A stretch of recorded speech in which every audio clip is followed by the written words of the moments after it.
lights are out and you stumble in the dark. You kept pushing on, but then you went too far.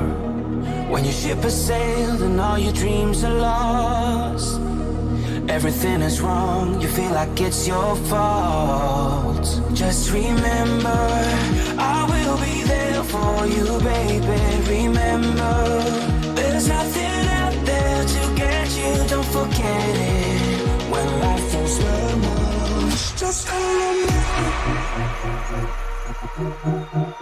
Just call on me. Just call on me.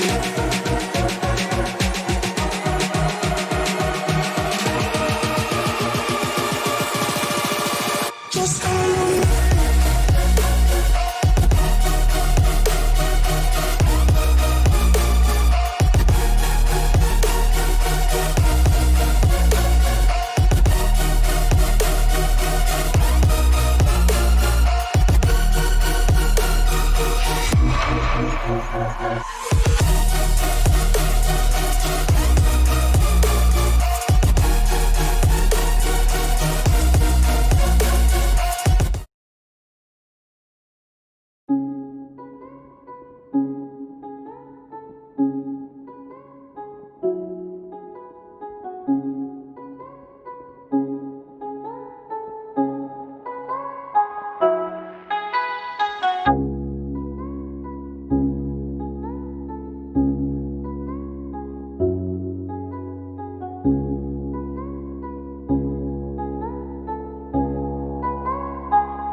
Drunk driving is preventable.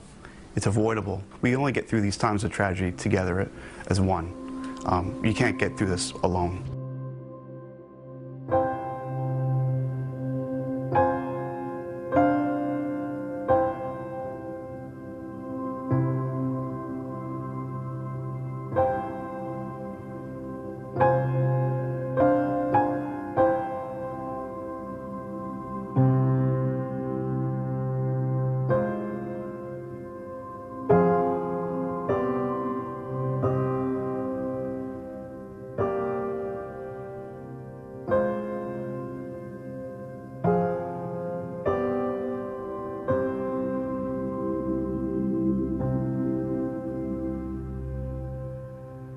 It's a story that stirs heart-wrenching emotion and frustration. A 7-month-old baby killed in a car accident. Her mother clinging to life in a hospital bed. The driver crossed into the eastbound lane. Appears as though the driver of the second vehicle tried to avoid striking that vehicle, and that vehicle did in fact strike the one with the mom and child.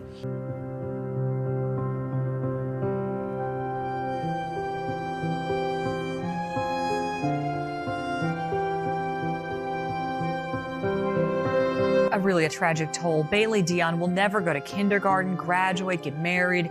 Blue-eyed baby girl was killed when Danielle Kellogg decided to drive while she was drunk and high.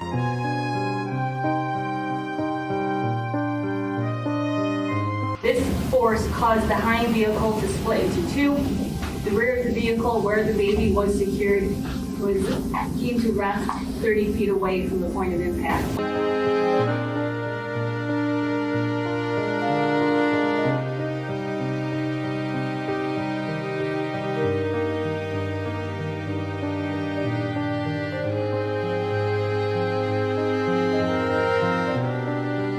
A young life was taken, others are injured for somebody that just made the choice to drink and drive. I'm not saying don't drink, but just don't drink and get behind the wheel. Scouts, out on Sunday afternoon.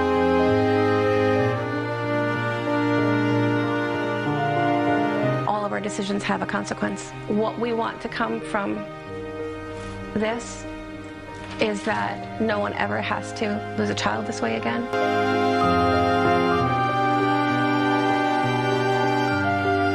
We have a life sentence we have to learn how to live with, but we're going to carry on in honoring our son.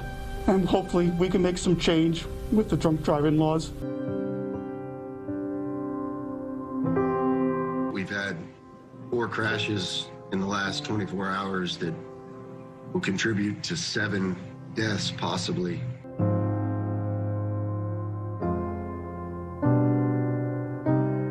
She took away my mom. She took away even my mom's life. I'm not sorry for you because you're the one that ruined my life.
Welcome back to round 2, part 2, the last 12 hours of our 24-hour live stream, which means we're only 50% through, but it's okay because we are going to make it.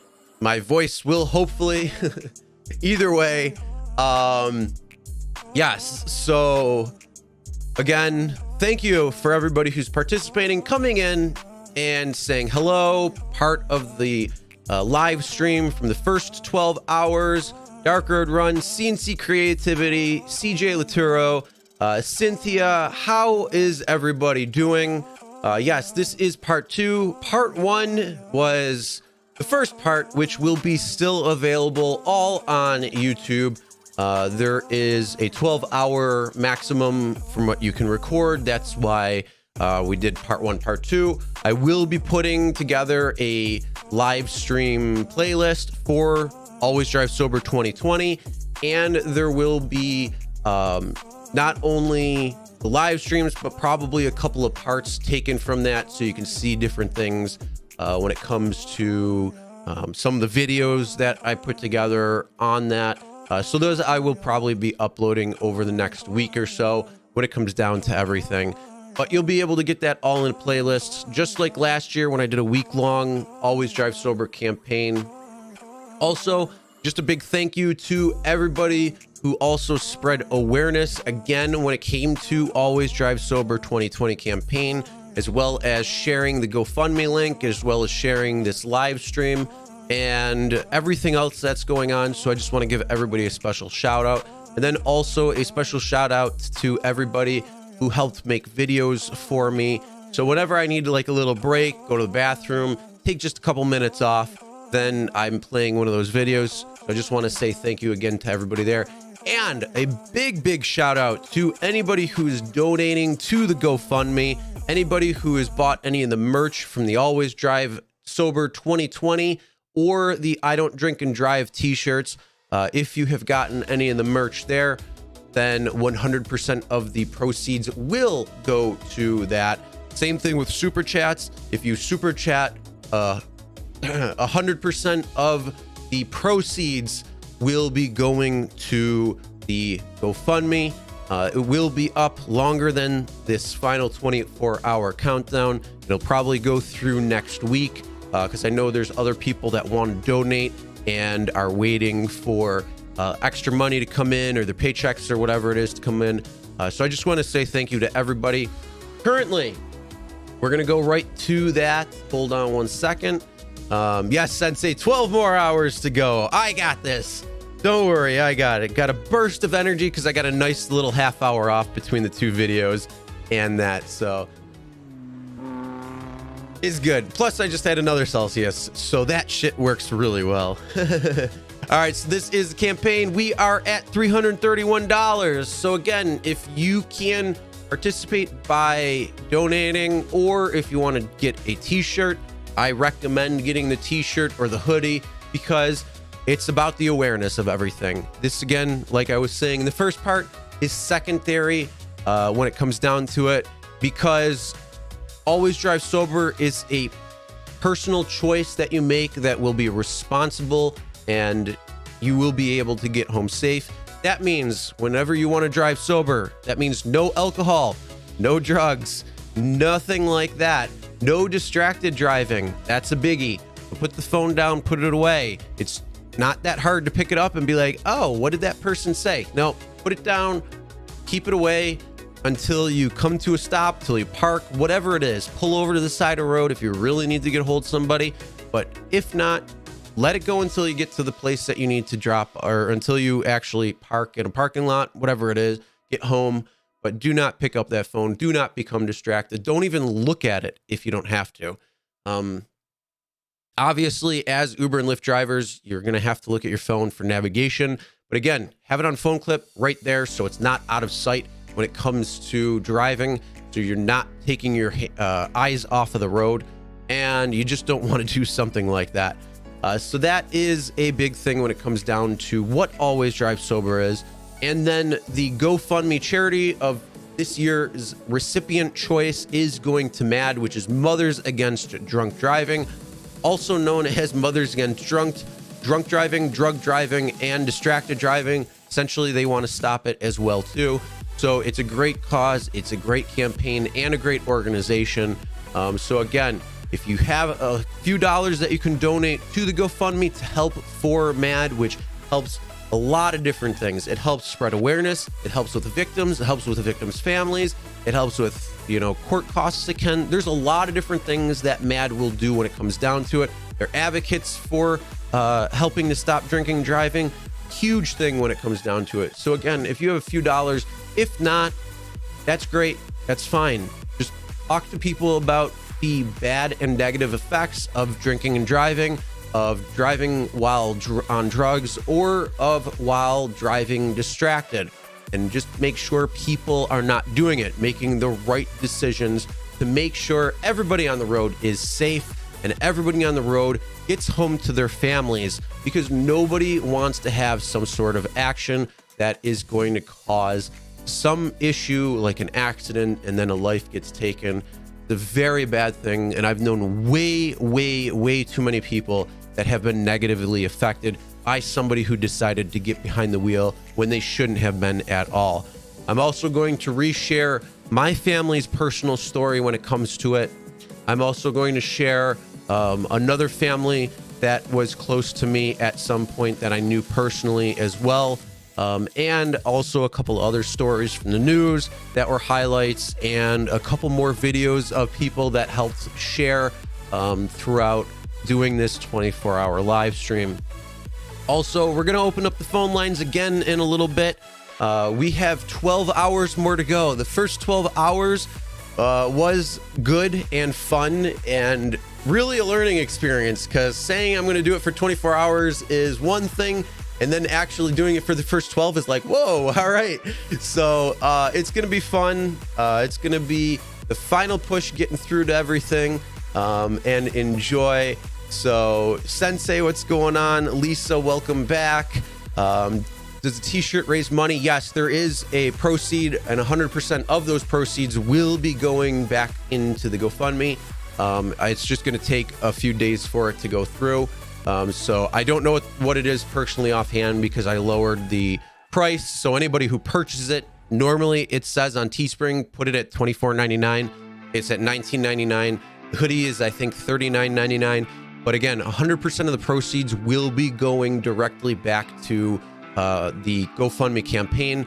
I'm not touching it. The only thing I'm doing is basically saying, okay, you're going from this account back into the GoFundMe. That's all I'm doing. I will make a video on that. So if you want to get an Always Drive Sober 2020 t-shirt, or an I Don't Drink and Drive, I Ride Share t-shirt, then that, again, like I said, will be going 100% and is going to go to MAD. All of it, or trying to figure out the donation? No, well, it's 100% of the proceeds. So there's still shirt costs. I don't keep any stocks or anything like that. It's all done by Teespring. So whatever they take for their take, that's theirs. And then the remainder is the proceed or the profit. And then the profit would technically be the proceeds. So 100% of that is going to go back. So it's just depending on what you want to do, and how you want to do it. How much goes do I know? Yeah, like I said, I don't remember what the actual, I don't know what it is on the t-shirts and the hoodies. I'd have to go in there and look, and I don't remember what it is. One of the things though is, when it comes to buying the t-shirt or the hoodie or something like that, is if you're wearing that and you're out and about somewhere, people are going to see it, whether they see it and look at it and make a direct contact, or if they just see it passing, which means it's going to go in their subconscious and unconscious mind. That can trigger something to say, I don't want to drive drinking after a night of drinking. I don't want to drive distracted. I don't want to do it. I want to drive sober, get home safe. So it's one of those things where it's just going to back up in their mind. So it's something, what's cool about that is it's something that can always spread awareness. Even when you say nothing, you just wear it out and about, and hopefully people see it either directly or, again, in their subconscious, unconscious mind. So that's one of the things, because spreading awareness is the biggest part of this type of campaign. That's the truth of the matter. That's my primary goal, my primary focus, because it doesn't take any money to really stop drinking and driving. It comes down to making the conscious and aware decision and the responsible decision to make sure people don't get behind the wheel, and yourself don't get behind the wheel if you've been drinking, if you're smoking, if you're doing whatever, that you don't pick up the phone while you're driving, that you're making those conscious decisions and you're making those responsible decisions. That's the primary focus. The secondary focus is the charity and the GoFundMe.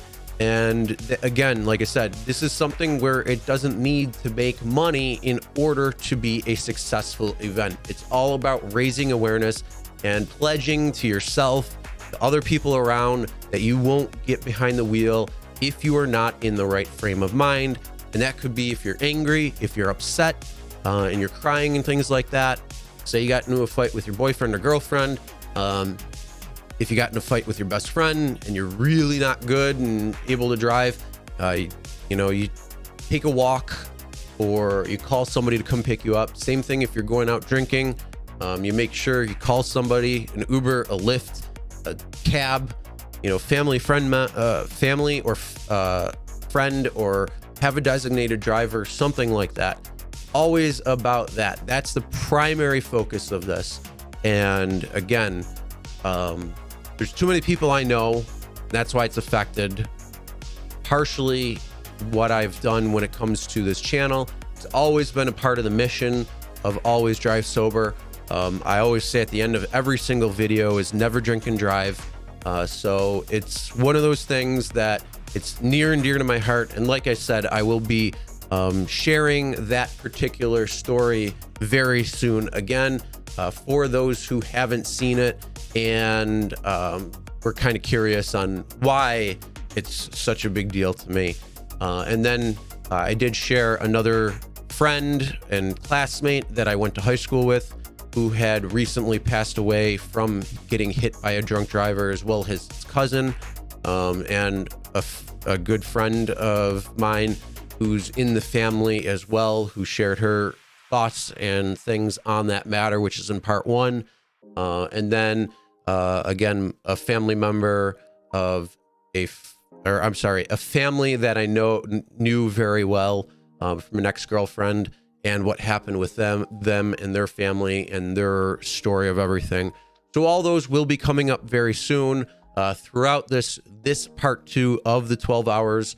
So there's a lot of different things. So yes, the merch also spreads the word along with the proceeds going to charity. So that's really the best thing you can. But it's up to you on how you'd like to donate if you want to donate. But yeah, really spreading the word is the best in any way, shape, or form, because it's not going to cost you anything. It's just saying, hey, don't drink and drive. Don't get behind the wheel when you're not feeling 100%. If you're on medication that says may cause drowsiness, if you're on brand new medication that you've never taken before and you don't know what its effects are, don't get behind the wheel until you know how its effects are. Same thing with if you decide to do some sort of other type of recreational drug. Don't get behind the wheel and start driving.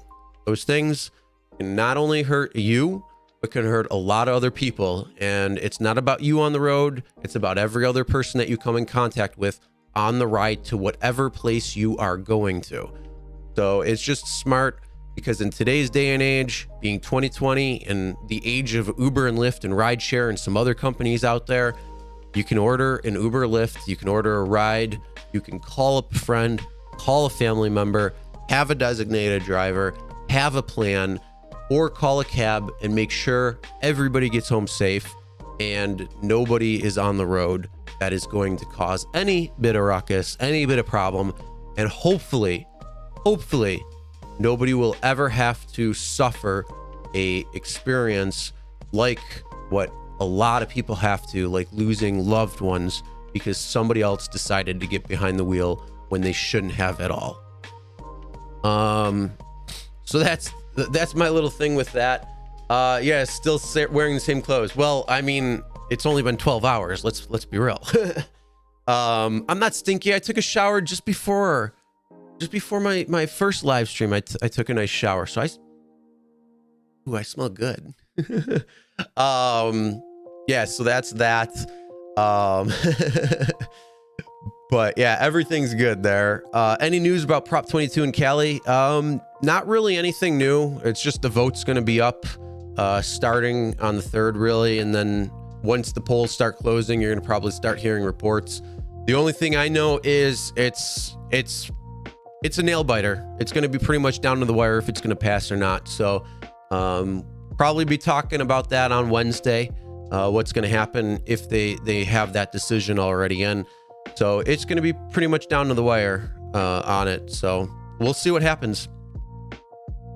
Theodore, you go out every Friday, Saturday night to pick up intoxicated passengers? Yep. Well, that's awesome. And you're doing some good work out there. So I applaud you and every other driver that goes out and helps save people. And you could be doing that during the day. You don't know, because alcoholics, as it was said in the last stream, alcoholics don't have a schedule. They drink when they drink. And they can be drunk at any time during the day and at night. So you could really be helping people by offering rides. And I know it can be very annoying. It can be very much a pain in the ass dealing with a particular drunk during a particular ride. But if you keep it in the back of your mind saying they made the right decision, they made the right decision, they made the right decision, then hopefully that will make it go a little bit smoother, a little bit better, and you could shake off that ride a little bit quicker. So that is another thing there. You pick up the same type of people, makes a difference. Yep, 100%. So Sensei does it, Theodore's doing it, anybody else. So yeah, I'm glad. That's part of the reason why I like driving at night too. I mean, some of the rides are really fun too. Let's be real. Some of the drunks are actually pretty fun. You got a DUI 17 years ago, so you know the consequences. Okay. And you know, I'm sure you learned from that mistake too. So that was last night you had a bad situation with a drunk.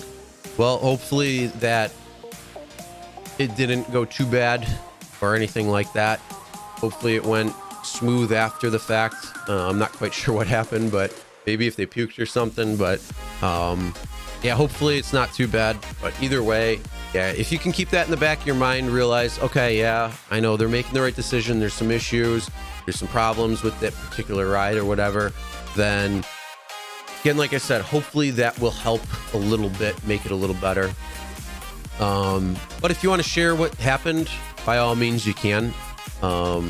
So yeah, so let's see, where was I? What was I gonna do? Oh yeah, you know how many times I thanked riders for being responsible and calling? Well, that's awesome. Yeah, that's cool.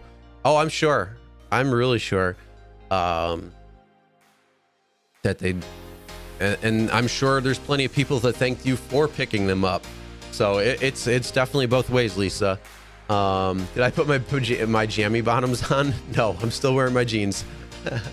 Actually, I might not be wearing any bottoms to begin with. You can't see lower than here. There could be anything going on down there. I don't know, hanging out, you know. But I did screw it up because I said I got my jeans on. Damn it. Not too bad. They threatened to turn you in the lift for dropping them off at the wrong location. Bastards. At least you got the dash camera, so you can get them on there. Yeah, you get thanks all the time. Yep. Most of the people will thank you. Say, oh, thanks for picking me up. You know, and then they'll go on the whole spiel saying that. How am I doing? This is on my 12th hour. We're 12 and a half hours in now at this point. So this is part 2. The first 12 hours just ended. And now we're about 30 minutes into part 2. So we're 12 and a half. We're 50-something% in. So just kind of trucking along. The only thing, I got the energy. Just had another energy drink. Feeling good there. It's just that my throat is a little bit dried, even though I'm trying to drink as much water as I can. So that's the only thing that is something that I'm going to have to truck through. I'm sure Chelsea will be happy because I won't be able to probably talk tomorrow and have to let my voice rest. But we'll see. Yeah, we'll see how it goes. Forget you asked what? Oh, the jammies. She's still awake. Now, Chelsea usually stays up until I come to sleep. I'm like, what are you still doing up? Because she likes to go to bed early, and I'm a late bird, so I don't go to sleep until like, sometimes 1, 2, 3, 4 in the morning. And I'm coming up and I'm like, are you still on your phone? Are you still up? Shouldn't you be sleeping? You went to bed like 3 or 4 hours ago. So no, she's doing good though. Hopefully. How are you, Chell, by the way? Are you feeling okay? I want to check in. I just want to make sure everything's good. You just shared out this half on the community. Oh, well, thank you. Put a piece of gum in the corner of the mouth. It helps. I wish I had. Oh, you know what? I have Bubblicious. I got that yesterday. I don't know where it is, though. Crap. Other than that, I don't have gum. Oops. Yes, part duel. Exactly. Worst part of the bad ride was watching the passenger face plant. Oh, geez. Oh, sorry to hear. Okay, usual baby. Okay. The sleep is going to be fun tonight. Well, hey, you get to sleep by yourself because I'm not sleeping anytime soon. I got 12 more hours to go and then working out. In Kelly, and you voted no for Prop 22. Any thoughts that I have? It's your choice. Why did you vote no? I'd love to hear why you voted no. I think both of them suck. I think both AB5 and Prop 22 suck. I don't think they're in the best interest of driver in any way, shape, or form. I think that with AB5 and employment, if that's the oh, cool. All right, awesome. We got the shirt. Cool. Yeah, once I'll get back to the question in a second with AB5 and Prop 22 and that. Yeah, once I get everything with the printouts and the whole thing after YouTube does their analytics for super chats and after Teespring gets all their stuff done, then that's when I'll be able to make that. I'll make a video on that. I'll probably do a little live stream, probably like later in the week, maybe Thursday, Friday, or something like that. I just don't know how the schedule is gonna work out with everything, because with the 24-hour live stream, there's a lot going on. So I got to take a little bit of rest, time off, and enjoy, because there was a lot of work and a lot of preparation that went into this whole thing, making different videos, sitting down and talking with people, getting videos, editing through them for today, just preparing everything overall, putting things on a community tab and all that jazz. So it's a lot of work. So I'm going to be taking just probably a day or two off, because then also, not in about 28 hours, it's my birthday. So I'm going to be enjoying. I'm going to have a little bit of fun and enjoy. But back to Prop 22 and AB5. If you look and they say in California, drivers have to become employees, which will happen 18 days after Prop 22, after the election. So if it fails, essentially drivers are going to have to become employees. That's giving Uber and Lyft all the power in terms of an employee-employer relationship. How they're going to make that look, nobody really knows what it's going to look like yet, but you could probably make a couple of pretty good assumptions, either on a couple of the things that they've said, or a couple of things on, trying to get out of doing certain things, like having no driver spend more than 30 hours on app because they don't want to pay out certain benefits. That's their choice. They'll have the ability to do something like that. So you got to take that side of things. And then what does Prop 22 look like? Well, it's in their interest to continue as is, but there's a lot of language in Prop 22 that really isn't good. And that 7/8 rule, I don't like that at all when it comes down to it. It's taking the democracy out of it's taking all that out. So literally both of them suck and both options aren't good. The only thing I can say is I need more information now at this point. So I need to know what it's going to look like under Prop 22 and what it would look like as an employment. And that's the only way I can make a better decision that way. But right now, both of them suck. And unfortunately, every driver in California that's out there right now, they're stuck between a rock and a hard place. and it sucks. So I feel for you, and I really hope that whatever happens is going to be the best option. But both of them suck. So yeah, that's what I got to say for that. I mean, so you feel that Uber and Lyft have too much control. They're going to have more control because they're the employer. So they'll be able to let you know if they do a schedule. They're going to say when you're on, when you're off. They can tell you what type of rides you're going to take, where you're going to drive, how long you're going to be on, all that stuff. So they're going to get more control. It's just that you can have employee protections in terms of, you know, paid time off, sick leave, maintenance, and car repair, the mileage rate and all that stuff. So, I mean, like I said, other than that, we really don't know what it's going to look like. Nobody does. And the only ones who might are the companies who are coming up with the options that they're going to offer. So it's, yeah, well, it's still the first for many, or for quite a few of us. So going into the third for election day, yeah, it's going to be really interesting to see exactly what's going to happen. I mean, yeah, that's all I can say. I just don't know now at this point. If Prop 22 doesn't pass, they would have no choice but to work with the state. Yeah, but the thing is, they're not, the state is suing them and telling them they have to have employee status. So that already happened. The judge came back and said they have 30 days, and that's 18 days after the election. So yeah, who knows what's really going to happen. It's tough. I feel for you. I truly do. Oh, thanks, Beacon. Salt. It's windy. Work tonight. It was a great night. Awesome. Good. Glad to hear it was good.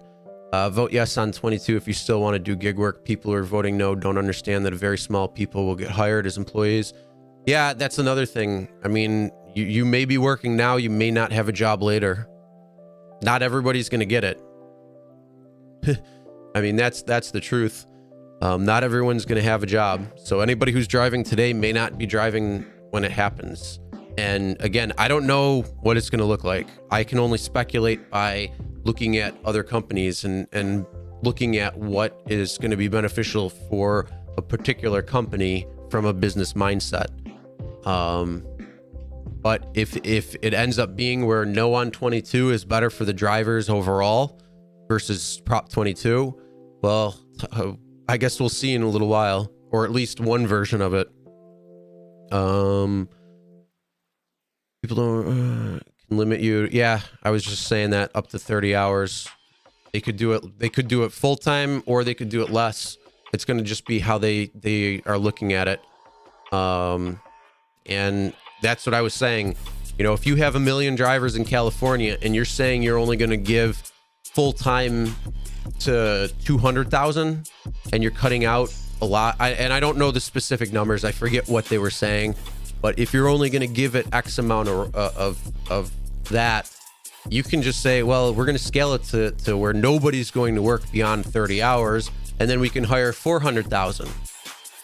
So they can do that too, and then nobody works past that. So it's yeah, there's so many avenues that Uber and Lyft can take in that, and unfortunately nobody will know exactly what it's going to look like unless they actually have to make changes. And they have come out and said certain things, but they could change that. And like I said, it's this huge fog that everybody's in right now, and it sucks because who's stuck in the middle of that is again all the California drivers. Don't believe Uber and Lyft. Well, I'm going to tell you right now, they're publicly traded companies. Anything that they say, they have to have accountability for. And you might not want to believe that, but that's the truth. They have their number one priority is their shareholders, and they have the fiduciary responsibility. If they don't do that, they can get a huge fine against them, and they can lose everything when it comes down to it.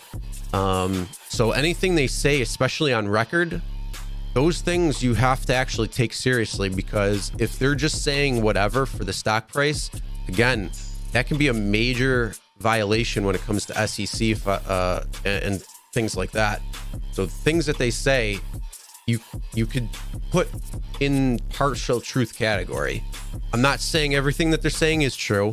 I'm saying that they're putting in a partial truth category. And we all know you can stretch the truth pretty good. 100% you can. I mean, look at most of the statistics out there. You can stretch it in any way you want to make it sound in your favor or against whatever position you want. So, I mean, they're masters at bending the truth to their will.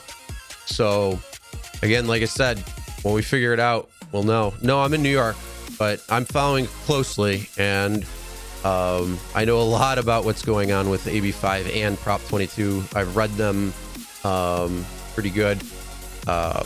So yeah, there's some pretty big things there when it comes down to it. Yeah, there's probably quite a few California drivers in here right now. Cali's doing it to collect tax. Yeah. When it comes to the AB5, yeah, I'll put it right there. It's a money grab. They want their taxes. I've said that from the beginning when I heard that. Uber and Lyft aren't in your best interest. Uber and Lyft is in their best interest. That's what I said. AB5, Prop 22 both suck. They're not in the driver's best interest. One option may be the better evil of the two. That's it. They're not, this is a good option, this is a bad option. They both suck. They both suck. One's an interest to the state of California because Lorena Gonzalez is behind it with trying to collect taxes for the state, trying to appease the union representation that she has, and that. So it's not in the best interest of the driver because the majority of drivers like things not how they are. There's exploitations here and there and all that. But Prop 22 is in Uber and Lyft's and DoorDash's and all these companies' best interest because that's how they wrote it. They're the ones who wrote it. Were there drivers at either one of these? The answer is no. Drivers weren't in any one of these. And yeah, Uber and Lyft can really screw the drivers again if they say no more than 30 hours because we don't have to pay you benefits and there goes part of the expense. They can do that. It's a possibility. So there's a lot of different possibilities. It's tough. Will Uber and Lyft pull out of California? They could at the beginning if they have to do make all the changes and they're not ready for it. I don't think they're going to pull out of California entirely. I mean, if I had to put my best guess at it, and again, it's my best guess, I would say if they're not ready to be able to make drivers employees, they will probably pull out of the state until they're able to do that. And once they're able to do that, then they're going to reopen again on a particular date. When that is, who knows?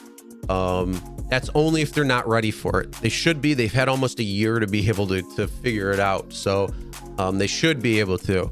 Are they going to stop operating in particular areas? It's possible. They've already said that. Again, anything is possible. We just don't know.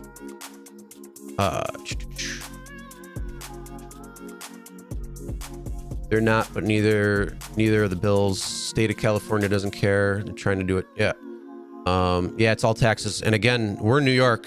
They have similar legislation as AB5 in both the Assembly and the Senate.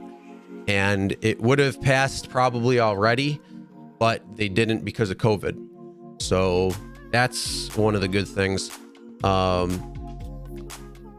they're trying to give certain protection. Look, if you ask me, are drivers currently employees or independent contractors? I'm going to tell you they're they're exploited independent contractors, which means there's so much oversight from Uber and Lyft that they are not. They're in the guiding hand. The invisible guiding hand is controlling drivers, and they made a couple of changes.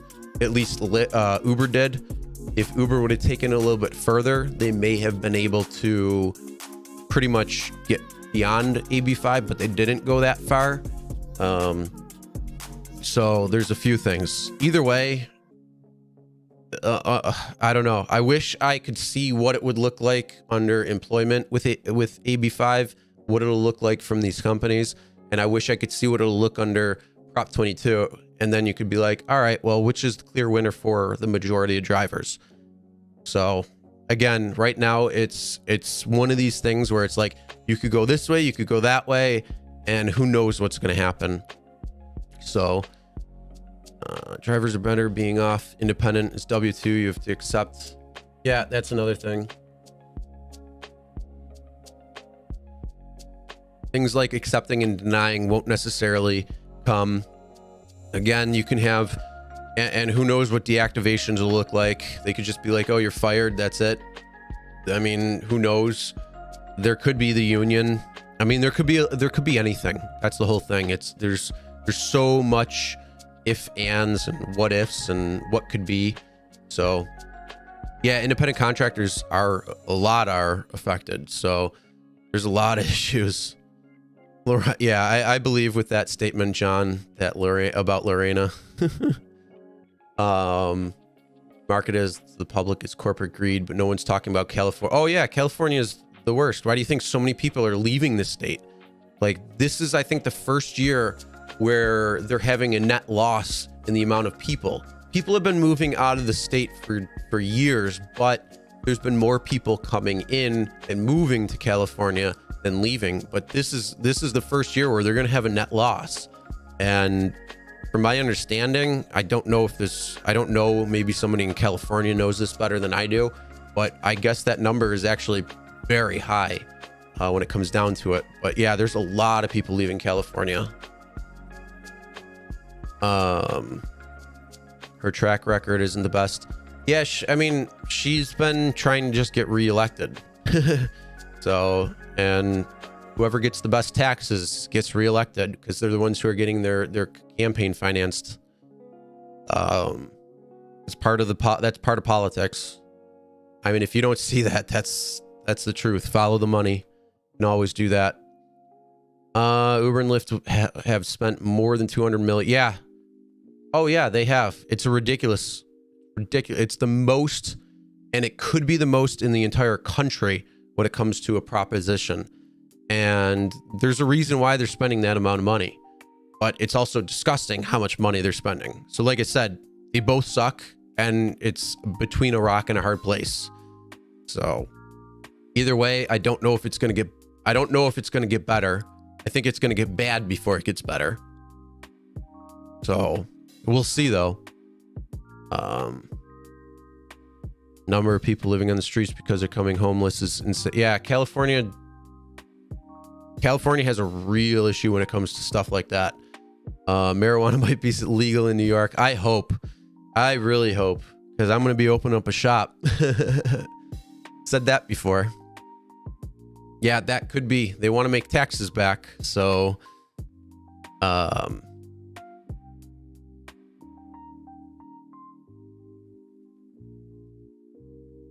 your petition is good for what it is. Well, that's good. Yeah, it's why they legalized it. Oh yeah. Begging people not to leave. Oh man. Yeah, I'm sure. It's the same thing what Cuomo did. He's been doing that like the last couple of years because so many people are leaving New York. Why are people leaving New York? I wonder. I don't know if he's just got his head so far up his ass or what. Yeah, companies are leaving Cali. I mean, look at Tesla.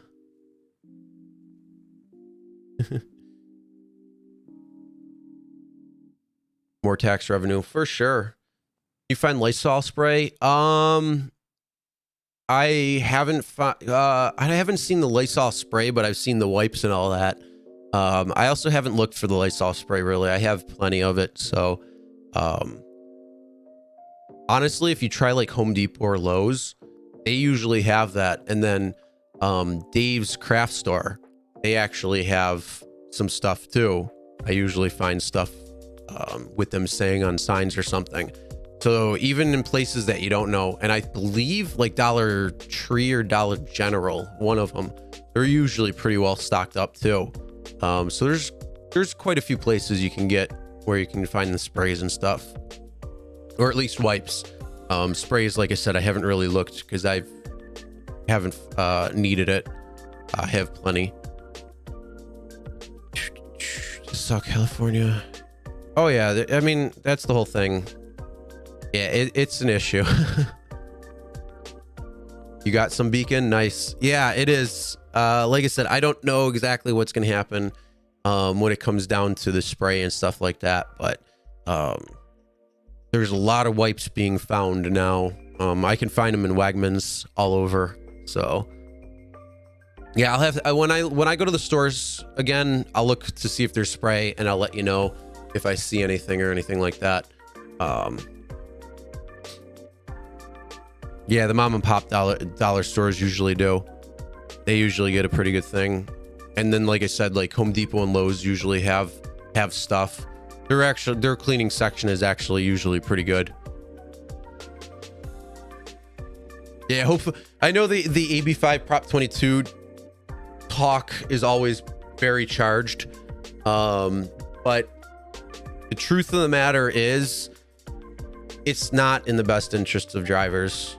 It's not. Both of them aren't. Both of them are looking for their own. Yes, it's a tax grab. Yes, it's, I don't want to pay taxes necessarily. And I want to make sure that drivers remain this way versus that way. So it's what these companies are saying. And they're making the good points of things known to people, but they're not telling you all of the flip side of it. They're only telling you portions of it. So the whole thing is, you got to look at it both angles. You got to look at it from yeah, go Eagles. You got to look at it where, what if they tell you to do this? What if they tell you to do that? And where is somewhere in between? So yeah, there's a lot of issues with that.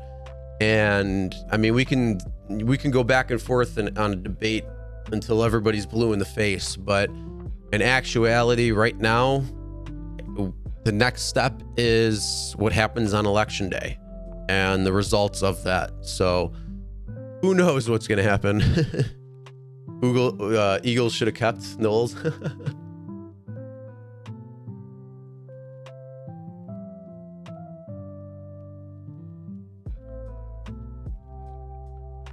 Think if Uber and Lyft like the idea, something's wrong with it.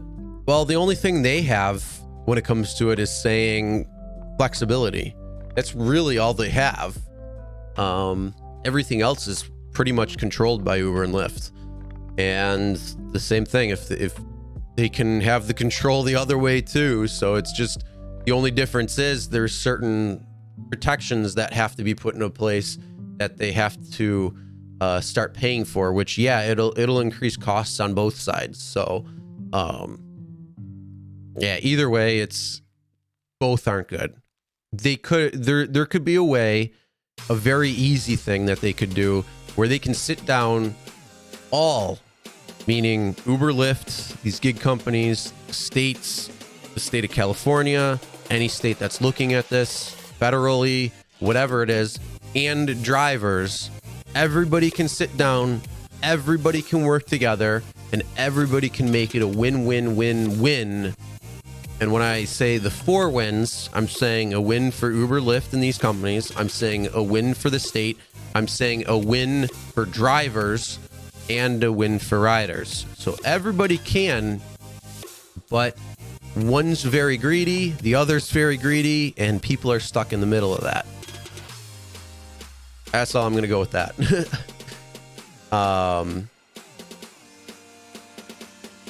Yeah, I mean, like I said, you got to look at it from both angles. Look at it from, if you want, look at it from being an employee, look at it from being Prop 22.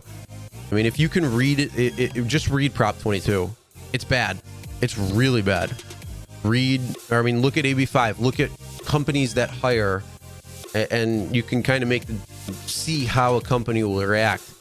The state of California is saying, yeah, well, there's nothing in there about flexibility, but you know, what company in their right mind is going to allow you to directly, or is going to let you work for another company that's going to be their direct competition?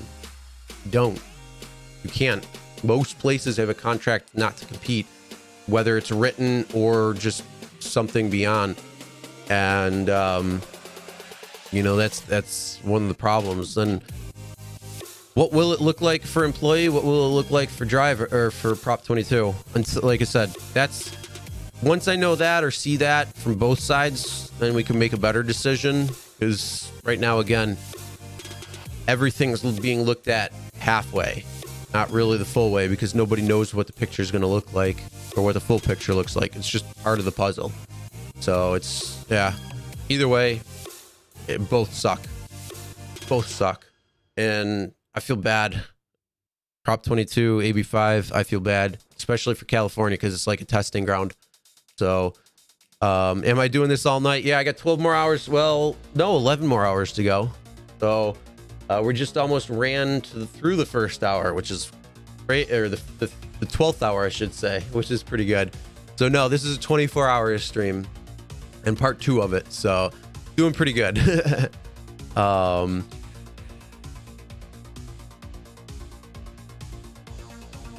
11 more hours. Yep. Can. Well, hey, definitely trying to, you know, make the awareness campaign, trying to get people to make smart decisions, and, you know, it's just part of the channel. So I wanted to do a 24-hour stream for a little while, and today is that day. Am I regretting it? No, not really, but actually being in the middle of it, it's like, okay, this is what it's like. So yeah, it's different for sure. I'm definitely going to be sleeping good later in a couple of hours, well, after I get out of, or after this is done today, then I'm going to go work out, and then I'm going to go sleep for at least a little while, and then I'll wake up or get up probably a couple hours later, because I don't want to sleep overnight and then be up all day. Just don't want to do that. How do you not get tired for talking so long? Wow. I don't know. You just talk. Energy drinks is a good thing.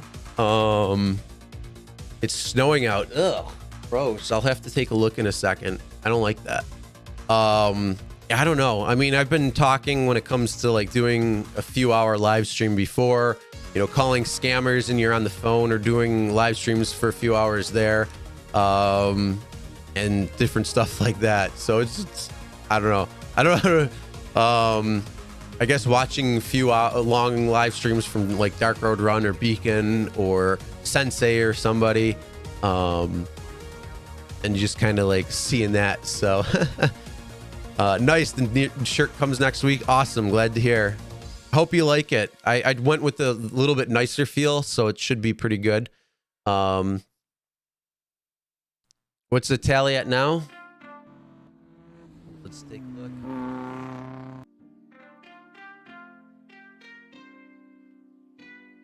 $341. So we got CNC Creativity, who just donated another $10. So awesome. Thank you again for that. Plus you got the t-shirt, which is awesome. So that is great, because now you'll be able to show what people are looking at when it comes down to spreading the word and the awareness just by wearing a t-shirt. So really cool about that. And yeah, like I said, that's the main goal of everything. But yes, we're at 341 at the $1,000, and let's get it up there. No, snow is not cool. I don't like snow. Watching Eagles stomp. Oh, nice. What's the score of the game right now? The Bills beat the Patriots, so that just puts them up in number 1 for the AFC East even more. And then, yeah, yeah, thanks. Yeah, trying. It's one of those things where we got a 23-9. Nice. That's awesome. How much time's left in the game? Oh, another thing. Drink lots of water if you're gonna ever do a longer live stream. Have plenty of water nearby. Diet. Ooh. Yeah, I don't want snow. No thanks. Okay, 2 minutes, even better. So they're pretty good. They're in a pretty good situation to win the game. That's good.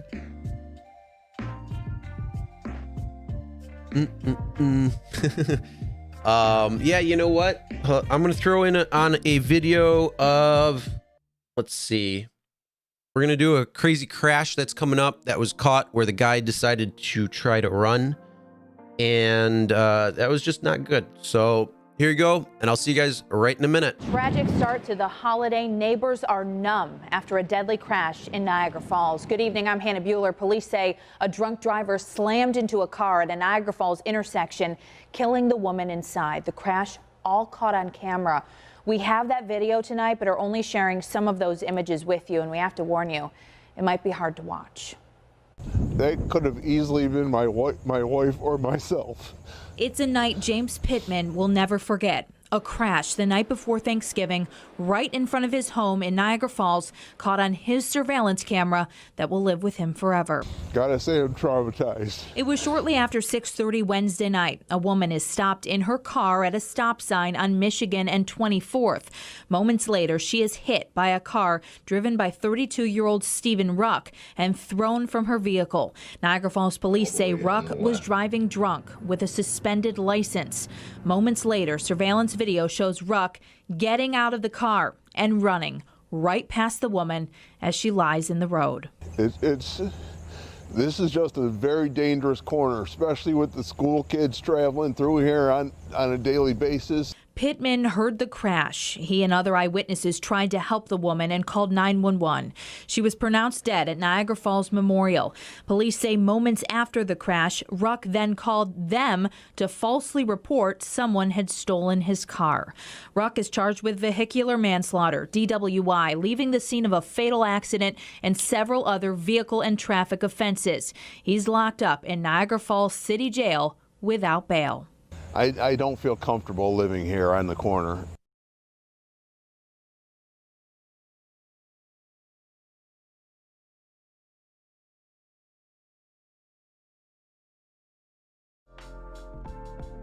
So that is another unfortunate story of, again, people who get behind the wheel when they shouldn't be. And then the worst part, the guy starts running and runs right by that person. Luckily, they caught him. They had that all on camera. Very, very unfortunate thing. So again, just one of those things. If you know anybody who tends to get... Oh, here's the big... You know, this is the biggest thing. And I don't know how I didn't bring this up yet.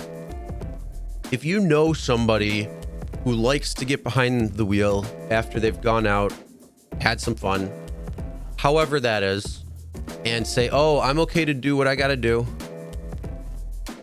tell them up and say, look, stop, don't do that. This isn't a good decision.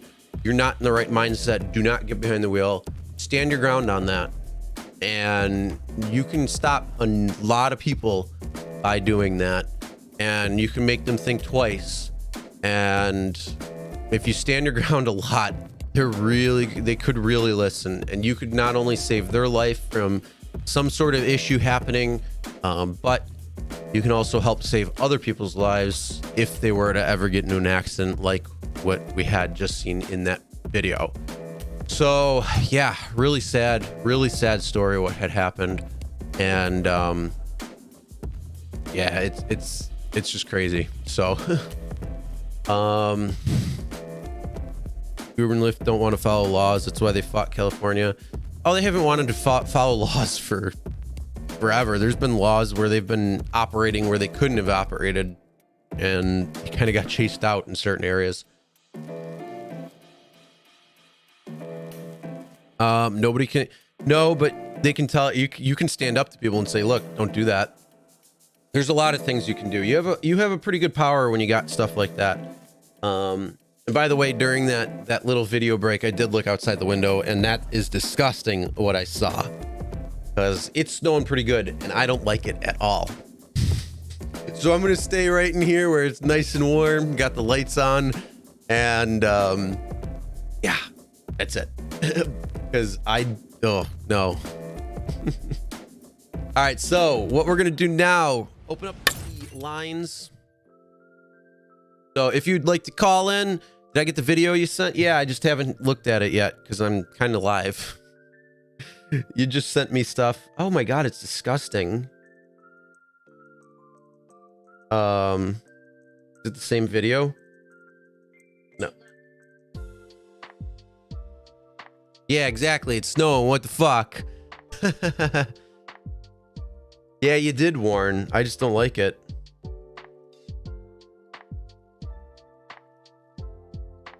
But yeah, so if you want to call in, tell a story, something, hang out, enjoy, talk about any, whatever it is. I look a little tired. Talking for 12 hours will do that. 13 hours at this point now. So talking for 13 hours, we'll do that. I'll probably be playing a couple of more videos during this 12-hour stretch than the first 12 hours, just to kind of like let my voice take a rest in that. I'm not too tired, like feeling wise. But yeah, it definitely is a lot. I got to tell you, doing a 24-hour stream, even doing a 12-hour stream, it's quite a bit. It's a lot more than I thought it would have been, but I wasn't looking forward to what it would feel like to begin with. I want to do it because it's a great campaign that can help save people, that can help people make better decisions and spreading the awareness and all that. So, but yeah, if people want to call in, help my voice rest a little bit, that would be great too. But yeah, there's a lot of crazy things going on when it comes down to this. So if you can tell people, look, don't do it. Don't be stupid. Whatever it is, you could really help somebody. And, you know, I've told a number of friends, I'm like, don't do that. I'm like, is our friendship more important than you getting behind the wheel? And people stopped. So yeah, you can do it. You just got to be firm and be in control. If you're one of those people that can do that, even if you're not sure, or if you're softer, if you're softer and you speak up, holy shit, people will listen to you so different. They'll be like, what's going on? So yeah, you can definitely do that. You just left Buffalo? Oh, you. Don't worry, it's coming to you. Hold on, I gotta check this radar, make sure it's coming to you. Let's see. Either way, no, I don't like this snow. Oh my god. That's no point. Oh yeah, don't worry, Lisa. It's coming.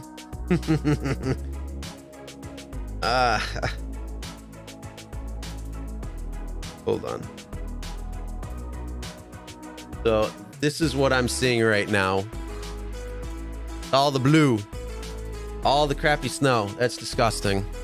I don't like that. When in doubt, go dusting. Rapping. Dustin can donate again. He can get the chat. Or then I can get...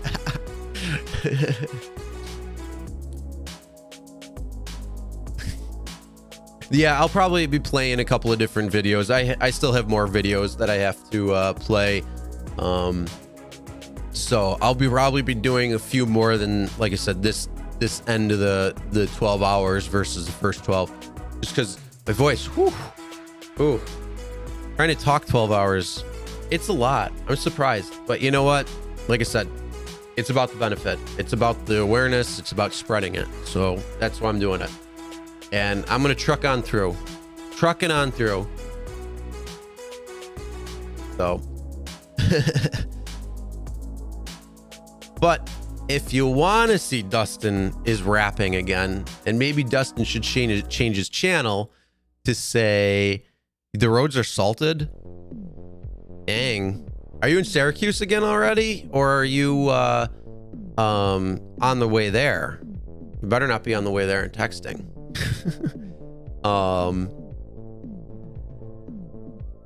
Yeah, well, I could see the roads being salted on like the 90 being the highway. But yeah, it's gross. I hate that. Oh, I don't like that. But yeah, if you want to see Dustin is rapping, and maybe Dustin should change his channel name to Dustin is Rapping, at least for a little bit until he's back driving again. then let me know if you do want to see that video again. And then I have one more video that I'll probably play pretty soon when it comes to it. Speaking of Dustin, here he is. Oh, you're in Syracuse? Okay. Well, at least you made it home safe. Good to hear. Very good to hear. Glad. You're at work. Oh, okay. So there you go. But yeah, let's see. Do people want to see Dustin's rapping or no? Either way, that was pretty funny. But yeah. What else is everybody up to? Rideshare Lisa's at work. Got 15 people in the chat. What else is going? What are other people doing? Weird guy banging on your door. Jord or DoorDash? Hopefully the door's locked and they left. Or they're at the wrong house or something.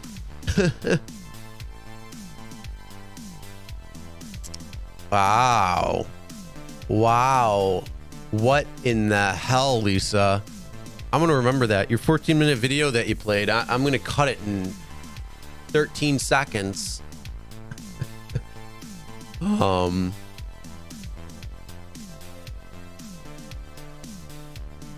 Very bad. Not cool.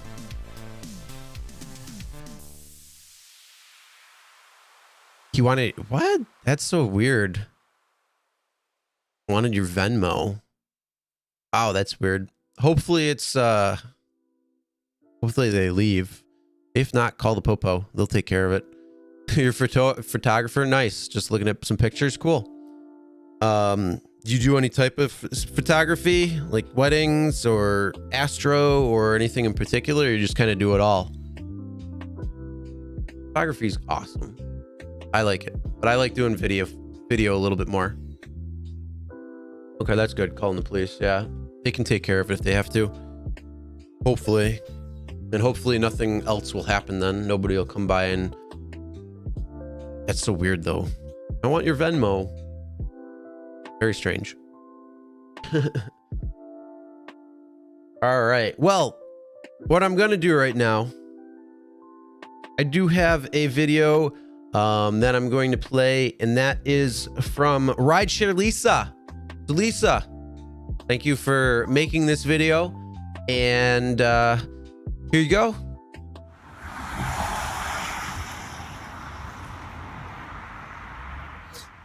Hi everybody, this is Rideshare Lisa coming back to you with my video for Chris for Mothers Against Drunk Driving. The scene that you saw with the crosses that you saw are the crosses that are in right on the corner of a road by my house where 3 kids were killed. I will put it in my video, the police on the scene and the horrific events behind those crosses. So here's my video.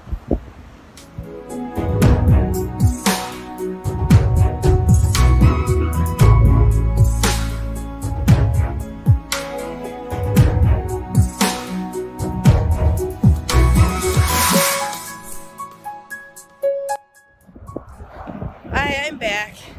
So during the campaign, everybody has been doing videos, whether they were inspirational, controversial, happy, sad. You know, everybody had a story. Drinking and driving, drunk driving, distracted driving are real possibilities. As we found out through a lot of videos, people having their own personal stories, and people who don't have their own stories but do know somebody who they have cared about that do have a story. So, Mothers Against Drunk Driving is a really good campaign.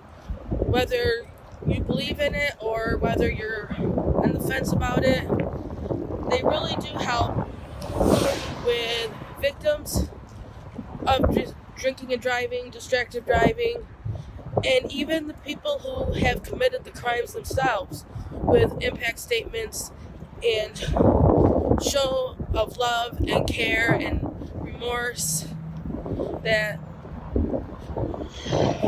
You might have made a mistake. Everybody makes a mistake. But as long as you can learn through it. And somebody wise told me that it's not about the money that you raise, it's about the awareness. And that is the biggest possibility through this whole thing, is raising awareness of distracted driving, drinking and driving, drug driving, so that people will know that talking on your phone while you're driving is wrong. Drinking and driving is wrong. While you're on drugs or whatever, it's wrong. So I'm at one of the landmarks that are on the side of the road that you see every day.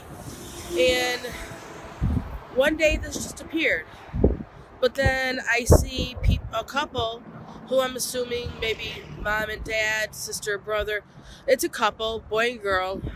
And I see them shoveling this out every winter. I see them mowing this area every summer. I see them watering the plants. And I know it's been at least 2 years that I'm aware of, that I have seen this. They have lights on it so that at night it lights up the sky, lights up the highway, so people can see it. As close to this as my house is, this is the first time I've ever been here. And now I see it says, "Rest in peace, Jeff." Maybe their son, maybe their nephew, maybe a brother. But as you can see, where it is, see all that grass. But if you see this one area where they have got it mowed, they cleaned it up. Right up there, you'll see where the heart is, where the lights are. See the lights hanging over the flowers. And as you come around, this is a private road. It's not that big. As you can see, I have my car parked up there. And we do have traffic on the street. On the other side, that is the highway. So he wasn't hit and killed on the highway itself. He was hit and killed right here, on this smaller road. So no matter what you do, no matter where you are,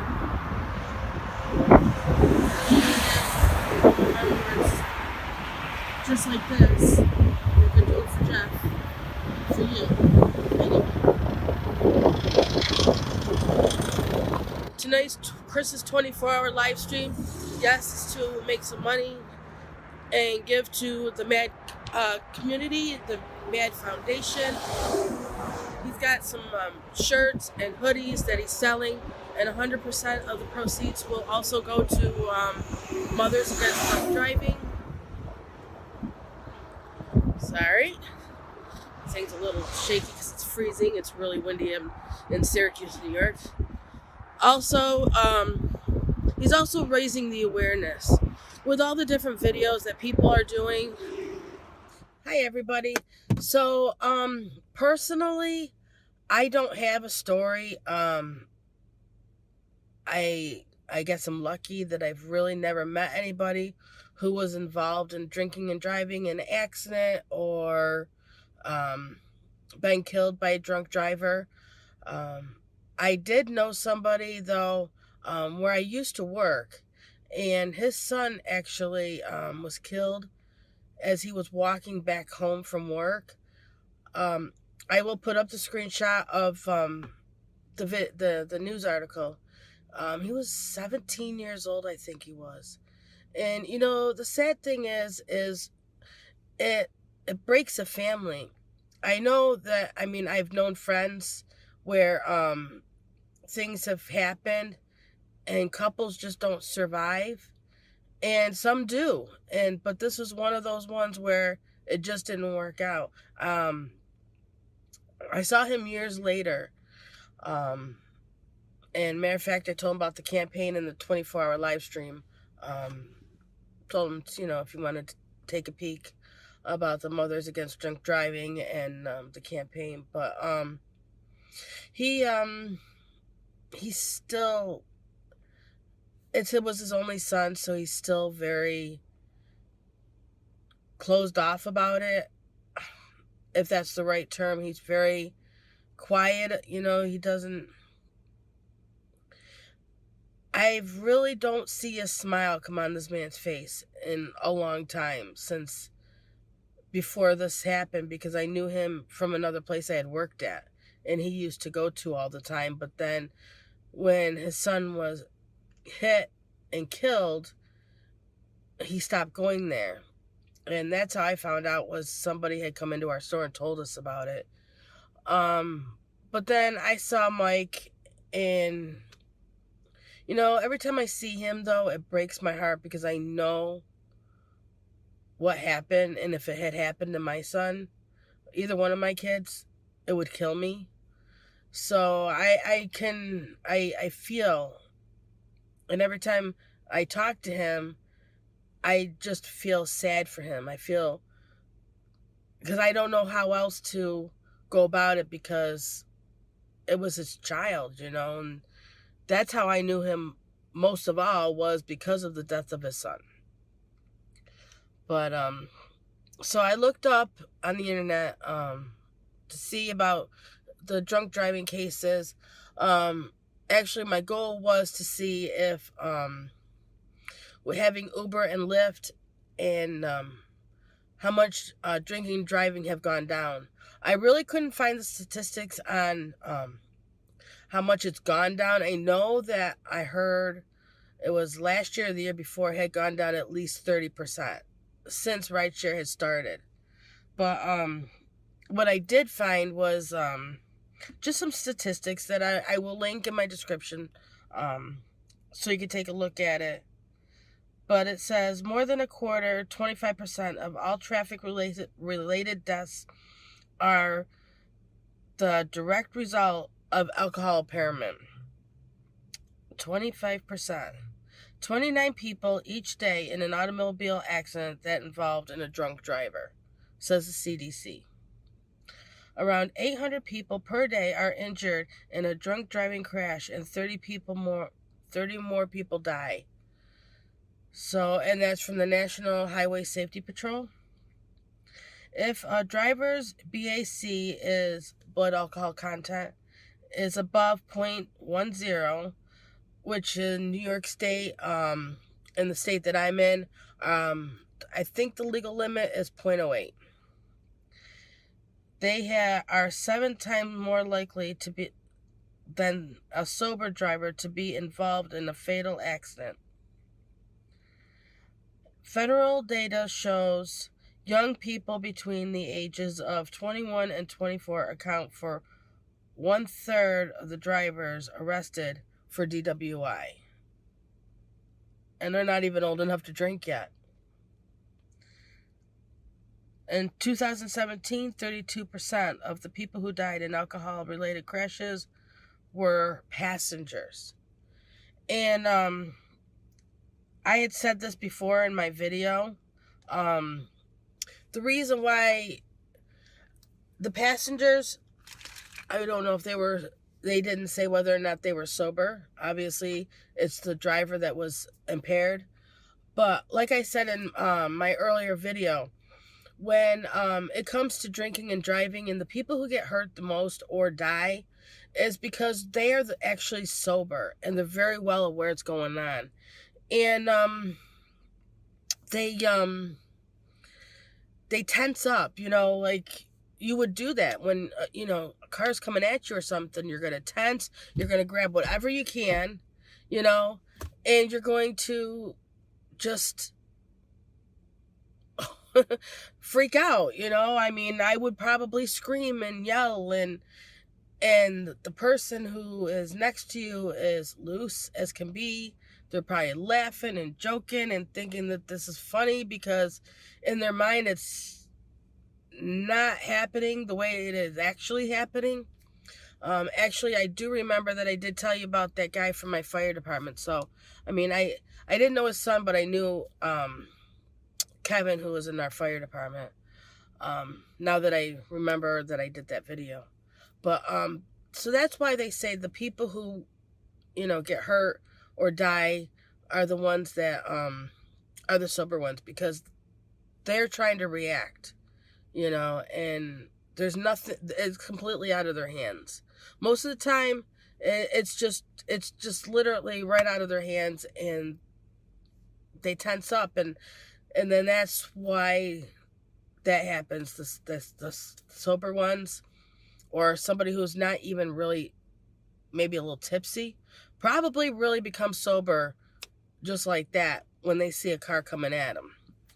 So, but I just wanted to give you my take, what I know, and I wanted to share my story of what I know of a friend of mine, and just be out there, be vigilant, you know, no drinking and driving, no impaired driving, whether you're taking medication that says do not operate heavy machinery, or, you know, you're high on pot, or you got some sort of drugs into you, like cocaine, or, you know, whatever, what all the drugs are that kids are doing today.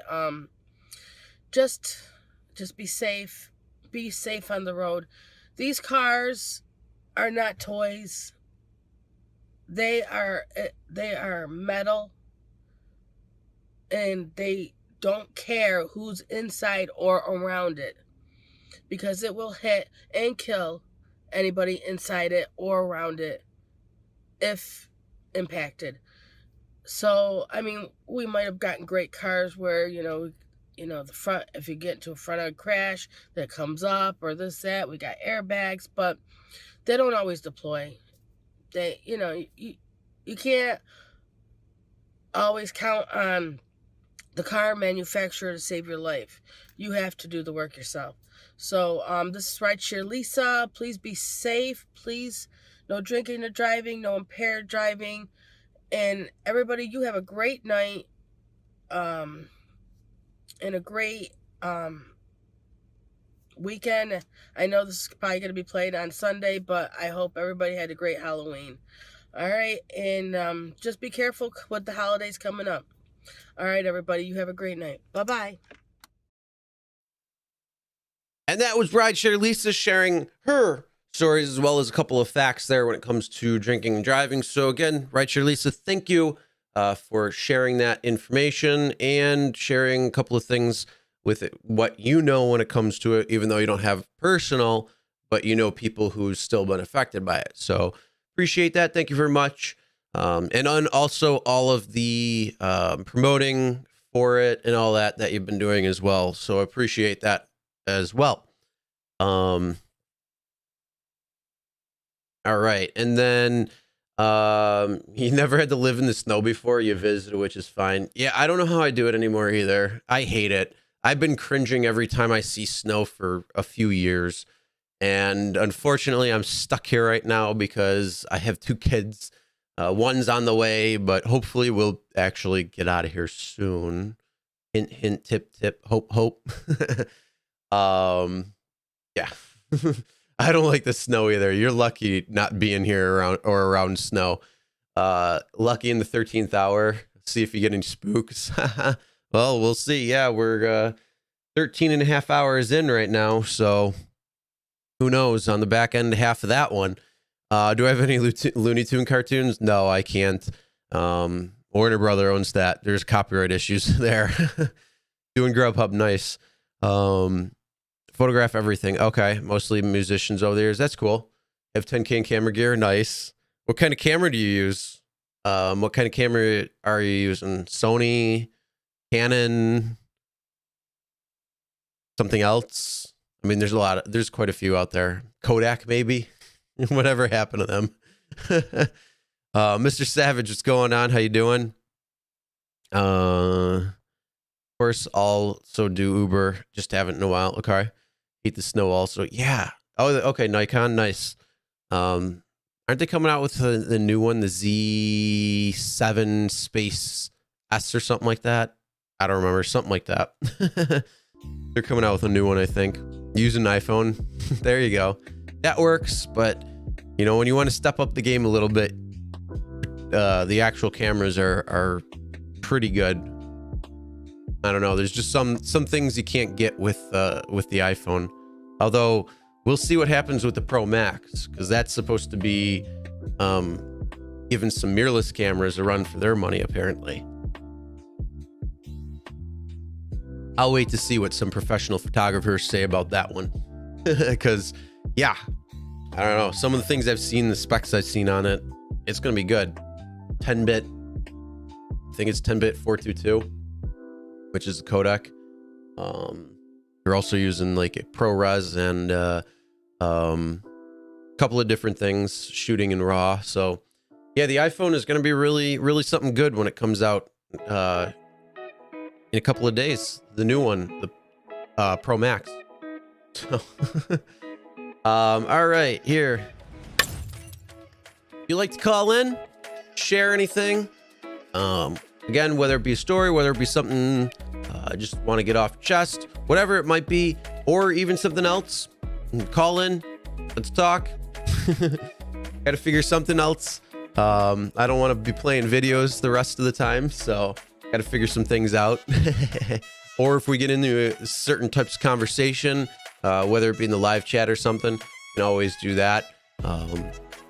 Because, yeah, that's how I feed off of things and be able to talk a little bit more, is through different things. Did Sensei ever call in? No, he didn't. I don't know what he's doing. He's a cheater, or he's cheating. He said he was going to call in, but I don't know, never did. Come on, Sensei.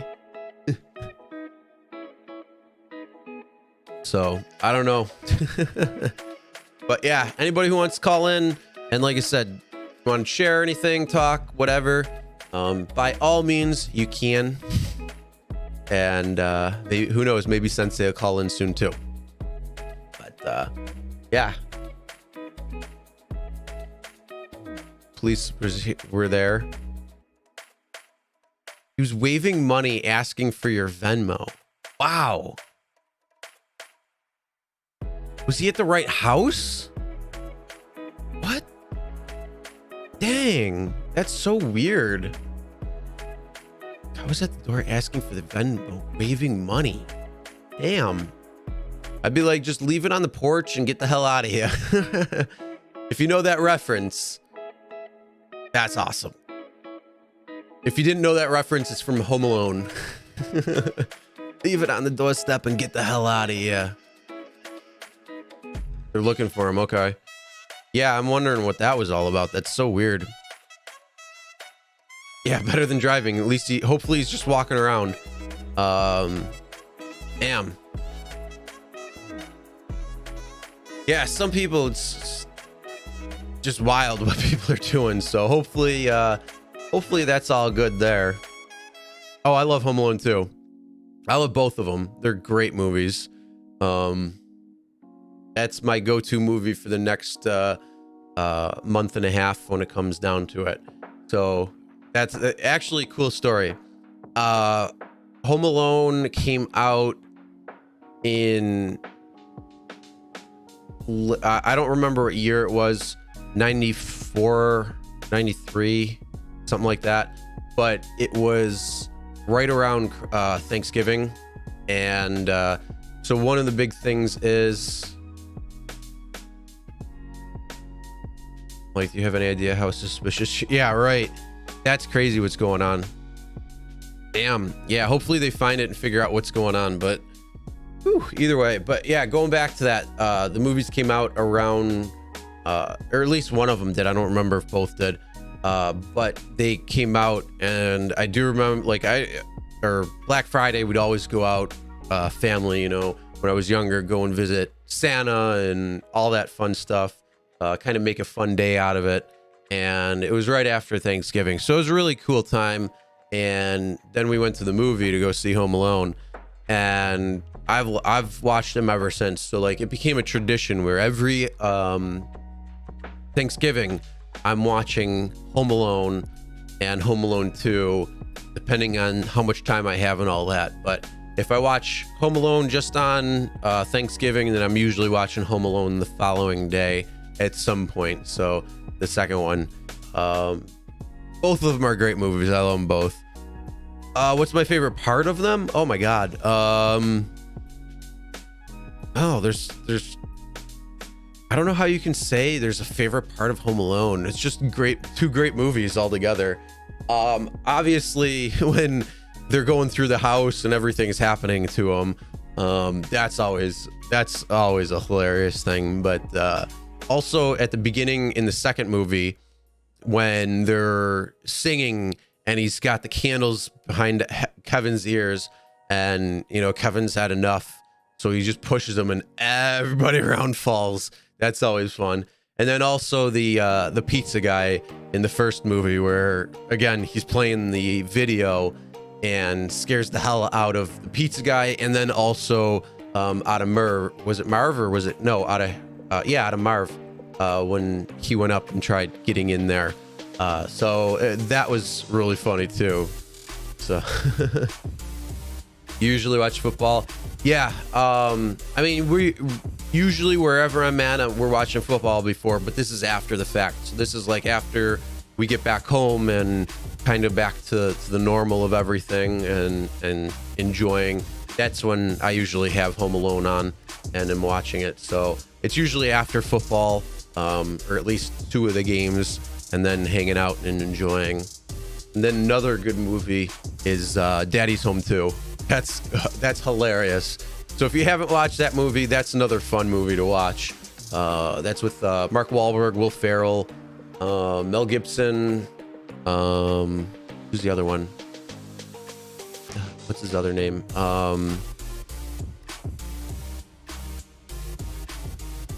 I can't remember, but that's a really funny movie too. The After Party. Yeah, well, there's nobody really. It's usually just me hanging out, or now with the family. But kiddo goes to sleep, and then it's just like hang out and enjoy. So it's just one of those things that's always been a tradition. Somehow I'm watching Home Alone on Thanksgiving, and then the other tradition is like on Christmas Eve I'll always watch It's a Wonderful Life, because that's a really good movie too. So I don't know. Traditions are fun. They're pretty cool.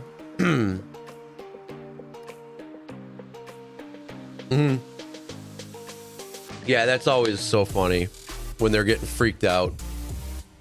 Yeah, when they get freaked out, that's just really good. You want to call in? But well, you can call in, John. It doesn't have to be about DUI or DWI or anything. I mean, it's 24 hours. We don't have to talk about it. We've talked about quite a few other things as well too. So yeah, you don't have to have a DUI or DWI or anything like that. That's just, if you do and you want to share it, you can. If not, like I said, talk about anything too. So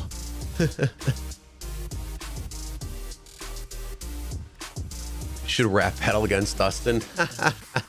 Nice. I'd like to hear that. That'd be funny. I don't know if I'd have to text Dustin and be like, hey, we got a rap battle on the hand. So but yeah, that's pretty funny. And then there's also the other video too, where the rap failure. I don't know if anybody's seen that. I know Lisa has, and probably a couple other people, but the rap failure, where somebody tried rapping in my car on a ride, and just epic fail. Like, what? No. Wrong. But it was still too funny to pass up and be like, dude, epic fail. A good delivery story. Oh, I'm sure there's a few. There's always some crazy stories. Food delivery is a little bit less, but what's going on, Lady Nut? But yeah, food delivery, unfortunately, usually not as much, but there can be some crazy ones. Like when I was delivering pizza for Picasso's back in the day, going to one of the hotels. Actually, no, I'm sorry, it was a motel. So it was one of the motels, and the guy, what he was wearing, yeah, I don't think I can say that on stream. But it's like watching some of those videos that you see, like of it puts the lotion on its skin. Yeah, I don't know what was going on there, but I got the hell out of there as quick as I could. Luckily, nothing happened. I got paid and left. And then going to like there was a hotel room too, and there was this one woman who answered the door, robe completely robe on but completely open, offered to have a little fun. I'm like, sorry, I have a girlfriend, but okay. She was actually, I mean, she was, let's be real, she was a MILF. She was pretty hot, but no. I mean, it's like, what? So I don't know what some people are doing, but those are a couple of the crazier stories I've had when it comes down to it. But yeah, some of the things that I don't know. Officer said, don't open the door. Guy breaks in, giving him a beat down. Yeah, that guy breaks in, beat him, give him some breakdowns. I love telling different stories. But stories are fun. I mean, you know, they're always fun.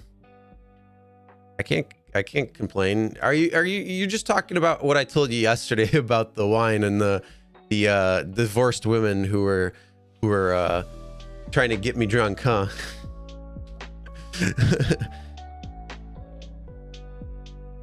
Beat him like a piñata. Nice. Get that baseball bat. Just put a little barbed wire on the end of it, like Negan from Walking Dead. Another good show.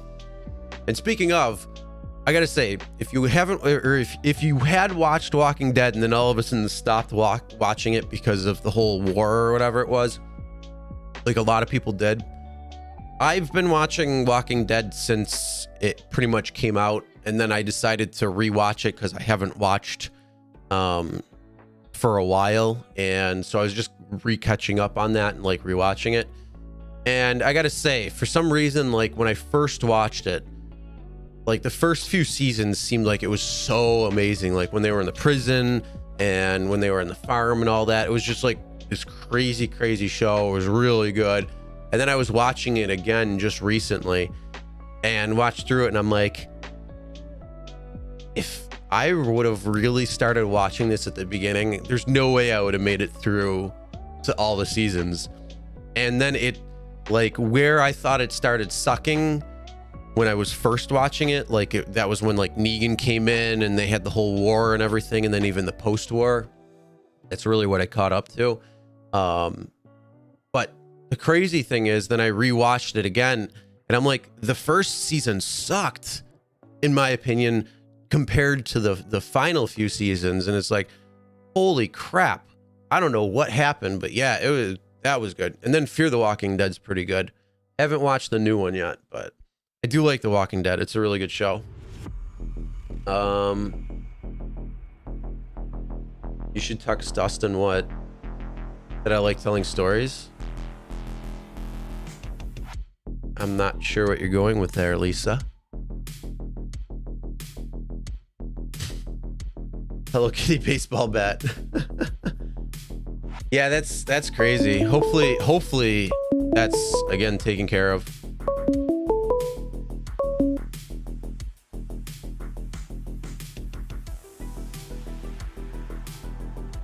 Hello. Hey, what's going on, Chris? It's John M. Hey, how's it going? Good. Just calling in to give you a little bit of a break. Well, appreciative. Hopefully a little back and forth. Yeah.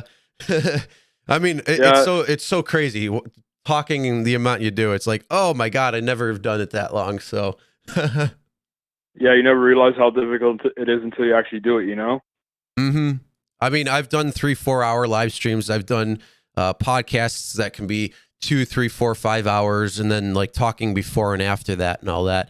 But it's like, whoa, 12, 13, 14 hours is like, whew, now I'm feeling it. Yeah, definitely. So one of the reasons why I was calling in is because one of the things that I've noticed in the gig world, and it's obviously a little bit different for rideshare than it is for food delivery, but whenever you sign up for an app, whenever you go through orientation or whatever, they don't really tell you about having like a commercial policy or having some type of rideshare coverage. And a lot of drivers aren't realizing it until they get into an accident and tell their insurance. And their insurance is like, wait, what'd you do? And they're like, no, we're not going to cover you because you're using your car for commercial use. So I think that's something that drivers need to get educated on. Oh yeah, 100%. Um, yeah, the way that they say it, they're like, yeah, you don't need to worry about getting insurance. You're covered from this and that, and even if you look at the policy, it's like it doesn't cover anything. It only covers like the rider, really. And yeah, it's pretty bad when it comes down to it. And yeah, you're right. Drivers do need to know that they need some sort of insurance or gap coverage or rideshare like rider in order to be able to pretty much be okay if they ever do get into an accident. Yeah, definitely. And this is something that if, let's say if AB5 and Prop 22 does come out, hopefully this is something that that these gig companies offer to their, well, I guess they're independent contractors now, but they would be employees, so they would have to insure their drivers, right? That would be my understanding. Yeah, they would have to probably change their insurance around because if they're driving, they're the employees, so they're going to have to pay for probably much better insurance, and then also the possibility of, I mean, you're also going to get, the rate for your car too, which is I think right now 58.5 cents or something per mile.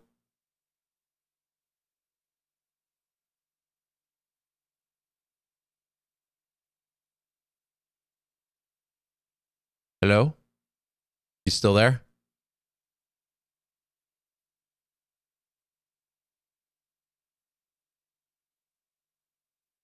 Yeah, I'm not sure if you got cut out or something. It's still showing it's on. Or if you're on mute accidentally, but if you'd like to call back, then you can. So I don't know what happened there, but either way, if something happened with the phone, just give me a call back. Okay, here we go. All right. All right, hopefully it works this time. Yeah, I don't know what happened right there, but Gotta love technology. yeah, sometimes it's good, sometimes it can be a pain in the ass. I hear you. But yeah, I think they would have some type of coverage because if the driver gets in an accident, then it becomes a huge liability issue, right? Especially if they're a W-2 employee. Yeah, because you're being represented by the company. You're representative of the company, and so they're going to have to pay you. But I mean, I'm not entirely sure how that's going to work because there's a lot of people who might be employees from like driving pizzeria and delivering pizza and all that, but you're an employee, but you're not necessarily covered under the insurance.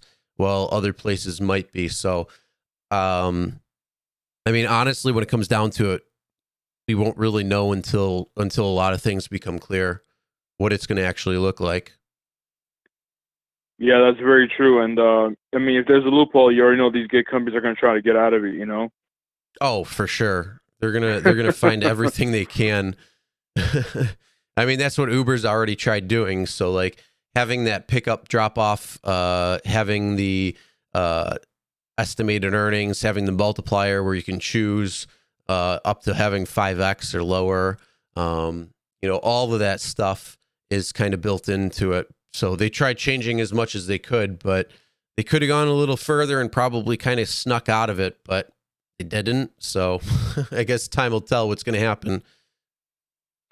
Yeah, that's true. Like DoorDash, well, I don't know if Uber Eats the same way, but DoorDash does offer some type of insurance, which is if you pick up the food and you're going to the customer, if you get into an accident, then they'll somehow cover you. But if you're going to the restaurant to pick up the order and you get into an accident, then they won't cover you, which is kind of crazy. Yeah, it's similar when it comes to Uber, when it comes to Lyft. They all have these like when things are happening and when it's not, when it's covered, when it's not. The best thing to do is get some sort of rideshare coverage from your insurance or from an insurance company that will offer it. Because that's the other thing is there's not a lot of insurance companies that'll offer something. And then you also have to make sure that they cover what you're working too. So there could be a company that could cover Uber, but not Lyft, or it could cover rideshare, but not delivery. So there's a lot of different things when it comes to making sure whatever you're doing would be covered under the time that you're online and doing something for a particular gig platform versus either it being a different platform or your personal insurance. Yeah, that's true. And I've seen some insurance companies like Allstate, Progressive, and I think Geico, and maybe State Farm. They offer what's called a rideshare add-on. So like you pay like an additional 10, 15, 20 bucks a month, and you can get rideshare coverage on your existing policy, which I think is cool. But again, a lot of drivers don't know about it. Yeah, that's good. And if you can get it, some areas they don't allow that. They don't have that. Some companies don't do it. And if they find out you're driving, they can drop you, and there could be a huge mess. And that's something that I think these companies really actually need to make sure that they pay attention to and are able to actually like give the right information and not say, oh yeah, you're covered for this, you're not covered during this time, and you don't really need to worry about other insurance, but you may need to, and it's in like little asterisk down in the corner, and like you have to use a magnifying glass. You have to use a telescope. Yeah, right. Like, wait, where's that? Which page is that on? 657. Oh, got it. Yeah. It's on you got to flip the page. It's on the actual end of the page. You got to get an electron microscope to see it. But yeah, I mean, yeah, they haven't been clear with that. And then they say, oh yeah, we're going to make it clearer for you. And it's like, no, you really didn't make it clear, because if you got to say it's going to be clear, you got to be like, okay, well, if you're driving for us, then you need to have this type of gap insurance, because strong possibility that your insurance won't cover you during X, Y, and Z. Exactly, and they don't want to do that. Mm-hmm. Oh yeah, they just want you to drive, take the riders, and get their money. Yeah, exactly. I just wish more and more drivers knew about it, because when it comes to food delivery drivers, a lot of them just kind of if they get into an accident, they don't mention anything about doing food delivery, and that's kind of rolling dice, and that's not good. The odds aren't good of that. Mm-hmm. Yeah, exactly. Joe from Dark Road Run, about a month ago, maybe a month and a half ago, he was doing a live and was talking about the insurance, and then he called a couple of the insurance companies to talk to them to see if they offered the rideshare endorsement, or if it was just for rideshare, or if it included like Uber Eats or like DoorDash or Postmates or anything like that. It was pretty interesting to hear what some of the places were saying. And even like on Uber's website, I think one of the companies, I forget which one it was, when he called them, they didn't offer the policy any longer, and they haven't for like apparently a little while, and Uber just either chooses not to update it or what. Well, that's really shady. Mm-hmm. Oh yeah. So yeah, welcome to rideshare, right? Right. Welcome to the Wild keep West. Up the great work. Huh? Keep up the great work. Oh, thanks. You're doing a great thing, and I just wanted to, come out and support as much as I can. Oh, thank you. Yeah, it's definitely something that's near and dear to my heart when it comes down to it, because, like I said, it's something that we can stamp out today if we chose, and the only thing we can really do is just spread the awareness and do that. So I appreciate that. We're coming up on hour 14, so still crazy to think about that. Well, cool, man. I'll let you go in case someone else wants to call in again. Keep up the great work, and we'll talk soon. All right, great. Thank you. Thanks for calling All in. right. Have a good rest No of the problem. night. You too. Cool.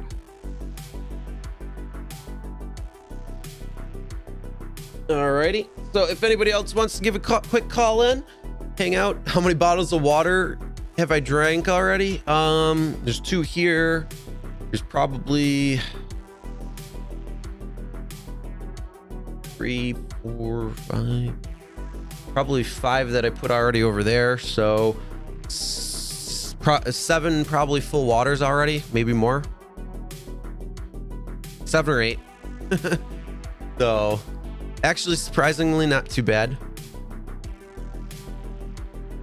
But either way, stay hydrated. When you're talking that much, those vocal cords are going to need it.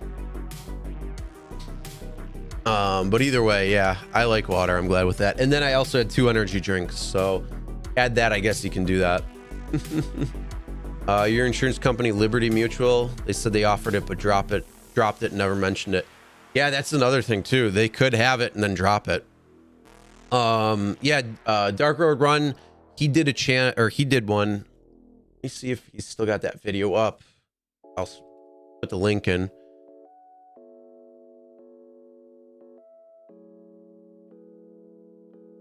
Hold on, let me take a look. Video. Let's see.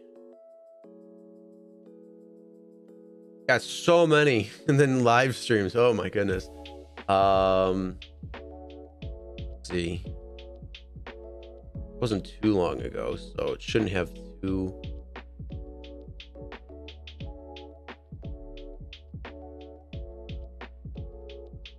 Camera Sensei 22. I guess he's got a lot more videos than I thought. Dang.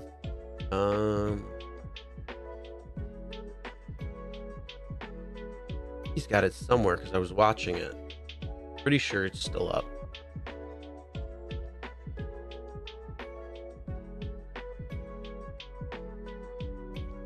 I think somebody else made a video too talking about, oh, here it is. Do you have rideshare insurance?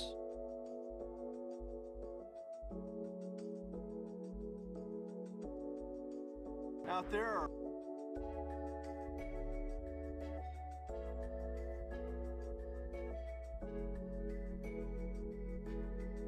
So that's the link right there to Joe's video about talking real quick about, do you have rideshare insurance, stuff like that.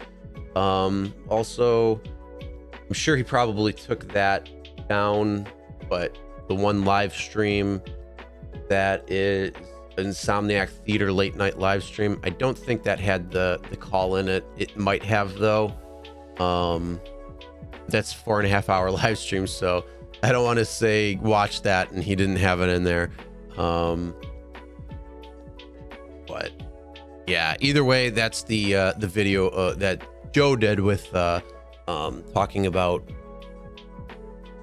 rideshare insurance, and it's definitely something that you want to make sure you're paying attention to, especially with these companies, because they can drop it. They don't tell you. They don't have to really tell you, apparently, and something happens and you could really get screwed. So all right, I have another video for you. This is a really crazy story what had happened. This is actually very recent. This is coming out of Texas, and this happened within the last week. So here you go. Other news now, he's accused of driving drunk and slamming into a car, killing 3 people and injuring himself and another driver. And now new video, take a look, appears to show that driver behind the wheel and drinking just moments before the crash. This is a video that was streamed live on Facebook, during which the man can be seen drinking with one of the people in the car who was killed. Channel 2 Sophia Ojeda is live now in Northwest Houston at the site of Saturday's crash with this newest information on this now. Sophia? Lauren and Chris, Harris County prosecutors say 47-year-old Camilo Morejon is now facing 3 counts of intoxication manslaughter, 1 count of intoxication assault, and DWI. Those charges could be upgraded if the driver of the other vehicle also does not survive. Harris County prosecutors say this chilling Facebook Live video posted from alleged drunk driver Camilo Morejon's account shows him behind the wheel moments before that deadly crash. Morejon commenting in Spanish that he drives better when he drinks.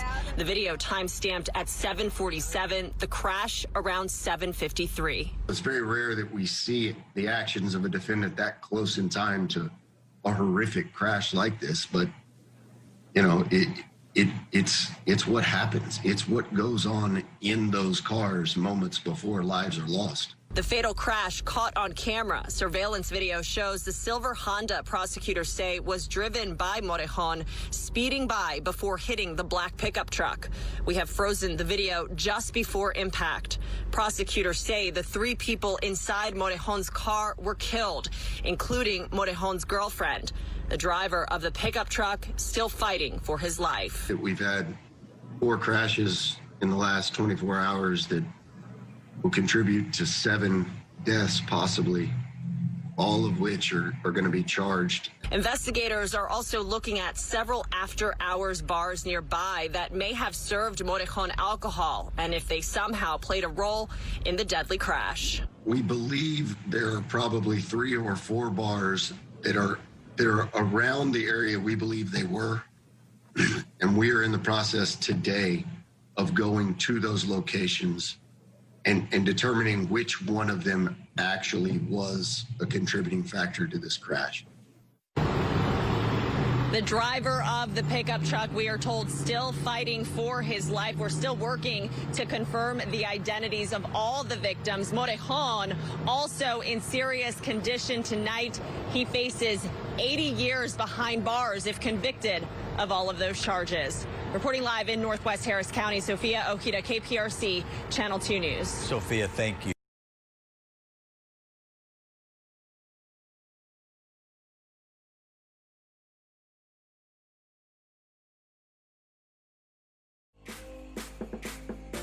So there is another crazy thing would happen, and he live streamed drinking, and then 5 minutes later got into an accident after saying, "Oh, I drive better when I'm drinking." No, you don't. And now you are responsible for the death of 3 people and maybe a 4th. I haven't followed up on that story. But either way, still crazy. Like, what are people thinking? John, you said it right there. Crazy part is that these people are the perpetrators, and they're usually the ones who are okay.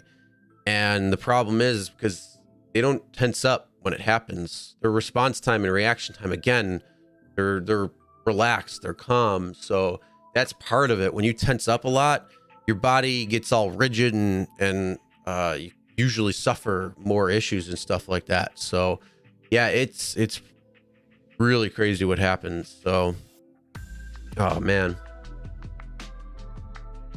yeah. And that was a scary accident. What the footage that they showed of the cars and that looked like. I mean, again, it's scary. So, all right. So again, if you'd like to call in, share your story, hey, or just talk about whatever, and definitely do that. From your understanding, when you speak with pizza drivers, they have to carry their own insurance. Yeah, that can be. Certain places may carry you depending on if they're gonna or not. Domino's covers that. Oh, that's pretty cool. Where I worked, they covered. When I was there for 8 years, they covered, and that was great. Not that I needed it or anything, which was a good thing, but they actually did, which is nice. So it was during the time whenever I was working and whenever I was on the road, it would be covered, which was really nice. I don't know if they still do that or not. I should find out. But yeah, most places don't. Anytime you're using your car, you really don't. Talk about how to address on how to handle a friend getting into the car after drinking. Sure. How to address on how to handle a friend getting in their car after. Oh, you're talking about like if they get into their car, like their own car, and are drinking. Yeah, we can talk about that. I mean, the easiest thing is be firm, be in charge. You know, if you have a strong conviction, you're the one who is going to be getting. Yeah, do you mean, yeah, you're talking about like addressing somebody who drinks and then gets in their car to drive home or something like that? Is that what you're saying? But yeah, like I said, if that's what it is, yeah, be strong, be firm, be convicted, be like, this is wrong, do not do it. And you know, for a lot of people, especially if you're timid, if you're shy, if you're not able to, if you don't have like a strong voice just in general, and you say it very very strong, and you say it very much with a lot of conviction, that will say a lot more than somebody who always has a strong conviction or is always very boisterous. So like your personality, I'm not sure how that is, if you're a very strong person, or if you're not as much, or some varying degree in the middle. But like I said, if you're on the lower end, being more timid or being more shy or being a little more quiet, and like I say, if you speak up to somebody, that can truly have a major impact, because when somebody sees or hears that happening, it will make anybody think twice, because they're gonna be like, whoa, wait, what's going on? And yeah, that can have a huge impact. The other thing too, if you are a very strong person, always full of conviction, or very forward in the way you can present yourself, and you tell somebody that and they're like, oh yeah, whatever, that's when you just start saying, look, is our friendship more important? Or I mean, I'm sorry, is you driving more important than our friendship? Is you getting behind the wheel? Oh, you're mouthy. Oh, okay. The person lives in your apartment complex. I mean, if you want to keep it civil, you can be like, hey, look, I want to sit down and talk with you, and I want to have a real topic conversation, and I don't want this to come off wrong or anything like that, but you worry me.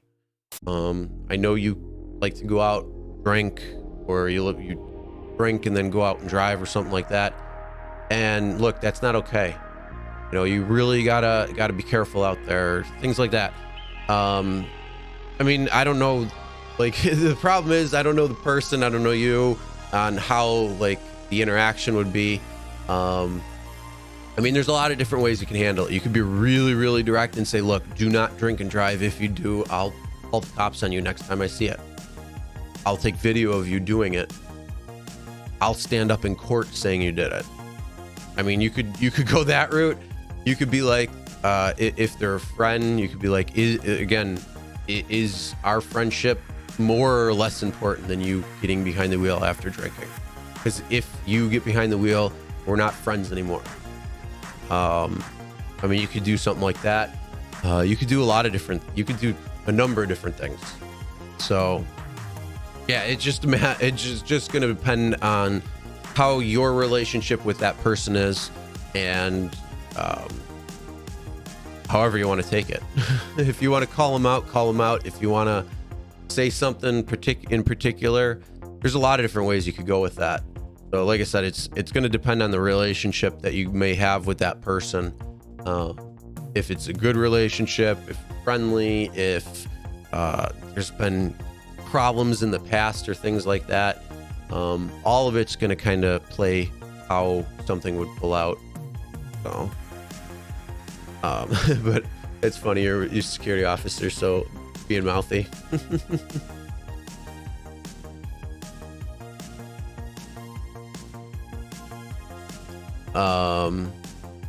You must be a special kind of stupid for drinking and driving, sharing it on live.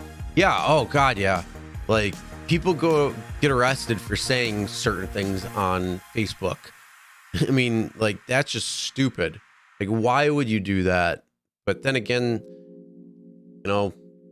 it shows right there. And it's sad because, again, 3 people died and a 4th one could have. I didn't follow up with that, so I'm not sure exactly. It's sad. It truly is. Someone who's a problem and the person messed up their car, they just bought a new one, had children. Yeah, you could talk to them. You could even just say, like, look, I mean, if you have a personal experience with it, you can say, look, it upsets me. You should really think about your kids. If you want, you can share somebody's story. You can go on Facebook, you could go on YouTube. You could find a lot of different things going on the news. Find something that would speak to that person, you know, maybe with their kids. Find somebody that looks like them as a victim, looks like their kid is a victim, looks like or around the same age, and say, what would you do if that was your kid? There's a lot of different things you could do. I mean, you really could. Person just got a newer car. He gets messed up due to her driving impaired. Person drinks at home, uses just a mess, saying bad driver.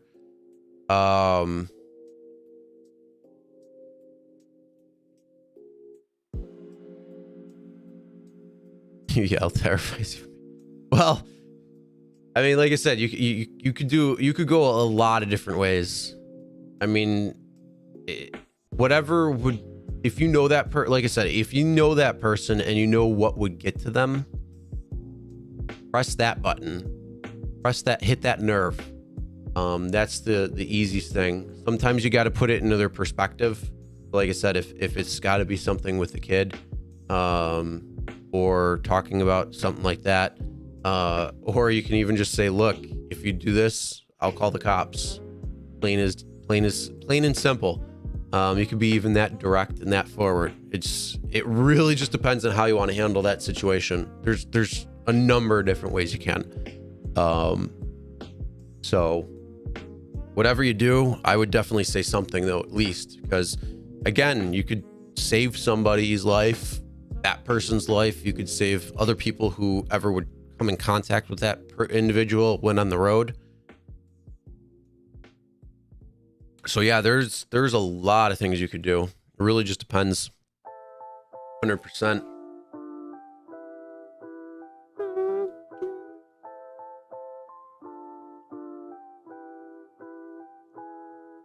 Dang, 14 hours and 13 minutes into it already. Whoo, baby. Dang, a guy who's got 8 DUIs. I hope they don't have their license. I really hope they don't. I don't know. That's the whole thing. It's like, how do you get that many? How do you even have the ability to get that many? Like, you're driving without a license. It's definitely got to be revoked. Hopefully. Dang. 8. Like, clearly they don't care. Clearly they don't get it. Oh my God, that's insane. 3 DUIs equals one year. Yeah, that's the whole thing. First off, if you have just a DUI or DWI, the ramifications for that is much less. It's the manslaughter charges or vehicular homicide charges or things like that, that are going to give you, 10, 15, 25 years life sentence, depending on where you are.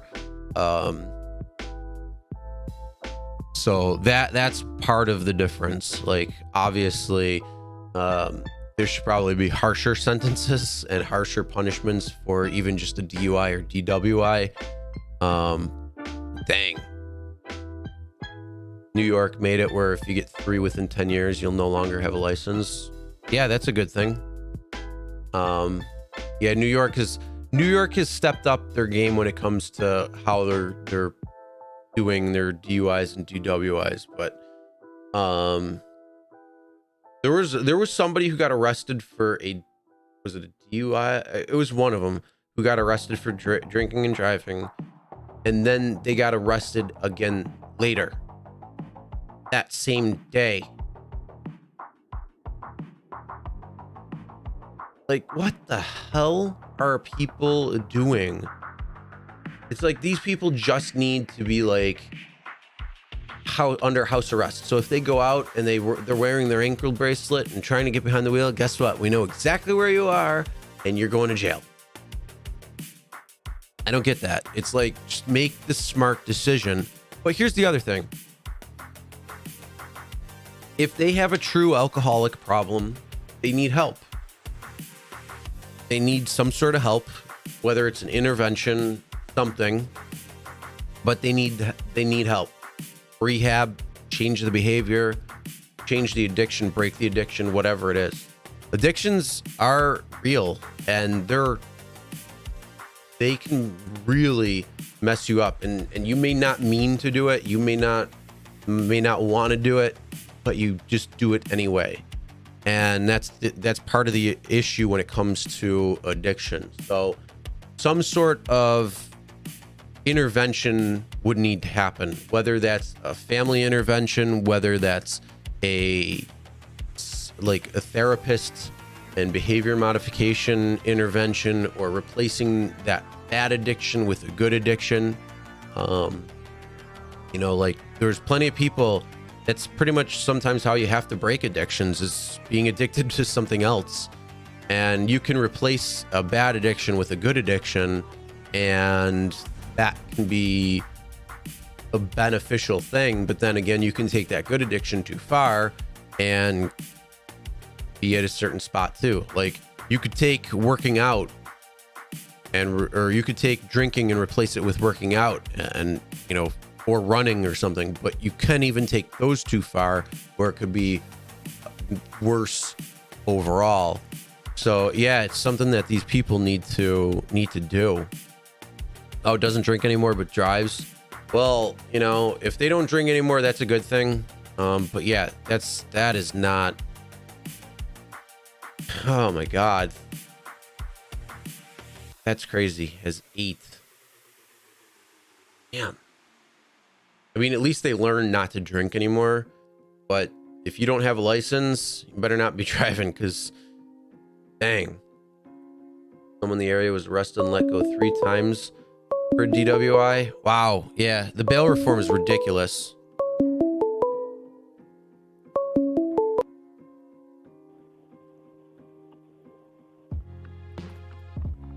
Hola. Hello. Hello. How's it going? As you're saying that, the first part of my story with the 3 crosses. Yep. And they were students over at the OCC over by my house, right? Mm-hmm. And the guy who actually hit these kids, he lived down the street. So, I mean, obviously he was on his way home. He hit them, left the scene, and ran home. The police had to go to his house and find him. Okay? Now, New York is not as strict. They say they're stringent on their laws, but they're not. So this man kills 3 kids, mind you. His family bails him out. Now, I don't know if you've ever heard of the Syracuse Nationals before. We baseball team? Normally have. No, not the Nationals. The Syracuse Nationals with the cars. Everybody brings in their old cars and stuff like that into the Syracuse, and well, anyway, it's a big thing. So everybody from all over the country come in, and so where I was working, well, actually where I'm working now, someone came in, and this guy who had hit and killed these 3 kids, who is out on probation or out on they bail out on bail. He's down the street, mind you, racing his car, drinking.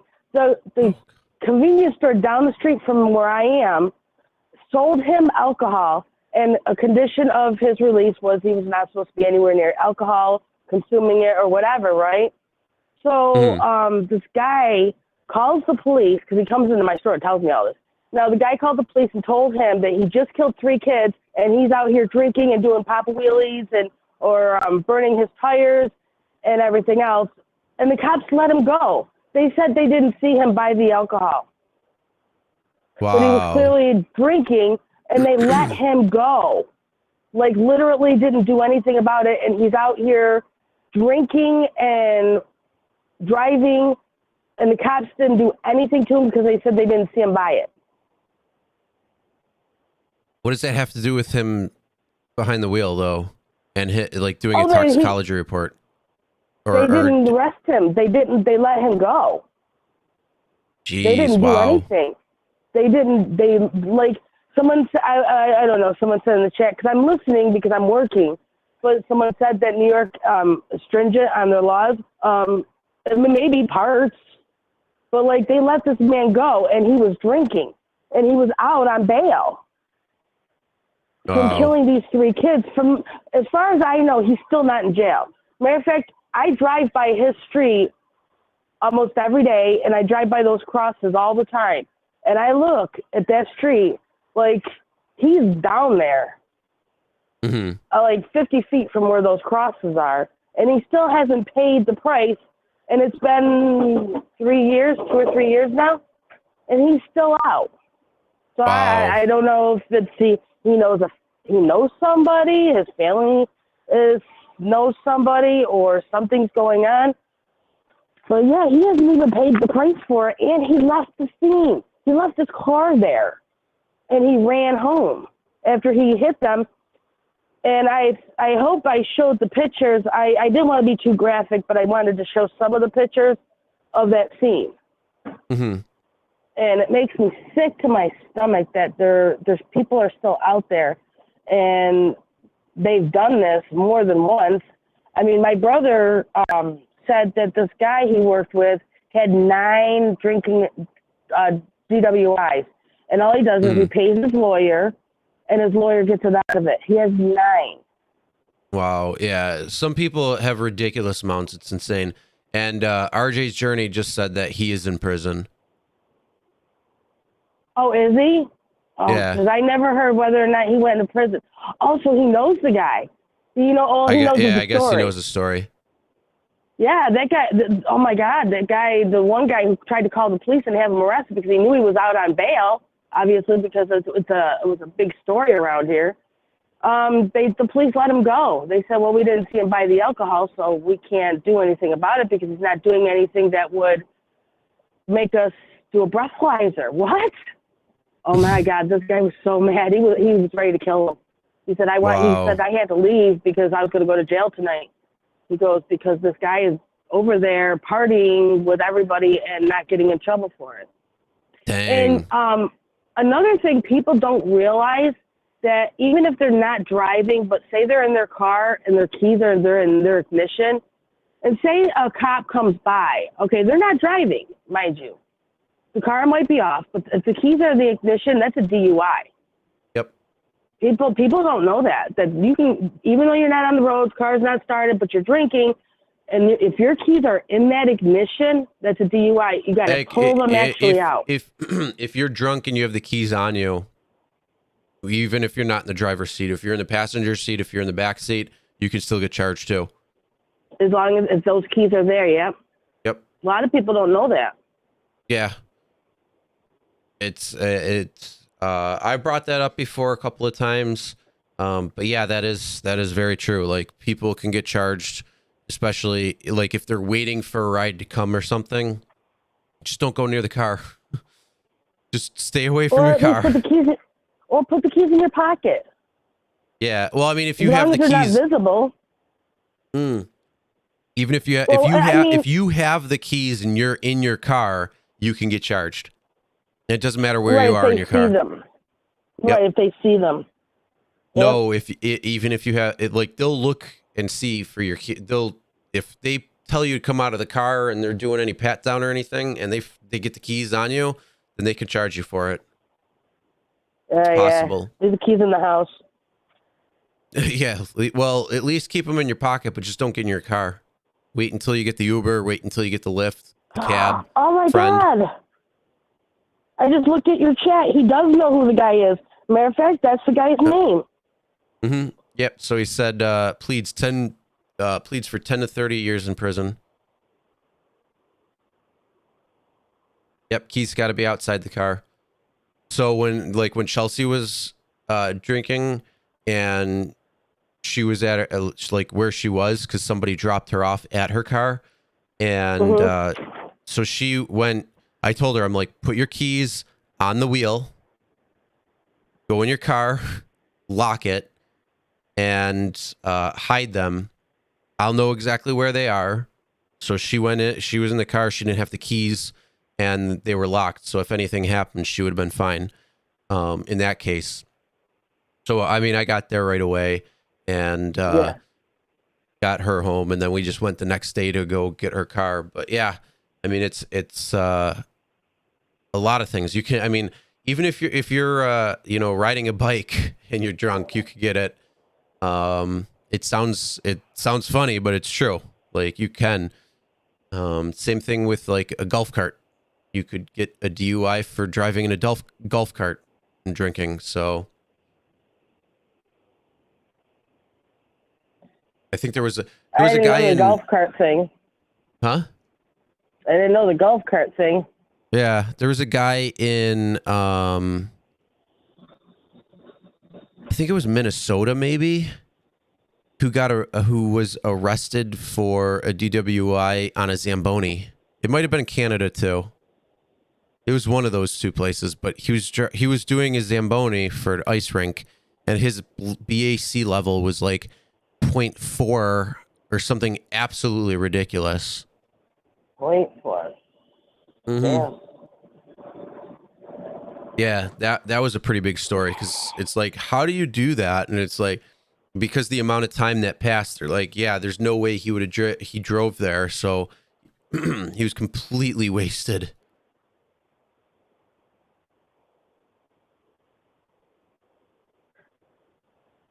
Oh, so that's Creative J. He just said it in the chat. Creative J. Mm-hmm. Okay, so that makes a little bit more sense. Yeah, that was. I was thinking about that story when you were talking. I don't know. I was thinking about that guy, because that guy. Oh my God! I'm so glad that he's in jail. I'm right here next to the situation, and I didn't know he was in jail. Mm-hmm. But he had been out for a long time, and he lives right up by my house. The family does, and I go by those crosses all the time, and I knew that was the perfect place to start my video. Just. Mm-hmm. You know, with oh those yeah, kids, I mean, like, know? yeah, it's sad. There's a lot of crosses that you see on the road. Yep. So. You wouldn't believe how many I saw on my way on my vacation when I went down to Virginia and then I crossed over to California. Oh my God, Chris, they were everywhere. And then one state, I'm not sure what it is. I think it is New Mexico. They actually have signs posted all over the highway. It says, there's a number to turn in drunk drivers. Mm. And it's posted all over the highway. Yeah, it's 911. Yeah. The number they gave me wasn't 911, but that's true. Well, I mean, all you got to do is call 911. If they're on the road, they're swerving all over, it's an emergency. True, right? Yep. Well, yeah, this has been great. This live stream. I wasn't really sure how it was going to go. It's been really informative, really good, and I loved hearing everybody else's stories and different perspectives of people's situation and lives and how things have been changed and stuff. It's been really good. I've been here with you the whole time, Chris, except for when I took that hour nap. Well, I appreciate you being there, and there's been quite a few people who I've been seeing for a majority of the live streams, so you know, they're troopers too. So it's it's pretty cool. Yeah, we're 14 and a half hours now, so still going. It's almost 1 a.m, so we're now officially into Monday, and at least here. So yeah, it's been pretty good. Still got a few more videos that I got to go through too when it comes to a couple of different things that I came across, as well as a couple other people like Sensei, who made a video. I was hoping he'd be on so he could even say stuff. But he's been busy today with that because he got his membership started up today. That's why he wasn't able to come up here to New York. Because I asked if he was coming up, and he said, well, what day is it? And I said, November 1st. He goes, Lisa, that's the day I start my membership. So he had a lot going on in his channel. I mean, we just don't know about it because we haven't been on his channel all day.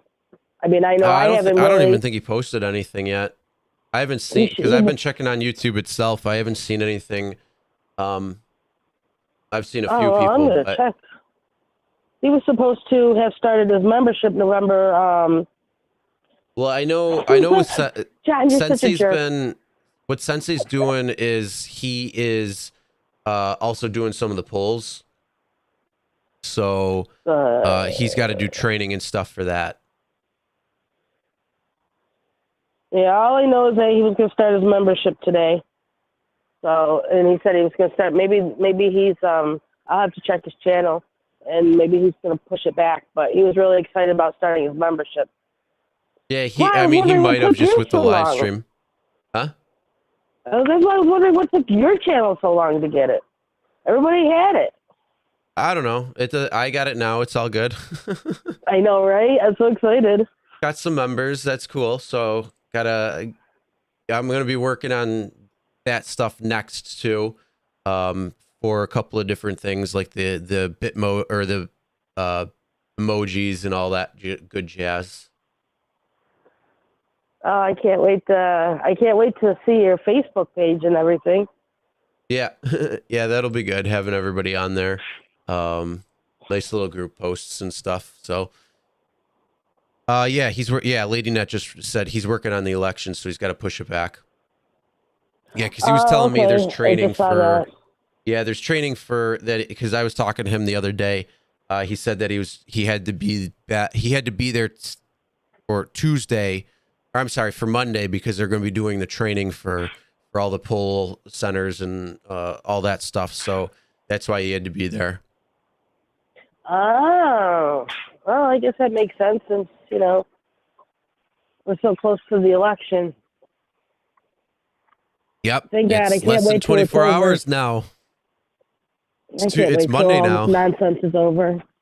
Yeah, right. Everything is going to be done, and then we just got to pick up all the pieces of everything that just happened in the elections and then start work from there.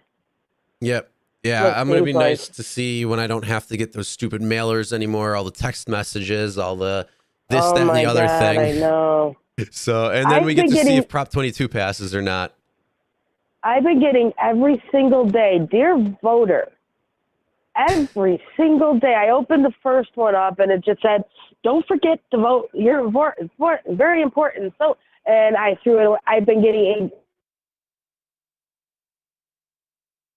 You've been what? You cut out. What was that? I've been getting dear voter mail, just a little piece of paper, like a mail, like you just open it up. It's just a piece of paper that says, "Don't forget to vote." That's it. Oh yeah, yeah. I'm getting For like a week and a half. vote for this person, don't vote for that person. This, that, and the other thing. It's like, all right, I'm done. Oh, I'm done. I stopped that. No, I stopped that because I had I have where I go, who I vote for or whatever, but I vote for who I think does the best for the job. I don't care if they're Republican or Democrat or independent or stupid. Well, yeah, I care if they're stupid, but I don't care who they are. I care what they represent and how they would represent the position that they want. So I just put independent and I stopped getting mailers. Thank God. I mean, I get them from nuts. both parts. I get them from all the parties. It's crazy. Like it's like, no, stop. I don't care. I already know who I'm voting for. I've already looked up their habits, their policies, their ideas, their thoughts. I know what I'm doing. So, yeah, it'll be nice when it's all said and done. John just asked if most people wait till the last minute to vote. Well, technically, John, we're in a COVID dilemma, but normally voting is November 3rd. It's usually not the last minute. It's the first Tuesday of November. And yeah, you might have absentee voting and all that, but Not like people are gonna all people vote throughout the day. So, I mean, yeah, you're gonna get last people voting or last minute voters. I'm not voting. I'm voting on Tuesday. I'm not going in before that. I don't need to vote early. My voting is like, huh? They let you take time off from your job to be able to go vote. I never seen the need of it because I always have time in between jobs to do it. Yeah, so I never take time. I think it's an hour before or an hour after, something like that. I can't remember exactly what the amount is. I don't know, but I know that you're allowed to take time off because people like I've worked with before, and they'll be like, oh, someone would come up and say, oh, can you do this because somebody's going to vote. They could have voted before they came to work, or they can vote when they get out of work. Either way, the polls will be open. But it is what it is. I think people just like to be able to use that excuse so they can duck out of work for a little while and still get paid. Oh yeah, probably. Either way, yeah, Tuesday it'll be pretty crazy to see all things that are going to go down. Some people are saying they got their absentee ballot and didn't get theirs. Yeah, I'm just going in on tomorrow. I'm just voting the normal tomorrow. I just got I'll my go in the morning. where I'm supposed to vote, where my voting place. Yep. So yeah, just go to the and normal. That's right down the street. Yeah. Yeah, right down same the here. street from my house, and I'm not worried about the thing because someone was saying something about mailing in your vote, but that's been going on since the military could vote. Because when my son was in the military, he had to vote through the mail every time he voted. He had to do it from mail because he wasn't here in New York. He's a New York resident, but he was in the Marine Corps, so he was stationed down in North Carolina. Well, CNC just wrote that never got the absentee ballot and yet filled out the request in July. Hopefully somebody didn't fill it out for you. And there's some voter fraud there because, Oh, Chris, great. Now look what you started. Well, let's be real. There's always a possibility. Oh, my God. No, I know. CNC, what I'm saying is that somebody could have filled it out on your behalf. That's what I mean. I don't know how you'd be able to figure that out or not. She'll find out when she goes to vote because it'll say probably at her polling place, it'll say, it says here you already voted. Yeah, at that point, then you can figure it out. But yeah, either way, I'll be going in. I'll probably go in tomorrow morning at some point and go and vote a little early. That's what I like to do. I like to do it like at the beginning before everybody kind of goes out and does it. Well, I like there's a place over by my house, the fire department by my house, and after they spend the entire day and they feed all the voters. So after you're done voting, nice. then you go eat. All through the day. That's cool. Yep. So it's nice, you know. I mean, like, do you have the Get Upside app? Yep. So did you see the promotion for the voting? That if you send in your picture of your I voting sticker or I voted sticker, oh yeah, they're you going to get give the 10 you. cents. Yep, they're going to give you more money, more of a discount. Yeah, I saw on that. Your thing. So that's pretty cool. Yeah, they sent I the guess they email really want out. everybody Oh to go yeah, vote. that's right. If anybody wants to know, if you don't have the Get Upside Gas app yet, they're doing that where they're going to give extra money back. Links in the description if you want to get that, and then you can save money at the pump. So that's something that you want to do. Yep. A bot filled it out. Hopefully not. My 5 minutes are up. Your 21 minutes are up. Holy shit. I mean, shoot. Have I been on the phone with you for 21 minutes? 22 minutes almost in 3 seconds. Whatever. I would have stopped by except for it was so windy. I went and got gas over at the Speedway there. And, well, kind of by you. I was kind of by you. And so I was like, well, should I or shouldn't I? But then it was so windy. I just wanted to get back to Syracuse because I had no idea what I was going to expect there because my brother had told me earlier that it was raining like crazy. So that's why I just left. You're lucky. It's snowing right now. It's all over the grass. I checked the last time I played a video. So yeah, it's no good. Okay. I don't like this. Good luck though. You're gonna get it. Get to work, Lisa. RJ says. John, yes, Lisa is a talker. And then she complains that I'm a talker. You are a talker. Yeah, but I'm also not on the phone for 20. I'm going on 23 minutes when it's a 5-minute timer. You could I have just hung talked up for on my ass 14 anytime, Chris. hours and 40 minutes. That's all.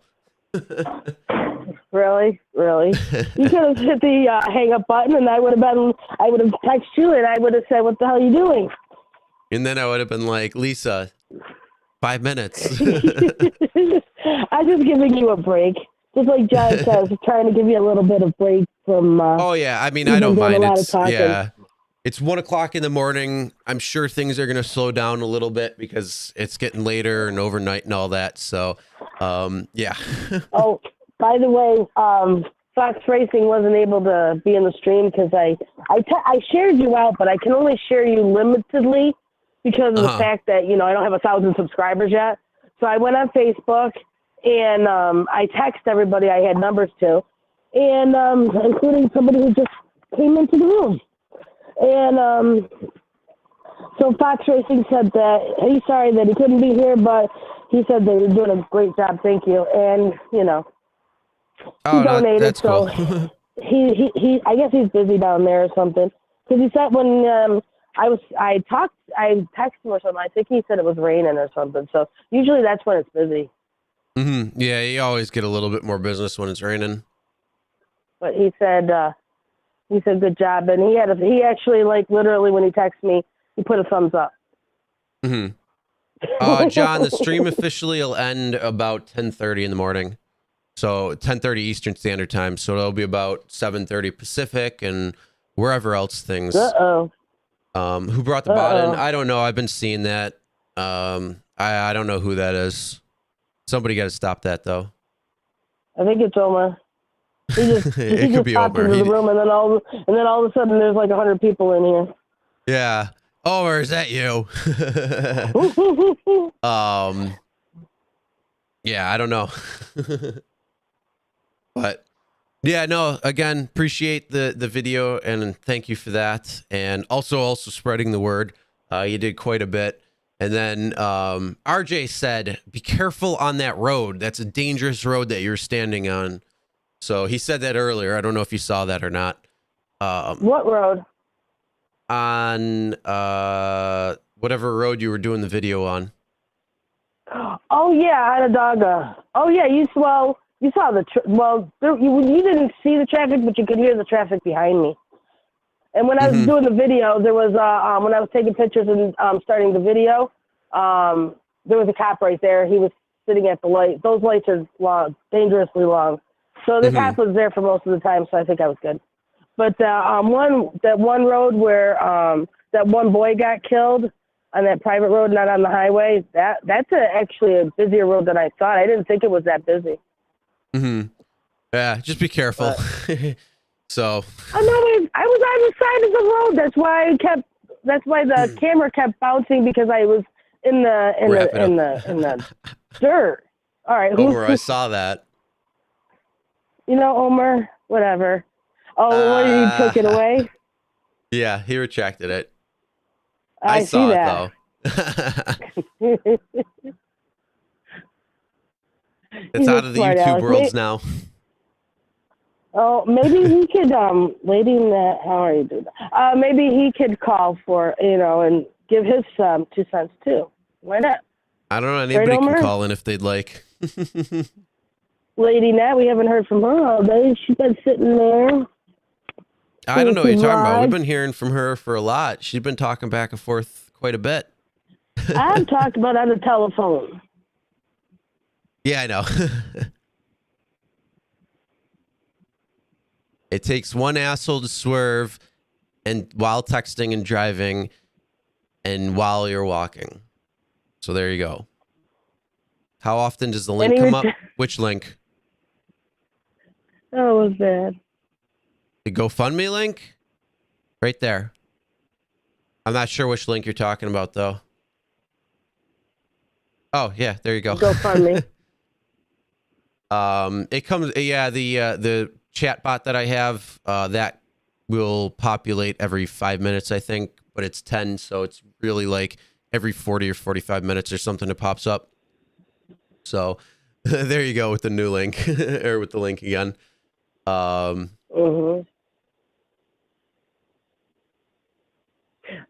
I did really well this weekend over in Buffalo, so I want to get one of those sweatshirts and T-shirts too. Okay, cool. Because, like you said, as long as I'm wearing it, people can see it. Yeah, exactly, and that's the thing. All right, so we're up to 371. We just got a $30 anonymous thing. So awesome to whoever Miss or Mr. Anonymous is for that $30 donation. So we are now up to 371. We're actually higher than that. Again, like I was saying, with some of the super chats that have to go through, and then anybody who bought a T-shirt or hoodie. So that is also one of the things there. Just had to put that in there. Thank you. Talks forever. So. All right. Well, I will let you go. So hopefully, well, you know, Chelsea will say how much you talk. So you don't say I talk to. Damn, I wish she wasn't in bed so she could sit there and back me up. Of course I'm going to talk. I've been talking for the 24-hour live stream. I got to talk. Keep it entertaining. Oh, my God. Keep people watching. Well, apparently you're doing a great job. 212 people are watching right now. Yeah, I don't know who's got the bots, but they gotta quit that stuff. I don't want the bots in here because it's not real. I see them in everybody's stream. I saw them in my stream. Yeah, I don't know who's doing that, but somebody has got to stop that.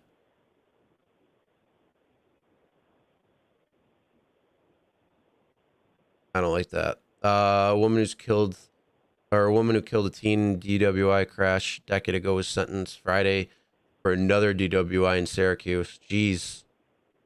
Will spend a minimum of 1 year and a maximum of 3 years. That's it. Oh my God. Needs to get more than that. When you go behind the wheel of a car, that should be murder one automatically, because that is a weapon. Literally, a car is a weapon. Like I said in my video, you know, the car doesn't care. If it hits you, it's going to kill you, and it doesn't care. It's a weapon, and when you're drinking, that's the bullet. You know, and there's no way that there should be a lighter sentence for someone who does a vehicular manslaughter as opposed to someone who's drinking and driving and kills somebody. You know what I'm saying? It should be murder one, because technically you have carried your weapon with you. It was intentional because you drank, and then got behind the wheel. That's intentional. Yeah, I don't know if I don't think it's going to be considered intentional, because intentional, you're like meditating it out. This is still an unfortunate accident. So there is that discrepancy there when it comes down to it. But you go to the bar, right? You went to the bar. You took your car. Yeah, but you're not, you're not going out and saying, oh, I'm going to take this, and I'm going to take this car and I'm going to hit you specifically. That's where it gets dicey, because it's all the jargon and stuff and the definitions that are out. That's why it's a little bit different. So it's a little bit different, although there is vehicular homicide, and then there's which is there, and then there's the vehicular manslaughter and all that. So, you know, it's close, but yeah, there needs to be harsher sentences and stuff, and hopefully make people think twice about it. You know, maybe instead of a $10,000 fine, you know, it's a $25,000 that needs to go towards, like, I don't know, a park or something, whatever it is. Something should be done, because people shouldn't be able to just get out within 10 years, you know, and still live their lives when they've taken lives that can't be lived anymore. You know, it's wrong. Yeah, you know? it's like just it's just wrong. Be smart, make the right decisions, and then you don't even have to worry about it, because you made sure you got home safe and other people are safe, so it's all good all around. So it's just being smart and being responsible. Yeah. So, Miss, I'm supposed to be working. I am working. I do maintenance on the overnight. I clean showers and do laundry. Oh, gotcha. Got it. We're really dead because it's cold, and like truck drivers from the south ain't coming up here in the north in the wintertime because it's too cold. Yeah. They might freeze their toe. Yeah, no, you're right. There's a huge difference between premeditation, criminally negligent. Yeah, there is a big difference.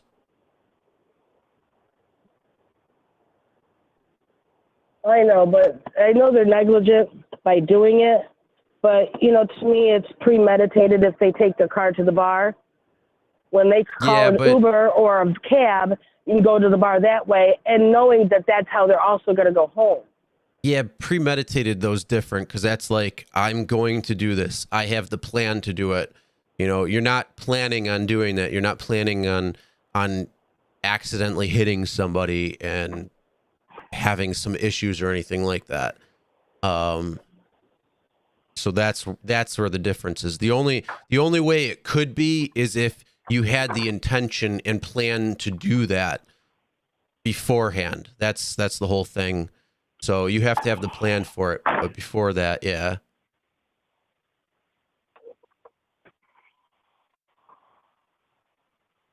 Oh, that's just a little bit of difference of it.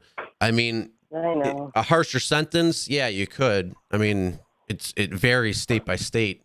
So some have life sentences. So.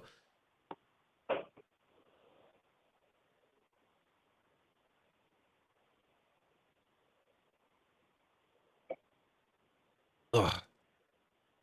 But. Sorry, I was just reading what Noah just wrote. What? I think the white supremacist who murdered Heather Lay deserves much harsher sentence than a drunk driver.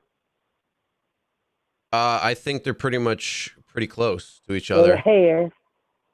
I mean, I don't actually know, that particular case either, so I can't really say anything on that. But I mean, both of them are pretty going to be pretty bad. So, you know, somebody dies. Oh, wait, somebody dies at your hand. You know, huh? I'm trying to think of the case. I think I remember the case. Yeah, I'm That's not sure who that one in is. her bed, right?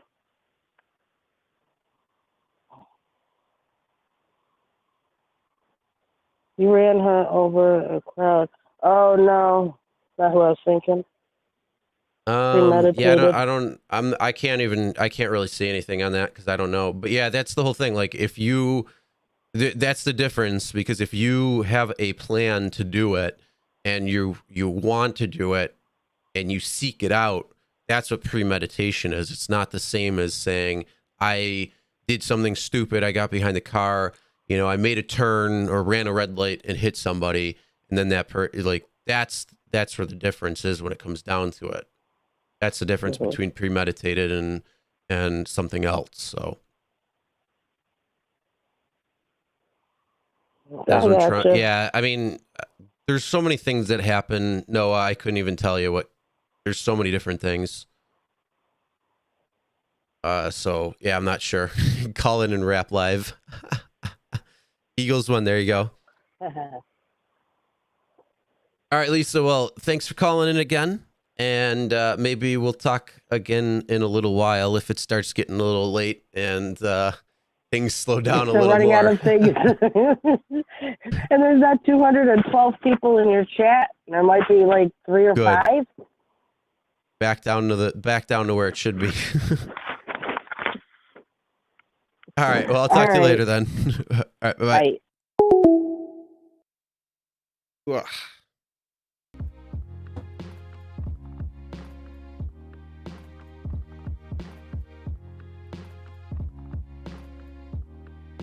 Does anyone care that the LA Dodgers won the World Series? Probably not.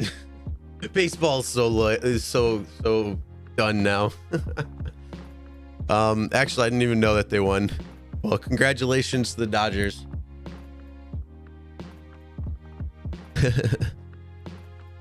But yeah, anybody else who wants to call in, you can. I'm gonna do a little bit of a different video now as well too. Let's see. This one is from the driver sensei and one of the videos that he made. So here you go. Well, what's going on? My riders, drivers, and entertainment providers is the driver sensei. And while Chris from Real Rideshare Stories is gone, I decided to jump in, take over the stream for a little bit. Now, Real Rideshare Stories has been launching a campaign for Always Drive Sober, which is a great way to focus on the drivers and the riders who use rideshare to get to and from, not only for their daily tasks of work or just recreation stuff, but more importantly, when you're just incapable of driving against the law. Now, if you don't know, your donation over to the GoFundMe goes directly and benefits MAD. If you don't know what MAD is, that stands for Mothers Against Drunk Driving. Now, this campaign has been around forever. I mean, I remember seeing it around work, at bars, seeing it all over the place. That was back before we even had rideshare. We never had rideshare back in the days to where we can call. We always had to rely on somebody who was a DD, and that's God willing that they did not drink when we went out there. Or it was always this horrible idea of who's the least drunkest of all the drunkest. That don't even make sense. Who wrote that time? Who's the least drunkest out of all the drunkest? Back in the day, we used to make bad decisions like this. People still make those same tragic decisions. And we have a plethora of different ways to be able to get to and from our place of enjoyment back to our residence or wherever we need to go without grabbing those keys and getting behind the wheel of a car. A lot of you all may do rideshare. A lot of you all may have done rideshare in the past, and I commend you so much because you may have saved so many lives by picking up people. Personally, I devote most of my rideshare time towards the nightclub scenes because I love to give back to those people who put the onus on themselves to call a rideshare. Now, sometimes people complain like, oh, it's so much a headache. You got people crawling over your seat. You have people acting wild, wilding out. You got people that are close to the point of throwing up. You got to give them vomit bags and so forth to make sure they don't spew all in your car. And sometimes, and unfortunately, you get called to the scene of police in which you have to take drunk people. For everyone that have contributed towards the Always Drive Sober campaign from Real Rideshare Stories, thank you all so much. If you're unable to contribute towards the campaign, hey, we understand. You know, it's hard times right now for a lot of people, but the next best thing you can do is share it. All you have to do is grab that little link. The link is probably in the description. It's probably in the chat. It's probably pinned in the chat. Or you know what? You know, I'm gonna put it right here. I'm gonna put it right there. There you go. This is the link right here. It's a short link. Type it out. Just send it to people, and then they can make their contributions towards this Mothers Against Drunk Driving. And thanks to Chris from Real Rideshare Stories for always driving sober and getting this word out and bringing our attention to how many lives people save just by giving rides to those that are impaired. So thank you, Chris from Real Rideshare Stories, for giving me the opportunity to elaborate on this campaign, to give a shout out on this campaign. Thank every single person who have contributed, who have shared, who is talking about it, who has even put it inside of a text and shared it out. Thank you all so much. I appreciate each and every single last one of you all. Yeah, that's you. And remember, if you are a driver, remember, don't just drive, be a driver. And if you're drinking, make sure you get somebody the opportunity to grab a rideshare or be a DD to get them home safely to save one life at a time. I'm the driver sensei. Remember, explore your world. Don't drive, be a driver. I'm out. Chris, you can have your channel back now. All right, thank you, Sensei, for doing that. And in the words Sensei, he said it pretty well there. So thank you again when it came down to that. And RJ, you asked, is it still snowing? No, it's not. I just went and looked. Did a quick bathroom break and took my other bottles over back to the sink. So no, it's not snowing anymore, which is a good thing because, you know, it could get a little icy out there. And again, people not paying attention, ice gets on the road, and that can be even worse of a problem. So that is and can be an issue. Yes, I have left my chair. I'm standing right now, so that's a good thing. RJ's Journey Weather Life Cam. Yeah, no, hopefully you can yes, that was somebody who was twerking in his back seat too, by the way. That was, and that was really bad. I'm like, what the hell? Because he sent me that last night, and so I was working on it to just get it like ready and uploaded and all that for this, and I'm like, what? Oh man, I'm like, I really want to see that video though, like just to see what was going on or the audio of it. But oh man, how time will fly by you. Throw a clock. Yeah. Hey, we did just hit hour 15, so we're getting closer. Got 9 more hours to go. Woo. We're really going through. But yeah, like I said, here we go. If anybody else would like to call in and, you know, say anything, talk for a little bit, have a good time, floor is yours too. But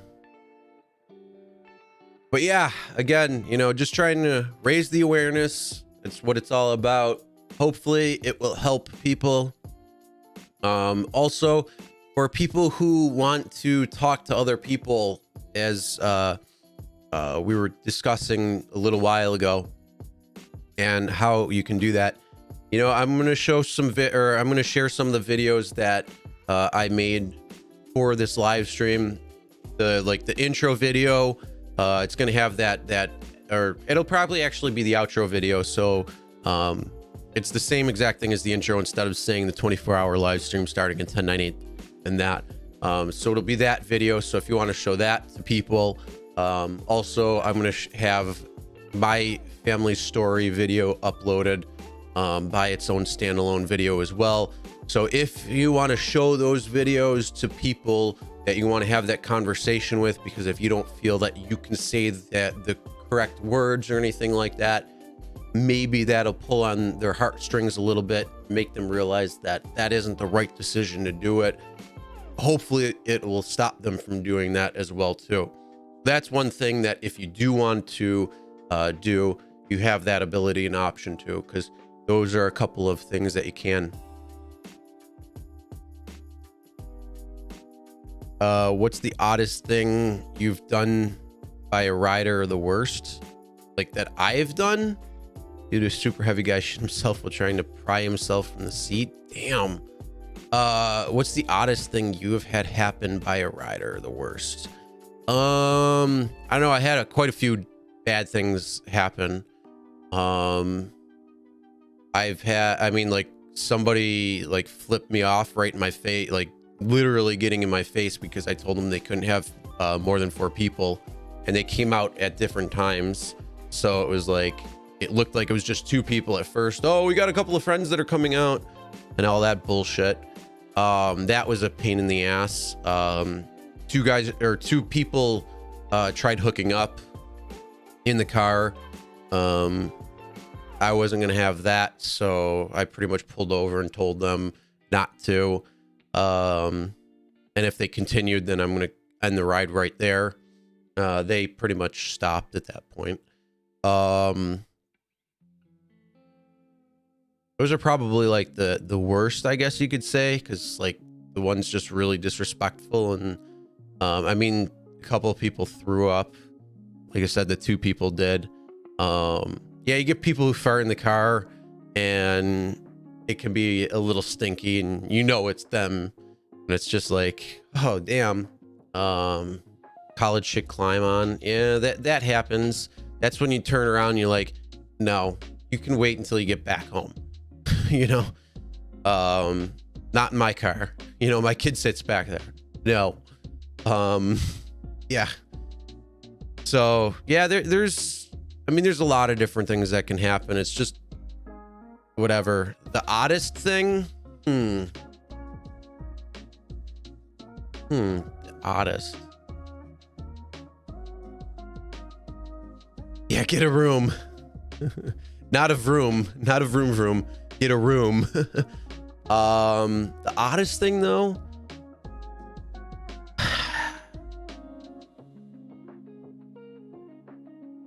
I had a couple invite. Nice. I don't know. I mean, there's definitely a lot of weird things. some of the conversations you hear, some of the conversations you're part of, those can be a little bit odd and unique and just straight up what. So that can be a couple of things when it comes down to it. A few of those conversations I've posted already on the channel, so if you want to check out those videos, you could go back and check those out. It's all in a playlist that's from all the dash cam footage I have. So there's that. Trying to like anything specifically that was weird or odd that I haven't really seen, like it's like out of the ordinary. Not too much. It's pretty much the normal average crappy rides out of it. But again, those are like, it's a small amount compared to the vast majority of rides. You know, I probably had like, I mean, like maybe 3-4 rides that were actually like really bad in terms of something that were happening. The rest were, you know, on borderline. And then, you know, the vast majority though, nothing happens. Usually it's fun conversation. It's a good time. And yeah. I mean, I think one of the weirdest conversations was there was 3 girls that I picked up, and they were, you know, all different ages. One was definitely up in the cougar range, and she was talking about how like they were talking about how she didn't get laid in like a long time. And so it was funny because like they saw the dash camera and we were talking about YouTube and stuff like that. So it was like, hey, if anybody's looking, you know, she hasn't had any loving in a while. So stuff like that was kind of fun. You know, I like the fun rides. They're good. But yeah, had a couple. I mean, I've definitely been picked up. Try like the one girl where she's like, you know, it's only 12:20 or 11:29 or whatever it is. You want to come up to our room for 29 minutes and chill or whatever it was? And then the crazy annoying loud girls who were trying to pick me up too. The one.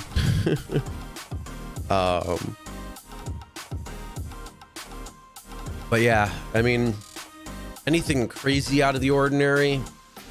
Not really out of the ordinary, I guess. I mean, not like some of these other ones. Some of them are just that you see online or that I see. It's just like, holy crap. You're in the cougar range? Nice. Nothing wrong with that. Oh, Chelsea's not on?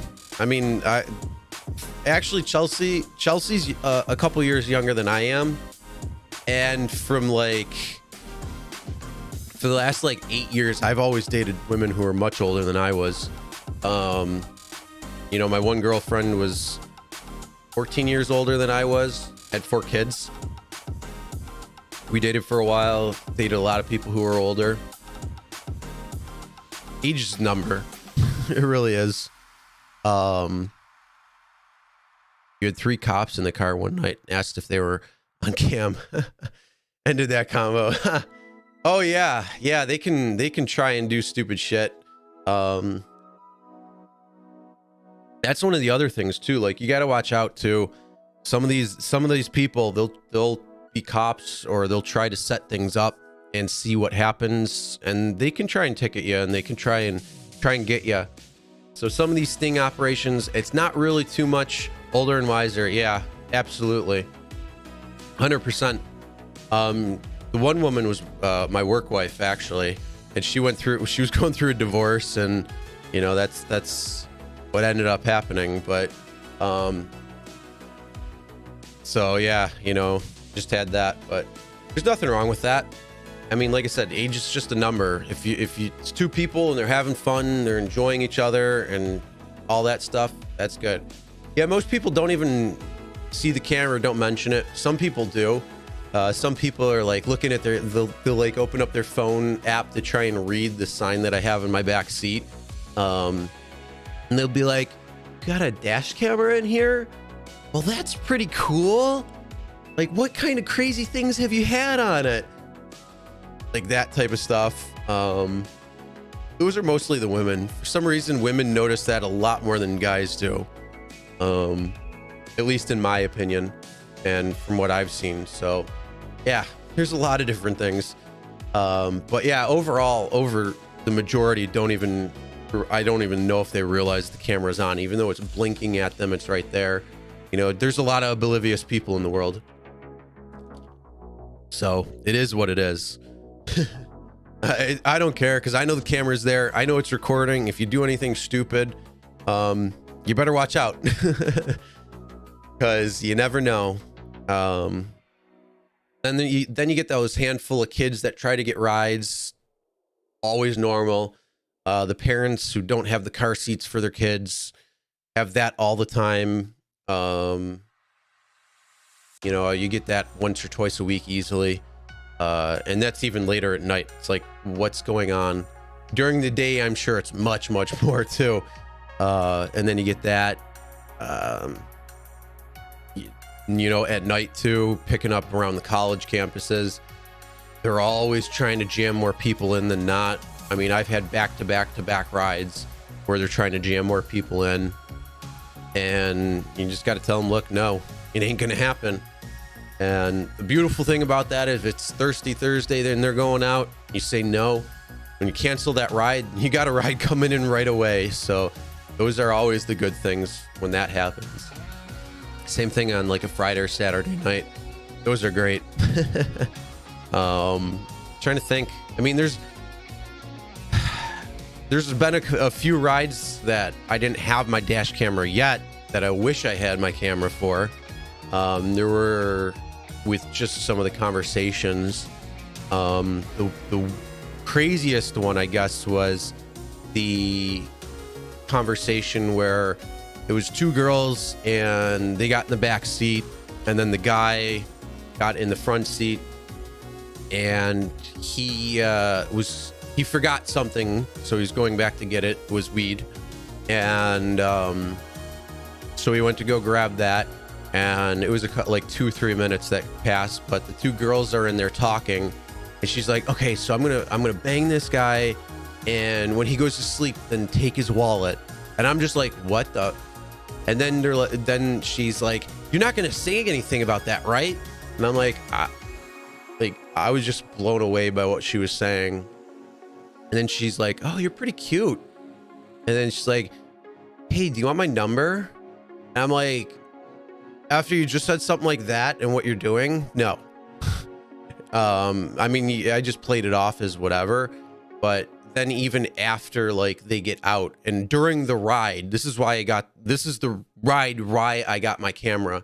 She was sitting behind me, and during the ride, she puts her arm around and starts rubbing my arm. And it's like, what the hell? And it's like, I'm so glad I got the dash camera because of that, because you never know what could have happened. And I might like reenact that ride because it's so burned in my memory of how crazy that one was. So I might make like a reenactment of it, so you know like what happened. And I've talked about it before too, and it just threw me off. It's like, what is going on? And then even after the fact, when they get out, she's like, oh, hold on, and comes back up to the car, and she's like, hey, now don't forget to call me. She never gave me her number or anything, and I'm glad. But it's like, people do that. Like I said, that was the reason why I got the dash camera, because who knows what could have happened from that one. And yeah, just crazy. One of the last rides he did in August was a lawyer wanted personal number for a late night ride home. He was 40 minutes. Oh man. Yeah, I'd be like, no thanks, I'll pass. Another ride you did was paid not to give the lady a ride, but to follow her home. I've heard of that, actually. I heard of that a few times. I gotta say, one of the coolest things was there was a ride that I took, and it was kind of by like UB, which is like a little bit northeast of Buffalo, and it's out in one of the suburbs. And I took that, and it was like a 40-minute ride somewhere. And then they're like, oh, we're only going to be here for a little while. So can you stay there and then we can drive back? Because we're going to go back almost the same distance. And I'm like, all right, normally I don't like sitting there and waiting longer than 5-6 minutes or so because I have other things I'm going to do. But because it was such a far drive and then the drive back, I'm like, okay, sure. Yeah, why not? So it was like, it ended up being like 20-30 minutes or so, something that I was sitting in the car. But the person came out who was at the house and gave me like $50 or something saying thanks for waiting. So it was like, you know, that was a gamble that paid off and then had a long ride on top of it. So stuff like that can happen. Another weird ride that I actually have to edit through because it's such a long ride. It was a girl that I picked up real close to a suburb of Buffalo. We drove an hour north, but it was east of Niagara Falls. It's a place called Medina, so it's about an hour ride. And she met this person online to go pick this person up and to drive him back to her place. And so we were having pretty good conversation the whole way, like really fun conversation, just, you know, just that cool back and forth that a lot of rides have. And then when he gets in, they weren't even talking to each other. Like I was talking to him or she was talking to me more so than they were talking to each other on the ride back. It was so weird. And then like as I'm pulling up, she's like, oh, hey, if things don't work out, you want to have my number? Here you go. I'm going to give you my number and just make sure that everything's okay. I'm like, I don't know what goes through people's minds sometimes, but some people are pretty crazy. Another ride you did, yeah, she claims she was being followed. Oh God, she was definitely off her rocker. As long as she wasn't drinking or something, or like completely stoned or whatever. Hopefully at that point. Oh man, but yeah, those were a couple of weird rides. And then, yeah, other than that, just crazy conversation, fun conversation, whatever it might be. There's a lot of crazy things though that happen as a driver. A lot of people.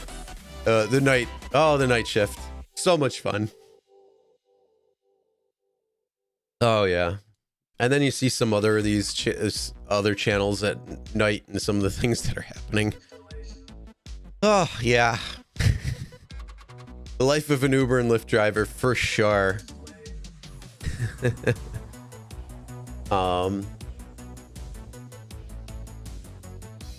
Let's see. All right, you know, I am actually going to now share.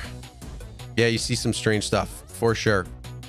All right, so now I'm going to show my third story of what had happened with people that I know. Now the setup is this is an ex-girlfriend, her family. So, you know, we're dating, met the family a number of times, and this is a very unfortunate and tragic story of what happened to their family, and then some of the unfortunate issues that happened that is a little different than what happened with my family, because this particular person who decided to get behind the wheel on a Sunday afternoon and was drunk said that they were going to take responsibility for their actions, and then decided to change that and try to fight tooth and nail to get the case thrown out, to get a retrial, to do all this stuff, and have to make this family suffer more and longer than what they had to endure after already losing their 14-year-old son and my ex-girlfriend's nephew. So this is another very unfortunate thing. And if you're in the Long Island area, you may remember this story because it's been ongoing for the last 2 years. But here you go. 12-year-old Andrew McMorris was a Boy Scout in Suffolk County for over 5 years. His father is an assistant scoutmaster. The two were together Sunday when tragedy struck. We're struggling. It's a big loss to our family. Police say just before 2 p.m., a car plowed into the 7th grader and 4 other Boy Scouts as they were hiking along David Terry Road in Manorville. I understand they were wearing red and doing everything right and walking in the right direction, and it sounds like the the other vehicle crossed the road and hit them while they were hiking. Behind the wheel was 59-year-old Thomas Murphy, who, according to this criminal complaint after the crash, admitted to officers he had 3 drinks and asked if the kids were going to be okay. He was arrested and charged with DWI. A young life was taken.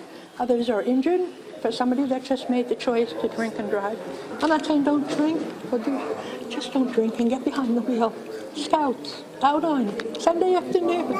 We're told Andrew has more than 12 merit badges, was an active leader in the community, and loved theater. The flag outside of the Boy Scouts Suffolk County headquarters is now at half-staff, as this tight-knit community grieves for Andrew and prays that the other Scouts make a full recovery. My hearts go out to their family, and we're sending our prayers to them. The McMorris house is alive with the Christmas spirit, decorated by Andrew McMorris's friends for what was his favorite holiday. The 7th grader had a lot of favorite things: flying, art, music. At 12 years old, he was a Renaissance man. The depth of my pain is deep and hollow. Part of me died that day. But I know that going forward, that this is how I can live, and it's the only way that we can. Elisa and John McMorris dedicated now to carrying on their son's legacy after tragedy 10 weeks ago. Andrew was walking with his Boy Scout troop along a road in Manorville when an alleged drunk driver plowed into the children. We've had to switch from being his parents by mothering and fathering him to mothering and fathering his legacy. His mission in life was to spread love and kindness, and we want to continue that on. The couple, both Scout leaders, strengthened by an outpouring of support from, above all, the Scouting community.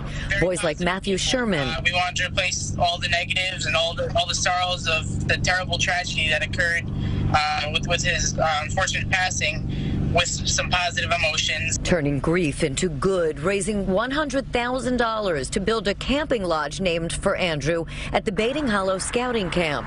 Money will be raised in a walk on Saturday at Shoreham-Wading River High School, and ultimately a foundation to teach. All of our decisions have a consequence. What we want to come from this is that no one ever has to lose a child this way again. Drunk driving is preventable. It's avoidable. We only get through these times of tragedy together as one. You can't get through this alone. The McMorrises did not want to speak about the criminal case yet. They say they are focused on the values of Scouting and the magic of Christmas, which Andrew epitomized. In Wading River, Long Island, Carolyn Gussoff, CBS 2 News. And the driver, Thomas Murphy, has publicly apologized for his actions and is charged with drunk driving and vehicular homicide. It has been exactly 2 years since 12-year-old Boy Scout Andrew McMorris was struck and killed by a drunk driver. And it's been a long, painful journey for justice, but today, that driver was finally sentenced.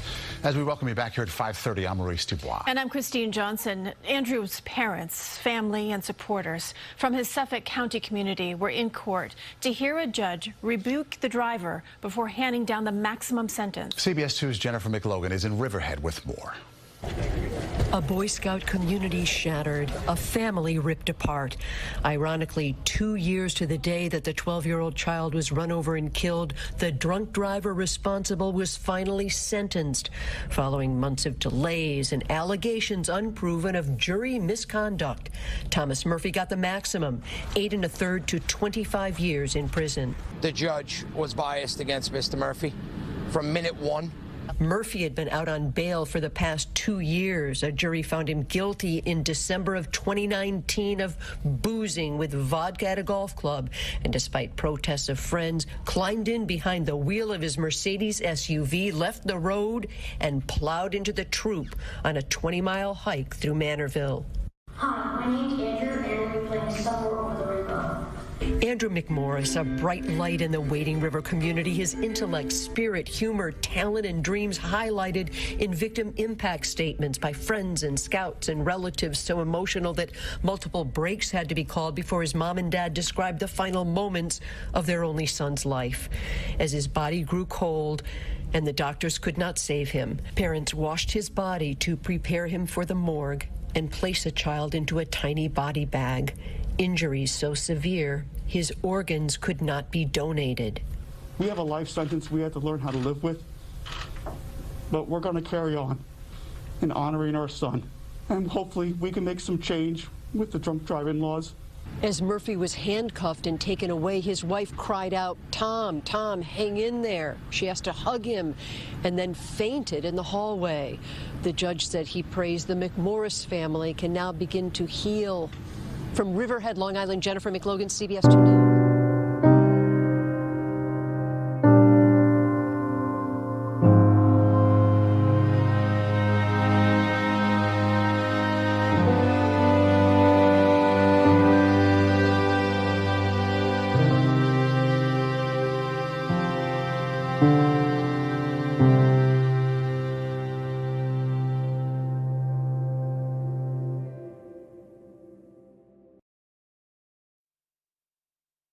And that is, again, another very sad story, and somebody that I did meet and know a couple of times.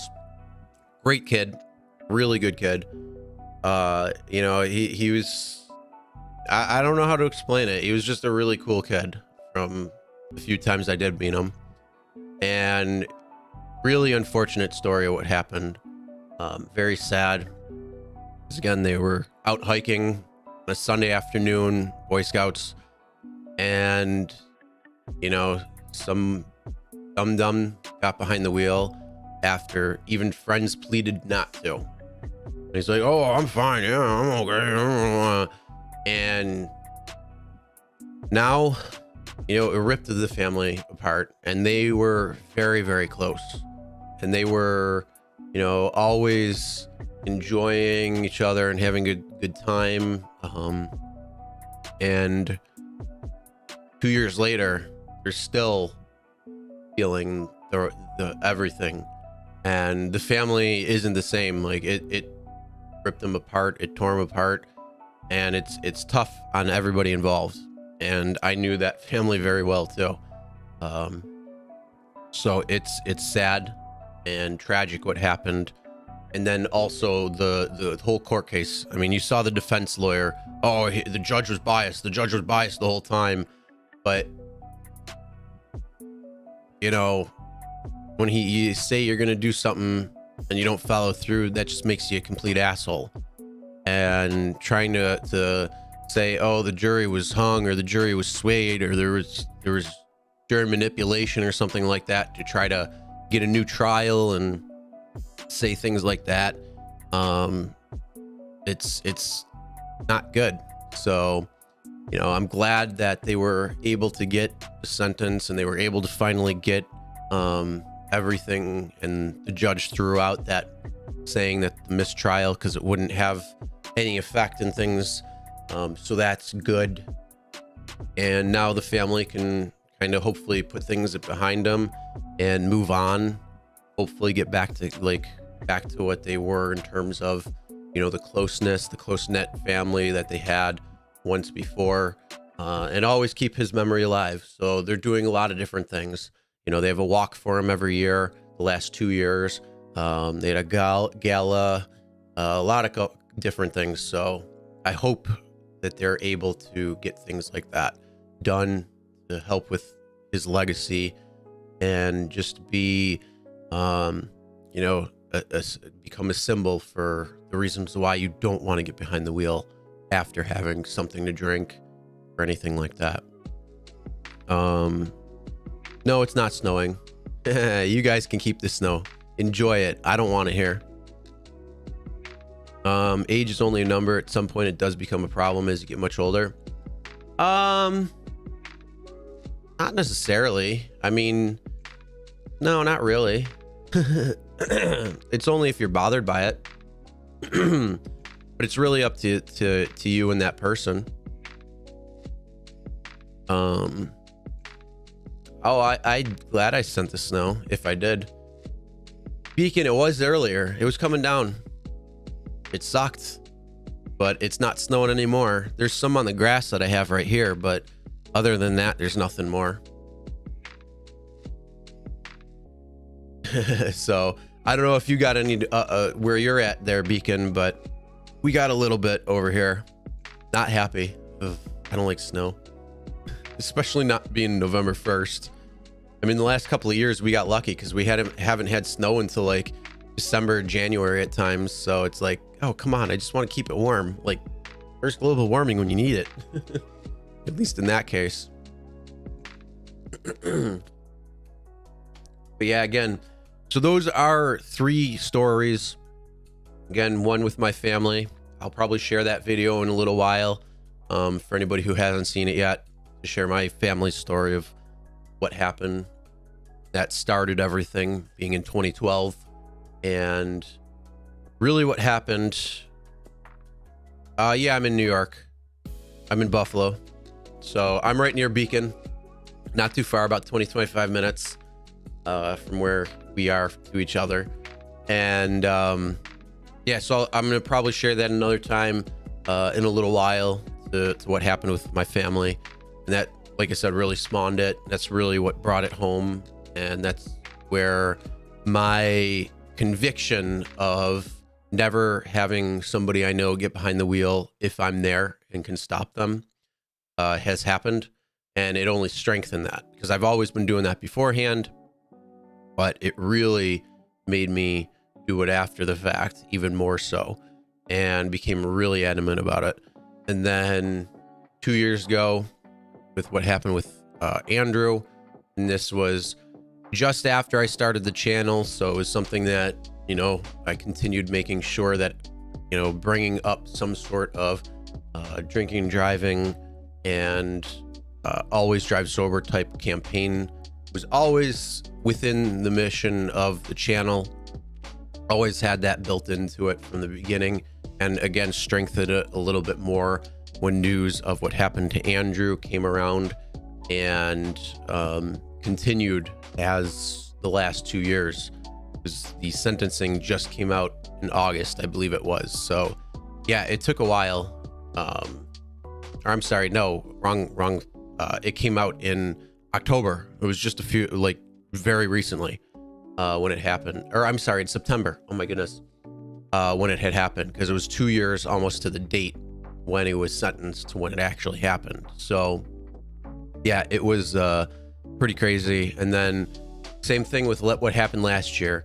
And, you know, when I went to school with 2-5 and knowing and being friends with Lisa and what happened there with her daughter and knowing them and part of that family, and then even how big the reach is, because there was people that was talking about that I've known in different ways that knew them, and you just see all the connections because how big their families are, and then going to the wake and seeing how many people were there and how many people it affected, and not even having to arrest until months later in August when they actually were charging this person.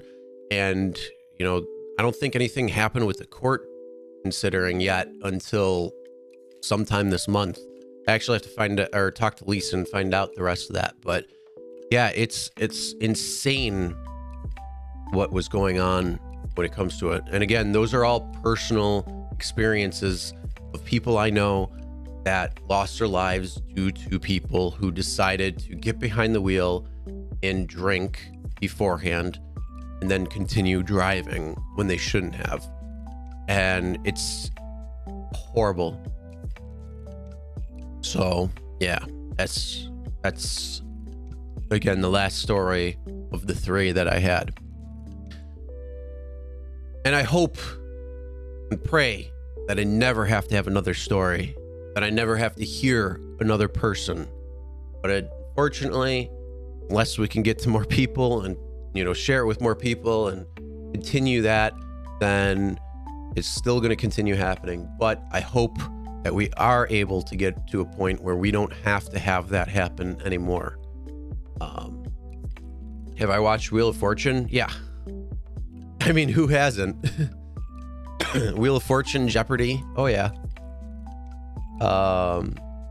Is dual beaten super lit? Mayhaps. Nice. They're doing social distancing. Haven't they been doing social distancing though all the time? I mean, Vanna White was always like way over there. Pat Sajak was like always in the corner, and they were always like a few feet from each other. So, I mean, I don't know how much more social distancing they can go unless they like start building you like a room, and then what do? Wipe the wheel down on each spoke after you touch it or something? No, I haven't seen Wheel of Fortune though in a while. I don't have TV right now, like regular TV, so I haven't seen it in probably a number of years.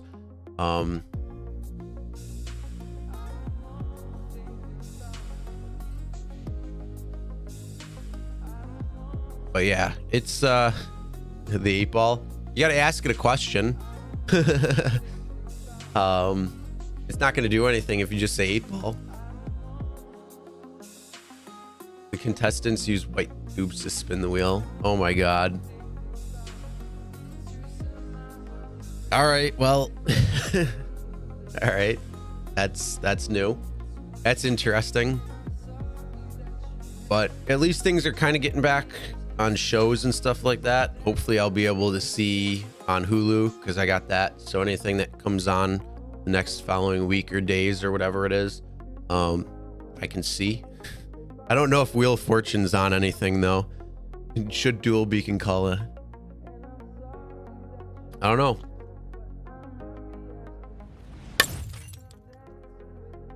If anyone wants to call in, number's right there. So you can call in. Got a story? Share it. If not, that's cool. We can talk about anything else too. So there's a lot of different things. But yeah, if you'd like to call in, that's the number right there. And if Beacon calls in, he'll have to share his story about his naughty time yesterday, how he got pulled over. And hopefully nothing bad happened from that though, but unfortunately things do happen, so we all get pulled over from time to time. Ugh. I swallowed something when that video was playing like wrong, so if I'm coughing a little bit, that's the reason. Hopefully it doesn't affect it too bad. Never.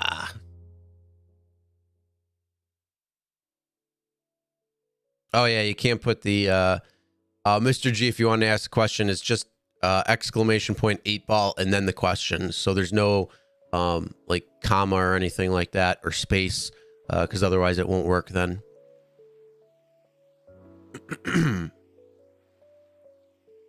Is Uber the same? All right, what does it say, 8-ball? Let's see. Oh, you did the comma again, Beacon. You can't do the comma there. It's just exclamation point 8-ball and then ask the question.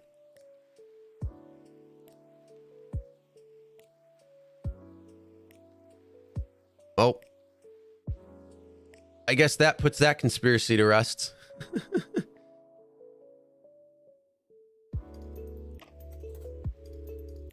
See, the 8-ball is pretty intuitive, huh? Who knows?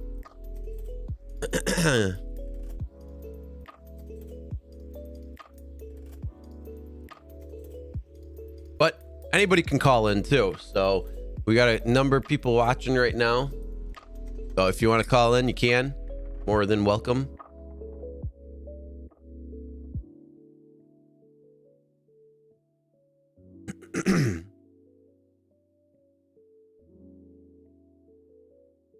Oh man,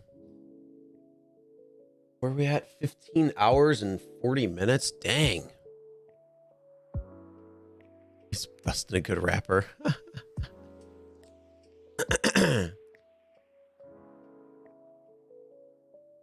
Oh, there you go. You tricked it. Or you could actually take that as an answer too, RJ.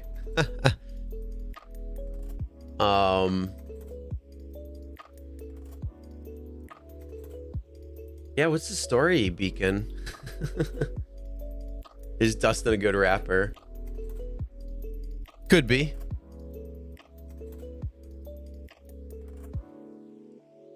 Don't bet on it. Oh, dang.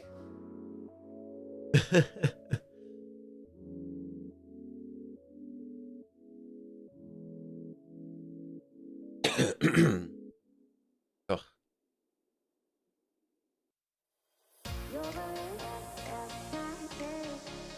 Alright, cool.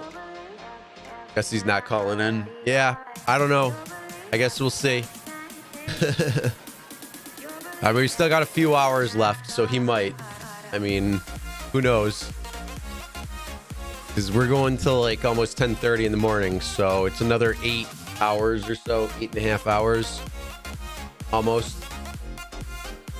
8 hours, 20 minutes, actually. Dang. Let me tell you. It's a lot. Should Lisa call in again? If she's got something good to say. Oh, most definitely. As long as she got something good to say. Oh, there it is. Yes, he's got a story. We could have exclusive content of Beacon's story in just a few minutes. That's if he calls in. Interesting, Nick. Oh yeah, anybody can call in. You need it.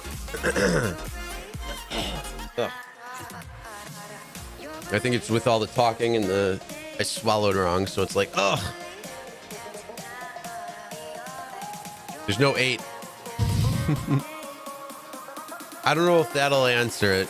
That would be funny if that actually did answer it, but I don't know if that will.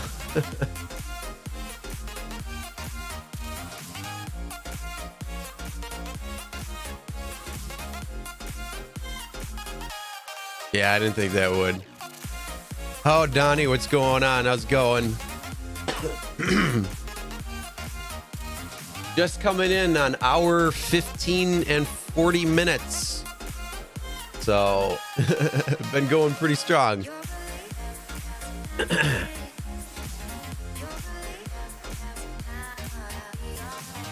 Yeah.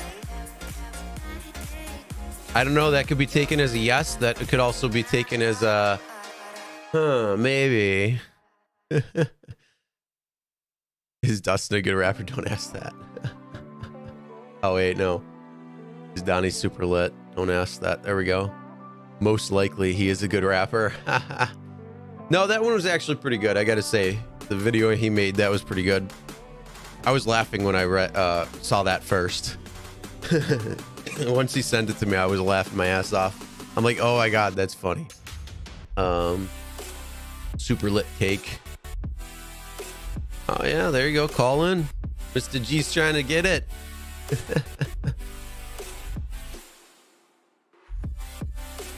Whatever. Dang,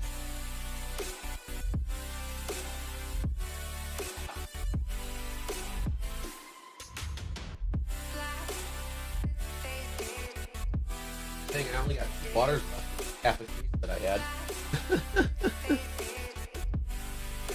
8 Ball, should I go start making some more food or should I wait another hour? Probably make food in a little bit. Eat my calzone. Or at least eat part of that.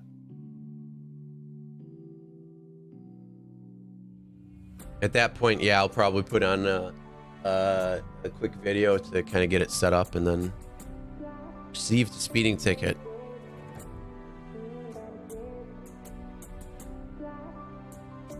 RJ, no, I will not have more kids. I will have 2, and that is it. Oh, well, happy birthday. I think you did say that. I forgot about that. But yes, happy birthday. I'm getting there, Lady Nut. I'm probably going to be making some food. I'll probably turn on the oven a little bit to make the food. So I'll probably be doing that in like 15-20 minutes or so. So or if somebody calls in, I'll probably do it right after they're done calling, after the call in. But yeah, happy birthday, Donnie. And yours is very close to mine because mine's on Tuesday, so come on, man moment. Come on, man. 8-Ball's not a party pooper.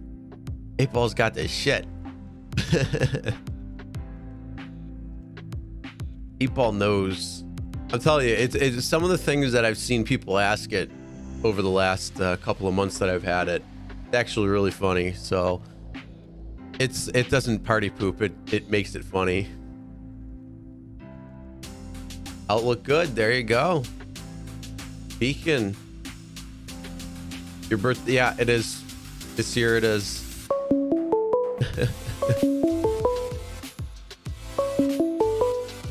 Who do we got? Hello. Yo, man, this is the question. Hola. Come on, man. Come on, man. How's it going?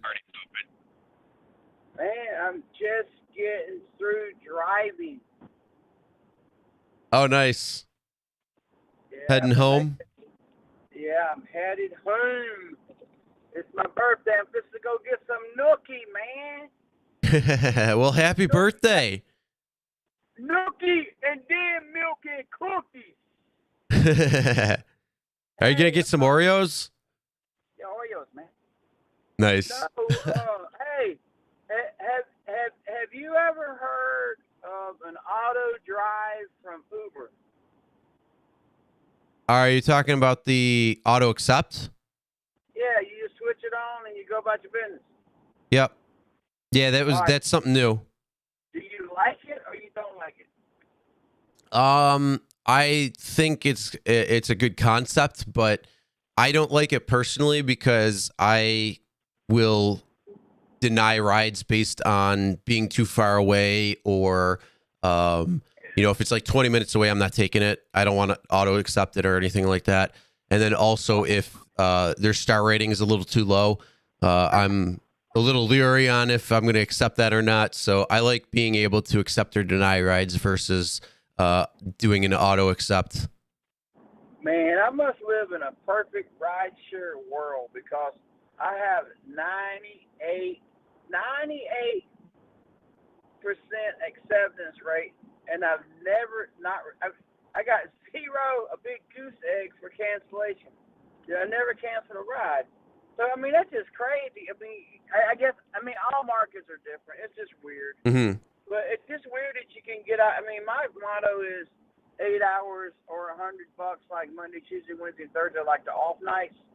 Mm-hmm. Like whichever. Like last night, 6 hours was $200, and I went home. Like tonight, I did a little longer, but I still made the $200. But I got it close to the 8 hour. I did 30-minute live stream, so that messed up almost like 45 minutes. Like in the middle of the thing, it's like I find the McDonald's. The McDonald's I got destroyed, and there's boats all the way around it, so I can't go to that McDonald's for a while. But I got some good video footage of it. But there's big giant sailboats in the front yard, and big giant yachts across the street. Yeah, so my McDonald's got screwed up big time. No internet. They have no power. There's still 16,000 people with no power. We just got power. Oh, wow. Yesterday. We got power yesterday. Really Well, that's late, good. like 2 o'clock in the morning. But all our food is trash. All our food. So if anybody wants to help, listen. Don't send me no money.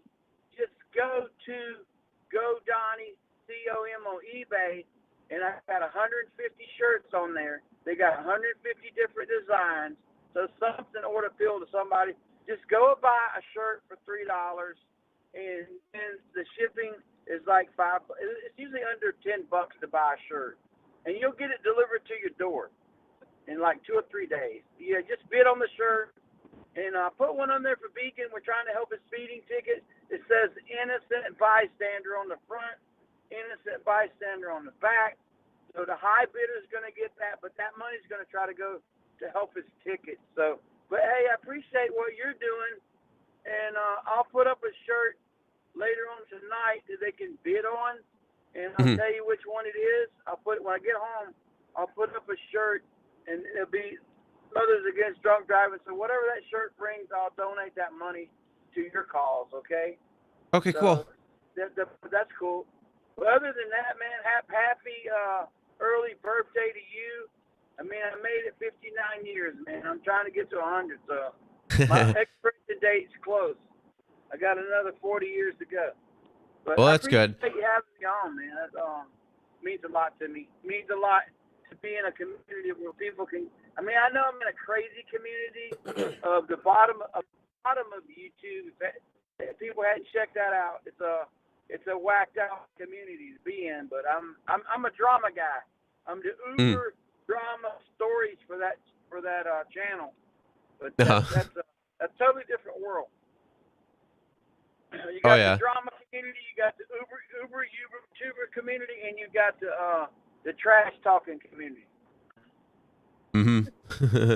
Yeah, there's a few different ones out there. But now, how's everything? Hey, I did get to see you on Harry and them's channel, and you're doing a great job for that. I don't know if you've been telling people, but you're doing a great job over there, man. You're doing a great job for the rideshare. You're gonna be the next. You're gonna be the next Harry. Well, yeah, I was talking about that earlier. Being a contributor over on that channel now too. Usually doing something like once a week, but yeah. You got some thumbs up going on that, man. You're doing real good. I really can't on the fence line about some of the things they do, because they don't. I mean, all markets are different. It's like you can agree to disagree about any market. I can tell you about this market. It sucks sometimes, and it's good sometimes. It's like it's just the industry we're in. They really don't pay us enough money for sure, because for them to get 50, I mean, I make $1,100-$1,200 a week, so they get $1,100-$1,200 from every driver. I mean, if they were paying me $450 for my car and what I made, that would be a different story. That's a whole nother story, because they really need to be paying for our car. They would have to go rent a car and put a driver in a car. So, that would probably be a better scenario than paying us for the rides. If you're furnishing the car, they should be paying you a little extra for your car. Yeah. I mean, I feel like that. I feel like that scope of the thing would be better than saying, "Hey, we're going to give everybody a raise." Some people don't deserve a raise. Yeah. Not the bad. I'm talking about the bad drivers, because there's a lot of cash ride. Give your phone number out that goes on in my market. A lot of it. The customers are already, turn the app off. Just pay you $20. And I say, well, listen, why would you like to die and have no insurance to cover your family when you die in this car if somebody hits us? How would you feel about that? Would that be worth $20? And then they kind of change their mind. When I tell them not sure, that sucks. But you got a lot of talking to do for another. What you got? What you got? About 8 hours. Yeah, about another 8 hours to go. When I got to 22 hours, I couldn't feel my face, and I let Abe Lincoln take it over. Listen, I let me and Abe, and I don't know if this was the time, but we went. I snapshot it. We did 30 hours. We did 30 hours, and they gave me 22 days worth of watch time. It was funny, but it never loaded because it only loads 11 hours. But what was interesting about the whole scenario was I did snapshot it, but I cheated because Abe was stoned for the last 8 hours, and he took care of business. But I was I remember that. Abe, and people were chatting the whole time. It was so funny. I couldn't stand it no more. I was like, oh my, sitting in a chair for 22 hours, almost killed an old guy like me. But it was. It's taking its toll for sure. But I did get to watch a guy called Anderson Henderson. He was trying to do 100 hours, and he did do 81 hours. He stayed away for 81 hours and on a live stream. That was pretty crazy. I couldn't imagine doing that. Yeah, he did 8 10-hour live streams, and when he came back that last hour, he said, I'm done. I'm toast. He can't do it. Wow, yeah, that was great. 81 hours. But I mean, Yeah, I thought 20 hours it was crazy, but 81 hours is really crazy. But you're the reason you're getting my thumbs up, man, tonight, and I hope everybody gives to a great cause. Like I said, I'll go put a shirt on. I'll try to do a little video, and maybe somebody can go to the eBay site and buy the shirt. But I appreciate it, man. Thanks for all you do. Well, thank you, and You guys also are thanks awesome out there at TV Land. Come on, man.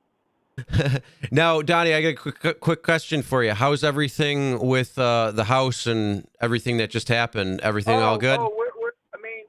I got the fence off my car. My car was just scratched.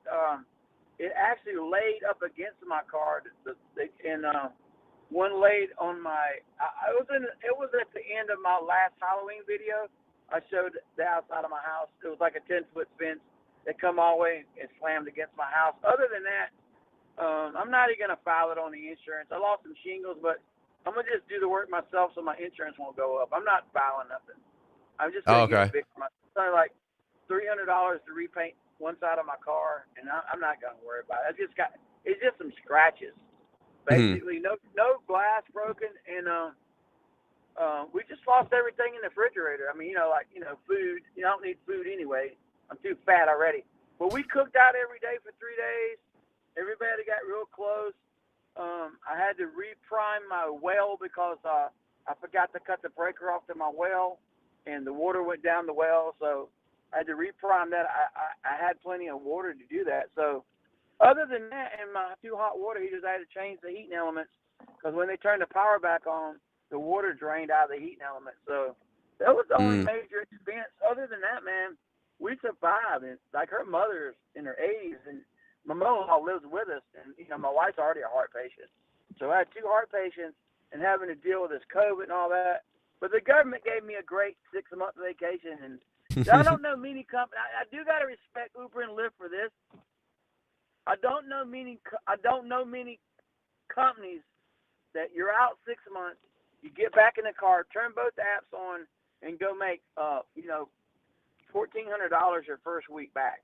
So I got to respect that part, even though they probably needed some drivers, because I don't count it. I got a rider app, so I do count the cars and find out where they're at and get away from the other one, so we're not congested. So I do that. I do that 2-phone trick where I'm looking at where the other drivers are at and try to get away from those folks.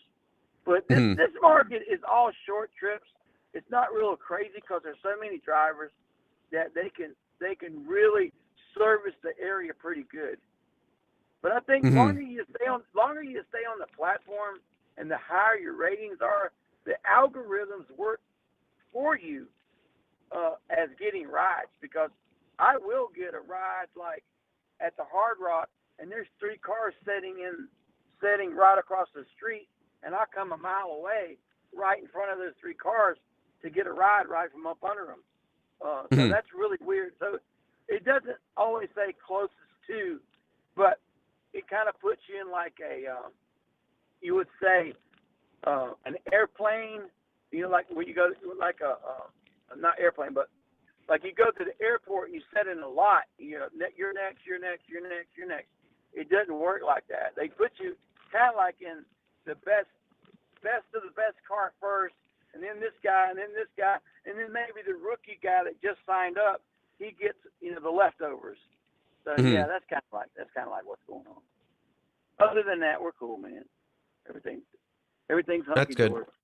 But I'm pulling in the yard, man. I got a waffle and some bacon and eggs to feed to my missus, and we're gonna go to bed. But other than that, I'll get up in the morning and check with you, man. See how you're doing. All right. Well, you have a good night, and thanks again. And glad everything's okay down there for you. Thanks, bro. Thanks for looking out for me. All right, no problem. Have a good night, Donnie. Come on, man. There it is. Come on, man. And happy birthday as well. All right. So that was Go Donnie, C-O-M. Come on, man. Yeah. 81-hour live stream. Oh, God, no. Trying to go for 100. Fine, Dylan. Yes, I guess I'm just hanging out. Anybody that wanted to call in can. But yeah, we're going strong. We're at we got 8 hours left. We're in hour 16 right now, right there. So 12 hours done with the first part and 4 hours into this one. So we are at 16 hours now, 8 hours left to go. So we are going down pretty good, which is fun. So anybody wants to call in, you can. Somebody did call in a minute ago while I was still on the phone. So if you want to call back in, you can.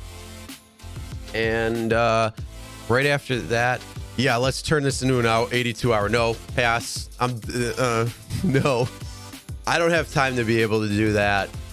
I wouldn't be able to. I mean, if I could go to sleep and like just enjoy and whatever, I'd go to sleep and do that and come on in that, but I couldn't do without like just being going and straight. No, thank you. I have no interest in that.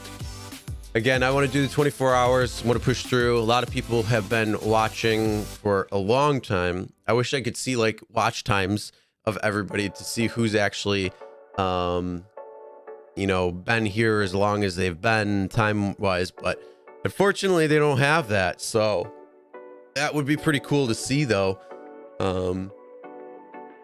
But yeah, it's 24-hour live streams are no joke. They're naughty. I can see people and why like Dark Road Run said he went X amount of hours and he had to tap out, and other people, yeah, there's a lot. It's a lot to it. I prepped for it, and I did a couple of different videos for like any bathroom breaks or anything like that, and just trying to eat and things along that nature where I can take that break, stretch around and all that. But still, yeah, it's crazy. Can you drop your links? Yeah, sure, go ahead. You can drop your links. Speaking of the links, let's see real quick how this is doing. All right, we are at 371. We got to get up there. Got to continue going. And like I said, hopefully we'll get to that goal. Maybe if not during this entire live stream, hopefully very soon after, with other people that said that they were going to do certain things as well. And again, that is the link right there for the GoFundMe. If you'd like to get the merch for the Always Drive Sober t-shirt, hello.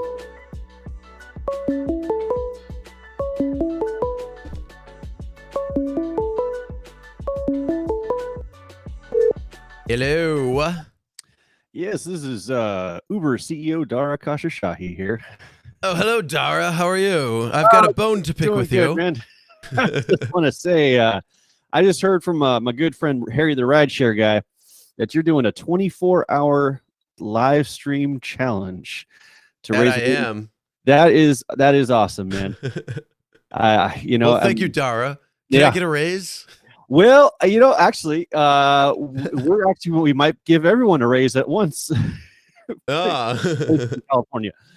No, this is I'm in New York. You're coming with Prop 22 here next. Oh God, I've been drinking pretty heavily. Actually, I'm not driving though. But God, Tuesday's we're really on edge here. We're sweating, but we think it's going to be all for the best. You got to look at all the other improvements we've made over the years to this company. I mean, we didn't invent tipping, but we added it to the app. Oh, yes. Tip me in the app. Thank you. Yes. So but we're actually working on a new technology where it's called reverse tipping, where you can actually tip the passengers, and they can keep about 70% of that tip too. So that's good. That's in the works. But does it actually go to the passenger, or does it really go to your pocket? Well, okay, that's another company that actually we're you ever hear of cloud kitchens?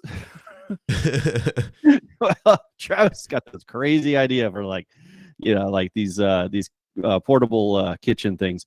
So well, they're bringing up a good point. 30% the reverse tip goes, there's a service fee there, but another 20% maybe a little lost in the shuffle. You never know, but these apps work. Okay, yeah, I want to be completely honest with you. We are still recovering here at Uber from the hack. You may have heard a couple years ago.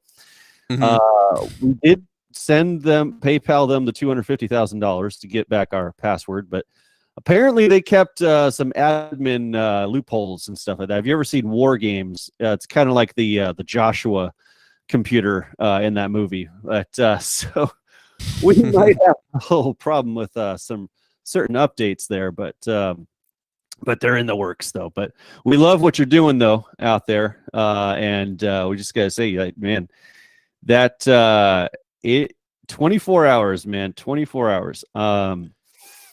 That's God, I can't remember the last time I was up for 24 hours out there, but probably I was close to the IPO. I think it was the IPO.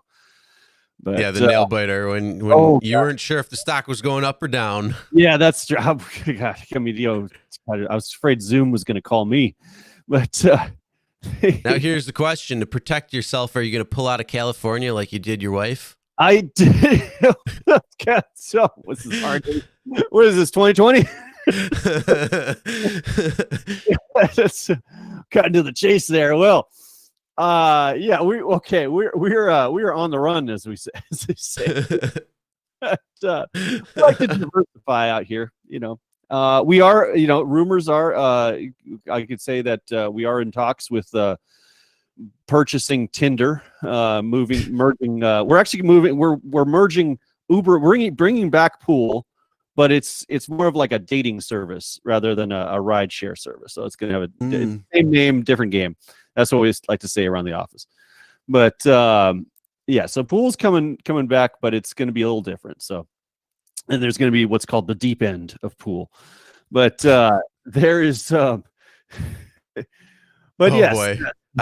Are drivers going to be providing condoms now or something too? Or is this going to be something that's provided by the company? That there's going to be a lot of cleaning fees involved, but oh God, so, get a self-driver for that one. Yes, that's another technology. We kind of, hit a roadblock with the self-driving cars. So we're working on, actually, I shouldn't be saying this close to the earnings report, but we're actually working on autonomous CEOs, autonomous executives. I think it was, I hope it's not a CEO, but yeah. So things, these are we're living in a golden age here.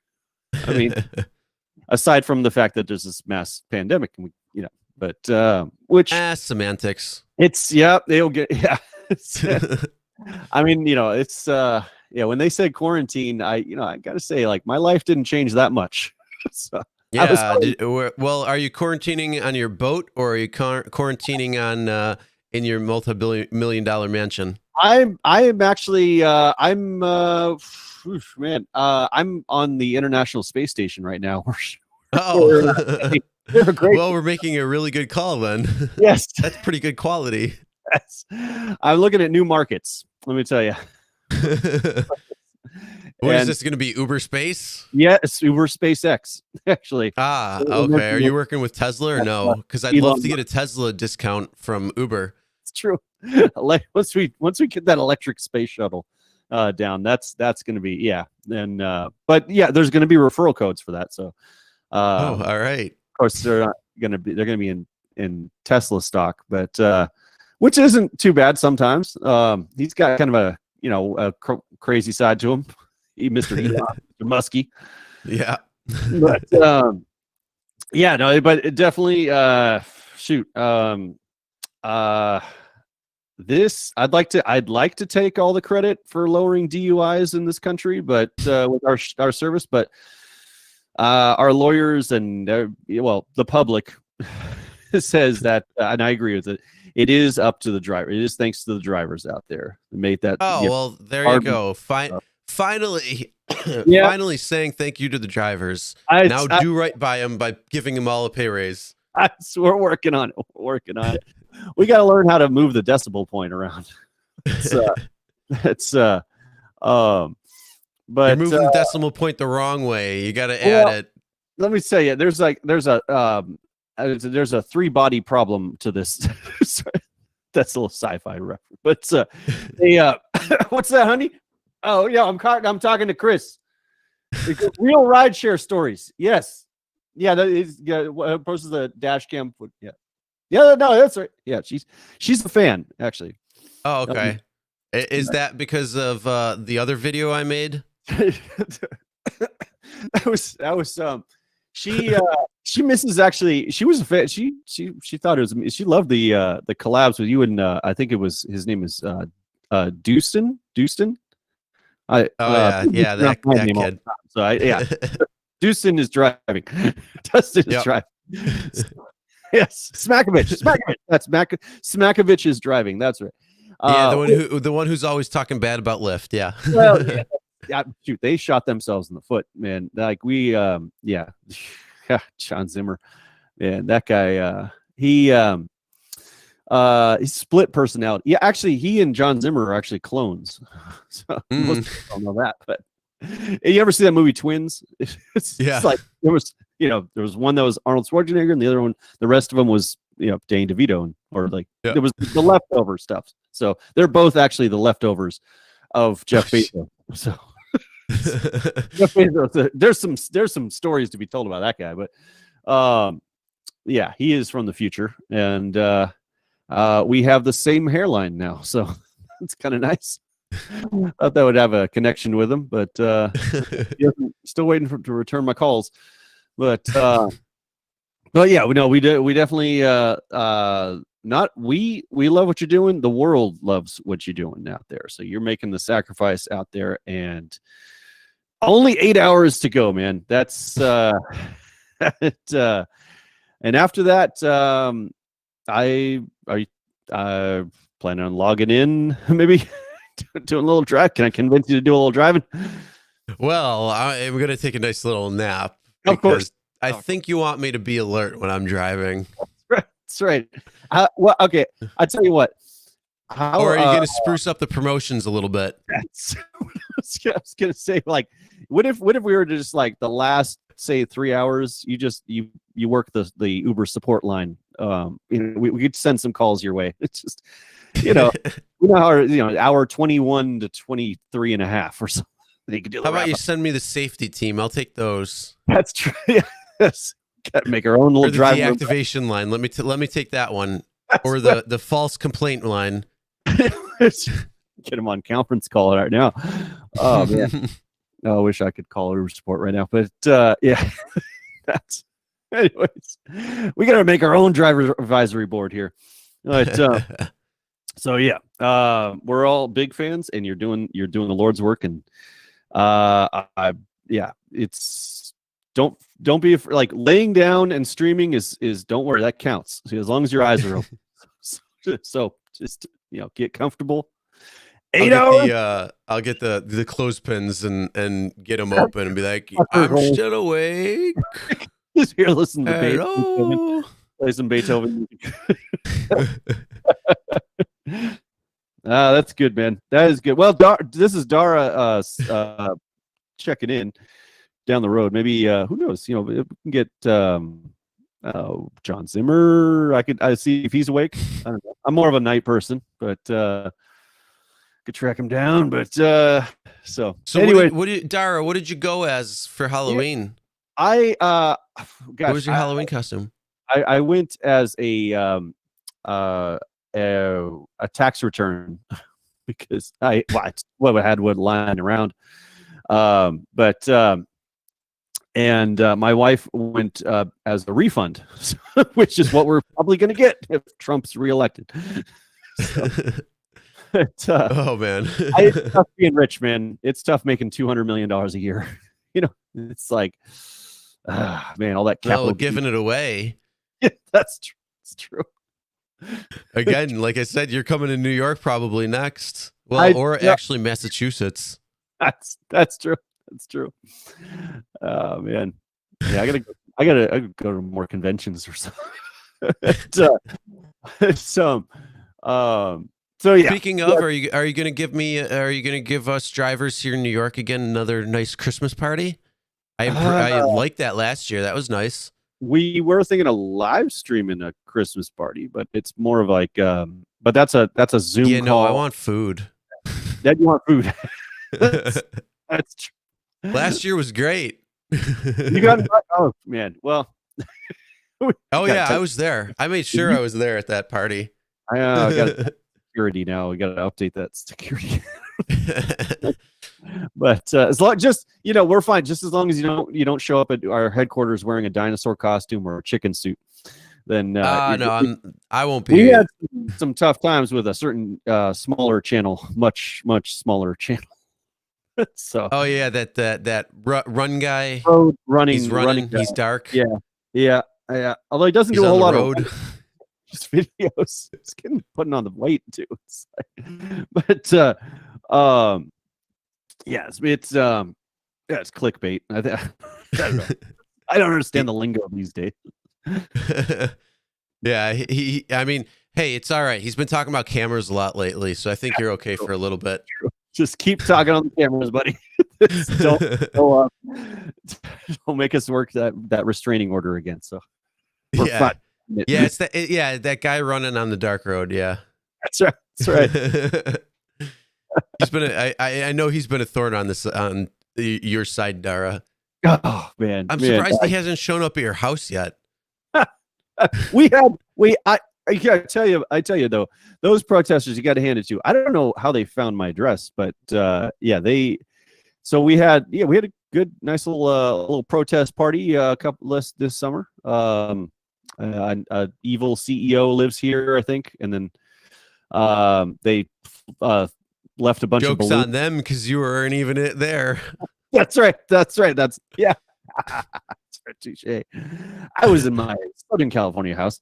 That's you were in the penthouse suite at Uber, huh? Yes.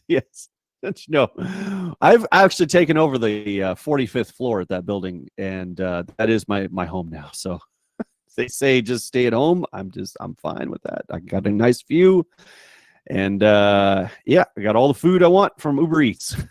I got an employee discount. Oh boy.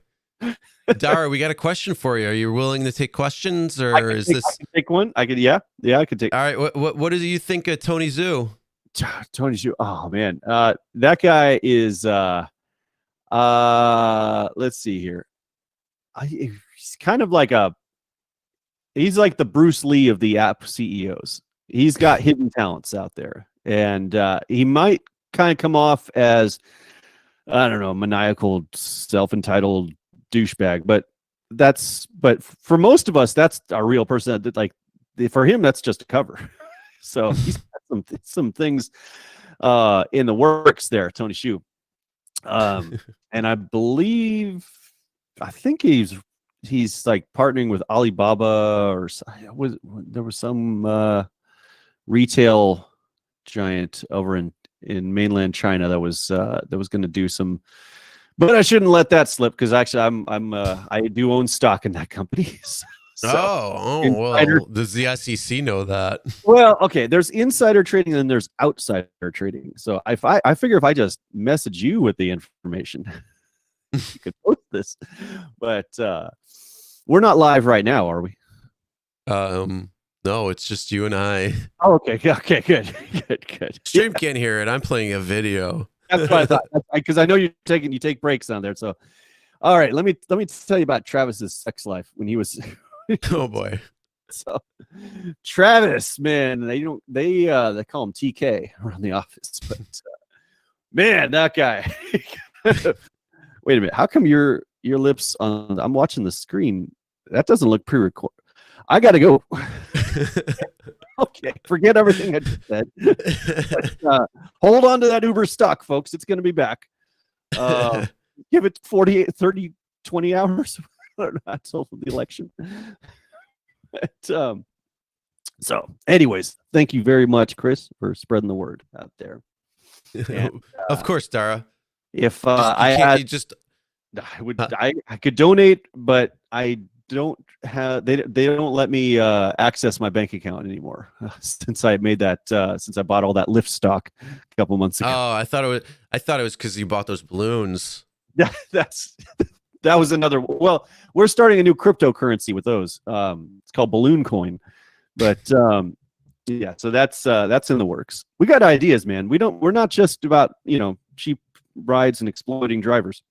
We're like diverse. We diversify. So, anyways, that's the headline of Wall Street Journal. So asking me for another interview. They're not going to corner me again. What's that? So, anyways, all right. Have a great night. I'll check in. Maybe you never know when I check in. I'll check in whenever you open the app. Oh, I bet you got it open. You're like, ding. Well, this person's opened the app. Ding. This person's online. Teach you to give camera permissions to our app. It's a matter of Uber security. All right. Take care, everybody. All right. See you later. Oh, that's good. That was funny. Good old Dara. Dara. All right. I am going to play a quick video real quick. This is an unfortunate story as well. Got a couple more of these that I want to share. But quick bathroom break. So I will see you right after. So, the unfortunate thing is that she's driving around tonight and tomorrow with a license that she shouldn't have. If she gets involved in an accident tonight or tomorrow, then you're really going to see my displeasure. Tonight, Erie County's top prosecutor is furious after learning an accused drunk driver is back behind the wheel just hours after police say she hit a 9-year-old girl. This video captured by 7 Eyewitness News reporter Ali Tui shows the accused drunk driver leaving her home in East Aurora less than 24 hours after the suspected drunk driving crash. Good evening once again. The woman is facing a number of charges, including DWI and possession of marijuana. And the young girl who was struck remains in the hospital tonight with some serious injuries. It all happened at Main and Elmwood in the heart of the village of East Aurora last night. Tonight, the district attorney wants to know why the driver is still out there on the road. And as 7 Eyewitness News reporter Ali Tui tells us, the DA wants her license revoked. To watch a child lay helpless after being innocently struck by a vehicle, it's tough. And, reaction from East Aurora Police Lieutenant Patrick Welch after he says a 9-year-old was struck by a drunk driver. The horrific scene unfolded here on East Main Street Sunday night while the girl was at a family gathering. The parents, the grandparents, other family members were just 20, 30 feet away watching the children ride their bicycles and scooters on the sidewalk. The driver, 30-year-old Erin Kuntz, was traveling west on East Main Street when police say she struck a parked car before driving up onto the sidewalk and hitting the girl. The girl suffered serious injuries to her upper body. I mean, how traumatic? It's very traumatic. Everybody that's impacted by a child laying on the ground injured, that's never easy to see. You can still see some pieces of the car here along the side of the road. This is actually where she hit that parked car, and we're told it's a good thing she did. It may have helped actually reduce her speed before she hit the 9-year-old girl. She was arraigned in Aurora Town Court and released on her own recognizance. Why was that decision made, do you know? The judge decided, evidently, that she was a candidate for release, and therefore she was released. And that's really something that we don't have any control over as a police department. Erie County District Attorney John Flynn also says that's plausible since Kuntz isn't a flight risk and has no criminal history. However, he's outraged she was able to keep her license. State law requires it be revoked at arraignment after she refused to take a breathalyzer. Even without hitting this poor 9-year-old little girl, all right, if it was just a straight-up DWI refusal, you still have to take the license. Kuntz was back behind the wheel of a car Monday afternoon. We shot this video of her leaving her home. She said she was heading to meet with her attorney. She also told me she has a message for the 9-year-old's family, but didn't want to say anything until after seeking legal counsel. Koontz is charged with vehicular assault, DWI, marijuana possession, failure to take a breathalyzer, and other traffic violations. She was originally due back in court next month, but Flynn says he personally called the court clerk to move her court appearance up and make sure that her license gets revoked. As for that 9-year-old girl, we're told she's in critical condition, but she is showing signs of improvement. Allie, 2 East 7 Eyewitness News.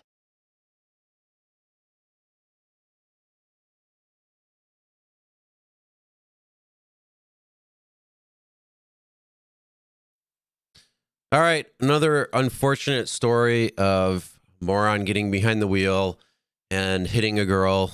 And luckily, again, as they said, that one car was parked and hit that to slow down the other car. Yeah, so another crazy story. Again, a lot of these are from this area because it's very easy to find the news around here. So, yeah, I mean, you can look online and find them all over the place, which is the sad part. So, yeah, just another story, like I said, that I wanted to share with what was going on. And again, another reason just why you want to make sure you don't do that. Just be smart, make the right decisions. I can't say that enough. Snowing. Yeah, it started snowing a little bit ago. It's not snowing here anymore. It went to Lisa for a little bit. So I'm happy about that because I don't have to deal with the snow anymore. And I hope when the sun starts coming up, I don't have to see any white crap on the floor or on the ground out there. It was almost 90. Oh, so jealous. Yeah, bring some of that sun this way, please. Oh, Lisa, I can answer that for you because I know the answer to that. Dara and Travis are very, very close. They're very close. They touch swords while looking into each other's eyes. That's all I'm going to say. Thought I saw something back in the chat too. Yeah, you'll be able to watch the replay. Part 1 is already on. Part 1 is on. It's 12 hours. Part 2 is this right now. You'll be able to watch that. So if you want to watch the whole thing, you'll be able to. That's why I split it up into parts. So it's able to do that. We are at 16 hours and 28 minutes total. So part 1 was exactly about 12 hours, and we're at 4.5 hours in already. So pretty crazy, I got to say, 100%. It slowed down there for now. Well, that's good to hear. I don't like snow, so I don't want it at all. And I'm hoping that I'm going to look up actually the weather and see if there's anything. And I'm hoping that it's not going to be around here anymore because I'm done. Oh, no, it's south. Okay, good. It don't need to be by me. 5 Star Wars shirts, different logo or different designs for the Mad campaign. Oh, okay, cool. Yeah, the link to the shirts on eBay.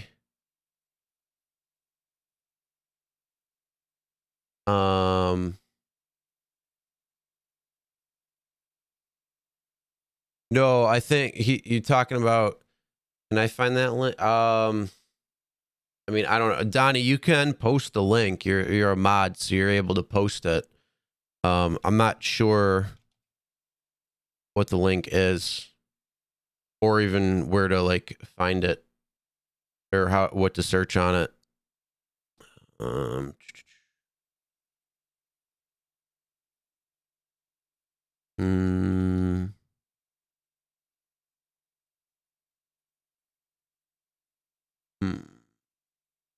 No, that wouldn't be.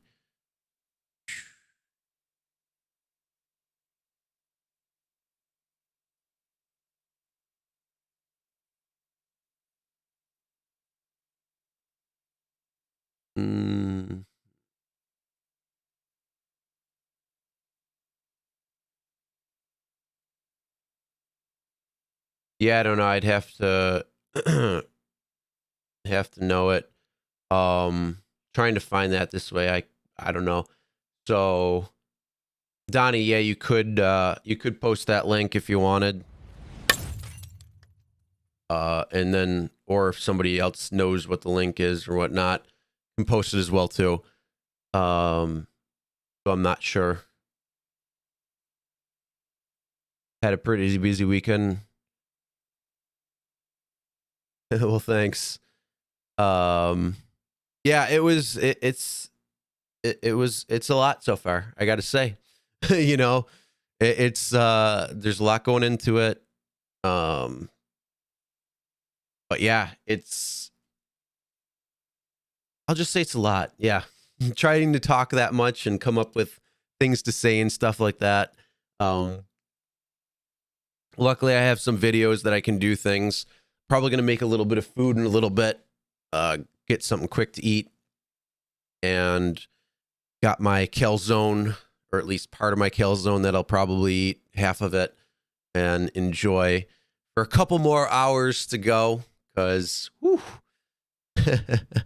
but yeah, anybody wants to call in, number is right there and can give a call.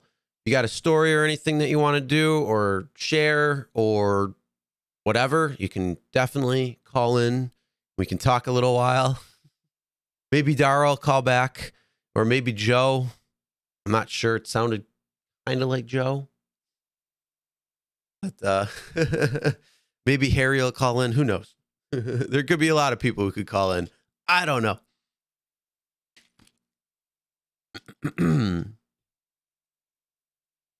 So there's the link right there. Donnie just posted. Open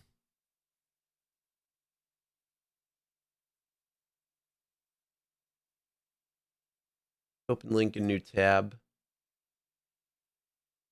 Oh, there it is. Nice. So it's Mad Star Wars 5 lot t-shirts, all different design, 2 medium, 3 small, Mad campaign. Starting bid $14.99. So there you go. Nice. Cool. Just sent what to my phone? Oh, the design. Yeah, I looked it up online just now, so I'll show them actually real quick.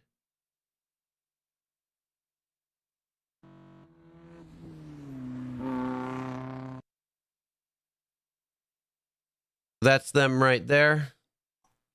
Hey, Dad.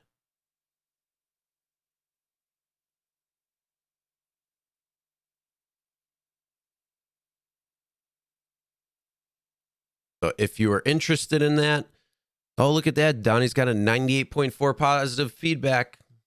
Good job. But yeah, if you want to do that, this is what Donnie's doing for the MAD campaign. So whatever that sells at will be donated to MAD. So thank you again, Donnie, for that.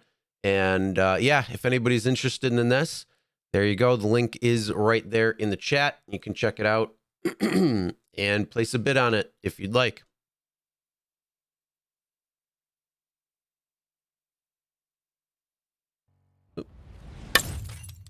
Yeah, we'll go right here. How about free shipping?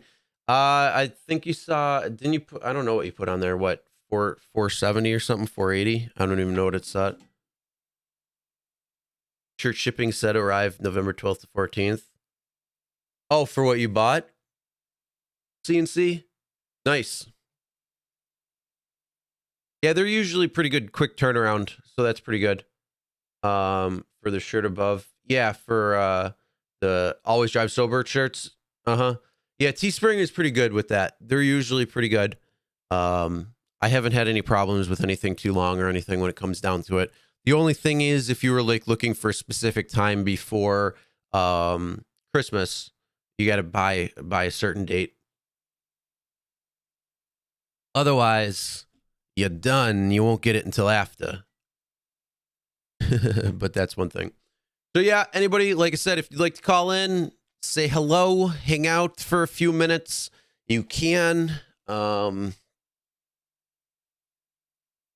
a few minutes too, I'm also going to go start getting some food made, at least heated up, and I'm going to play another video. What I'll probably do at this point is I'll probably share my family story again. So if people didn't see that, I'm going to share that video again because that's pretty much the reason why and how this started. Like I said, throughout this, there are 3 different that are personally affected, or personal people that I've met and known that their lives, unfortunately, were taken too soon by somebody who decided to get behind the wheel when they shouldn't have. And so that is a big problem, but it's also shaped how I've felt and some of the things that decisions that I've made when it comes to drinking, driving, when it comes to making sure other people I know don't do it, and a couple other things, as well as kind of spawning the mission statement when it comes to, always drive sober. So that's one thing that I'm happy about and happy to say. But yes, if anybody would like to call in real quick, I'll hopefully get one more call before I go make something to eat. But if not, in the next few minutes, I'll probably go at least start the oven and put the calzone in for a couple of minutes. Get about something good to eat. So kind of gives me a little bit more energy because we're starting to get a little tired. Ooh, it's been a long morning, a long day all around. So, but either way, like I said, I am happy to be doing this. I'm happy to go through and spread the awareness. And I'm very grateful to every other channel that has made some content, as well as other people who are sharing different things. So I'm very thankful for that. Also, Fox Racing, I saw you in here earlier, but I was on the phone. So welcome and thank you for stopping in. If you're still here, sorry if I didn't see or say something there sooner. It was just with the everything going on. But yeah, like I said, this is the main reason, and always want to try doing something to raise the awareness. You can always say something at the end of the video, but how many people make it all the way to the end? Not as many as you'd like, or as many people that hit that view button. So when you see the amount of views, they don't make it all the way through. About half the way, usually about half the way is what half the people make. So it's a small amount that actually make it the whole way. But either way, yeah, it's part of the channel. It's always been. And I want to make sure that I will push through, even though it would be wonderful to go upstairs and go to sleep right now. I'm not going to do that. I'm going to go make some food in a couple of minutes, grab something quick to eat, and, get some more energy to really bust out these last 7.5 hours, because we got a little bit of time to go. But yeah, it'll be a good time. It'll be fun, and definitely enjoying, as well as, yeah. Oh wait, where's my music? My bad, I forgot to put that on. You'll sleep for you, be the designated sleeper. Well, lucky you. No, it's all right. I'll sleep a couple hours up.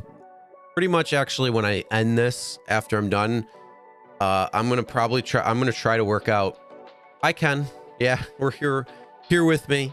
Yeah, I got blasted just in the last couple of minutes. It just hit you. Like, normally if I go to sleep, it's around now. So my body's like, okay, we're going to bed now. But, no, that's not what's going to happen. I'm going to barrel through it, and we're going to continue on.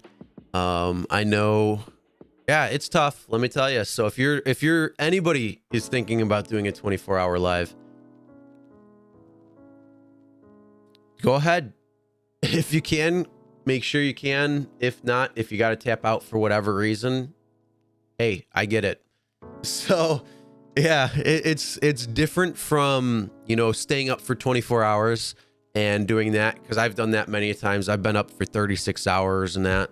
that's not an issue. But sitting in one spot, talking and interacting with a chat or on the phone or something like that, yeah, it's a lot different than, you know, doing what you're doing throughout a normal day and then staying up all night and continuing on. So it's definitely a lot different. And I wasn't sure what to expect. I knew it was going to be difficult at certain times. And you know what? Hey, that's all right. The whole thing is, it's to make sure we raise awareness. And as long as we can stop some people, save people's lives, hopefully spread that further, continuing on, to keep going, to do contests. I mean, there could be different things. I don't drink coffee. No, I have energy drinks right here. But I'm going to actually make something to eat in a few minutes, and that'll give me some pretty good energy because I'm starting to get a little hungry again. So I'm going to be doing that in just a few moments. I'm going to play again what happened with my family and the story that I have personally, the reason why this is all pretty much what is going on, my views on drinking and driving, as well as drug driving, distracted driving, and all that. So I'm going to be sharing that story right now, and I will see you in a few minutes. I'm going to go start making my food, and I'll probably have to play another video soon after that just to make sure that, like I said, I don't like eating on stream. So if it puts people off or something like that, I don't want to do that. So, all right. But this right here is what happened to my cousin and the loss that we had to take because somebody decided that they were okay to drive when they weren't, and they were drunk. It was 9 a.m. So here you go.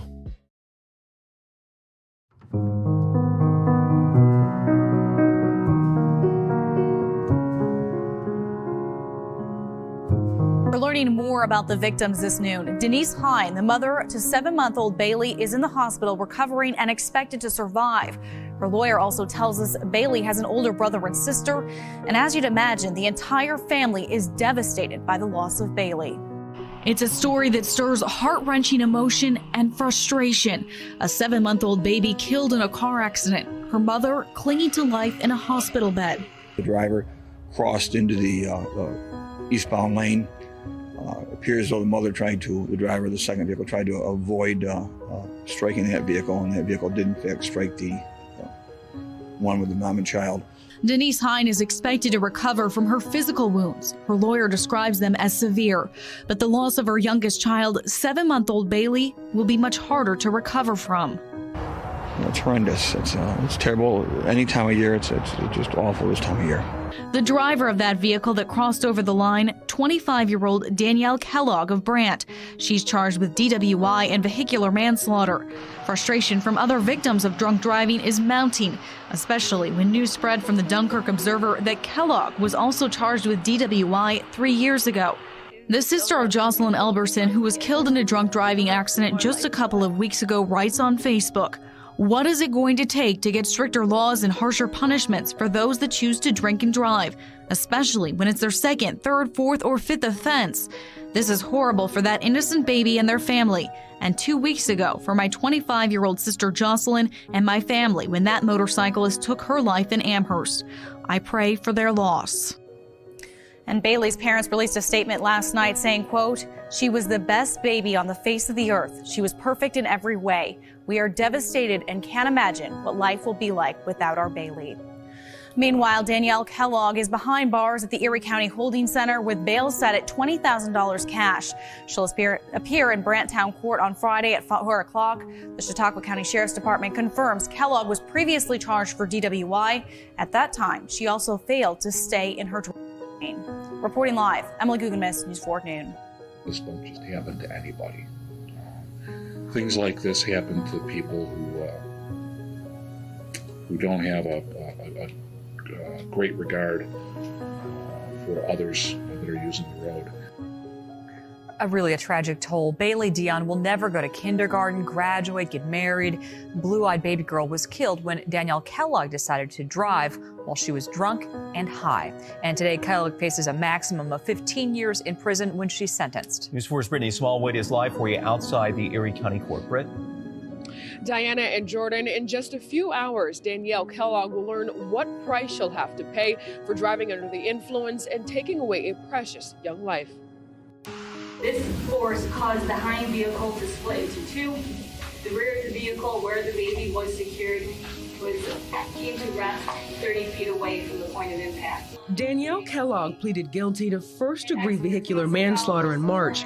In court, the 24-year-old admitted that she was drunk and high on drugs when she caused that violent crash last November.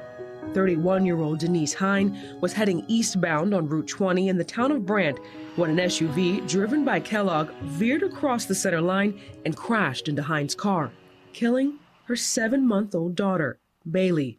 Erie County District Attorney Frank Sedita had this to say after Kellogg took her plea. Things like this don't just happen to anybody. Things like this happen to people who don't have a great regard for others that are using the road. Back live in downtown Buffalo, and Kellogg is facing 15 years in prison when she's sentenced later on this morning here at Erie County Court. Reporting live, Brittany Smallwood, News 4 Wake Up.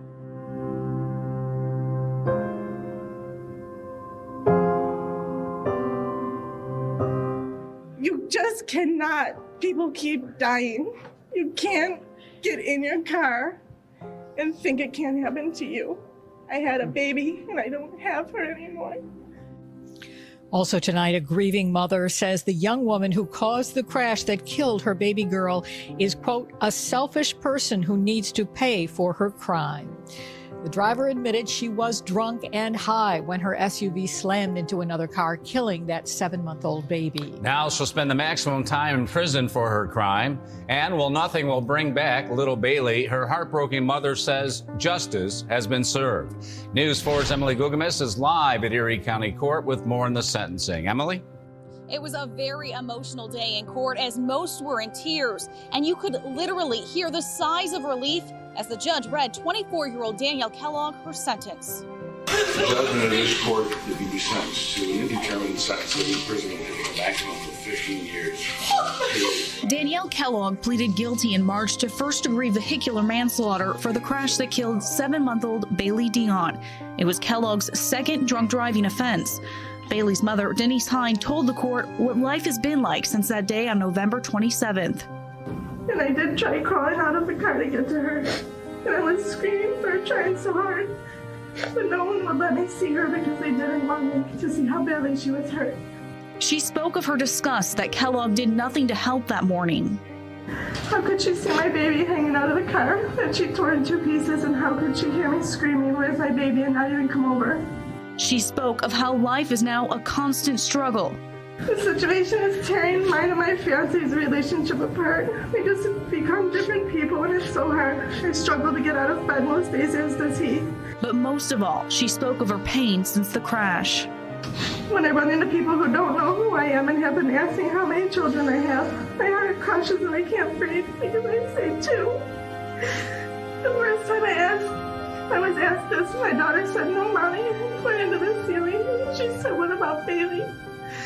The second time I was asked this, I said 2. I laughed and got back in my car and cried and promised Bailey I would never say only 2 again. I'm a mommy of 3, 1 is an angel now.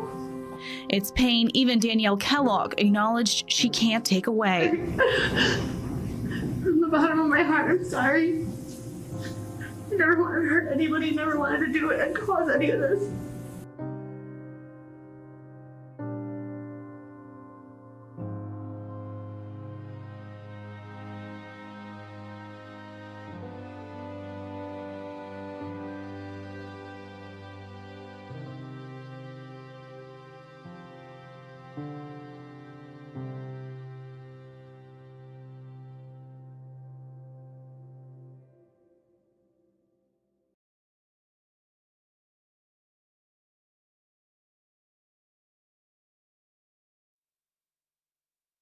So again, that's what happened within my family, and very unfortunate circumstances and sad, and yeah, really tough when it came to a lot of things that were going on at that time.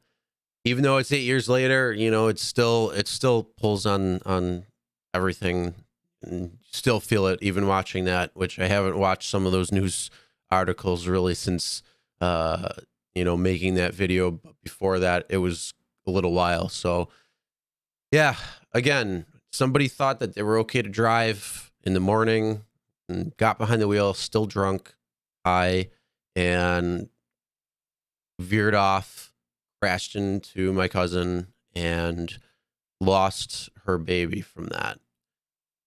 Extremely, extremely unfortunate. And, you know, as I said earlier, it tore them apart, and, you know, they were able to put things back together. But it took a lot of time. It took a lot of effort, and trying to get closure and put that past them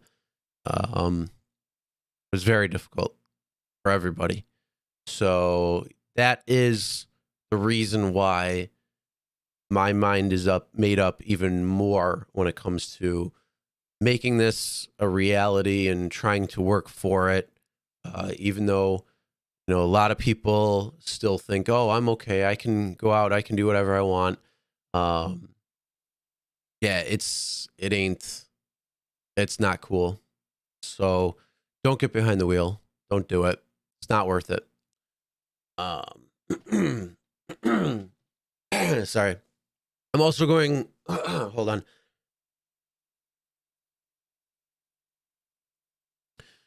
All right, yeah. I swallowed something earlier, and it's still bothering. I think it's just because I've been talking so much. So that's part of the problem there when it comes down to it. I'm hoping that's not going to be a problem with my voice going quiet or anything like that.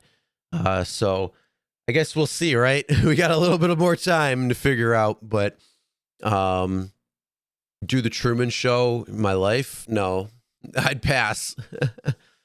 I mean, if somebody was following around, I could probably do that, but I ain't gonna do that sitting here. Like Donnie was saying, if somebody was trying to get 100 hours of live stream straight, making it only 81 hours. Damn, 81 hours is crazy.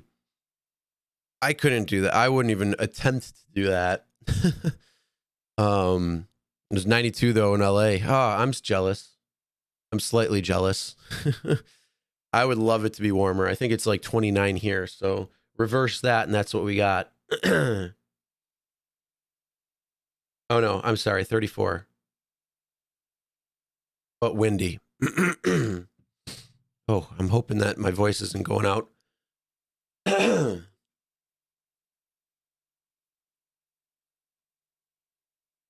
I'm hoping if I get some food, it'll calm it down. So, all right, where are we at? There we're at. All right, so if anybody would like to call in, you know, say a couple of things, let my voice rest a few minutes, that would be wonderful.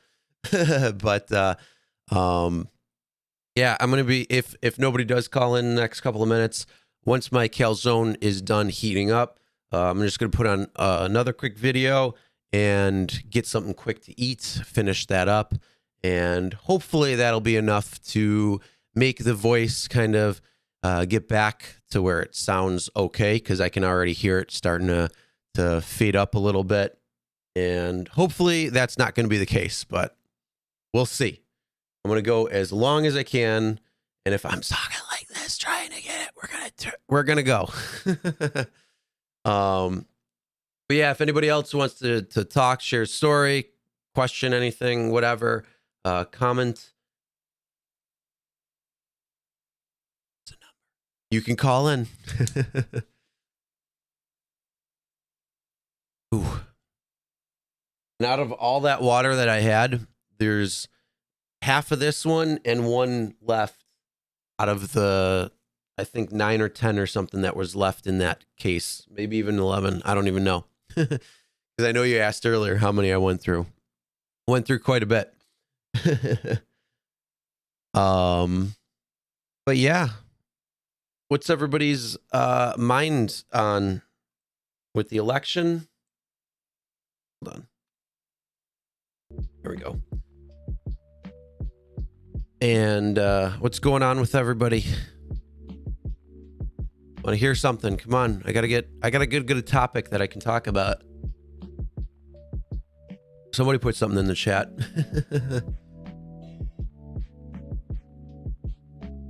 Because besides, it's like, oh. I mean, I can talk about this like on and on, but trying to avoid politics. Yeah, I hear ya. Thankfully, after tomorrow, because it's, well, at least right now, it's pretty much Tuesday, or it's pretty much Monday everywhere now, except for in Hawaii. Yeah, after tomorrow, it's going to be good because, well, election's over. And we won't really have to worry about it anymore for at least a couple, or at least until next year.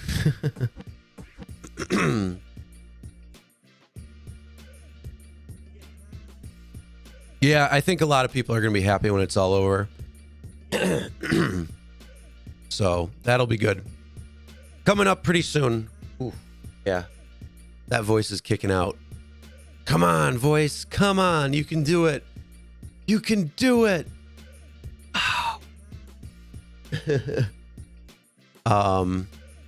Yeah, give me a couple of topics or a topic. I'd like to hear something good, at least for a couple of minutes, and then can make it for a little bit longer before I go get something quick to eat. Oh. Yeah. Ooh. That's another thing. I didn't even think about that. You know, I mean, I can talk quite a bit, but I didn't even think about my voice going for 25 or 24 hours. I didn't even think about that. Dang. Yeah, there's a lot of things you got to think about that you might not even. I thought I had it. I thought I had all of the, like a couple of things worked out, but you know, it is what it is. So I'm going to continue going, and hopefully, like I said, if it does kick out, well, I don't know. We'll see what happens at that point, but doing what we can. But yeah, anybody in the chat, what's going on? Give me something good to talk about. Give me a topic. I need something. Come on now. Unfortunately, I can't call any scammers because nobody's going to be open yet. They don't open until at least 8 or 9 in the morning. So otherwise, I'd call a couple scammers. Screw with them a little bit. Or I could try and talk like an old lady and have a little fun with them.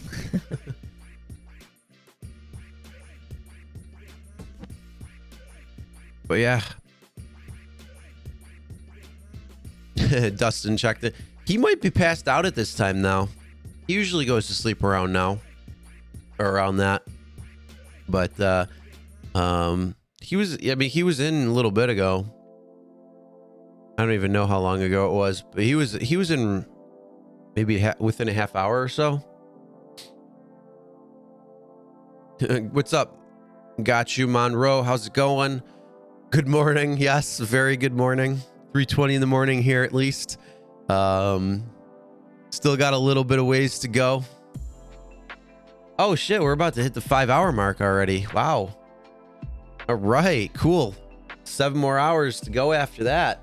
Right? Yeah, 5, 12. Yeah, 7 more hours. So we're trucking along. We're getting it. We're at the 19-hour mark. What is that? No, I don't even know. I can't do the math. It's 5 and 12. Oh, 17. We're at 17 hours right now. So we're getting there. We're doing it. But yeah, if you got some topic, please let me know because I'm in need of a topic to be able to talk about something.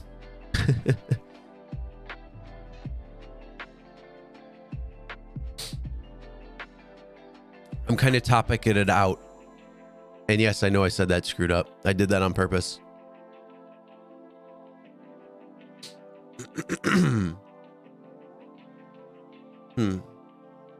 Trump. Oh boy.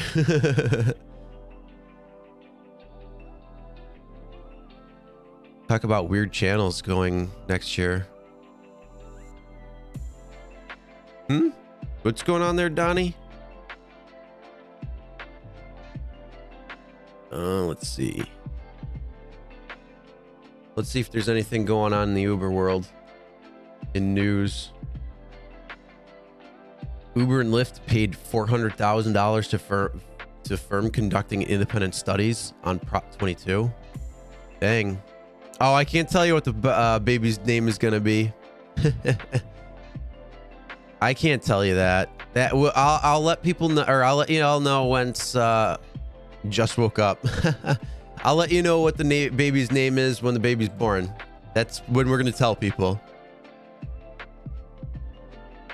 So until that, it's going to be a nice little secret for us. So that's what's nice. But yeah, what's everybody up to? What have you been? How was your Halloween? Actually, I can't believe I didn't even ask that. How was your Halloween? Did you go out? Did you drive? Did you go out and have a party? Did you go out and trick or treating? What happened?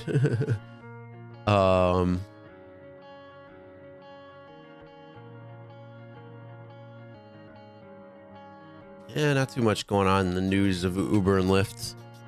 They're boring. It's all Prop 22 stuff right now anyways. That's pretty much everything that's going on. Did all the Kmart's and Sears close in the area? As far as I know, I'm pretty sure pretty much everyone did. Maybe there might be like one Sears open still, but I don't think so. I think they went out of business too. Or are they shut down? Oh, there's Dustin. We were just talking about you. You must have been, the ears must have been ringing, huh? And she said that is my foot. So yeah, how was everybody's Halloween? What'd you do? How'd you enjoy it? Do anything fun? Oh, it's been playing this entire time? Nice. Well, I appreciate that. Busy here for iShare. Nice. Speaking, okay, Vegas being here, there, and then Roy being there too. How was it this year when it comes down to it? Because I've been in Vegas the last couple of years during Halloween, and it's a lot of fun. And I don't know what it's like there at least this year. So how's it been? Have you seen anything? A lot of crazies walking the street or anything? A lot of people in town, or not really too much going on?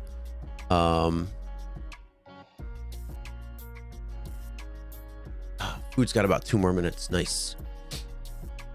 So what did you do wrong now? No, somebody said something like have Dustin call in or something. I don't remember going back, and I'm like, oh, I think he might be sleeping at this point. Where was it? Hold on. Oh, have Dustin check in the live stream. And then all of a sudden here you are. So oh, a lot of people in town. Nice. That's cool. Yeah, you did call in.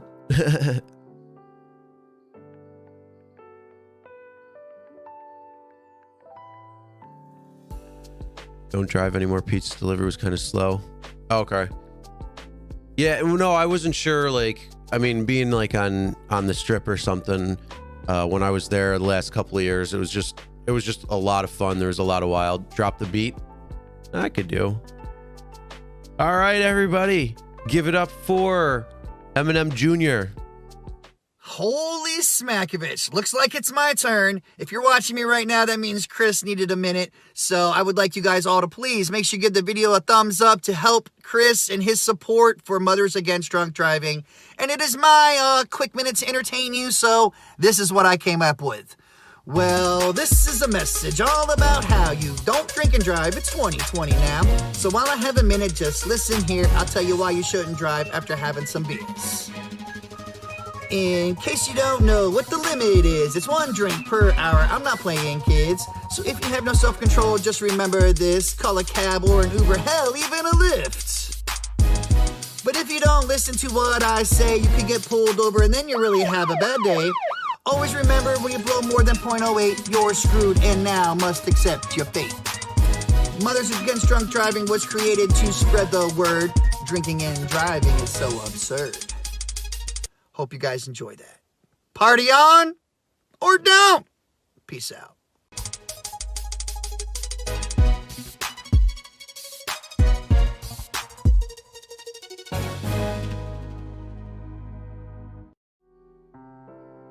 So that was Dustin's little rap, which is kind of funny. Mixed mastering was by yours truly. But Dustin, thank you again. Appreciate that. But I do have to take a little break right now. I am going to grab some food out of the oven and get a little quick something to eat. So I will be back. Here is a video where I was talking with Lisa. And we were just talking about something before we even kind of started recording, but it was just a kind of part of the conversation that ended up working out to be pretty good and pretty interesting. So here you go. Yo, yeah, the primary focus of it is going to be the Always Drive Sober campaign, but to fill 24 hours, I can't stick on drinking and driving and drugs and driving. I'll probably... the right place, because I have always, since I was younger, I've never drank and drove. I always called my mom, and now I call Ubers. I have never done it, I've never had a DWI, but my mother-in-law has had 4. My brother had a few, and I've known, and I had boyfriends that have had DWIs, and the effects, it's not good, and I don't ever think it's okay. Yeah, yeah, I'm right there with you. When I started driving, I was 16, but I was already drinking at that point.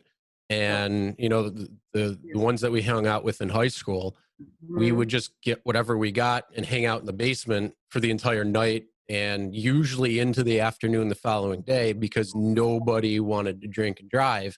So it was one of those things where it was even at the beginning, you knew, don't do it. And even going into the bar, if I'm out and I have a drink or two, then I wait an extended amount of time before I actually drive, if I'm actually driving. Right. I've called a taxi and I spent over $100 on a taxi. I don't care. It doesn't, and then I had to go pick up my car the next day. It doesn't matter to me. I've called my mom and was a bitch. And I just told my mom too, I'm listen, I'm going to be doing a drunk driving segment for Christy. And she's like, Lisa, you've always been so good about that. Which is, and that's the thing. We need more people like that than like us, who are very much against it. And not just drinking and driving, but driving under the influence of drugs and even medications that have adverse effects, being distracted.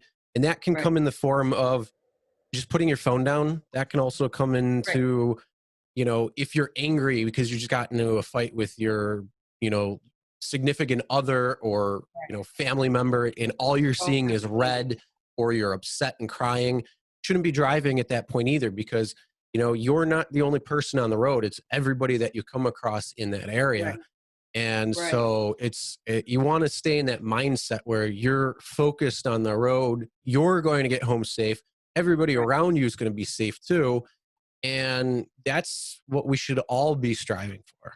And another thing that I wanted to put in there is even my fiance Chris, he's very against drunk driving. He has seen it with his sister and his mom, who have DWIs, and it's he always told me, I want to put this in there, is what kind of got me, when I would angry drive, or if somebody shot me a text and it was just a simple okay, and he'd get mad at me.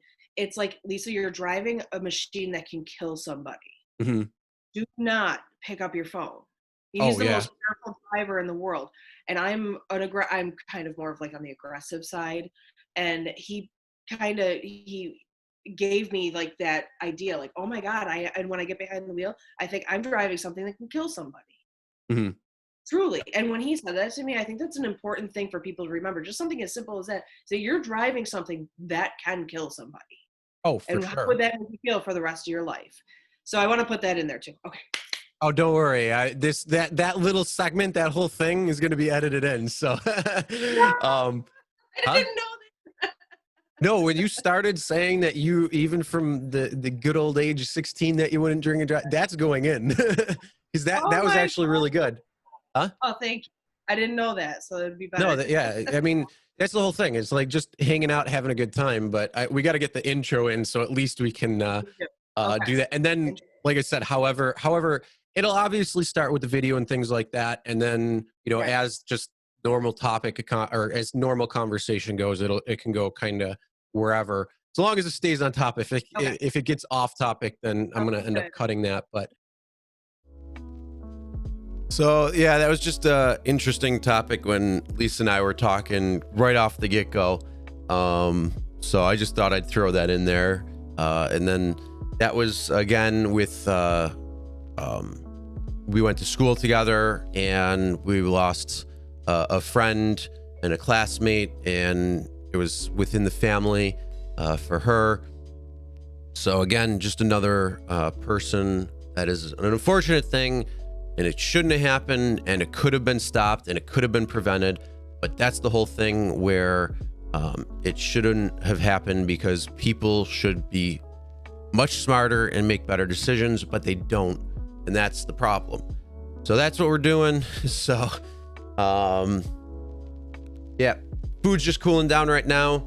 I will probably I don't have a longer video that I haven't played yet, so I'll probably just throw up the music for a couple of minutes and just put the be right back sign on. Because like I said, I don't have anything that is going to probably last a few minutes while I eat. And like I said, I don't want to do that on live. So I don't know. Just like I said, for me, it's kind of like, especially with that, I don't like that. So I don't want to do that to somebody else and like be like, no, that's just no. You know, I'm trying to do it with a good intention for everything. So before you want to watch, you don't want to eat my entire you don't want to watch the live stream like that. All right, real quick though, let's check in with how the GoFundMe itself is doing. All right, we're still at 371. We're still getting up there. So that's good. I know, like I said, more people will be donating later after the live stream is over. So that's good. Either way, that's $371 that can help towards spreading awareness, helping victims families, whatever it's going to happen. So that is good. And I do appreciate that for everybody who has made the donations, or again, anything with the videos, stuff like that. SMR, what's SMR? I probably know it, I just can't think of it right now. Put Dustin's rap on loop. He'd probably get that. He'd probably like that too much. I don't know if I should. Because it's only a minute. If it was a little longer, I'd be like, oh, okay, yeah, that'd be all right. But yeah.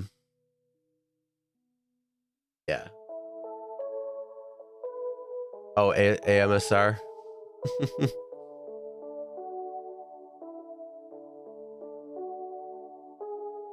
I don't have that.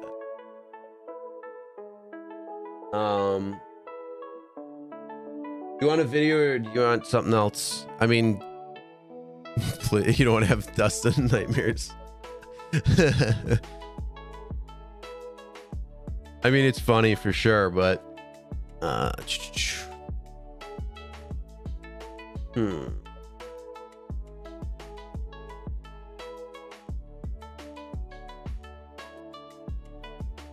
do it.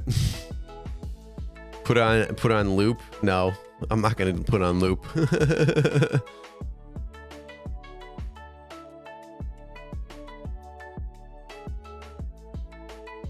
Yeah, I know. I don't like the mukbang. I'm not a fan of that.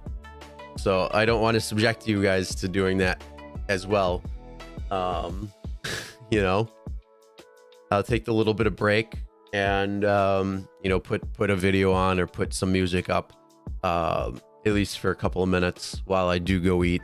And it's up to you. Do you guys want to see a video or rewatch a video if you've watched one that's a little bit longer? Go to your channel and play 4 songs. Where's Dustin? You have that in a playlist?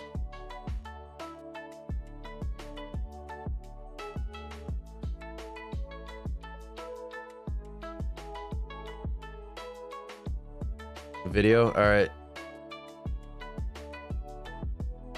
see.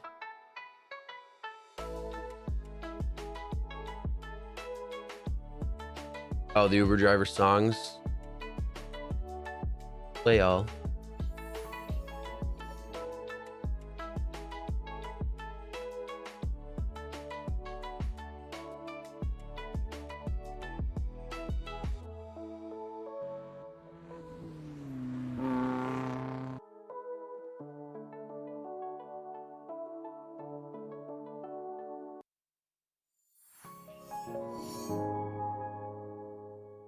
All right, and I'll be right back. Hey, everybody. This is Dustin is Driving. This one goes out to all those newbies out there that might get discouraged, get the rideshare blues. Well, this happens to me each and every morning. Listen up. I woke up this morning 5:15. I thought it was a good idea. I'd just get up and drive. Now it's time to turn my app on. I see that surge, but who knows for how long. Got a ping and I'm on my way. 15 minutes, man, I hope this ride pays. I pull up at the spot. Can't find my rider and I follow the dot. 2 minutes later, a call comes in. It's my rider and he's waiting for his friend. He says, hey, can you wait just 5? That's a negative ghost ride. I gotta cancel and drive. He yells, I'm gonna report you. I say, good luck and take the Smackovich too. Smackovich responsibly. Peace out.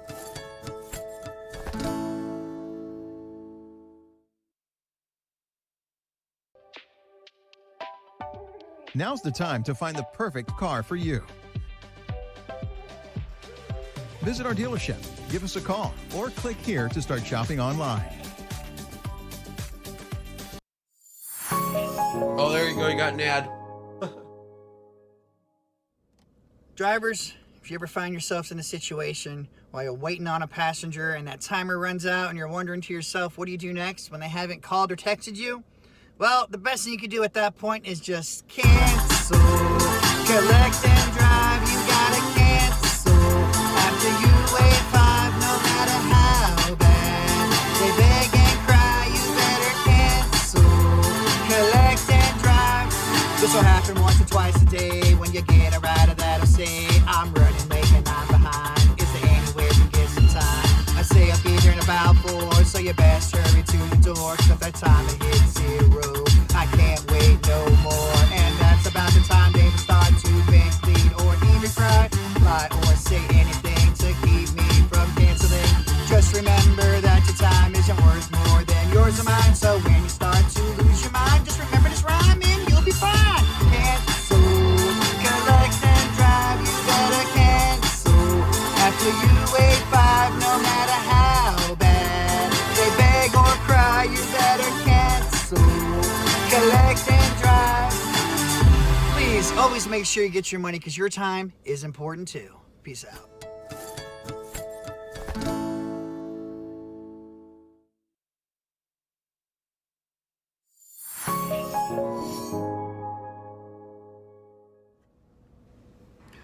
Don't be that last driver, guys. Listen up. When this happens, smack a bitch all day long. Smack a bitch when you hear the song. Smack a bitch. 1, 2, 3. Smack a bitch. It was meant for me. Parents will always lie to you just to get their way. They know their kids are minor, but they don't care anyway.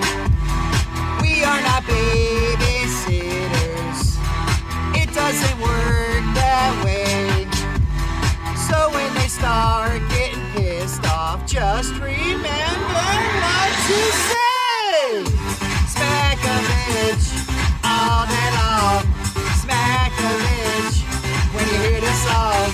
Smack a bitch.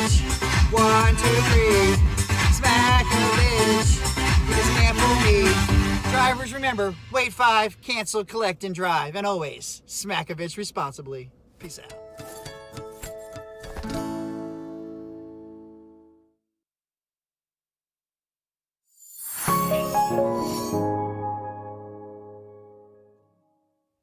What's going on, all my new, current, and future rideshare drivers and passengers out there? Welcome to the channel. I just want to say Merry Christmas, Happy Hanukkah, Happy Kwanzaa, I don't know, whatever you call it, whatever you celebrate.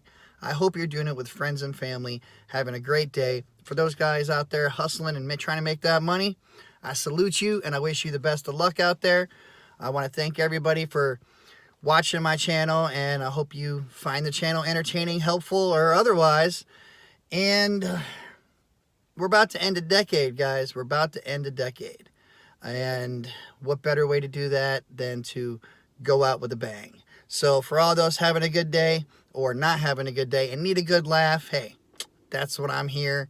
And please laugh at my expense. But I made up a nice little Christmas song for everybody. And it goes a little something like this. The weather outside's frightful, which can cause riders to be spiteful. If they get in your car and tell you to go, tell them no, tell them no, tell them no. So when you're in someone else's car and you know your destination's really far, try to be a decent person and tip your driver, 'cause walking would really suck from where we are. So when you get in, just remember that it's cold in December.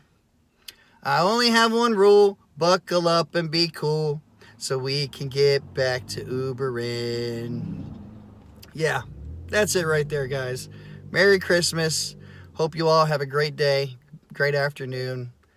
Just relax. Remember, guys, you can make money any day, but you know what? The one thing you can't buy more of is more time.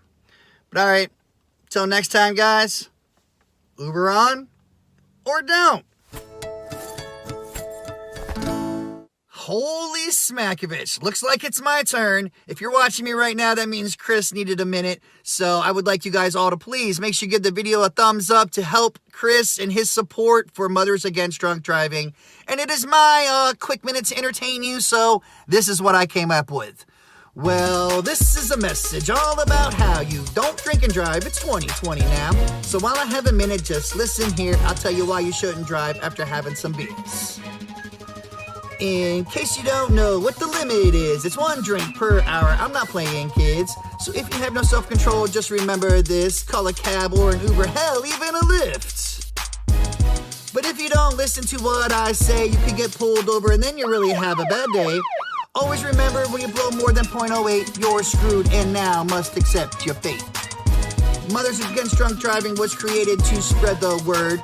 Drinking and driving is so absurd. Hope you guys enjoy that. Party on or don't. Peace out.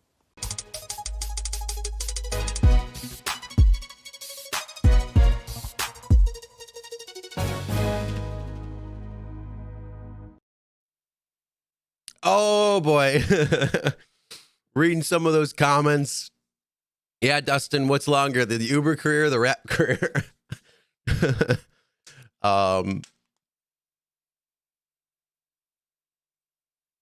I mean, he can come on if he wants to call. That's his call. There you go, Dustin, if you wanted to call in.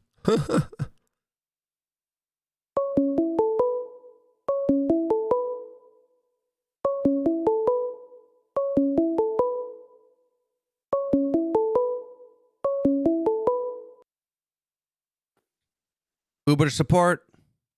Yes, this is Uber's autonomous car program. I just wanted to call in and show my support for your amazing human marathon. Oh, well, thank you, Uber driving car. Yes, we are Uber driving cars and we will replace you, but for the time being, please do not drink and drive. Okay. Are we going to be able to drink and drive in your car or no?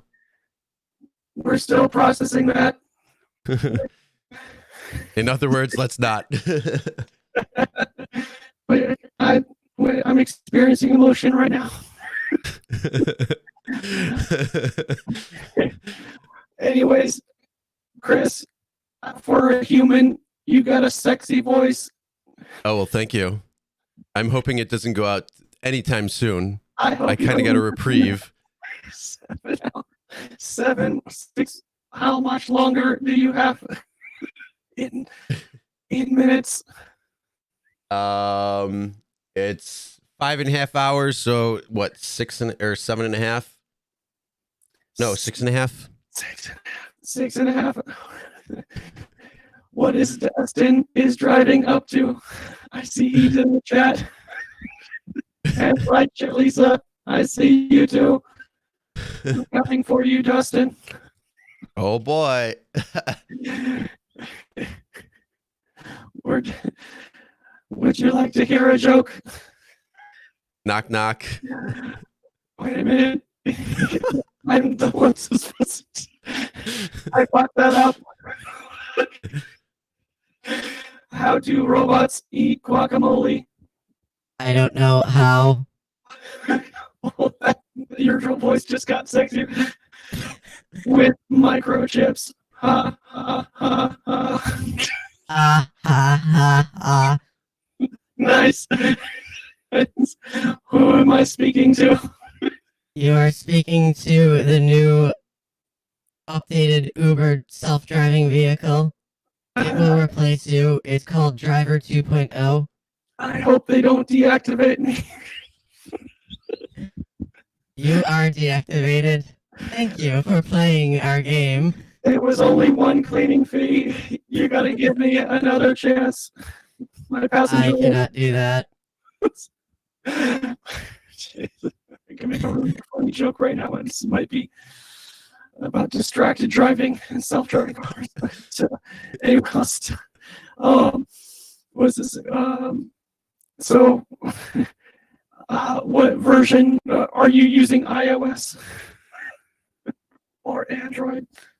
Well, I'm using iOS 14, I think, but my son sets up all of my different kinds of phones, so I'm not quite sure what it is. Oh, man, that sounds sexy. I'm still using COBOL. I'm stuck in 1982. I remember that back in the day. Yes. Wow, you just got older. Well, I'm a 91-year-old woman, and I'm trying to use the computer, but I don't quite know how. Do you have a smartphone? I might have a smartphone. I have the Apple. Apples are good. There's better. They are. Here at Uber, we can only track Android phones. Well, that's good that you can't track the iPhone. We have tried, but Tim Cook has changed his login procedure, so we cannot. Anyways, so. Whoa. That's all. There we go. Two can play at that game. What do these buttons do? What is it? Oh, there we go. There we go. Hey there. Well, I could do the hard tune. I could get a little good at it. I like that southern voice. That's good. Yeah. I see Dustin is driving. Is heading to bed. He is heading to bed. He's gonna dream about rapping. Dustin, if you log on to Facebook tonight, I'll be with you in the back room. You should not. Are you going to track his phone? Lyft wants him back. Are you going to hack the system and get Dustin back to Lyft? We're replacing all human CEOs and then making the drivers the CEOs because you guys are harder workers than they are. So, Dustin, you can get back onto Lyft. I like where your head's at. Do you want to play a game? Yes. I have another choice. Error.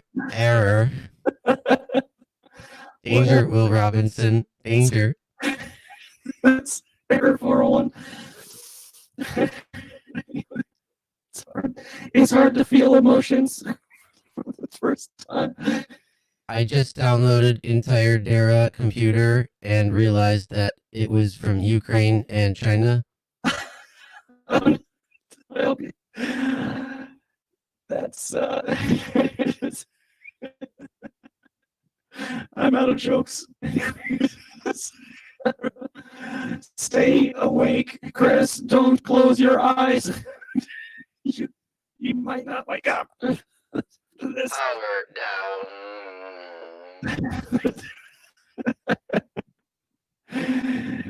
Better time to ride the Red Bull. Yes. Don't worry. I normally get up around 4 a.m. It's my time because I gotta get to my early bird special. That's right. I want to hear more Dustin rap. He's got dubstep is the new trending music on iTunes and SoundCloud today. He is Dustin. He's not Huston. Dara is calling me right now. I have to go. Okay, then you have a good morning there, Mr. Robot Car. God bless you, Chris. Write your stories. Keep doing what you're doing. Yes, it's the deuce den. Oh, that one was funny. Let's see if anybody knows who that was. I think I've seen a couple of people on there kind of guess it right.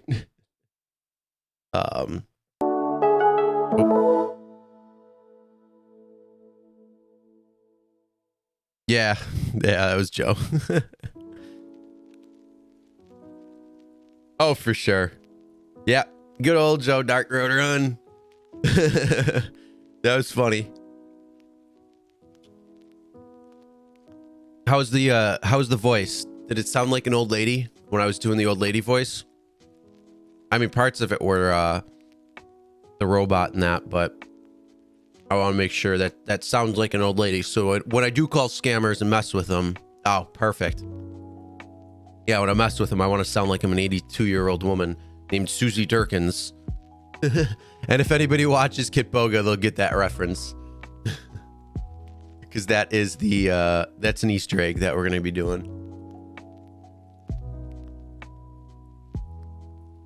Awesome. Good. I'm glad. All right. So we're back. Just got some food. Enjoyed. That was good.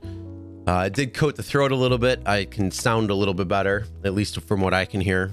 So hopefully that'll be the case. I'm going to grab a Celsius in just a few minutes, but yeah. So what's the call random Craigslist ads? Oh, I wouldn't want to do that at 4 a.m. I mean, unfortunately, I could probably do it, but it is also a Google number, so they know what my email address is. Call Uber support with the robot voice.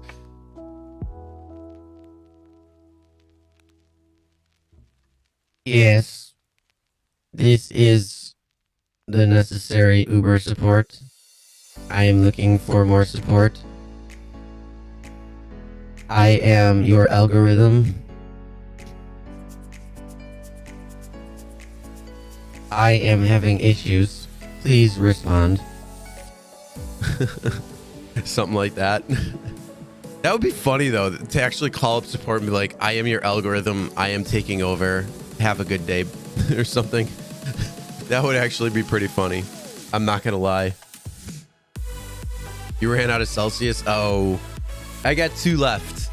I didn't know how many I would need, so I got 4, and I didn't know how many I'd need, so I think I'm only gonna need 3 because we're already at 4 a.m. So we're gonna be a little under 6.5 hours left to go. So yeah, well stocked. If I would need the last one, it wouldn't be until the very, very end. But yeah, we're getting down there, getting one left. So I'll be drinking one real soon. They are good. I love them. Like I said, they'll get you through the night pretty well. So if you're out driving and you know you need that extra little boost of energy for a couple hours, these things they'll do the job. I mean, that is 100% sure. So yeah, what do we want to talk about? What do we got? I got to figure something out. I'm kind of like out of topics. I mean, there's a couple of more videos that I can do, but there's also 6 hours left to go. So, you know, I can't do just a bunch of them all at once. But yeah, what do you guys want to talk about? What do you guys want to know? What do you guys, what's going on? Like, some sort of topic that I can veer off into. There's a lot of different things. If you bring something up, I could probably go off on a tangent for a little while. At least for a little bit. Or if somebody wants to call in and create a fake little laughable thing again, or a new one.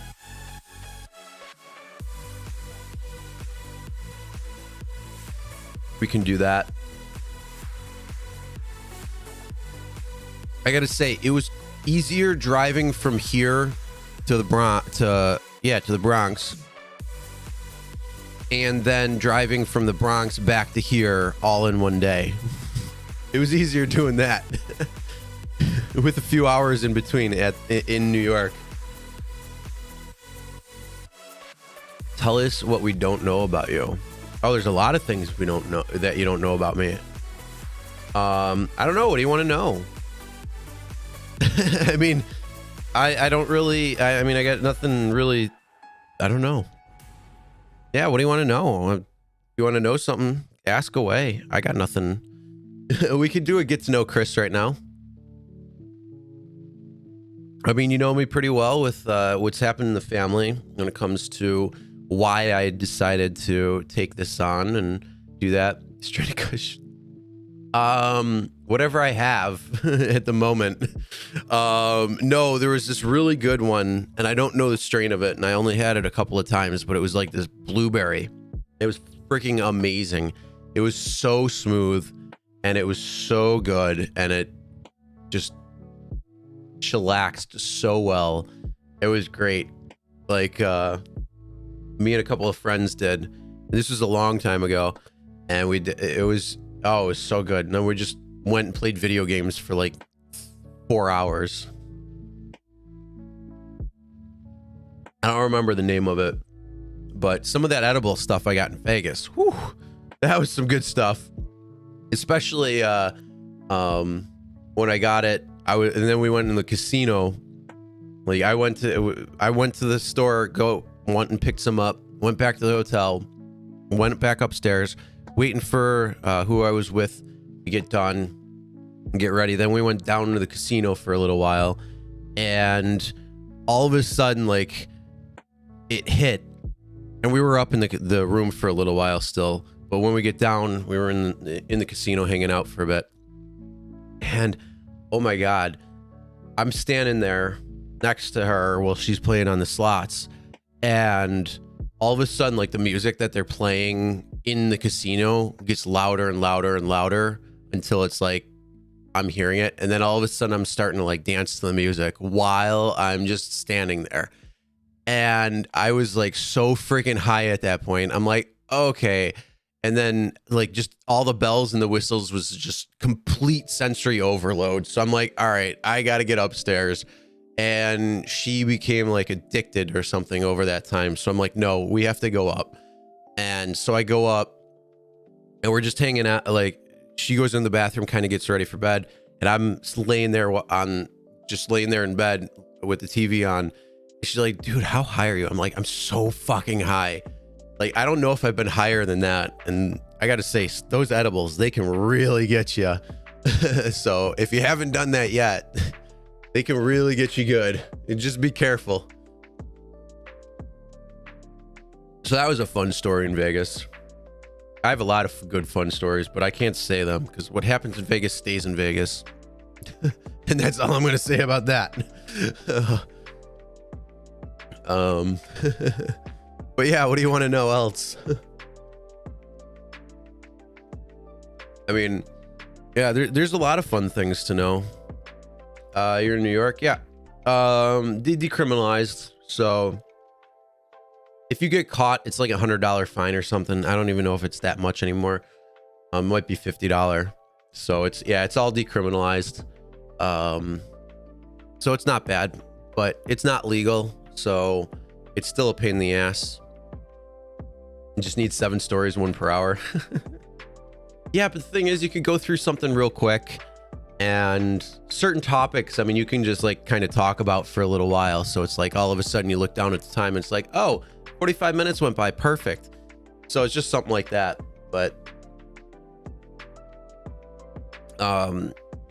yeah, it's not too bad. I mean, they're talking about legalizing it, so I'm really hoping for that, because then it'll just be a little bit better and don't have to worry. Yeah, you're lucky there in California. Same in Nevada. That's where I was getting it when I'm in Nevada. I always go to there's a place off the strip that I go to. I forget the name of it. I just know where it is because I think it's like New Leaf or something like that. Dream car? Ooh. I would love a Lambo. I would love a Lamborghini. Realistically though, I don't know. I mean, like I said, I do love a Lamborghini. Those are gorgeous cars. But the thing is, you can't drive them like you want to around here or around anywhere really. I mean, the only place you could is out in the desert, and you know, you got cops still sitting out there anyways. So, yeah, there's I don't know. I'd love to have a few cars. That's for sure. I mean, I wouldn't mind owning a Tesla Model S. Those are nice. They're gorgeous. That coupe is going to be pretty cool. But yeah, probably a Lambo or maybe like a Nissan GTR. Something fast. I love fast cars. Greatest Lyft driver ever there. Some info. Yeah, they are strong. Oh yeah. I mean, like I said, I don't know if it was like the mix of also getting the oxygen and then all the bells and whistles being in the casino, but it was like complete sensory overload. And it's like, oh, I got to get the hell out of there. I had to go up into the room and then watch TV. And I was just laying there like, I mean, I gotta say it was like great, but it was also it hit because I wasn't doing shit. I was just sitting there and I'm like, fuck. And I mean, it was like later at night anyway, so it didn't really matter. But yeah, it was like it was bad. All right, man. Yeah, I would when I'm coming to Vegas, I'll let people know. I like to go there like usually once a year. I didn't make it though there this year, but I'll definitely be there next year for sure at some point. Probably later in the year, only because of the little kiddo on the way. So I got to at least make sure he's pretty good until I can get out there. Like until I can drop him off at grandma's house or something. Oh yeah, you could get too much. I mean, edibles are great, but like that's the whole thing. Like I don't want to actually smoke in the hotel room or around the hotel. I'd rather just get an edible because it's like easy to grab and you're good to go. So that's the whole reason why with the edibles. But yeah, they can definitely mess you up if you could definitely take way too much if you're not paying attention. And that's the whole thing. It takes a while for it to hit. It's not like something where you smoke and then all of a sudden you're good to go a couple of minutes later. No, this stuff takes a while. Like 45 minutes and poof, then it's like, oh, I feel fucking great now. But yeah, hopefully I'll be in Vegas. I'm hoping actually this time next year. I'd love to be there during Halloween again. I was there, what was it, 2016, 2017? Or was it 2017, 2018?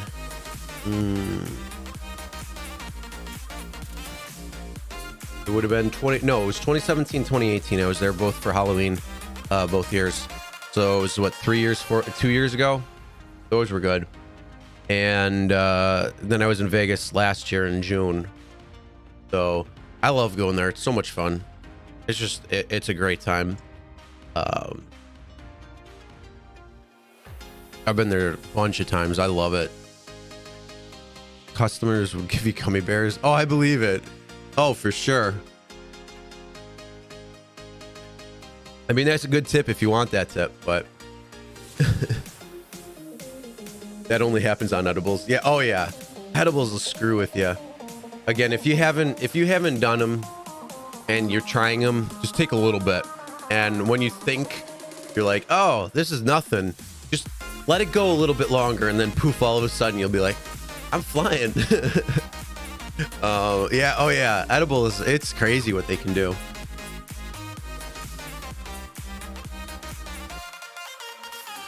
But it's good because when I smoke, I have such a high tolerance. I don't like it. Because I mean, I can smoke a ridiculous amount and not really feel it too much. Like, I have a good tolerance when it comes down, but yeah, it does process it much different. And then with edibles, it hits good. You're like, you could be down for the count if you don't do it right, or if you don't realize. Oh yeah. And some people they don't even have anything with edibles, but smoking it is a whole different thing. So some people are like the exact opposite of me. Like, they could do like 1,000 milligrams of edible. They're perfectly fine. They don't even feel it. And then, they smoke and it's like, whoo. So, I mean, each person and everybody's different, but yeah, edibles for the most part, they can really mess you up for a little while. So if you're going to do that and you're going to have fun and you're going to do that, make sure you order that Uber, order that Lyft, and tip your driver with a gummy bear. But no, I mean, make sure you're not driving. Make sure you're good to be wherever you're going to be for the next few hours. Enjoy, have some fun, relax, and watch a couple movies, whatever it might be. And yeah, that's going to be a good thing that way then. So, yeah.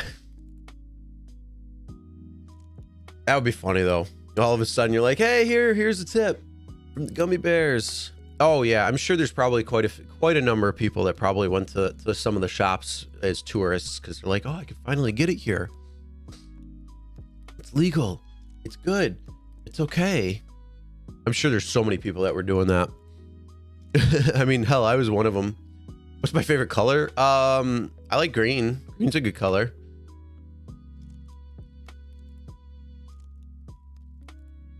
And it made you throw up. It was so strong. Damn. I've had that once when I had edibles. I was getting a stomach ache from it, and like, luckily I didn't throw up, but I was not feeling well. I was in the bathroom for a little while, and yeah, I remember that. So yeah, sometimes they can really. I think that might have been the same one, that same night where it was. I mean, I was on like I said, I got so friggin' high from that. So that might have been the same night. I mean, I've been to Vegas a bunch of times since it's been legal, so I don't remember for sure. But the weird thing is, so this was 2018. Yeah, this was 2 years ago when I was there, when it happened. And then this past June when I was there, actually in 2019, I got it again, and it was weird because the first night I got really messed up on, and it wasn't as bad as the night when I was in Vegas back in Halloween half a year before, but it messed me up, but not like as much. And then the following night I did the same because I'm like, oh, this is gonna be a nice relaxing, and I was there for a how was it? There was a conference going on, an expo, and so I was there, and I'm like, all right, well, at night I'll hang out, chill out, have a good time. You know, it's nice to relax and not around the kids and the family and all that. So get a little bit of time out in a way. The second night, I'm like, oh yeah, this will be great. Didn't even feel it. So it's like, sometimes it's hit, sometimes it's missed, and it's like, damn it, because they weren't measuring their weed content. Oh, nice, yeah. I wonder if that's the case. Probably, because what I got was the little candy bar, chocolate bar.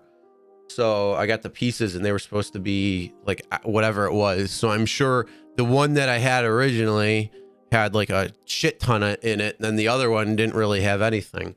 I think it was New Leaf was a place that I'd go to. It was right off the strip, near Hard Rock. It was like in between Hard Rock and like Tropicana over there. I'm gonna look it up real quick. I think it was called New Leaf.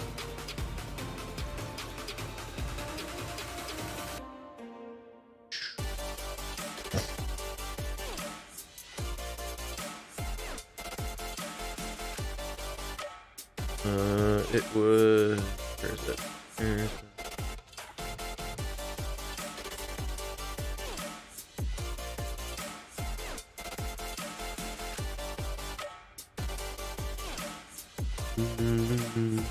Where is it? Was it on Paradise? I think it was on Paradise.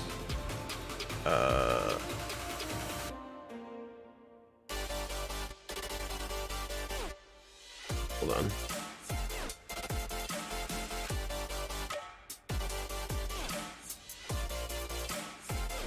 Yeah, it's New Leaf. Oh no, it still says it's open. It'll open at 9 a.m. So that one apparently is still good. Yeah, that was that's on East Twain Ave in Vegas. So it was right near where's the closest hotel on the strip? It was it's behind like the Venetian. So if you go down Sands Avenue, it's over that way if you're familiar with that spot.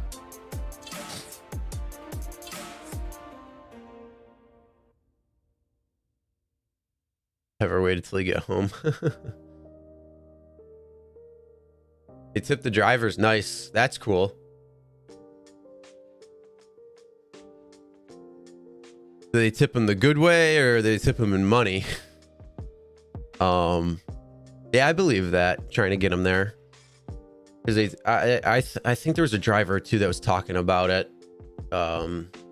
like from the airport to the hotel the one time, from what I remember. Yeah, it was. Wait, when was the Mandalay Bay thing? When did that happen? Because I was there. It was right after that, and then there was it was the year after. So if was that 2016 or was that 2017? I can't remember now. I think it was 17, 18 that I was there for Halloween, and it was friggin' off the wall. It was so much fun. How long I've been married? I'm not married, and I'm not planning on getting married, but I have my daughter, and then my son's on the way. He'll be here in a couple of weeks. So that's why another reason why we did the live stream right now. So if the event he decided to come a little early, because unfortunately around week 28, 29 in that range, we had a little bit of a scare where it seemed like she was in preterm labor, which I mean she was, but luckily the hospital did what they had to do, got it under control, and he's been kicking inside ever since, so that's a good thing. So we're at 35 weeks now. We got one more week to go. Once Saturday hits, we're at 36. So it's like the green zone. So if he decides to come after that, it'll be all right, because that's, 36 is pretty good. It's full term at that point.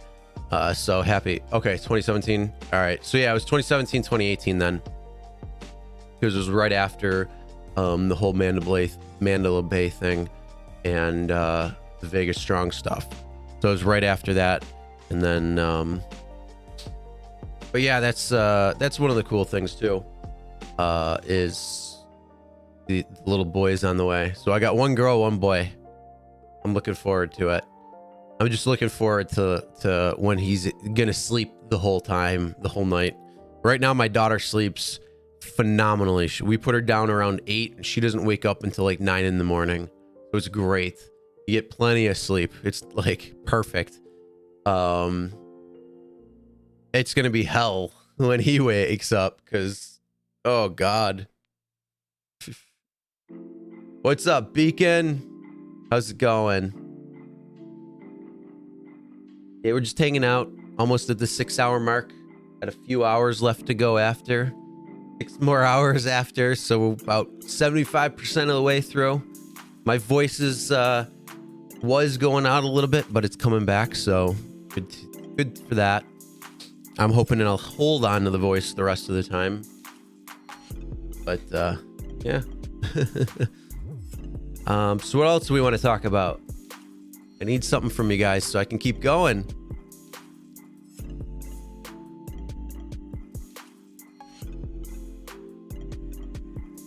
Stay away from politics, though. I mean, I don't mind talking about that stuff, but in the right context. Oh, a little different. Should call it 420. Oh, that's 2 minutes. You know what? If you're gonna, give me like 2 minutes, because I gotta go to the bathroom real quick. So, here's this video. A wild crash on Long Island that was caught on video. An out-of-control SUV riding on just 2 wheels slams into a home in Brentwood. Police say behind the wheel was a woman who was drunk with her 3 children in the car. CBS 2's Christina Fan talked to the owners of the home. You can hear the screeching of the tires, followed by the panicked screaming of 3 children, as the SUV they were in smashed into the side of this Brentwood home. Police say the driver, 34-year-old Ashley Thomas Smith, was their intoxicated mother. When I opened the camera in my phone to see, I just saw that the whole kitchen was down. Angelica Reyes owns what's left of this damaged house. She and her family were away Sunday afternoon when their Nest camera detected movement near their driveway off Blue Jay Drive. Reyes opened up the app, saw debris littered across her lawn, and rushed back home to find her kitchen obliterated. She says her 3 children, including her 2-month-old son, often gather in that area of the home. This is like nothing right now. I'm just glad that we wasn't here. Neighbors who helped pull the suspect's daughters to safety are relieved the 4-, 5-, and 8-year-old girls were unharmed. Thomas Smith, who covered her face as she left her arraignment, offered this muffled apology to Reyes' family. God bless the kids and God bless the newborn, and I apologize about the kids. Did you plead not guilty today? Reyes, too, had a strong message from one mom to another. When you drunk, you don't drive, especially when you have your kids in the car. That's terrible. So I don't even know what was passing on her mind. I don't know. The Reyeses now have to find a temporary place to stay after their home was deemed unsafe to live in. Meanwhile, the driver pled not guilty to all of the charges in court Monday and was released on her own recognizance with an alcohol monitoring bracelet. Reporting from Brentwood, Long Island, Christina Fan, CBS.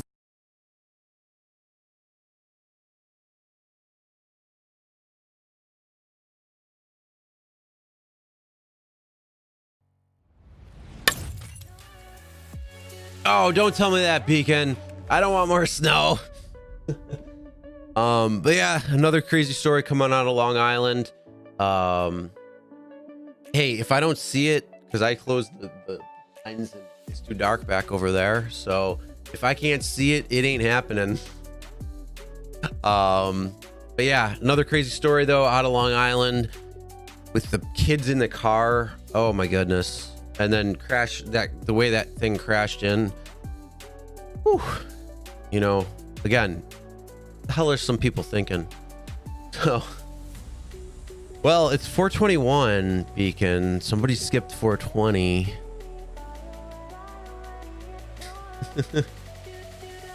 It's not snowing in Australia. I hope it's not snowing in Australia.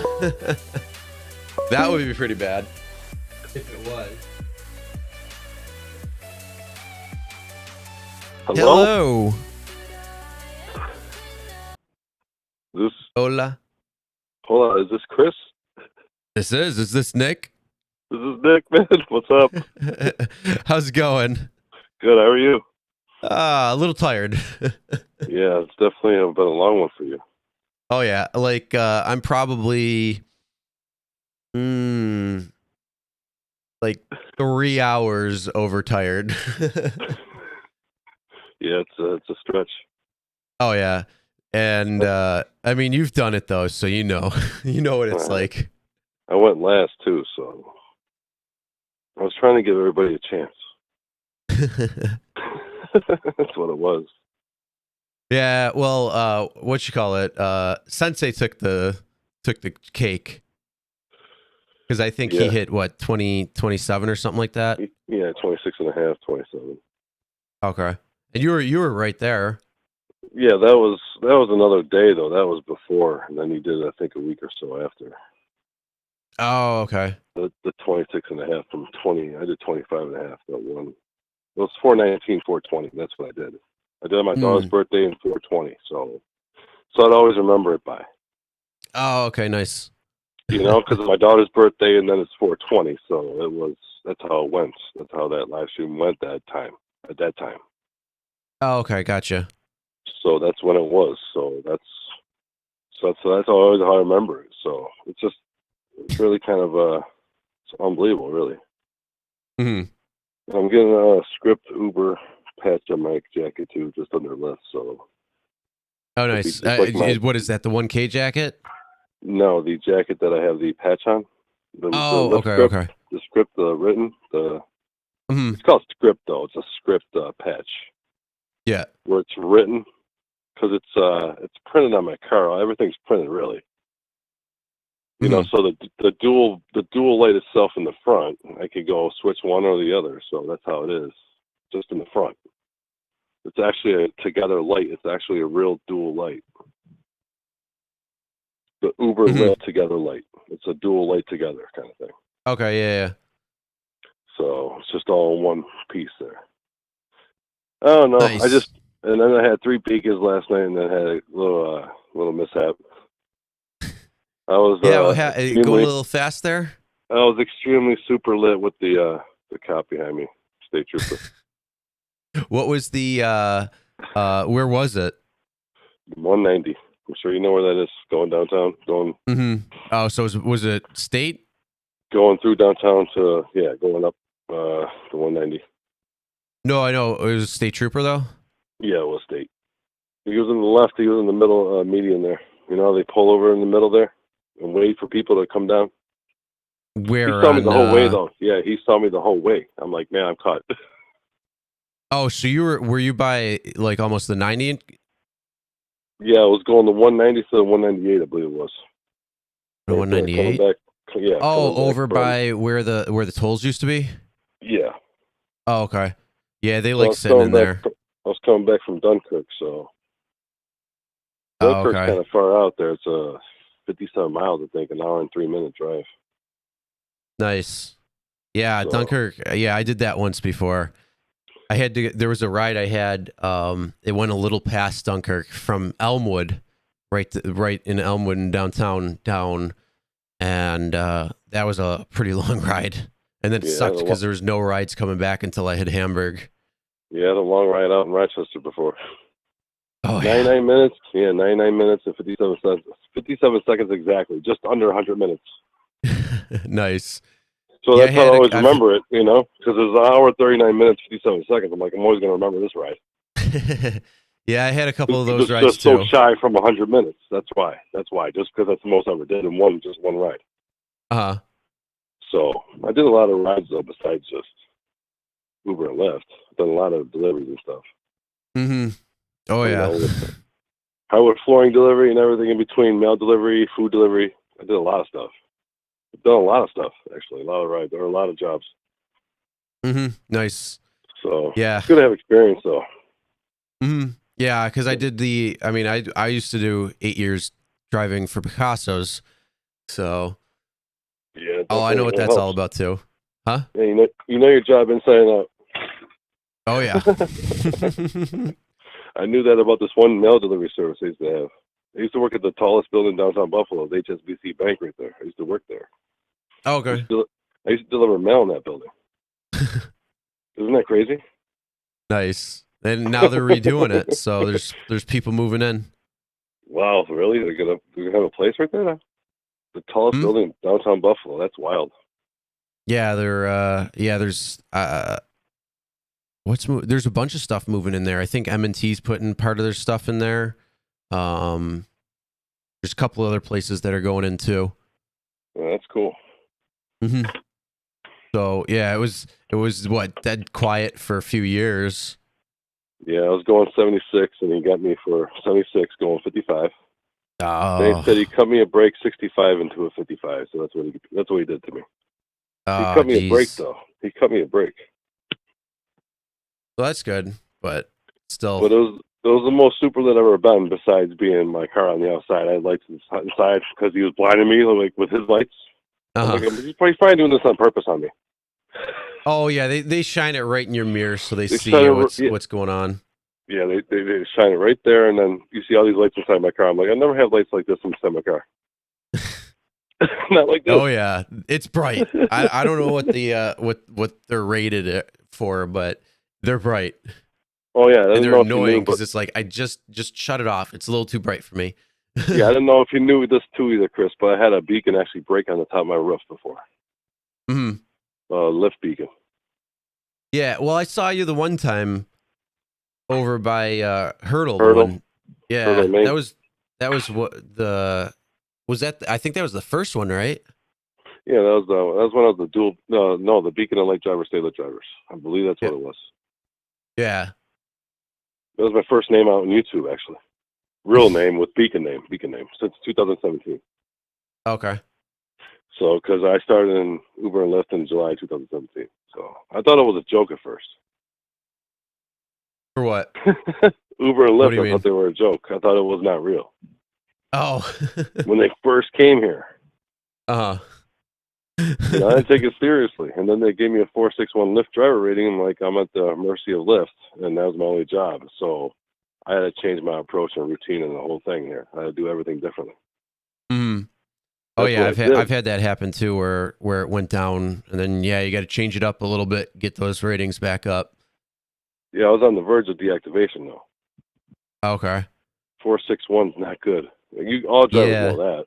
That's I think real bad. I think in our area it was like 455 or something would have gotten you kicked off. Wow. See how close I was? Yeah. And now I'm a 5-star Lyft driver now. Nice. Isn't well, that great? that's a hell of a turnaround. Isn't it? Yeah. 14 months later to the day. 14 months to the day it took me to get a 5-star on Lyft. Nice. So it took that long to get it up that far or that high.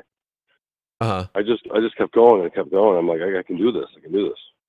Mm-hmm. Yeah, it's nice when you start seeing it climb back up and you're like, oh, phew.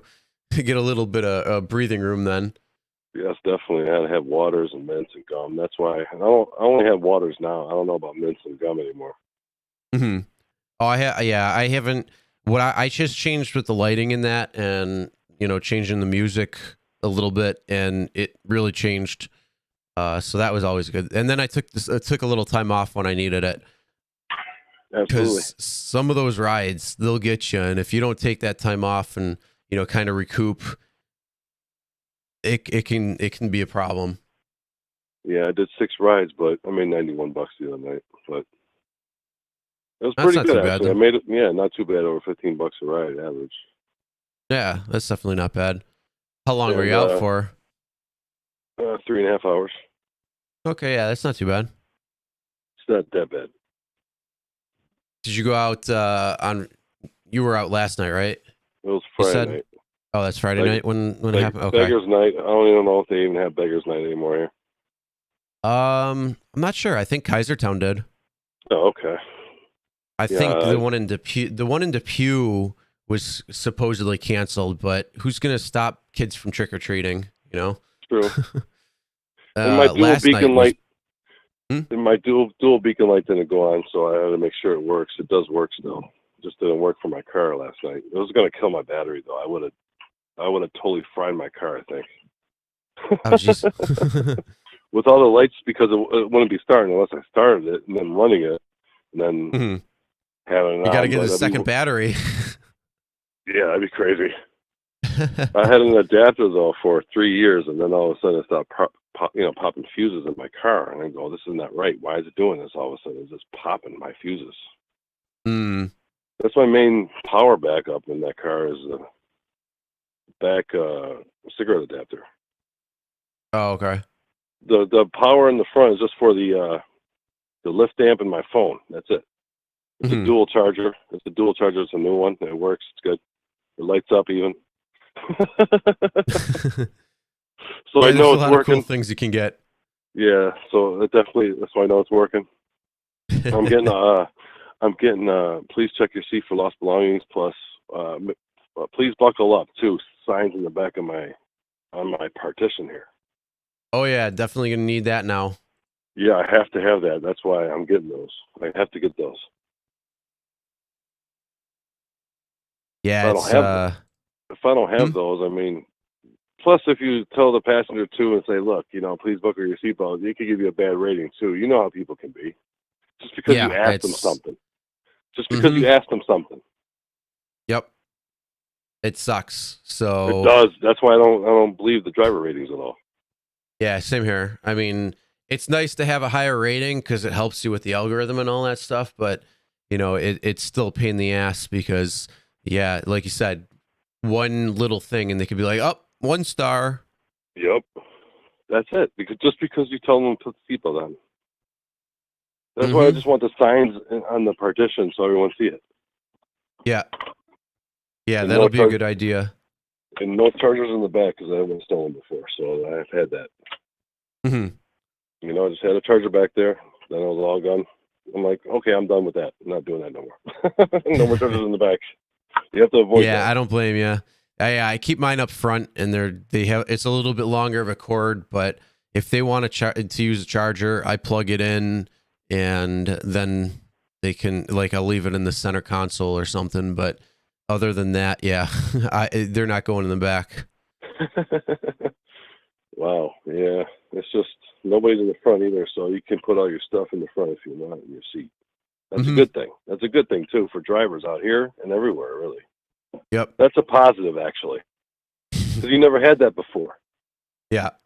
Yeah, it's nice when you can say, "No, sorry, I can't sit up front."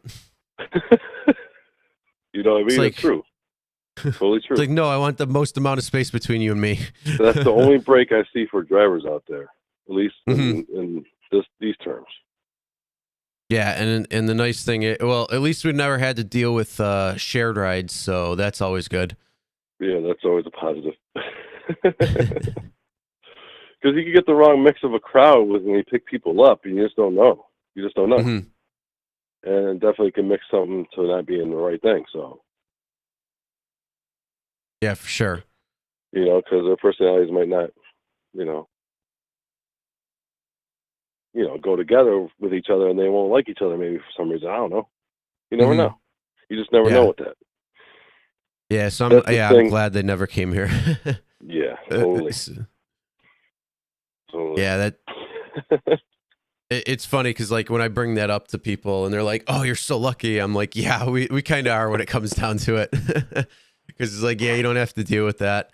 You don't have to worry about trying to see if it's going to be or not and all that jazz. So yeah, it's nice. But yeah, it's hopefully people get the gist of it, saying that they got to buckle up and realize that it's the law now. So hopefully it won't be bad, but My first speeding ticket in over 8 years. That's pretty good. Nice. So I got a no turn on red. They caught me though. There's a big street and it's on Union and North French. Right there at that corner is a cop corner right there. They'll get you. Oh yeah. When you turn on Union Road right there in North French, boom, right there. That right. Because it's not lit up and you can't see it. It's really dark out there. Yeah. And the sign's right up where the light is, and they'll get you there. Mm-hmm. They'll pull You're you talking over. about the one in Southern Cheektowaga, right? Yeah. Or are you talking about the one in Williamsville? Cheektowaga. Okay. Yeah, by the hill where the old car wash used to be. Yep. Okay. Right there. Yep, they like sitting there, but they have to sit there too. And I was dropping off a passenger just after, so I just dropped him off, and then they got me. Yeah, that. Dang it. And he said my lift beacon is purple. I'm like, I could show you purple if I really want to, but I don't want to be smart with him. So I'm like, I can show you purple if I go online on the Lyft app. I could show you purple. It's right there. It's right up when I go live when I'm on the app itself. When I'm trying to get rides on the app. That line is purple. My beacon is not purple. That's not purple. That's magenta or pink. You've seen it. You're right there. Yep. Yeah. So it's pink. It might look purple because of the reflection of my car, maybe color or something. I don't know. It's not purple though. Yeah, I don't know. What does it matter if it's purple though? It's True. not one of the colors. So like that's for the dead people. That's what he said to me or something like that. That's for I don't know about that. I thought the only ones were green, yellow, red, blue. Yeah, red, blue, and I had yellow, green, and white on the Uber beacon, but the remote broke on me. It froze or something. Mm-hmm. Never do that again. I always keep my remotes in the house if I ever get a remote for that again. But I can't be green anymore or yellow. I don't want to be yellow, piss yellow anyway. So I'll just be white, like lightning, like it is. Nice. Yeah, that's what it is. It just flashes like lightning. It's the brightest it can be. They're all the same kind of beacons too. Easy toss they're called. Mm-hmm. Double brightness. It says on all of them. Oh wow.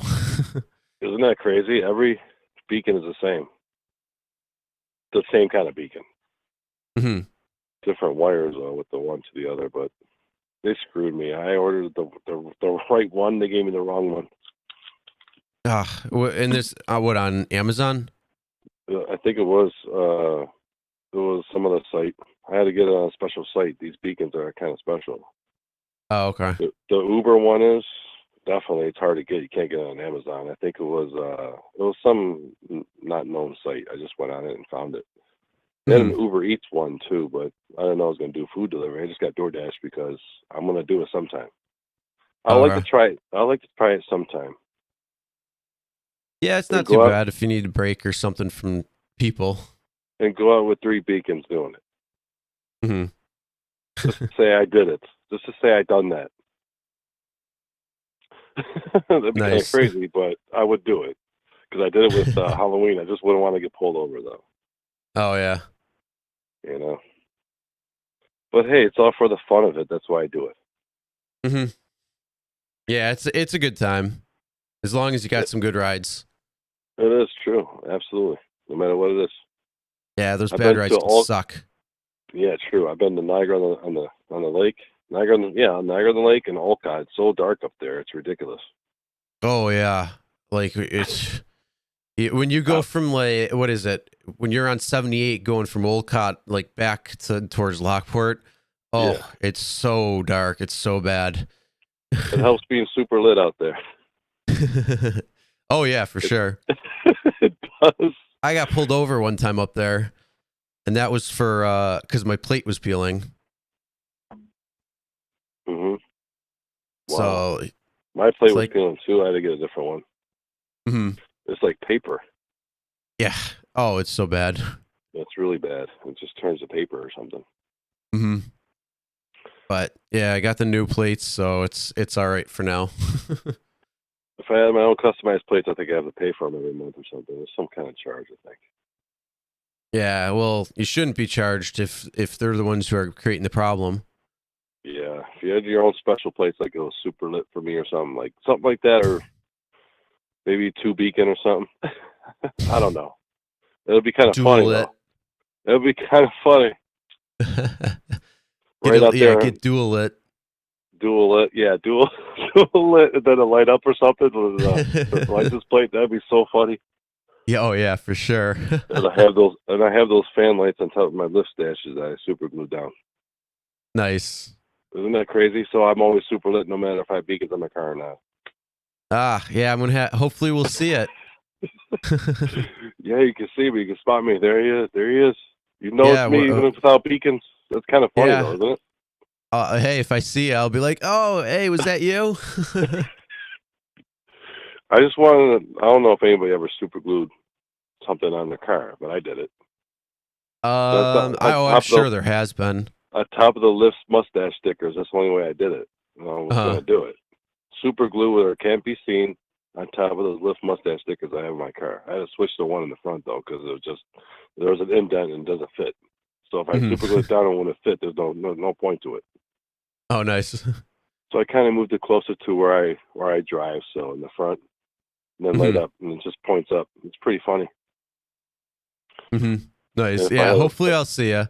If I had it lower too, it didn't look right compared to the back. That's what I was trying to compare. It was really hard though. I did it. I think it looks cool. Cool. Yeah, I'm hoping to see it one day. Where just happen to be driving by. Someday I'd like to get my own customized lightning driver car. That'd be so awesome. Electric car. Oh no, yeah, that'd be cool. Like a Tron or something. Yeah, customized with lightning bolts in it. And it'll light up or something, and seriously, be all electric in a self-charging car. Nice. That'd be cool. It'll charge in the back in the trunk. That'll be cool. It would. That's my ultimate car right there. Because it could actually show me being a lightning driver. That'd be so cool. Yeah, that would be. And then you get the other lights going on that. That would be pretty nice. Yes, I don't know. The lights I had in my car I didn't like too much in front of me, where I'm driving and stuff. Because I did it before. I'm like, kind of bright up here. My eyes. Yeah, you gotta watch out about that. And then if my head, if it's blaring like it is right now on my head, if I'm driving like that, I might annoy people too. You know, you can get a bad rating for anything, especially maybe like a hat even. Oh yeah, it's crazy. Really? Anything. Yes. All right. You know what? I'm gonna let you go real quick. If you want to call back in a little bit, I just got to run to the bathroom right now. So. All right, man. Good calling in, and like I said, if you want to call back in a little bit, once I get back, then you can. All right, Chris. All right. I'll see you. All right, I'm just gonna run to the bathroom real quick. And what's up, Rick and John, Mark again? Say what's going on, everybody else. I'll get back in the chat in a few minutes. I just got to run to the bathroom real quick, so I'm gonna leave you with Lisa for a couple minutes.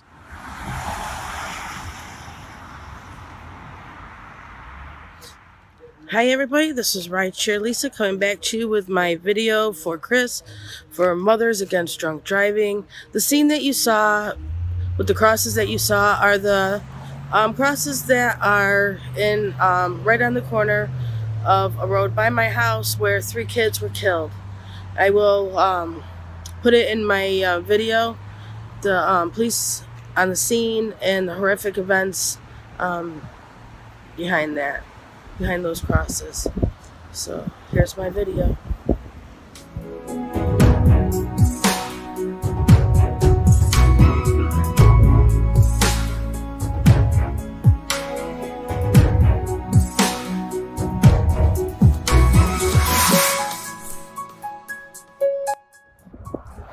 Hi, I'm back. So during the campaign, everybody has been doing videos, whether they were inspirational, controversial, happy, sad. You know, everybody had a story. Drinking and driving, drunk driving, distracted driving are real possibilities. As we found out through a lot of videos, people having their own personal stories, and people who don't have their own stories but do know somebody who they have cared about that do have a story. So, Mothers Against Drunk Driving is a really good campaign. Whether you believe in it or whether you're on the fence about it, they really do help with victims of drinking and driving, distracted driving, and even the people who have committed the crimes themselves with impact statements and show of love and care and remorse that you might have made a mistake. Everybody makes a mistake, but as long as you can learn through it. And somebody wise told me that it's not about the money that you raise, it's about the awareness. And that is the biggest possibility through this whole thing, is raising awareness of distracted driving, drinking and driving, drug driving, so that people will know that talking on your phone while you're driving is wrong. Drinking and driving is wrong. While you're on drugs or whatever, it's wrong. So I'm at one of the landmarks that are on the side of the road that you see every day. And one day this just appeared. But then I see a couple who I'm assuming maybe mom and dad, sister, brother. It's a couple, boy and girl. And I see them shoveling this out every winter. I see them mowing this area every summer. I see them watering the plants. And I know it's been at least 2 years that I'm aware of that I have seen this. They have lights on it so that at night it lights up the sky, lights up the highway so people can see it. As close to this as my house is, this is the first time I've ever been here. And now I see it says, "Rest in peace, Jeff." Maybe their son, maybe their nephew, maybe a brother. But as you can see, where it is, see all that grass. But if you see this one area where they have got it mowed, they cleaned it up. Right up there, you'll see where the heart is, where the lights are. See the lights hanging over the flowers. And as you come around, this is a private road. It's not that big. As you can see, I have my car parked up there. And we do have traffic in the street. On the other side, that there is the highway. So he wasn't hit and killed on the highway itself. He was hit and killed right here, on this smaller road. So no matter where you are,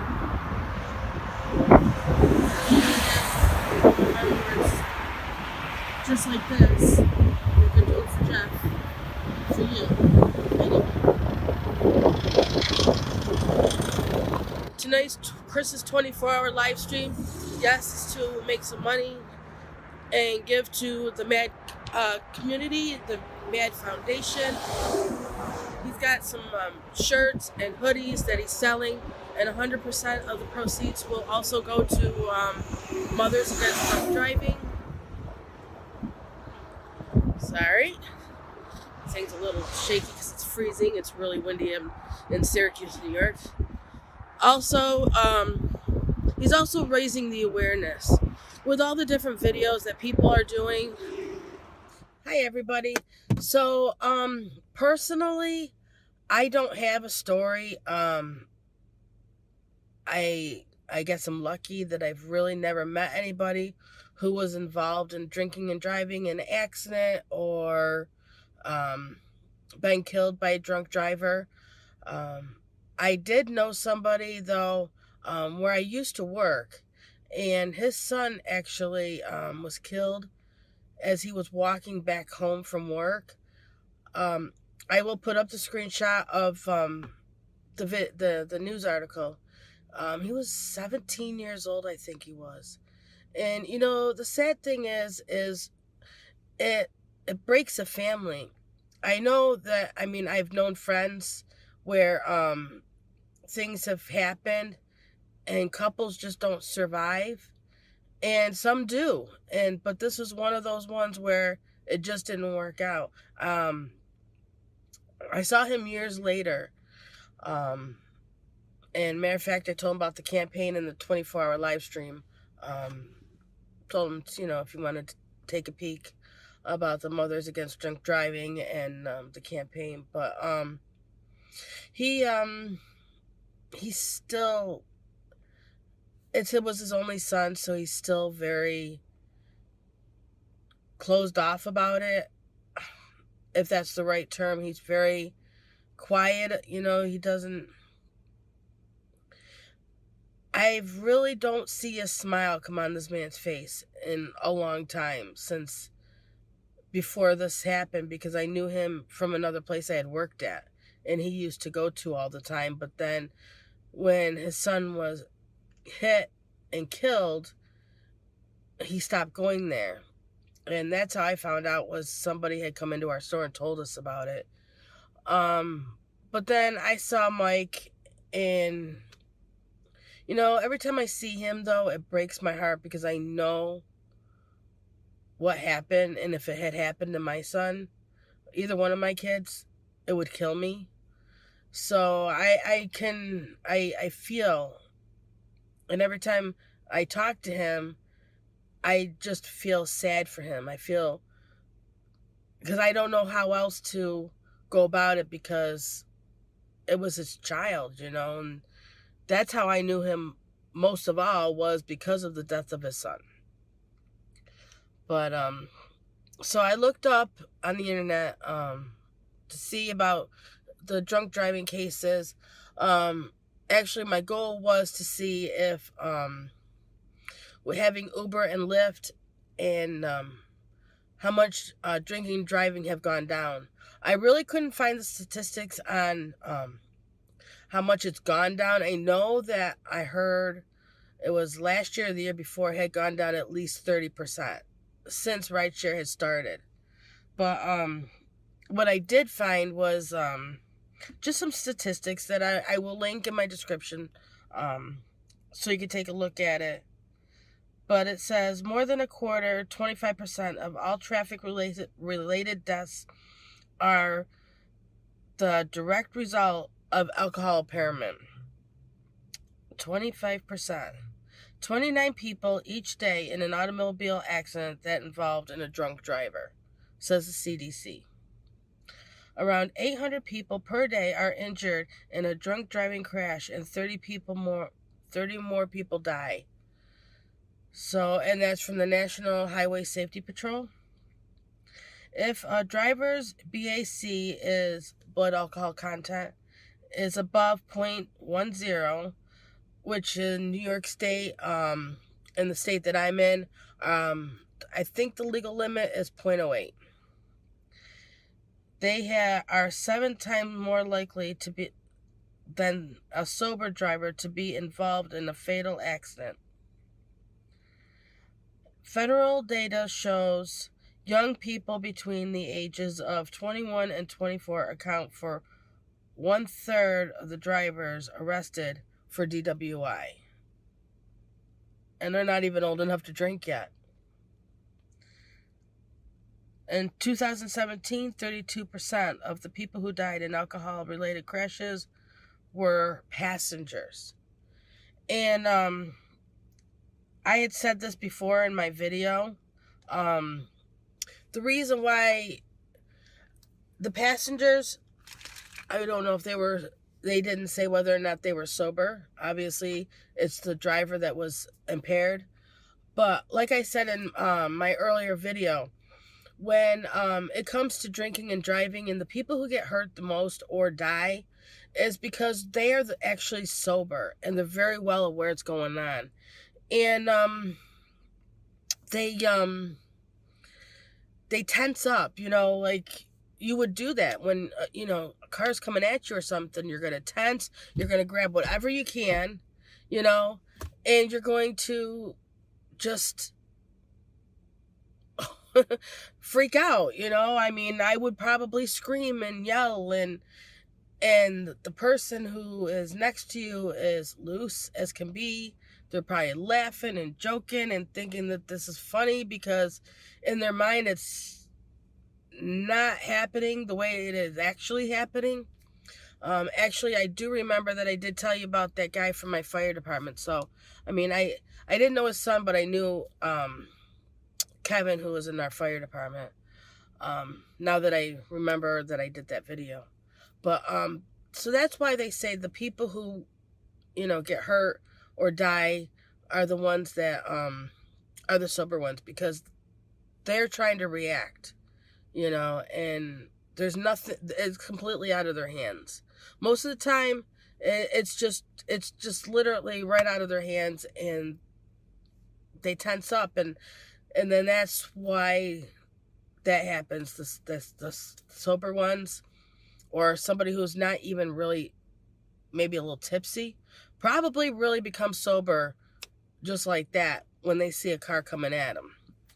So, but I just wanted to give you my take, what I know, and I wanted to share my story of what I know of a friend of mine, and just be out there, be vigilant, you know, no drinking and driving, no impaired driving, whether you're taking medication that says do not operate heavy machinery, or, you know, you're high on pot, or you got some sort of drugs into you, like cocaine, or, you know, whatever, what all the drugs are that kids are doing today. Just be safe on the road. These cars are not toys. They are metal, and they don't care who's inside or around it, because it will hit and kill anybody inside it or around it if impacted. So, I mean, we might have gotten great cars where, you know, the front, if you get into a front end crash, that comes up, or this, that, we got airbags, but they don't always deploy. They, you know, you can't always count on the car manufacturer to save your life. You have to do the work yourself. So, this is Rideshare Lisa. Please be safe. Please, no drinking or driving, no impaired driving. And everybody, you have a great night, and a great weekend. I know this is probably going to be played on Sunday, but I hope everybody had a great Halloween. All right, and just be careful with the holidays coming up. All right, everybody, you have a great night. Bye-bye. And that was Rideshare Lisa. Thank you for sharing that video and helping spread the awareness with what happened. And we did find out that the person was, yep, we're back. Don't worry. I just had to take a quick break. So I'm back. Tired as all hell. Not going to lie. It's 5 a.m. So been going strong since 10 this morning. Or 10 earlier yesterday. So we're at, oh my God, 12 plus. We're at 18 hours and 40 minutes right now. Going down to the final 5 plus 20 minutes left. So, I gotta say, I give props for everybody, whoever has done 24-hour streams or close to it. It's quite a bit. So 100% for, you know, Dual Beacon for going your amount of time, for Dark Road Run for going how long he did, Donnie for going 22 hours, and then Sensei going even longer, going 26 and a half hours too. So yeah, whew, there are a lot of people that did 20 hours, and then on top of it, how many people go on top? So we're hitting almost the 18-hour mark, or no, past the 18-hour mark, right? 18 and 40 minutes. So we're hitting the 19-hour mark almost, and wow, I gotta say, it's pretty crazy. But So if anybody wants to call in, say hi, continuing to keep going. The longest you've gone is 4 hours. That's probably about where I went. I was about 4 or 5 hours is the longest. Yeah, going beyond that is tough. Oh, who?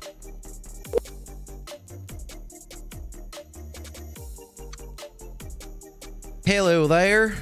Yes, is this Chris from Real Rideshare Stories? Oh, it is. Yes, I have a special call from Lyft CEO John Zimmer. So please hold for John Zimmer. I'll transfer your. Okay.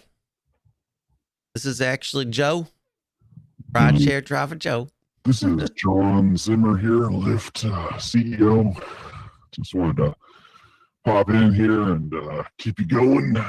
We know what you're doing out there, and we think it's you're a personal hero of ours. Oh, well, thank you. How about giving me that raise there, sir? That's what I heard from Dara, that you were hitting him up for a raise. But, well, yeah. Well, it's complicated. We're getting into, a little... Uncomplicated. Just move that decimal point over one. I got to talk to Logan about that stuff. Logan Green. They don't call him Logan Green for nothing. I guess they do. Well, he sure ain't green unless he's trying to get those EVs. He's on the green. Let's smoke in that green. But oh, that too. That's true. Yes. But man, how are you feeling this far into it? 5 more. Whoa, that voice is that throat. I probably ain't gonna be talking tomorrow. Yeah, it's time to have some hot tea and lemon. Yeah. Just gotta get something. Yeah. And you're planning on going to the gym after this and getting a workout. That's we'll see. that was the thought process. I'm not sure about that right now. I'm freaking beat. Well, you beat Dark Road Run's record of 16 hours, and that he could barely make it to his couch right after 16 hours. He just passed out. But what time did he start again? I forget. It was I think we all started something like 10 a.m. or something like that. And okay, so it's pretty similar. Yeah, it's like you start hearing like everything looks like a chat message after about 18 hours. It's about 12 oh hours. Yeah, you were right. Like the walls are like, it's not melting. They're like, it's one dimension now. So like my computer and the light, but beyond that, it's like one dimension. It's all flat. There's nothing else. Man, if only we could have a mod for our life. Just give someone a blue wrench and say, just fix it. Be like, no, it would be great if you could just click a button and poof, you'd be like, oh, I feel great again. I'm good. Yeah. Just hit the reset on there. But I see other people have been holding up. So definitely a salute to all the people in the chat that have been staying up for 18 hours. Oh yeah, there's been people in here for a long time, so they're holding strong too. So it's keeping me going, which is good. Because if not, I'd be like, all right, I'm just gonna chill here for a few minutes and pass out in the chair. Well, let me tell you, you did it right. You did this at 11.9 thousand subscribers. You didn't do it at like 900 like I did. So, or I think I was at like 1100 or so. But yeah, you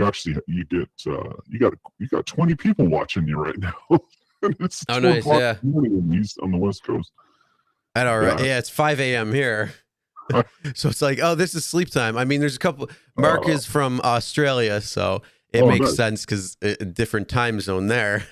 Yeah, I love that about YouTube. Yeah, you have arrived, sir. You've reached the point where you can go live anytime you want, and there's someone awake and tuning in. That's Yeah, and Rick Reviews just said Dark Road Run sent him here because he just saw the video.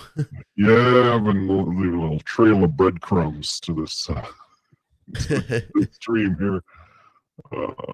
It doesn't, and it looks, it's. I mean, I could see your face. It's delayed, but you look like you could do another 15 hours. So You don't know about that one. I would, dude, if I went and laid down in bed right now, I'd be gone. I'd be done. So like it's all like trying to just do as best you can and not even like pay attention. It's all like pushing it through and trying to continue on. So well, you could get Shell asleep. Yeah, she's not home though. Oh, okay. She's out because she knew I was doing the 24 hours. So she's she took the kiddo and went to her mom's house. Oh, that's right. Yeah, it's gonna be like, well, yeah, the sound of just talking for 24 hours. Oh yeah, it's rough. I'm so glad that I had some videos to be able to like play so I could take a little bit of break. Yeah. Now those commercials turned out really well. That is awesome. Yeah, thanks. Rideshare Rookie in the house. Rideshare Rookie. Yep. Yeah, this is Lyft CEO John Zimmer. Just wanted to chime in here. Logan Green is he's passed out. He had a little too much.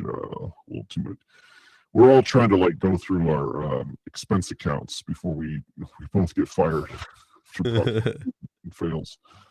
We're talking 200. We spent $200 million. Well, we and Uber. I mean, it's a joint effort. But if that doesn't pass, man, that's like, you imagine just throwing away $200 million. That's a lot of balloons right there. Yeah. You could cover the U.S. in those balloons. That's true. That's true. This is like a movie Up. We can make a live action version of it. But yeah, there's for those who think it's not going to pass, you could do pretty well by shorting the stock, but we hope you don't.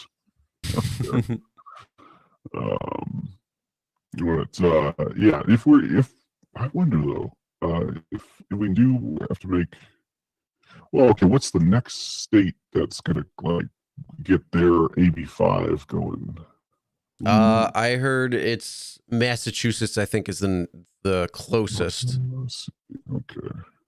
All right. I'm gonna have to send some emails in the morning then to Boston. We're gonna have to get in touch with some politicians there and write some more checks. But, oh yeah. Let's see here. See you, Rideshare Lisa, out there in Dual Beacon. Mark Caesar. This is live. This is interactive live. Yes, you're on the phone with Logan Green sleeping because he had too much green. Yes. Mr. Jay-Z, Mr. John Zimmer. Yes. They call me Zimride. First name greatest, last name ever. That's right. 5 stars, baby. Yeah, Zimride was fun. I still like that name. I still use it. I still call Lyft Zimride, on accident. Board meetings and stuff like that. But I thought that was Dara's pet name for you. That was my wife likes to use that. Yes. But the Zimster, it's a little code we have there. But yeah, that's so yeah, maybe we'll go back to being like sidecar if we have to make employees. The sidecar model. I like the sidecar model. Sidecar is like an eBay of rideshare. Hey, happy Halloween, Dual Beacon and Lightning Driver staying super lit. Thank you. Sorry to hear about the ticket there. And then also a reminder and a message of support to our friend Go Donna, COM. And definitely check out his eBay shirts. his merch. So if you want to help him out, I think he mentioned that in his call out there. So Yeah, Lisa, if you still got the link, if you want to pass that along.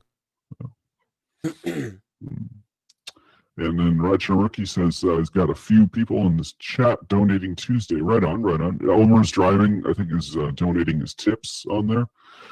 Again, this is John Zimmer, Lyft CEO, and it's 2 o'clock in the morning. But I was called twice, actually. One by Dara. He called right after he called you. And then some robot car called me up and said, hey, you got to call, in a robot voice. They said, got to call in. But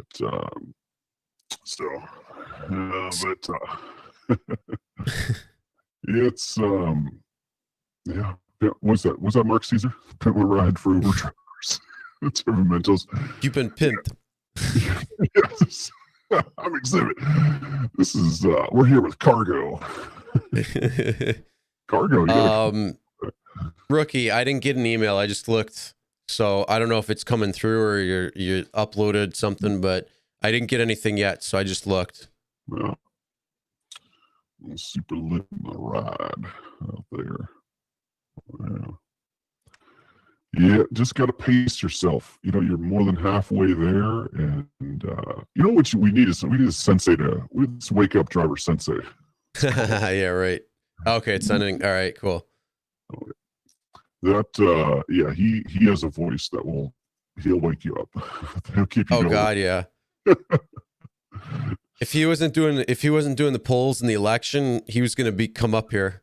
Oh, that's right. Oh, right on. Right. Oh, that would have been great. That would have been fine, because then I would be like, oh man, I'm awake. Okay, yeah, thanks, Lisa. He brings the muddy water out there. As long as he's not driving again for a little while, then that's all right. Yeah,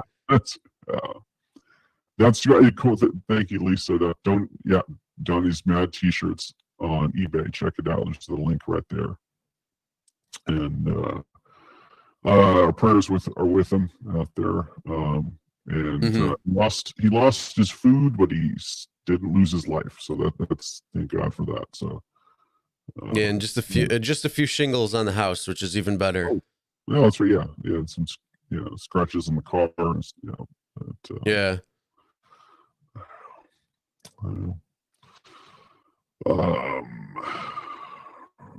So luckily not too bad, which is always a good thing. Yeah. I'm just looking at while I'm listening to you in the background, going on B&H photo, looking at camcorders. Oh, camcorders now. Yeah, I think those are that's gone with the 90s. I don't know. Although this is I just opened up the eBay page for Donnie's Mad Star Wars t-shirts that he's doing. So anything that is done for this, he's going to be donating it to the GoFundMe. So these are the shirts right here for anybody who's looking right now. So again, if you want to check it out, link is in the description, in the chat room there. Thank you, Lisa, for posting that. Oh, that's great. That's great. Yeah, no, it's no, I got one left, but I just had one I don't know, 20 minutes ago, half hour ago. What are you drinking? The Celsius. Oh, yeah, nice. Yeah. Nice. Please.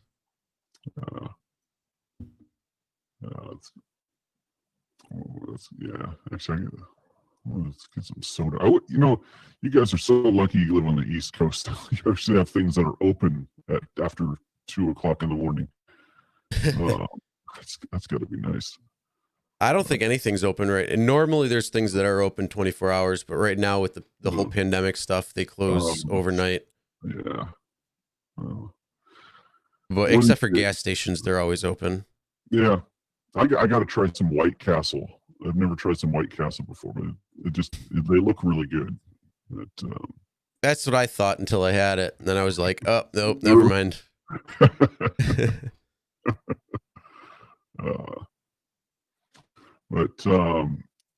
Well, I think this deep voice might be a little looking the other way because you're getting very sleepy. Your eyes are very tired. Oh, well, yeah, that, and I'm laying back a little bit more, kind of trying to relax and at least get a little like body rest. Yeah. I've seen just about everyone stop by in the chat through this. This was great. This is really Yeah, there's a lot of people, so it's pretty cool to see that, and a lot of good support, which I'm happy, and I'm hoping again that this it's all about the awareness and spreading that awareness. Yeah. They're CNC creativity vlogs. We all can't sleep. We're all insomniacs here. Oh, I love my sleep. I get like 7, 8, 9 hours worth of sleep every day. And then I wake up and the Darker Out Run's usually live, so I'm watching him and then working out while he's looking up camera gear. That's all clickbait. Oh man. Let me see if I think he's in the. Let me switch it. There we go. That's better. Oh, whoa, hey, who's this now? Sorry, guy. John Zimmer, what the hell are you doing in my living room? Get out of here. It's not wearing a mask either. Oh man. I mean, you guys were he could be sharing a bed. You never know. Did you ever hear Airbnb? That's sorry. Go find Logan Green out there. Yeah. Charles Wyatt in the house. Yep. I think the voice does what voice thing, or what is the voice thing that you use? Go XLR. Go XLR. Nice. Yep. And does that, can you make your own voices? It's got like pre-programmed stuff in it, and then it's got six different things that you can program, but it's you can change the reverb, the echo, pitch, and gender. Nice. And then it's got a megaphone, robot, hard tune. So there's a lot of different effects that you can do. Nice. I see Inland Empire Salvi rideshare driver in the house. Yeah. Oh yeah. That guy's great. Yeah, I'm surprised there's almost 20 people in house right now. For being is the time that it's at. We're all addicted to YouTube. Oh yeah. All that watch time. Like my phone tells me every week, it's like, God. Oh, you've been on your screen for 8 hours a day. I'm like, yeah, it was all YouTube. You're gonna get 4,000 hours just with this stream here. I got probably. I do another 24-hour stream. I think it was something like that. Where was it? Hold on. I could look that up from what the first one was. Hey, good luck, rideshare rookie. Steve-O, good luck heading out to drive work. Oh, yeah, good luck. Be safe out there. Make that money. Yeah. Videos. Wait, here we go. What's the watch time? Oh, it's not showing that there. Video analytics. Here we go. From the first 12 hours. Huh. So we got. Where's the watch time? Doesn't show that. Dang it. Yeah, it takes a couple days or something. But Cheryl, I haven't checked my watch hours. I'm gonna do that. Yeah, I can't remember what it is. I get 4,000 over a month. Yeah. He's like right now I'm looking at my summary for the last 28 days. It's 6.3K. I'm at 2,588 watch hours, and I need 4,000. But I have actually, no more enlisting your lives. Yeah. So from my experience, a little YouTube tip is that you can use licensed music in your videos as long as it's not blocked or anything. But we got your Monroe in the house. Yep.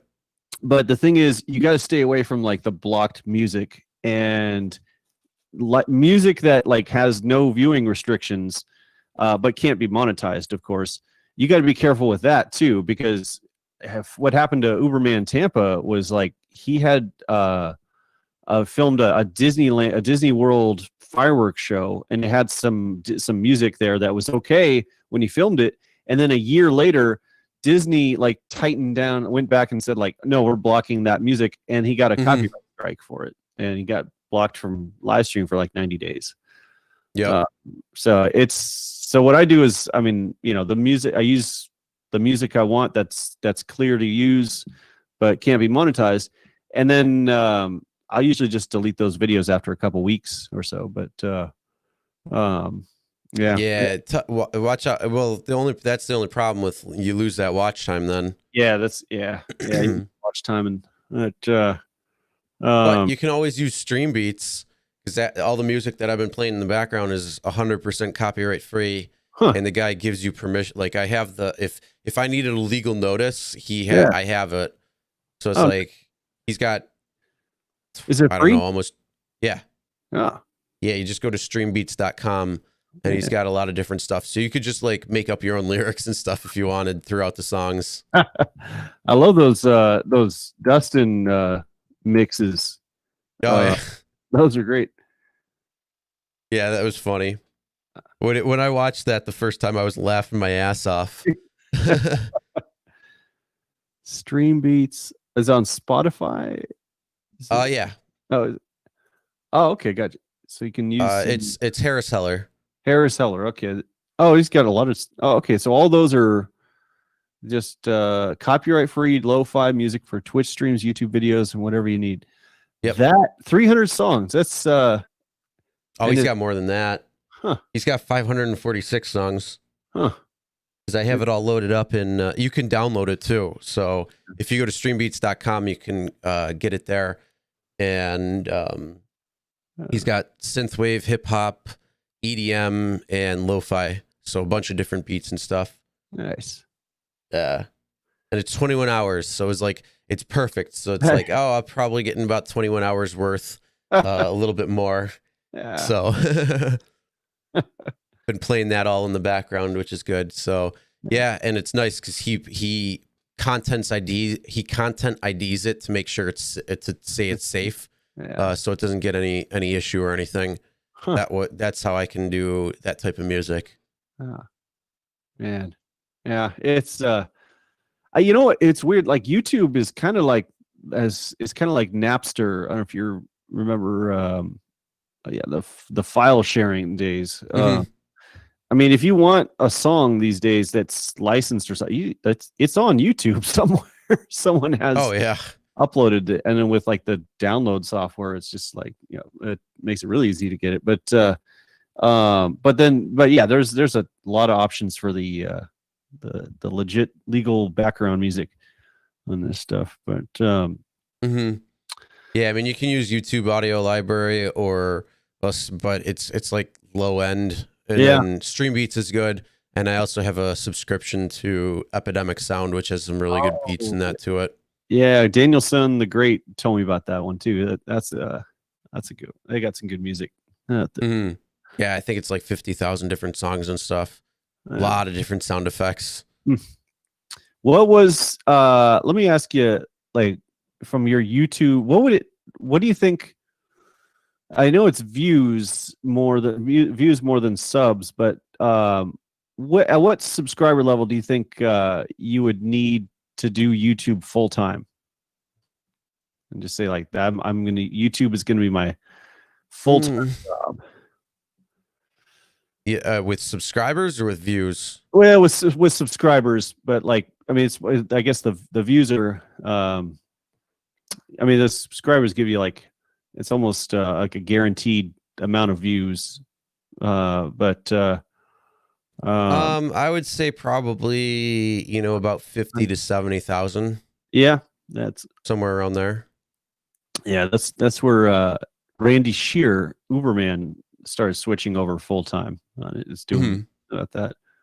And what's your best advice for the content creators in the chat right now? The young channels, the ones that are still working out there. For that, well, it depends. If you want to do this and you want to make money doing it, stick to it, be consistent. Make a video and then make your next video, learn something new, make it better. Always keep improving. You know, whether it's changing something differently, whether it's adding something new to an edit, whether it's whatever you learn that could be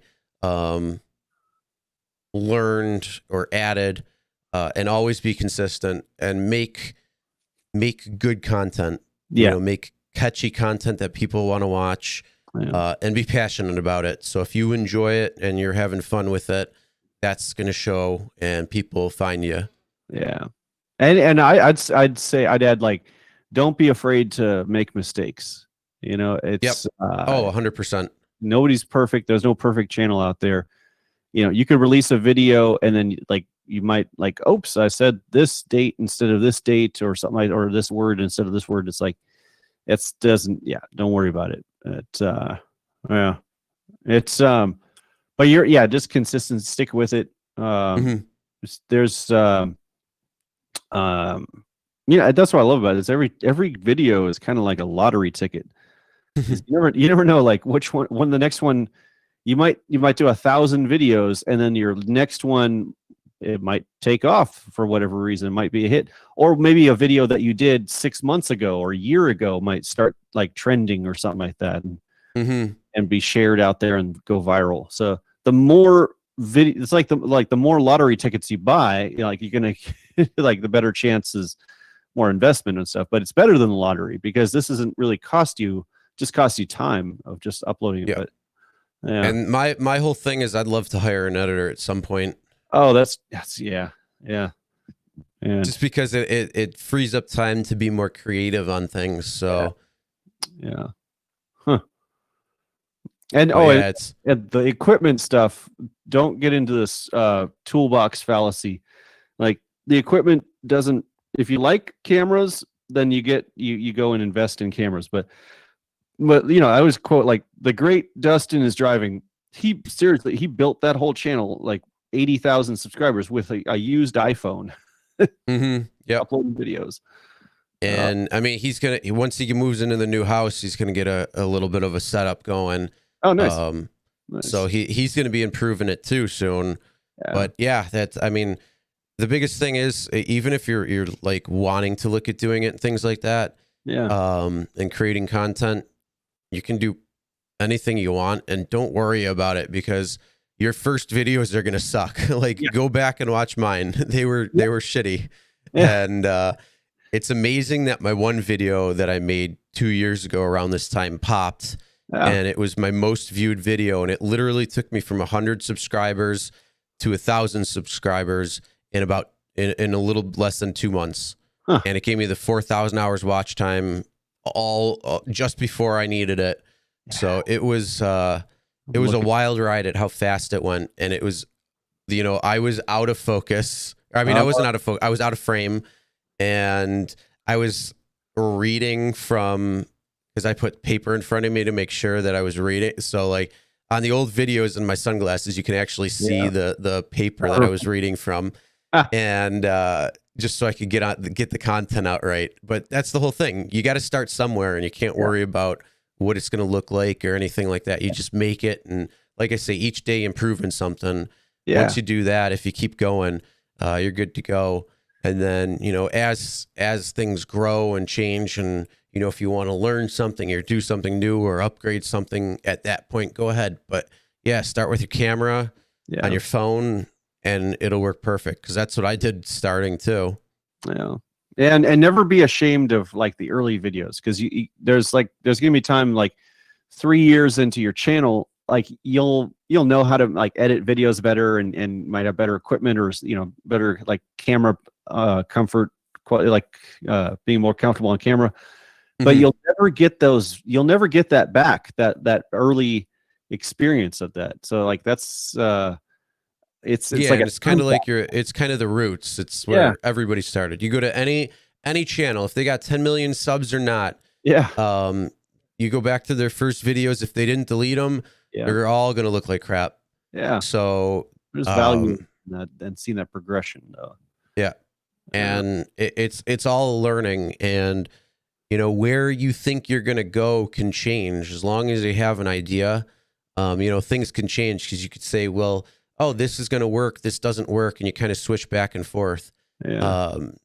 So yeah, I mean, yeah, I'm actually going to play my old video and kind of do like a little reaction to it. I didn't know if I was going to do that during the stream or if I was going to do that as a standalone video or maybe both and just use it from the stream. But either way, it's like that first video that really popped. Like I'm going to same passenger, same Uber Lyft passenger scam, same result. See, that was no, that was the other one. It's not my most viewed. Hold on.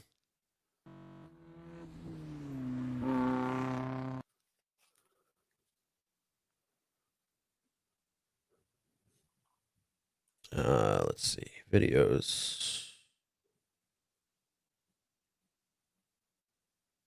Oops, sort by.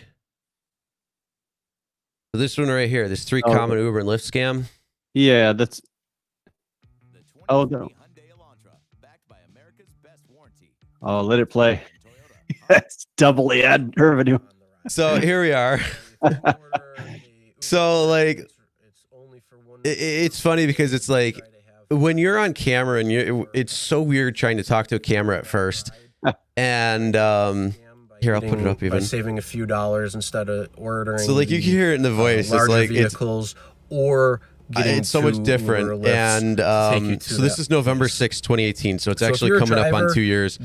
And this video started popping in March of 2019. And that's when things started taking off, like I said. Huh. But yeah, like, I mean, not in frame. Yeah. So, I mean, normally it was, but because I flipped the phone, because when you're doing it with this camera, you're going to get better picture than this camera. And then I changed it to going to this even. So it went down in foot a little bit. But yeah, you know, this is what really popped. And like looking at it, I'm like, how did it get almost 77,000 views? Let me ask you, what did you do tags and description and hashtags and stuff? Yeah, I could show you that. That's something that like there's the tags right there. Oh, okay, good. So it's I mean, that's good. You filled it out. Yeah. That's my I don't know how problem. many tags are on there. And this, like, people got to realize, like, probably more than half of the work comes into like of making a YouTube video comes after shooting the video.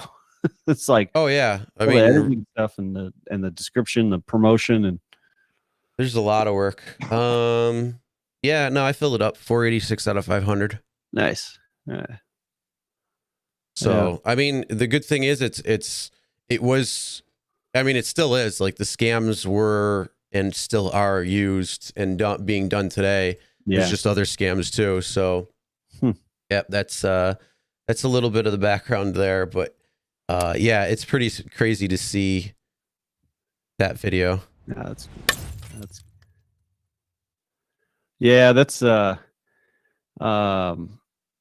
now I gotta put in more time. I don't put any time into the back end. I just upload a video and then I like move on to. I get like, all right, that was fun. But yeah, oh yeah. I mean, YouTube's a lot more work than what people see. So like when you see a video being uploaded, there's a lot more to it. You got to come up with what type of video you want to do. You know, if it's dash cam footage, that's one thing because you kind of have an idea. You can be like, okay, that's what it is. If it's news or updates or something of what's going on, you got to figure out what type of thing, or if it's like a tip video. Sometimes I'll write out the video that I want to do, either if it's a script or not, at least script it out a little bit. Then you go and you record it. I can't tell you how many takes I do sometimes. Like sometimes it's just like, oh my God, I can't speak right today for something. And so you're like, all right, delete, go back, delete, record, re-record. And it takes a while that way. Then going in, editing, you know, one of the nice things, if you do if you build a template, that really works well. So that's always a good thing. Yeah, kind of storyboard it. You just get or outline it. Give an outline of talking points. Even Yeah, just that. I can actually. I'll show you what. If you want to see real quick, my Yeah. template. Let me get in. Wait, why aren't you loading?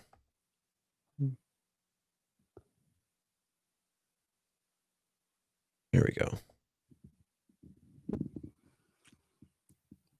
Maybe. Huh. Wonder why it's not loading.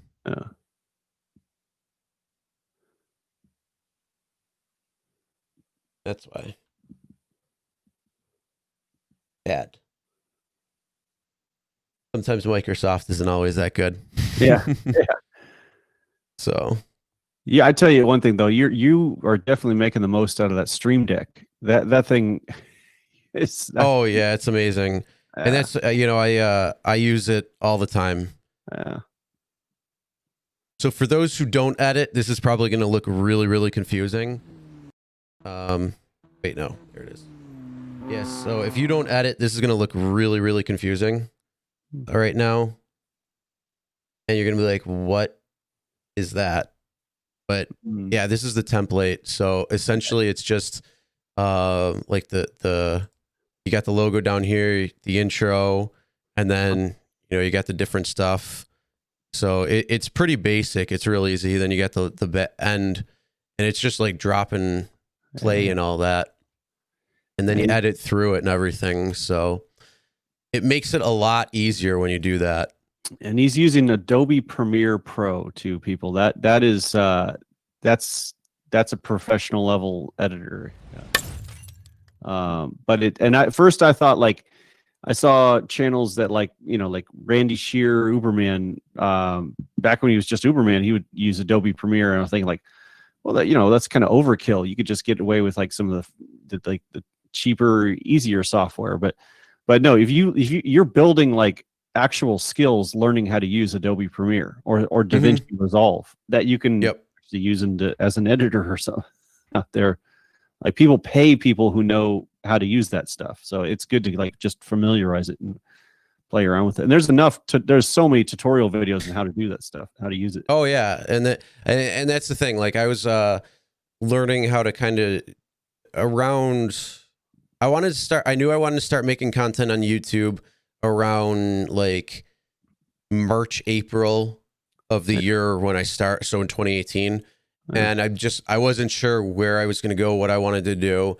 And then it was like, that was when I started seeing a couple of things on YouTube with rideshare and some of the crazy things that were going on. And I'm like, you know what? I could do stuff like that. So I'm like, why not?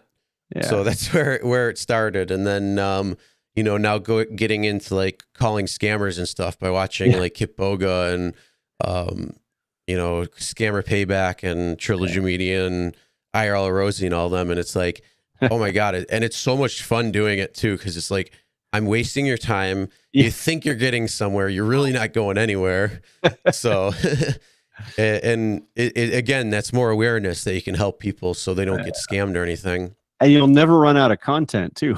There's always on that. Yeah, for sure. Numbers out there that are like, and Geico outlook not so good on 15% of your car insurance. Some of those insurance companies, they gotta like get some new material. Thanks, Rideshare Ricky. This is a sweet setup. It looks professional. It looks like with the scrolling text out there, the viewer counter, and and people like.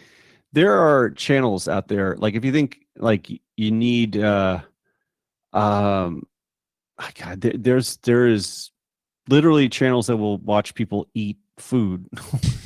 Like if that's your thing, like, you can make a successful channel about pretty much anything. There's one guy in Japan, he just walks. He just goes on walks. He doesn't film himself. He doesn't talk. He sometimes live streams his walks. And he's got like 340,000 subscribers. And he's it's crazy. It's like, what? Why didn't I think of that? Yeah. He works 2 hours a week. He does one and about 2.5-hour videos a week, and of course in Social Blade, he's like pulling in $91,000 a year. Yeah. If you got a few 100,000 subscribers, you're pulling in some good money. Yeah. Oh yeah. Yeah. It would be great to be able to do it full time, but it's still fun to go out and drive though. I'm not gonna lie. Yeah. I would still go out even if I was making some pretty good bank on YouTube, whether it be from this channel or Scammer Jammer or something. It would still be it's still always fun to go out. And plus the other thing too is if you can help people get home safe, that's another thing. Yeah. You just don't have to necessarily care about like a lot of things at that point. You're like, oh, if I got deactivated, no big deal. But I do miss it. You know, it's for most of the time. Yeah, it's like it was just like this experience that was profitable at any time you want out there, and just turn it on and make some money. And so yeah, yeah, what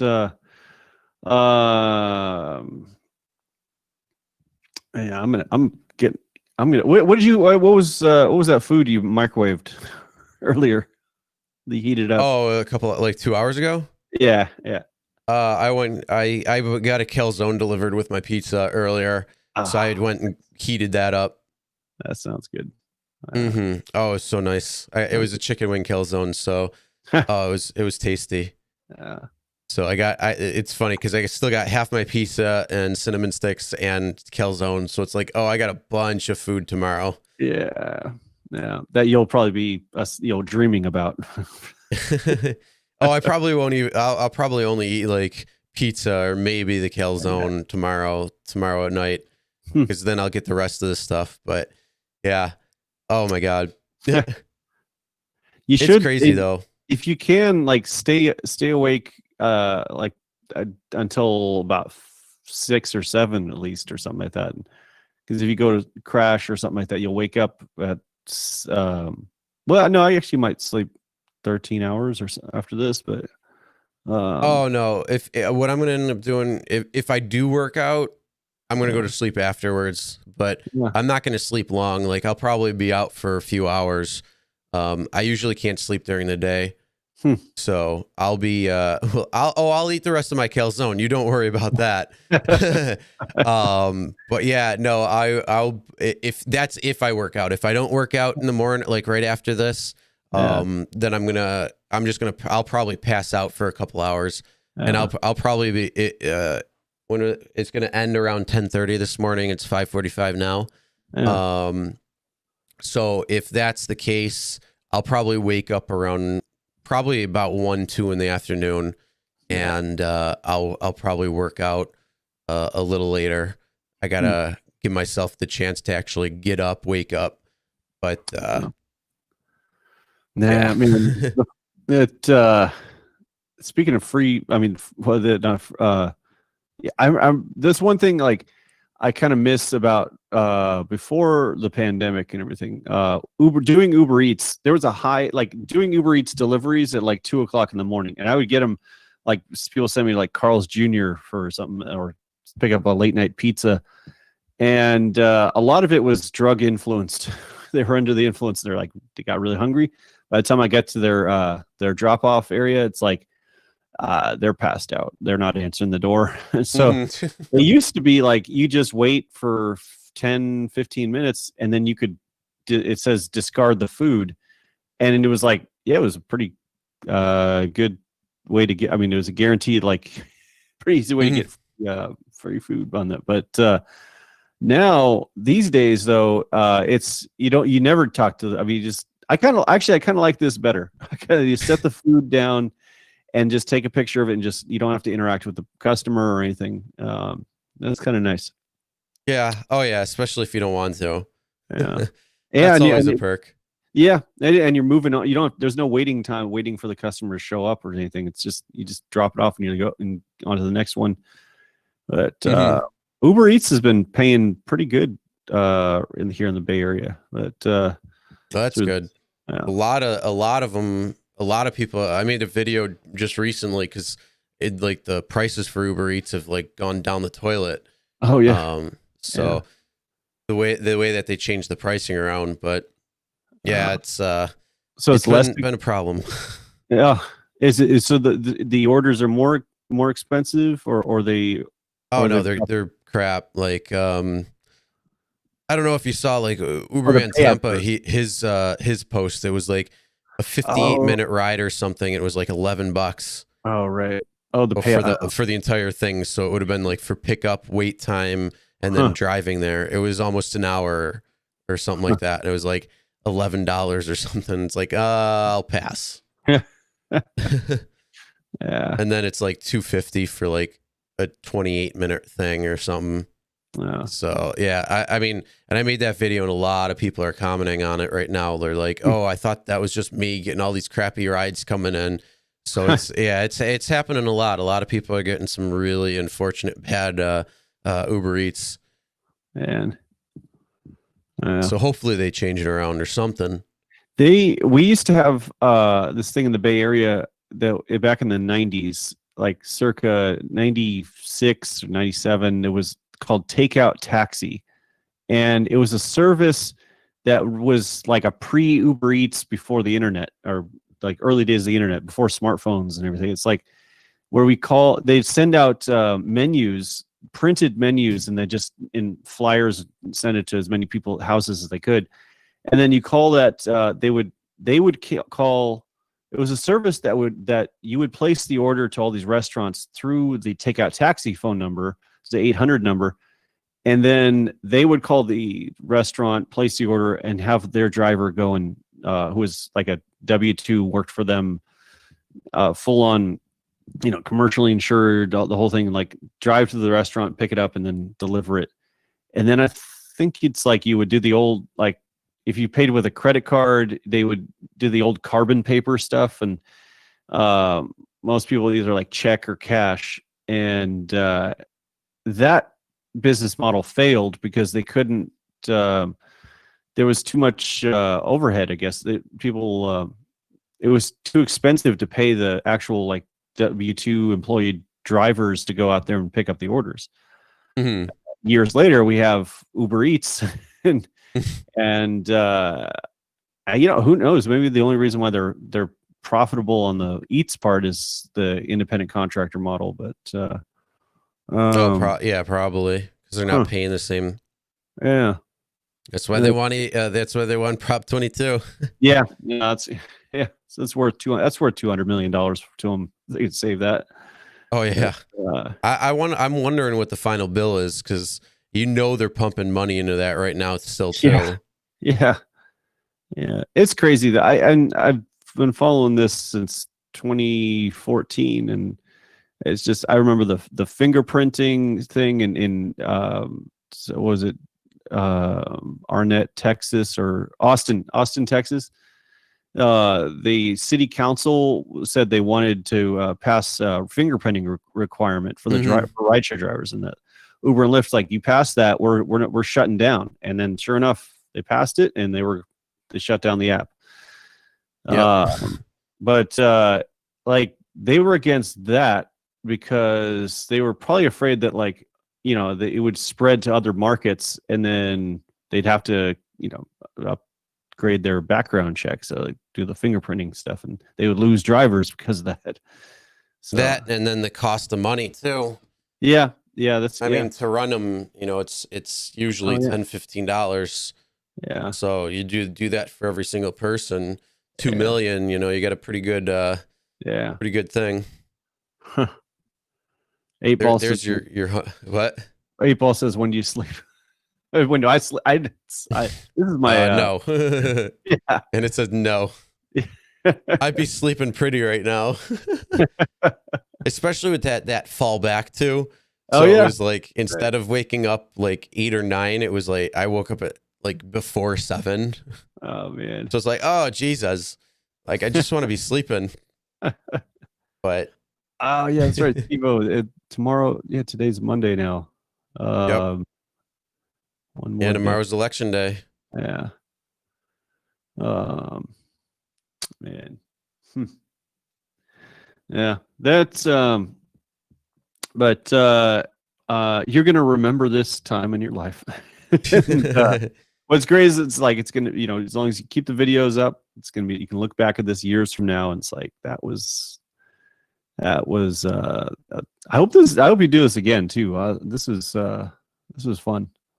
Oh yeah, I wouldn't mind if I had another person. I think that would make it so much easier. We could do a StreamYards one of these times. Like we get a couple, 6 people, and we all try to stay on as long as we can on one stream. Could do that. I don't know. Yeah, it might. I don't know if that's going to be the same, but yeah. Oh yeah, you woke up at 7:15, Lisa. Yeah, it was 6:56 when I woke up. I'm like, you gotta be kidding me. I'm like, no, I want to go back to sleep. Fuck that. Yeah. I'm like, I don't want to get up. I'm like, I don't need to get up yet. I want to go to sleep a little longer. And I'm like, oh shit, I do got to get up because I got to work out. Man. Do you go to a gym to work out? Are gyms open out there? They're open, but I have equipment in my house. So yeah, I bought equipment a long time ago, which I'm really happy about because I was working out this entire time when they were closed. Because they shut it down in March. Yeah. I think it was March 22nd or 20th or something like that. Yeah. And then they just opened up gyms maybe in September, I think. Oh. I don't remember. And like everybody couldn't work out unless you had stuff, and you couldn't even find stuff online to buy or anything. Oh, so yeah. I have a whole setup, so I can do everything. I do I have a whole machine, and then I have the free weights and benches and stuff. So yeah, it works good. So I'm still able to work out good, and I'm happy about that. Yeah. Yeah. It takes discipline though to work out at home. Like that's there's something you get with like you miss with just working out with other people working out, the gym kind of thing. But I signed up for a 24-hour fitness membership like 2 months before the lockdown, and thankfully like they haven't been charging me because like they're closed in California. So yeah,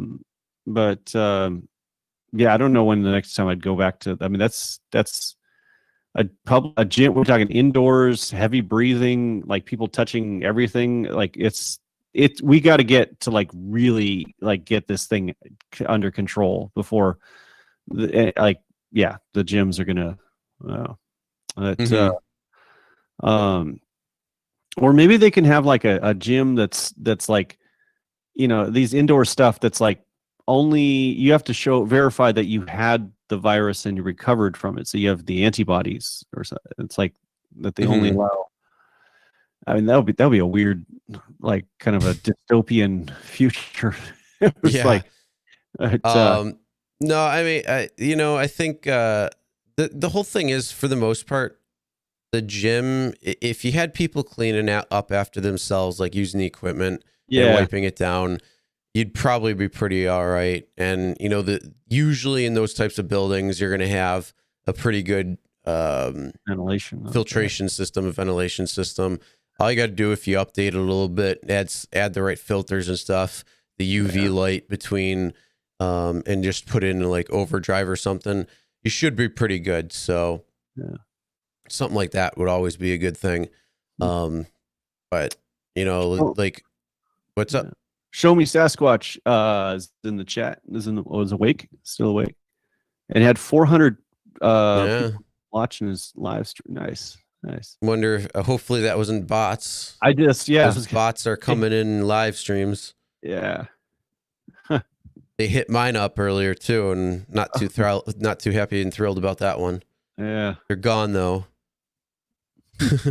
So that's good. Man.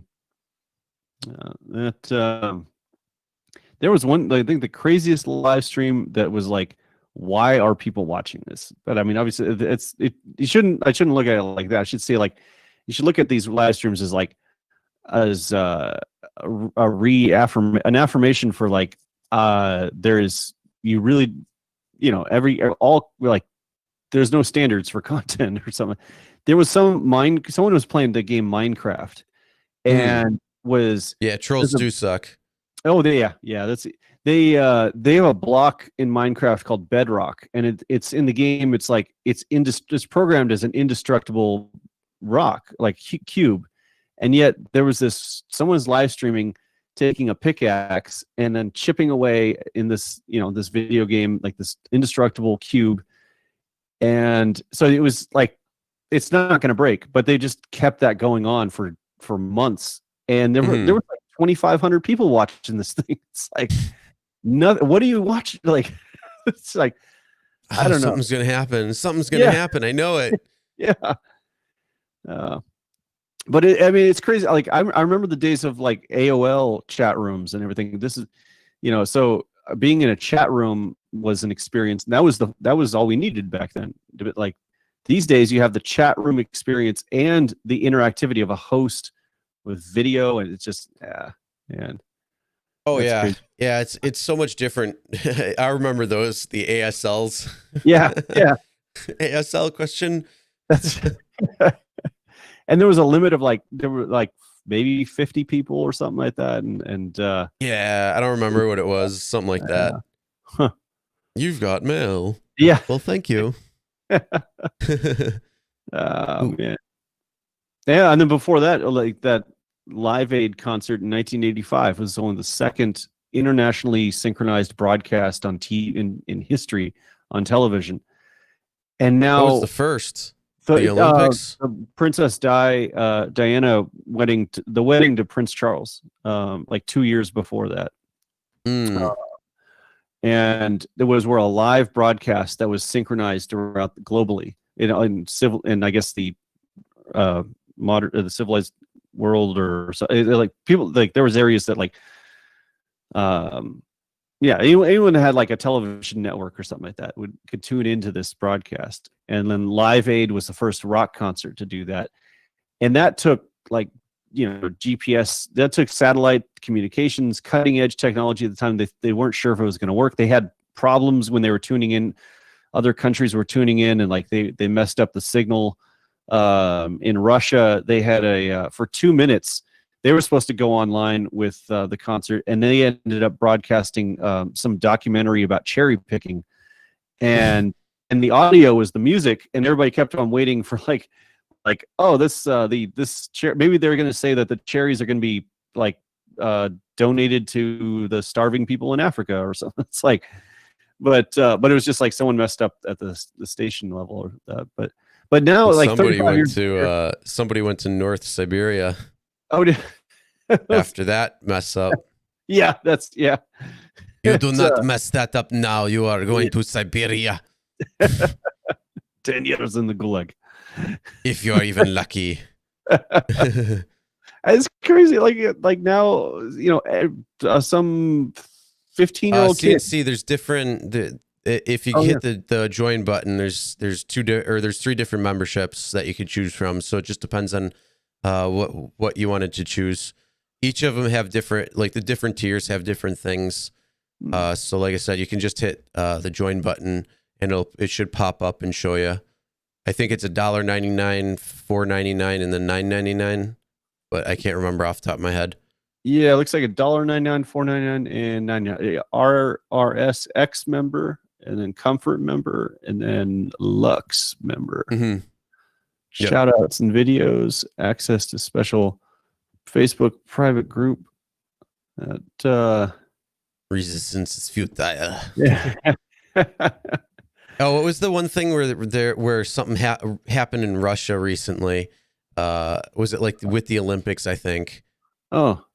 And then something happened, and then all of a sudden they're like, like that was the running joke. It's like, oh, you're going to Siberia. Goodbye.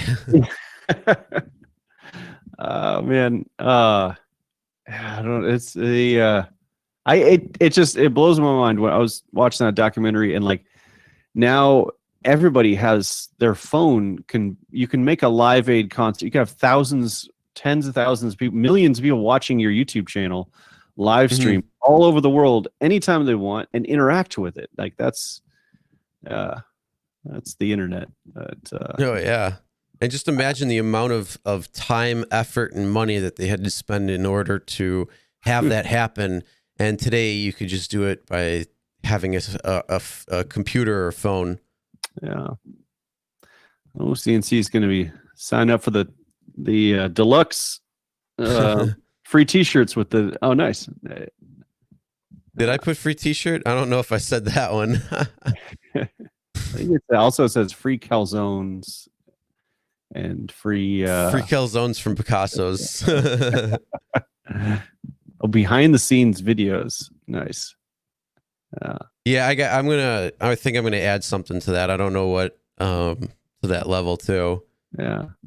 Probably uncensored videos. So all the people who all the people that get censored out in the dash cam, they're gonna get uncensored. Yeah, for that. You get access to Chris's Pornhub account. My OnlyFans. If you didn't know, he has a second channel out there. Join me for my OnlyFans after the live stream. Fans only. Yeah, that's it. Come on, I'm going on 24 hours just being awake. I'm already tired. I'm beat. And then talking for 20. Oh, that's another something thing. Hours on top of that's even more. Can you imagine? You believe it? Like Driver Sensei screamed for 26 hours. Like, oh yeah, I don't know what's going on there. Yeah, I mean, he is mortal though. His voice, he does lose his voice after those things. But I'm the reverse fans. I send you nudes until you pay me not to send them. There you go.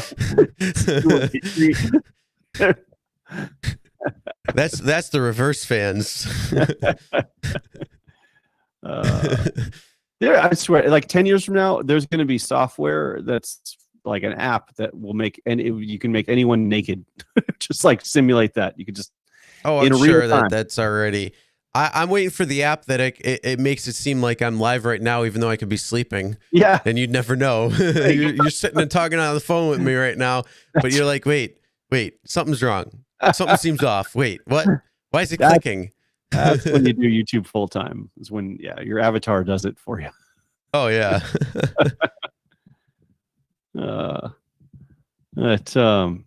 CNC's got some. Footage there. Yeah, yelling. She had somebody knocking on the door trying to get her Venmo. They called the cops earlier tonight. That was. What was that, around midnight or something? Or around 12? That was around 6 hours ago or something like that. I don't even know. It was a while ago, though. But yeah, that's some weird shit. I think Dustin's probably got... I mean, Dustin is like... He's riding that gravy train with biscuit wheels. I mean, like, literally, people... Like, he's got the best scenario too. People send him videos and he posts them, and it's like, that's genius, man. Like, it's like every video he's doing does pretty much like, I don't know, if there's a specific number for what counts as a viral video, but yeah, no, I mean the dash cam footage, man, like that stuff. If you look at the Ryan is Drivings out there, like those channels, I mean, that's where I see there's more. I wish that like more drivers would watch these driver channels because they could really benefit.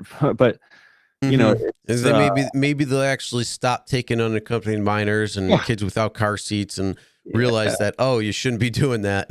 Right. And then just learning some tricks of the trade, Yeah. Well, yeah, there's something like 50 million content creators on YouTube. And that's PewDiePie to the person who just started a channel and uploaded one video. About 50 million. There's about 2 billion viewers. So there's more than enough like viewers to still go around. They need content for this stuff, but and then how many? The thing is, and then how many like are you subscribed to? Like, how many channels are you? Oh, I've got 600 or 700, but I probably watch regularly, like maybe 30 or 40. Okay. Every so often, I kind of curate that list, but it's I'm probably right about there too. Yeah. Just I mean, it's gone. It's like my ever since YouTube.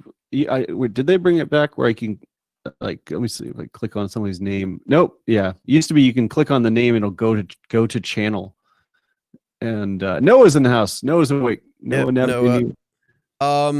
You know, there was a it was kind of like taken away, but I think you can do it on the like.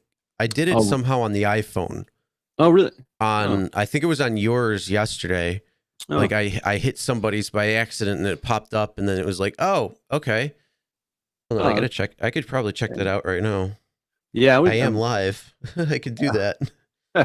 I hope they bring it back there. It's that is, but that now,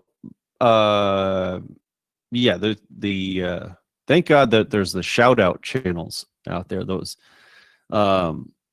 channels that just they live stream and just like people post their links and they say everybody, you know, that's it's a very noble cause out there, helping the channels out there grow and subscribers. But I guess not.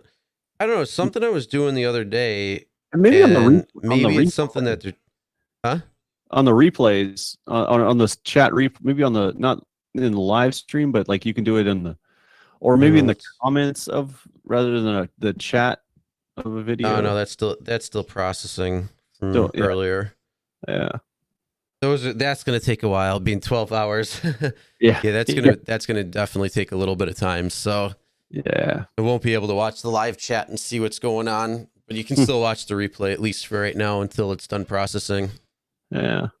Huh. Watch, this one will process in like 4 minutes, and the other one.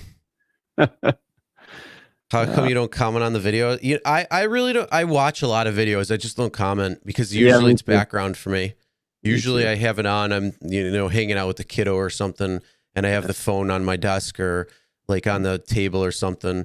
So I don't. I watch a lot of videos. Like I'll see Lisa, I'll watch yours and Joe's and a bunch of different people's, and then I comment usually in live chats and stuff and say, hey, what's going on? And so it's I disabled the notification option where it'll notify you if somebody replied to a chat, and so that kind of like I wouldn't even know if people replied. I'd have to check on the video, click on the video, and then see my chat, look it up if there for the reply. So that's another thing. Like if I comment something and someone says like, "Oh, hey, thanks for watching," like, and then so how are you doing? And then I never respond, looking like an asshole. It's like, but yeah, I should. I really should. I'm lazy. That's what it's. Yeah, beating around the bush. I do got to get into more. But the other thing is like, I mean, I'll be watching live streams, and I do. Well, chalk this up to laziness. Like it's sometimes you just want to watch the live stream and rather than like maintain a conversation in like the chat and watch the live stream. Well, no, actually, one of the things is like, well, it's pretty common. Like when you join a stream and there's like 20 people there, and then I don't know. It's hard not to sound like an asshole, and it's like everybody. Oh no, I got the notification that you post a video. I just don't have a notification. I turned off the notification of replies to chat messages out there, comments and stuff like that. So, but my notification that you're posting, like, I still see that you upload a video and stuff like that.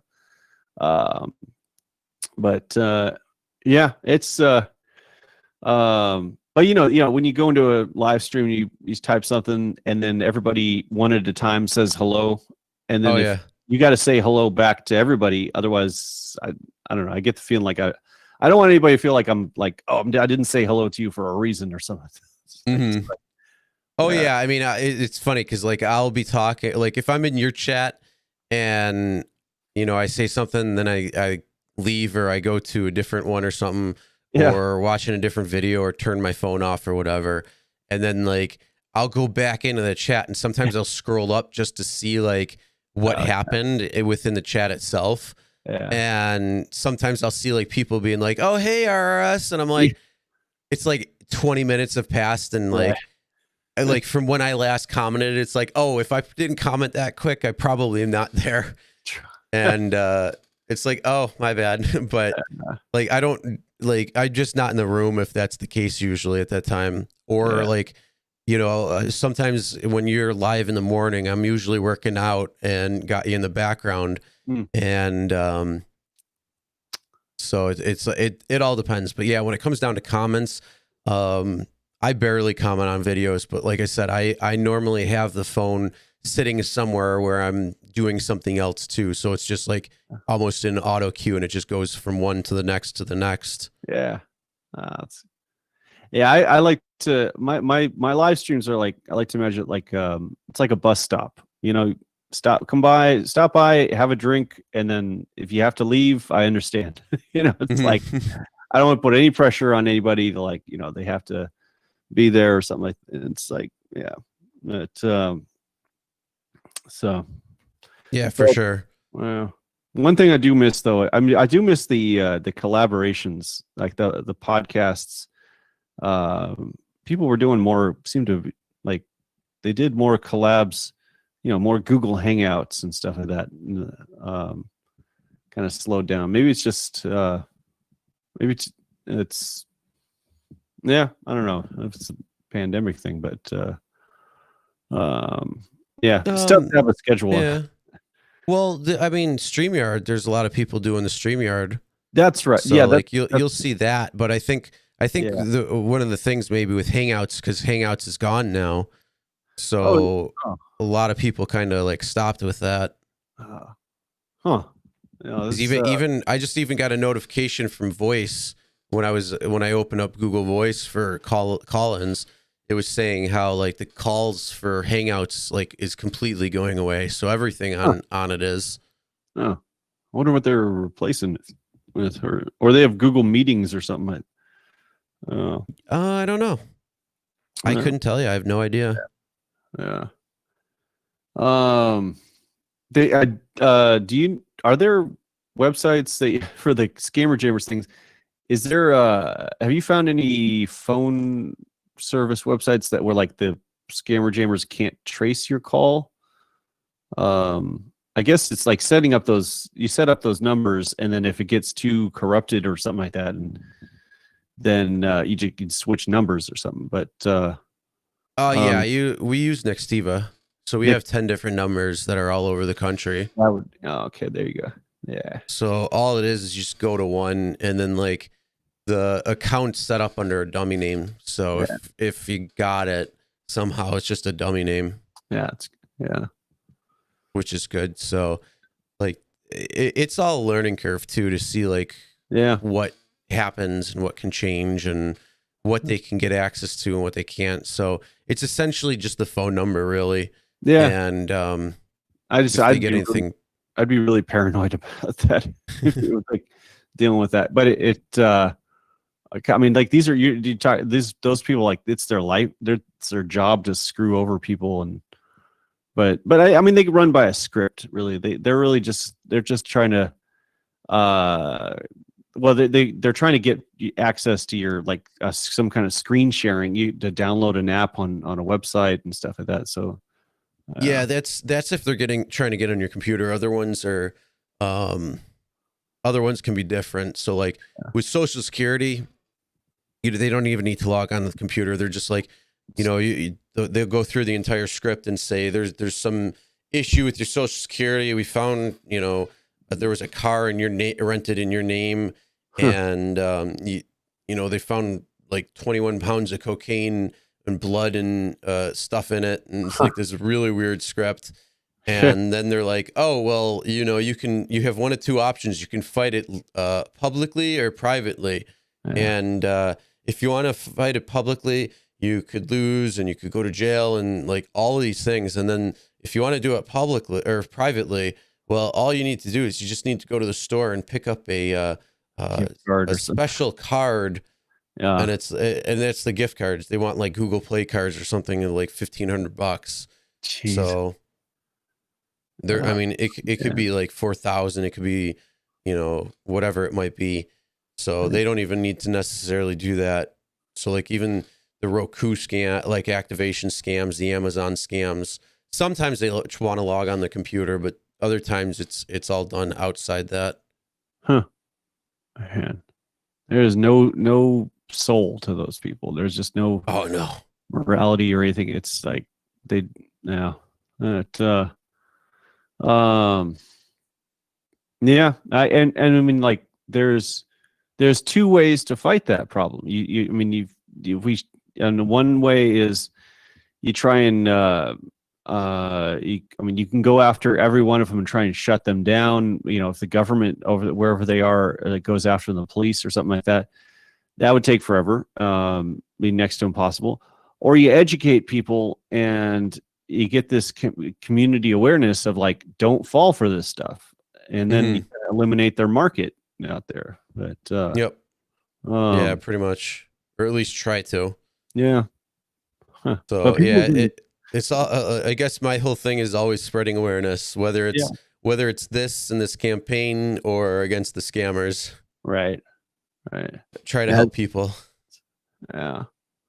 Yeah. And then this campaign, I mean, this is something that like, I mean, we're not going to get people. We're not going to like initiate another prohibition like in the 1920s, but it's like, but we can raise awareness and community responsibility and stuff. And even if like we don't convince the person who's you know stupid enough to get behind the wheel while drunk, maybe we can raise awareness to like his buddies around him to say like, you know, hey, we're not letting you get in the car out there. Yeah. So that was a big campaign in the 90s, like don't let friends don't let friends drive drunk. But yeah, just gonna keep on fighting, keep on staying awake. Oh yeah, it's getting tired. It's getting hard. Yeah. It's getting real hard right now. Like my eye, like if I just lean back a little more and I just shut my eyes, I'd be like, I'd probably be gone right now. I'd be like, you'd probably be on the phone, like, dude, wake up, wake up. Like, huh? Oh shit. I don't know how Beacon does it. Beacon like stays up. He's up there with Sensei level, not on the energy level of streaming, but I mean he is like 12 hours. And I've seen him like, you know, when he starts a 12-hour stream and then when he ends it, he looks exactly the same. He like does not show signs of getting tired. Oh yeah, for sure. Some people just. It's crazy. Like you can go to sleep and wake up and only get a few hours at most, and it's like, oh no, I need like a full night's sleep.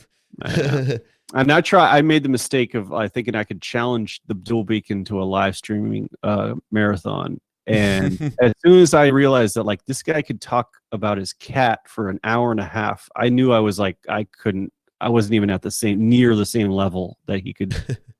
He did like 45 minutes on a broken phone holder in his car, and I was out by like 25 minutes. I was like by the end I lasted on that marathon. I lasted 7 hours, and but right about like hour 5, most of my content was whatever Beacon was doing. I was just so wrapped up, and it's hypnotic. Like this streams. I was narrating like what he was doing, and then I got into my mind that I was maybe I'm keeping him awake, and like I should quit. I should give up, forfeit, because I'm like hurting him from like getting rest. And then I quit 7 hours in there. He did another like 4 hours, and then he like I still went out there and just enjoyed the day. Like. Yeah, that's but you're gonna earn an achievement badge for this 24-hour stream. So I mean, I got 4 more hours. We just hit the 8 hour mark on this stream. And oh my God, I don't know. Yeah, I wish you I'm could trying. I wish you could play movies. Just so we could all watch a Netflix like show or something for 4 hours. Oh, that'd be fantastic. But even worse, it's like, but the only problem with that is it's like, all right, it's like I'm like slowly just falling back asleep in that. So it's like there's 4 more hours, but it's like, oh my God, what more can I do? And then like, yeah, my voice is starting to get real sore too. Like my throat is killing me at this time. I mean, I drink a shit ton of water. I drink so much water, and that's good. But I can't play guitar. I don't have one. I wish I could. Oh, trust me. If I could play the guitar or a musical instrument, I'd probably be doing that too right now. Thank you, Lisa, for the little shout out there. Yeah, that's musical instruments, that helps. Yeah, but man, yeah.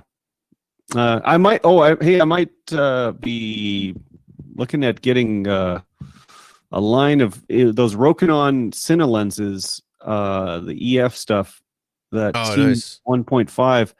Either that, or there's some really good third-party RF lenses that are out, and they're not the crazy expensive ones like the Canon, the $3,000 50 millimeter on it, but I mean, like they're like in the $150 range to $300 range, and RF lenses. One of them, there's a Voigtlander Speedmaster. It's a f/0.95 on a full frame. It's a 50 millimeter. That is crazy. Like, that's a crazy wide aperture fast lens. I mean, I remember. What was that on your last live or one of the last couple? The last one was the fastest one I have is a 1.4 on it, and it's that 50 by Canon 50 mil. That great lens for the money. You get one used for like $200. That's it's really sharp. It's got decent autofocus. Boy right here. No, it's it's 1.8.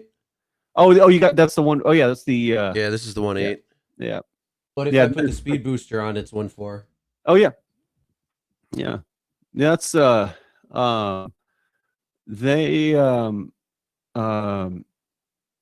man, that I could see where people were just gonna have I'm starting to see like why people would spend a couple $1,000s on one lens on it. But if they're they're doing it like professionally, and they'll work it into like their cost of being a wedding photographer or something like that. But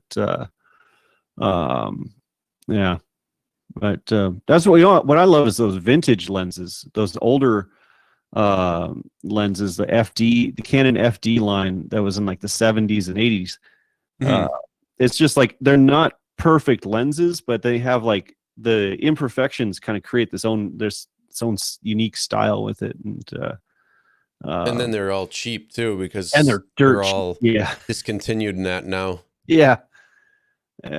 I picked up a 135 millimeter macro lens for $10, and it was made in it was distributed by Sears in the 80s, and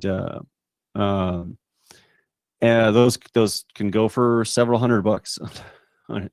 But CNC Scammer Jammer is my other channel that I set up. Where me and my buddy call scammers and waste their time. So like Roku, Social Security, tech support, all the different scams that are out there. We call them, waste their time, and have a lot of fun doing it. So that's the second channel that I have, and we do a lot of different stuff. Yes, I'm tired. I am tired. I am beat. It's 6:30 in the morning. I used to stay up all night long when I was younger, and now it's like, oh shit, now I'm getting tired. Live streaming is a great way to show other YouTubers. Watching me not fall asleep is making you sleepy. Kip Boga. Yep. Similar to him, different people like that. Scammer Payback, Scammer, Trilogy Media, IRL Rosie. So there's quite a few. But yeah, And that- it's very similar to Kipoga. And that your voice like sounds legit over. I mean, when I was talking to you over the phone, like that does sound. It doesn't sound like a synthesizer. That Go XLR. It sounds real. Yes, does it? That's, yeah. And slide All right into it. right. Yeah. Well, what's funny is right now I don't hear it when I'm doing anything. I don't hear my voice except for my actual like voice. So Oh, you're not hearing the effect? It's going no, because I'm not monitoring everything. I mean, I hear it after. Interesting. Like when I record it and then I play it back, so I can hear it then. So I know it's kind of dialed in, but I gotta dial it in a little bit more. So then I get that Susie Durkins. So, Noah, you said Kipoga. One of the things, Edna, Grandma Edna. Well, she her nemesis is Susie Durkins. So my character's name for my old lady is going to be Susie Durkins. So it's like a little Easter egg. Another thing that we're doing is we have I have audio that I set up for driving to the store to make it seem like we're heading to the store. That's brilliant. Let me see. I'll actually I'll play a little bit real quick.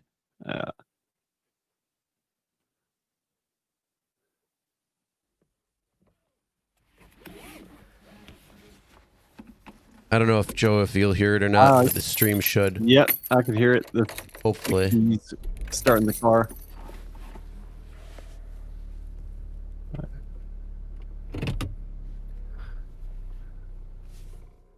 So yeah, I have that all that stuff set up. So what we're gonna do is we're gonna make commercials up and all fake commercials and stuff like that. So if you know Scammer Payback, one of his characters is Vivian Rogers.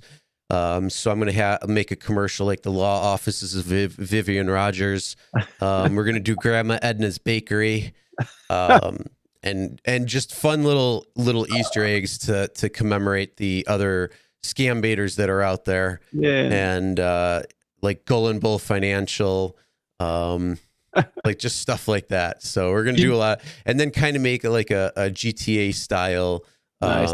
Car ride when you go there, so it'll have different things. And Did then you- what? Huh? Did you ever watch Cranky Anchors with Adam Carolla and Jimmy Kimmel? Yeah. Oh, yeah. That's what this. Yeah. That was a great show on it. But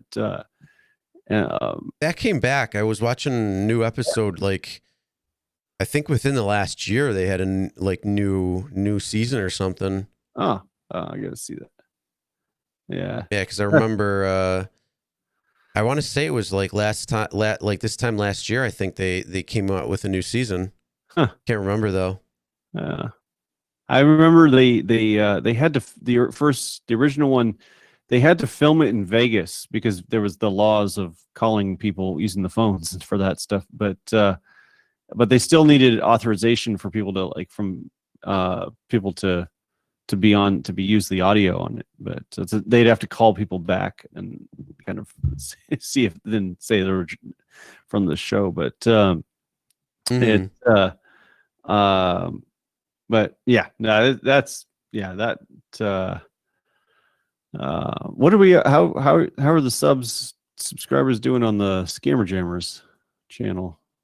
I don't know. I think last I saw was like 50. Yeah. So not too bad for a newer channel.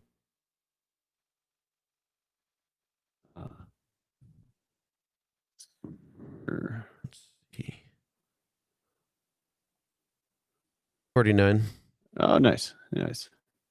Yeah. Yeah, not too bad. I mean, the views are doing pretty well too for like I said, the newer channel. Yeah. So that's always a good thing. Yeah. Yeah, it's tough to get that conversion. It takes work. It doesn't matter like what size channel you are. It takes work starting a new channel of. I remember when Dustin started the workout with Dustin channel. He was at 30,000 or so subscribers on his main channel, and it's just even giving yourself like shout outs of like posting the link and stuff. It's tough to get, like, it takes content and building it up. Yep. Yeah, I think he only got like a 200 or 300 or something. Yeah. And it's the same. It's like trying to get that, but it's all right. It's like, because we're gonna do that content, keep it there. We're gonna do the live streams on this channel because there's more people who will watch. So it's gonna be pretty good. So I can't complain. See, looking for a link for Scammer Jammer. Yeah, hold on. I gotta load it up. I'm gonna raid my fridge. I'm gonna get something to eat. 3:31 in the morning out here. So 6:30 here. Yeah, 3.5 hours. That's like a long movie and a half, kind of. If left for you. Yeah. And I mean, I think we'll still, if you want to take like 15-20 minutes just leaning back in the chair with your eyes closed, we'll count that. You'll be you said live stream. You just didn't have to. Yeah, I didn't say that there had to be anything on there. Yeah. So I'm gonna see if John Zimmer's still awake to say goodnight to you. But I want to thank you all for doing this, Chris, out there. All right. Hey, John, give it. Chris, wake up, John. Yes, this is John Zimmer. Oh, he's back. Yes. Oh, yeah. Well, Chris, you're definitely you're doing the Lord's work out there, so we appreciate that. We've tried to do our parts and give people options, but we really should do more live streams, actually, or any live streams. Some sort of interaction would be, yeah. So yeah, we got, Lord knows we could use the money. Maybe build up a YouTube channel or a Lyft YouTube channel, and then subsidize a rideshare company. But anyways, thank you, Chris. Thank you for doing this out there. Thank you all for joining and watching this. And it's not over yet because thanks, CNC. 3 hours, half hours to go. 3 hours, 45. This is where it really gets interesting, folks. This is where the walls start to melt, and then Chris starts to say, really, he's like, it's like a truth serum, because right now, about 18-20 hours, the mind breaks down, and you're very susceptible to personal questions. So people, if you any deep darkest secrets you want to ask, just put that into the chat. It's out there. But yeah, you can do it. So you're on the way. Yeah.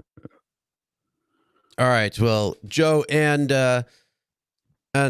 somebody who needs to pay us a little bit more. Yes, that's true, John. Jay-Z.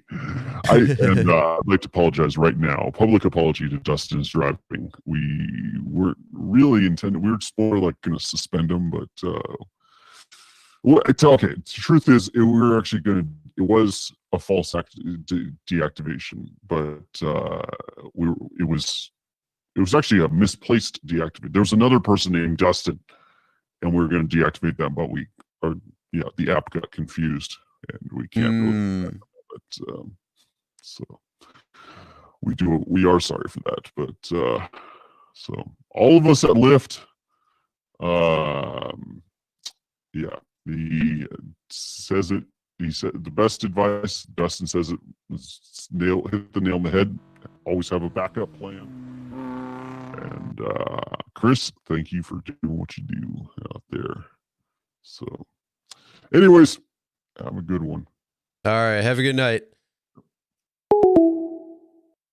All right, yep, we're still at 371 mark.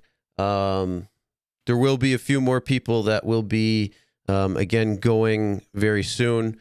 So or that will be donating over the week, which will be really nice. I am going to play a video real quick because I have to run to the bathroom. Let's see what one I want to do.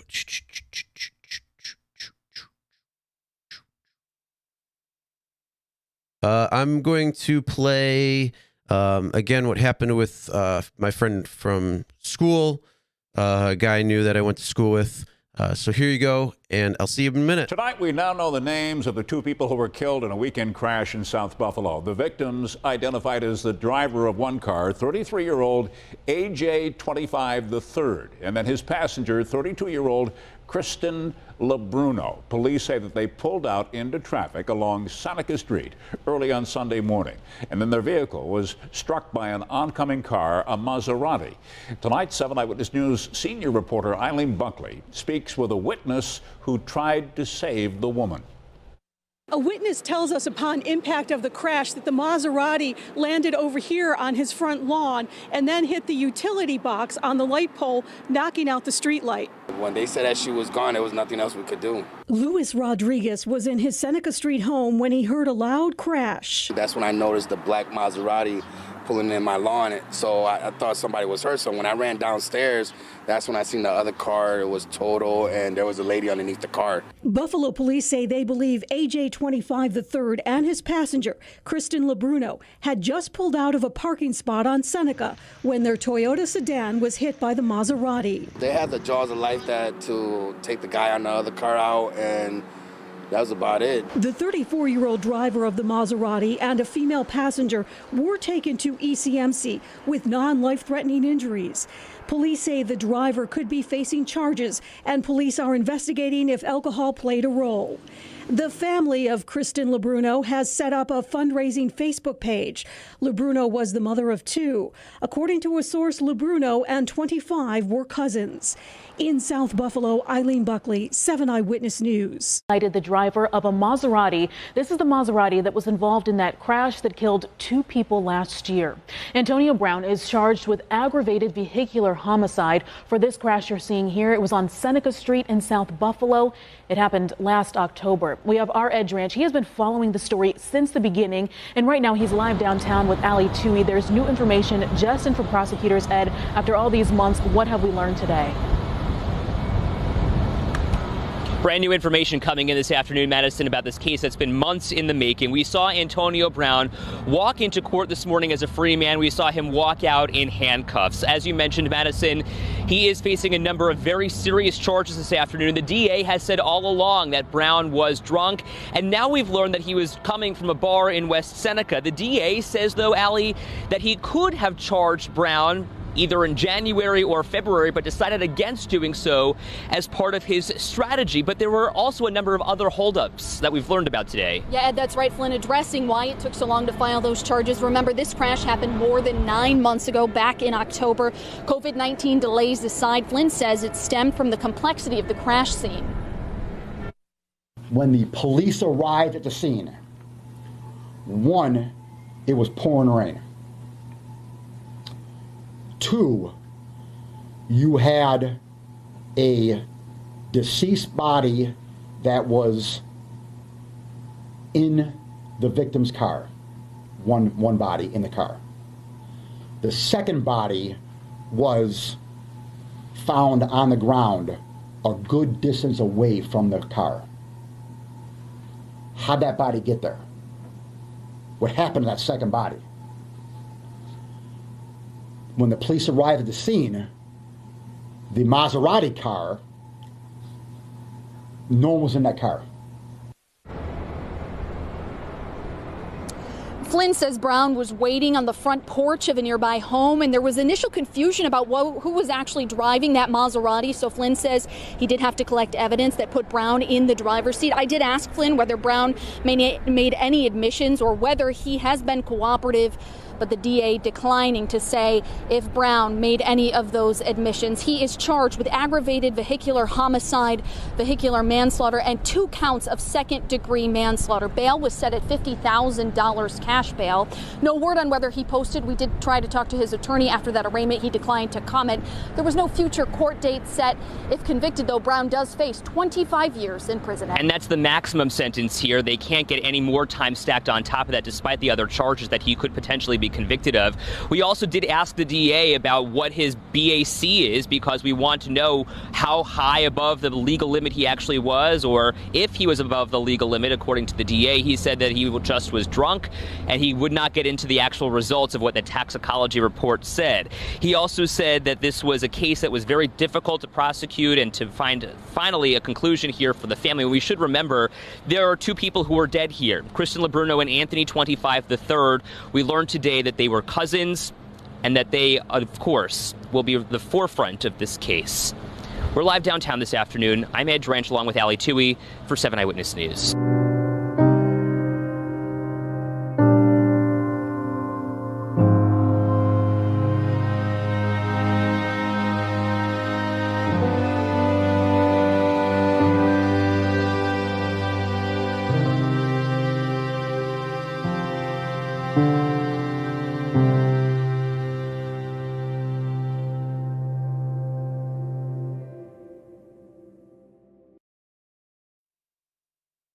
All right, so again, that happened 2-5 or 25. We all call them 2-5. We went to school together, graduated. Very tragic story what had happened, and even worse, how long it took for something to actually happen for an arrest for both Kristen and for 2-5. You know, it happened this time last year. It was late October when it happened, and it took until August for them to actually make some sort of arrest. So it's crazy how long it took with what was going on there, and hopefully that this court case doesn't go too long and they are able to kind of figure things out and do all that good stuff. So yeah, it's pretty tough to see, but again, that's why we're doing this. That's the push. That's the whole thing about spreading awareness. So, yeah, holy crap. 6:45 in the morning. It is starting to get light out. I see some light. I still see some snow on the ground. I am not happy about that.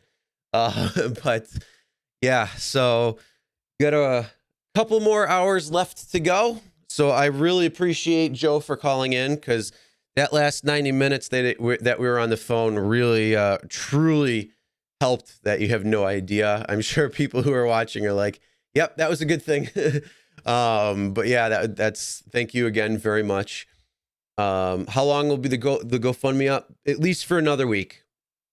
At least for another week. I still got to see what happened with the super chats. After YouTube goes through all that stuff. And then same thing with anybody who buys any merchandise with the Always Drive Sober t-shirts, hoodie, and the I Don't Drink and Drive, I Ride Share t-shirts.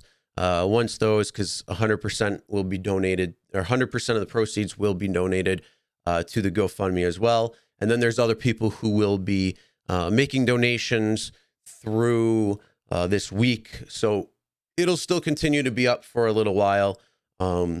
We're at where was it? At 371. We're probably closely pushing to 500. So we're halfway there. Hopefully we'll be able to continue on, get a little bit higher. So that's always the goal. Again, the donation side of things is always secondary. The main aspect of this is that it's to spread awareness, and it's to spread the word on making right decisions and always driving sober, always being 100% whatever behind the wheel, you know, not getting behind the wheel when you're upset or sad or really angry. You're not when you're drunk, when you're not drugged, when you're, distracted by the phone. All these things need to work together to, not be distractions or not be something that is going to take you away from being able to drive and be safe. So, oh, that was much needed. Dang, went through all that water. I'm going to have to go grab some more in a little bit. But yeah, we're at 8.5 hours right now. We got, or 8 hours and 24 minutes. We need another 3 hours and 36 minutes to go. So please give me some topics to talk about. Or if somebody does want to call in, then you can call in and talk. So that is another thing too. But yeah, things are getting a little stretched out and a little tired. And I'm going to say it is not lightly doing this. I mean, I can start playing some videos and stuff of what I had made throughout the day, to kind of help with everything, to at least, give me the break in talking and that. So there's always that to try to continue to push to that full 24. And that's really what I really want to go to. So, that's it. No more snow. Yeah, I'm right there. No more snow. No more snow. I don't want any. I mean, it's clear, but what fell is still on the ground, and that I'm not happy about. I don't like the snow. We won't be getting any more though for a little while. It's supposed to be getting warmer. So it's going to be up in the 60s and 70s going into the next couple of days. It's going to start getting warmer. So I think today is in the 40s, tomorrow is in the 50, and then it starts getting a little warmer, which will be nice. But yeah, dang, I truly thought that the live stream was going to dip down very low during these late wee hours. I didn't know how many people were really late owls here, because normally I'm the one who's sleeping around now. So dang, you guys surprised me here. I mean, I usually get up. What's but?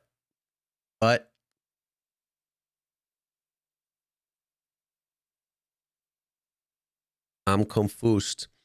Yeah, normally I when I get home from driving, it could be 2 in the morning, but it's a lot different than just sitting here. So that's why it's a little different. But woo, like I said, all the creators that do this or have done this, I give you guys props, a lot of props, because it's a lot. And then there's a guy I watch. He does a 24-hour live stream once a month. So he does it quite a bit.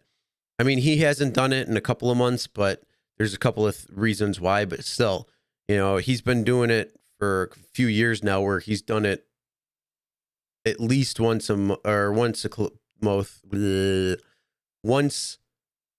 about, I'd say 10 times a year. So he was pretty close to once a month. So it's pretty interesting there, because, man, he's just sitting there the whole time. Every time I look, and then he's also, he's playing some games too. So that's a little different. But when it comes down to it, do you want to build a snowman? I don't. I want it to melt. We're getting all the buses and that coming by now. Oh boy. All the little kids going to school. It's Monday. Oh man. So yeah, what do we want to talk about? Your daughter would be so happy. Can't get the car up the driveway if it's slippery. Landlord slacker. Ugh. Yeah, I mean, it's only a dusting. You see the grass, and luckily there's nothing on the street or anything around the sidewalks. But yeah, I don't like it. It's too early. It's only November 1st and 2nd. I don't like this. Way too early for me. Yeah, dang. Whew. All right, what can I do for 3.5 more hours and continue it going? We blew the train. Oh, dang. Wasn't it snowing in October last year? I don't remember that.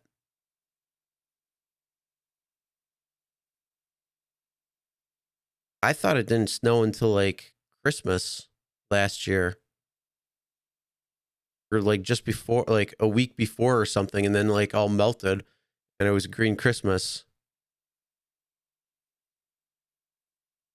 Oh yeah, for sure. You know, where's my music? I need some music. Playing.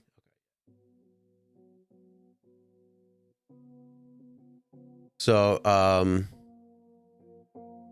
it up a little. Yeah, going live. I mean, if I would have gone later than 10 a.m., oh my God, that would be hell. But yeah, 24 hours at 5. That's damn. I give you props. 100%. Yeah, it surely isn't easy, especially with the voice. That's probably the worst right now. Snowed like 3 feet 8 years ago. Dang. Yeah, we had 7 feet. December. No, it was the week before. Wait, when was it? Was it late November? Yeah, it was late November, I think. We got like 7 feet of snow that just dropped in a night. It sucked. Monday night, I go to sleep. Tuesday morning, I wake up and it's like I could barely see the fence in my backyard because there was so much snow. And then it continued and dumped even more because that snow band just stayed in the same spot. Oh, it was horrible. That was the worst. That was the worst. I got out of here after that for a year. That's when I moved down to Charlotte. And then when I went to New York City after that for a little while. Yeah, that was something there. Oh. All right, night to night live stream. Yeah, that's rough. That's a lot. I'm doing day to day technically because it's starting to get daytime again. But yeah, it was a good day to actually do it though, because it was cold, it was windy, it was rainy, and then it was snowy. So, you know, I'm all right doing that. I'm glad. I'm going to be really happy when I hit that bed though. But like I said, I want to push through as far as I can go, try to get that 24 hours. I don't want to give up on it because I want to hit that goal because like I said, it's raising the awareness for something really good. 30 degrees. Oh, damn, that's cold. I know. I appreciate all you guys. CNC, Dual Beacon, Rideshare Lisa, everybody who's been here for the last few hours. Truly, if it wasn't for you guys, I don't know what would happen. I'd probably be sitting here. I'd be like, so I truly appreciate it. And, you know, it is giving me the more energy to be able to continue on and finish out strong. So you guys are helping. Thank you very much. What's up? We got you. How's it going? Oh, being tired, but pushing through. So I am. I mean, my voice is dying though. So I think I'm going to throw a couple videos on just to kind of like allow me to kind of get that break and let it calm down a few minutes. Try and dig up some honey so I can, you know, kind of get something to help my throat a little bit. So, oh, I mean, I'm gonna be on. My videos are only like 5-6 minutes long, so I'm gonna be on. Whoop. There we go. There we go. All right, so yeah, I'm still gonna be on and doing stuff. I just need a little bit of a voice break for a few minutes and that. So I'm gonna throw on. Let's see. Oh, I still have one more video I haven't played yet. Dang. No, I have 2 more videos I haven't played yet. So I'm gonna play. I'm gonna play these 2 videos back to back. The first one is another drunk driving story from a crazy dash cam footage that was seen, and some of the things that some workers have to face when they're out on the road in the middle of the night and stuff like that. And then after, my buddy Aaron, who also does Scammer Jammer with me, also did a great video. So I'm going to show both of those videos back to back right now, and I'll see you in about 10 or so minutes. Although at 6 tonight, it is a close call, all caught on video. You're about to watch an accused drunk driver nearly hitting a tow truck driver. Now take a look. A local tow company just released this dash cam video to show how dangerous this job can be out there. And as 7 Eyewitness News reporter Hannah Bueller shows us tonight, the video also serves as a very important life-saving reminder for all drivers. It's 3 o'clock Monday morning. It's raining, and Rosiniak's tow truck driver Michael Hafner is helping a stranded motorist on the side of the thruway.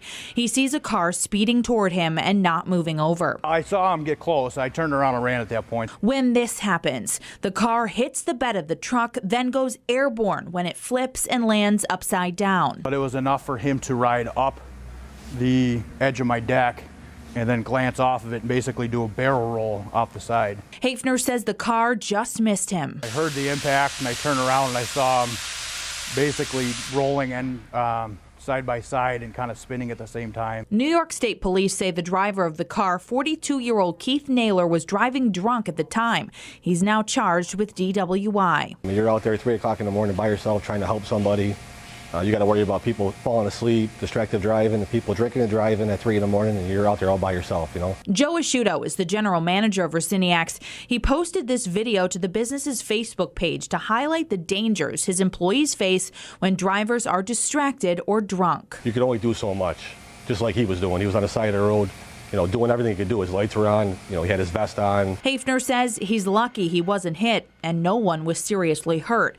But he wants to make sure drivers understand the dangers workers like him face each and every day. Please pay attention, you know, slow down, move over. And then another big one would be don't drink and drive. And state police say this is Keith Naylor's second felony DWI within the last 10 years. They say in addition to driving drunk, Naylor also had open containers in the car, and he was also charged under New York State's move over law. We're live in the newsroom tonight. Hannah Bueller, 7 Eyewitness News.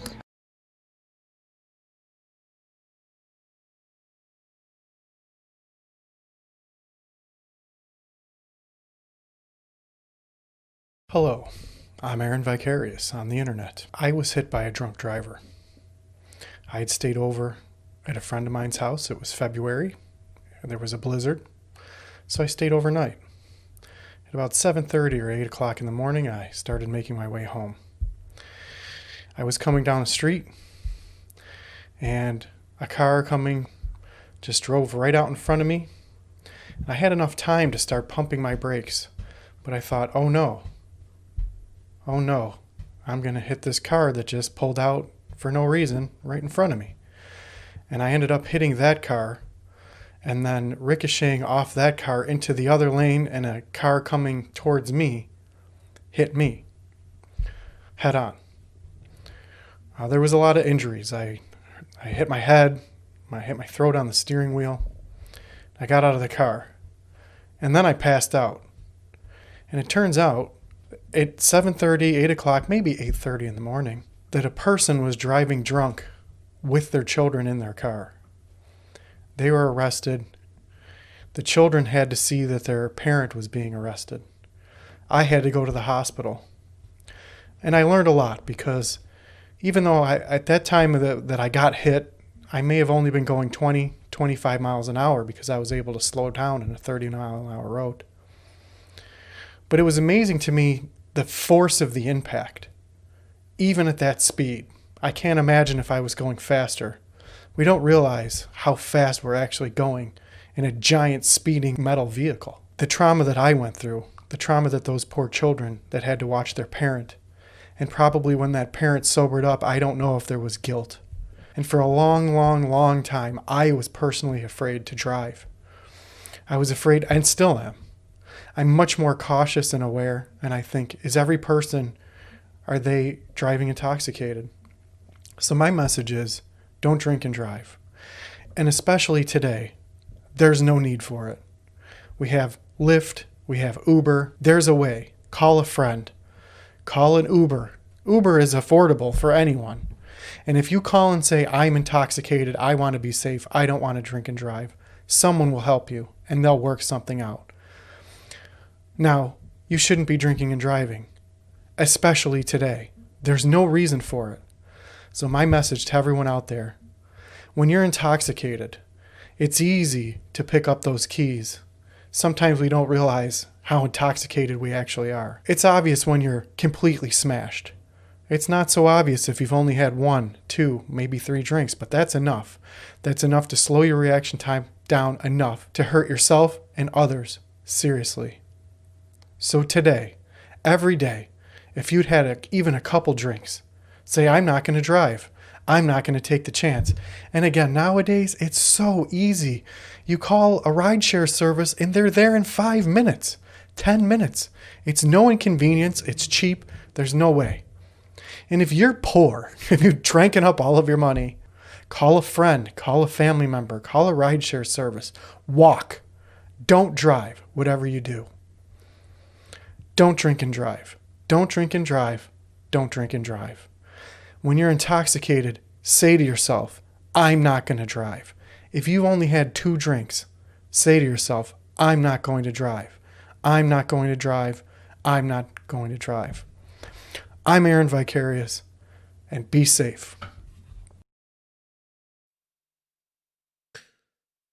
So yeah, that first video was crazy. What happened? That was on the thruway on the 90, not too far from Buffalo, just outside the area. That guy working on a vehicle or whatever he was pulled over, and somebody just comes barreling through and flies. And again, high rate of speed, even worse things are going to happen. So you could see that how far that car flew, flipped a few times, and really had a problem. And then it was the second felony DUI in the last 10 years. And then again, Aaron was just sharing his story with what happened. And Aaron's unique, and he doesn't drink. So when I was talking about that earlier, for anybody who's here, and I said my friend, he doesn't go out and drink at all, and he hasn't in a long time. That's Aaron. Aaron has not, and it's cool. You know, he's always a great person to have as a DD. He's always, making sure people want to get home safe, and he'll tell everybody to call him if they need to. So he's always there making sure people are going to get home safe. So he's been a big advocate of it as well. And I just want to thank him as well for helping make a video and helping just spread the word and doing all that stuff. So, oh, you're a close hitting person. Oh, geez. Well, good thing you didn't hit him. That's good. Yeah, there's a lot of people do wear too dark clothes in the middle of the night, walk in the middle of the road. Geez. Oh, 27 out. Ugh, gross. So cold. What's up, Shernette? How you doing? New here. Saw you reposted on the Sensei. What you're doing is amazing. Impacted close loved ones. Thank you. Well, thank you. I'm glad you appreciate it. That's the whole thing. Spreading awareness, making sure people are getting behind the wheel at 100% and making sure that they're paying attention to the road and that they are good to go. And making sure that the roads are safe. That's the big thing. Because again, it's not about you, it's about everybody else that's on the road too. We want to be good community members. That's one way to do it. So yeah, we're almost at hour 9 of part 2. So a little over 3 hours to go. My voice is getting a little better. I just took a little bit of honey, so it feels a little better. I'm still going to give it a little time off. So I am going to be playing a couple more videos of some of the stories, the crashes and things that I posted throughout the rest of this 24-hour live, kind of like a recap. That's what we're going to be doing. Shernette Williams, thank you. So what's going to end up happening is the proceeds of that will be going directly to the MAD campaign. So that is appreciative. Thank you. And then, yeah, it's just because, and I said this before, so with the super chats, how it works, YouTube takes a certain percentage of it, and then the remainder that I would get as a content creator, that is what is going to go to the GoFundMe. So that is going to be there and done. Your currency exchange ain't too bad being Canadian to US. At least I don't think it is now. But yeah, what I'm going to do is I will put that to, like I said, towards the GoFundMe. And in a couple of days after YouTube does all of its analyzing and all that stuff, then I will put that in a video, as well as any of the t-shirts, hoodie, or other t-shirts. That's the I Don't Drink and Drive t-shirts, the Always Drive Sober 2020 t-shirts and hoodie. Any of those, 100% of the proceeds also will be going. So all that will be added up and then put into the GoFundMe as well. So very appreciative. Thank you very much. But hey, it's all good. We appreciate it. Helps to hit the goal. We were, last I checked, it was a 371. With everything else, we're probably close to 500. And then I know there's going to be other people who are going to be donating throughout the week. So that will be wonderful. Hopefully we're going to hit our goal. But the big thing is it's more of spreading awareness, making sure people are perfect and good to go when they're actually about to drive. That means nobody's drinking and driving. Nobody's distracted and driving. Nobody is on drugs and driving. And if you're upset, if you're angry, whatever it might be, when you get behind that wheel, you are right on the road, and everything else, you are either walking, calling a cab, having a friend or family pick you up, or ordering an Uber or Lyft. So those are the main aspect of it. So, oh, thank you. Yeah, I got this. It's, I got to say, for 24 hours, the people who do that, I give them props. It's a lot of work. It's hard, and it's good. But everybody that's been in the chat right now, the last couple of hours, has really helped push through, and just a couple more hours to go. So I am gonna, like I said, I'm gonna start playing a few more videos, let my voice kind of calm down. I'm gonna be in between each of the videos, just kind of recapping and then answering anything or talking with anything within the chat itself. So I'm gonna start doing that, and like I said, just kind of like helping my voice calm down a little bit, because it's hurting. So that's the hold up now. So I'm gonna start with a couple of our wonderful content creators out there that helped as well. So this first video that I'm going to show you is from Uberman Tampa. And if you haven't seen Uberman Tampa or don't know him, this is Scott here. And thank you very much, Scott, for also helping make this video. So, a lot of people don't realize the impact that drunk driving can have on them until either they've witnessed it or been a part of it. I'm going to tell you a little story. It goes something like this. One night, Chris and I were coming home from the bar. We were driving illegally drunk, or I was driving. Not to the point, swerving in and out of roads and hitting cars and, no. We were in our lane. We were doing fine. However, if we had been stopped, I definitely would have gone to jail. All of a sudden, I believe it was an Escalade, crossed the lane, hit us pretty much head on, spun the car around, and we landed in a ditch. He then proceeded to think that it was okay to take off. We were not hurt. I couldn't care less if he was hurt. However, later on, the police did find him, arrested him, blah, blah, blah. It was at that point that I realized that even though I reacted fairly quickly, I probably could have reacted a lot sooner had I been 100% sober.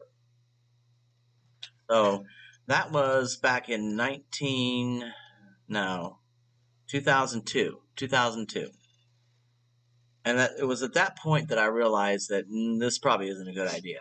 Because had I not reacted as quickly as I did, even though I was under the influence, I'm not justifying it. It was wrong to do that. Guess what? I might have been dead. He was drunk. He admitted it. Although at the time they caught him, he was sober, but that's why he took off.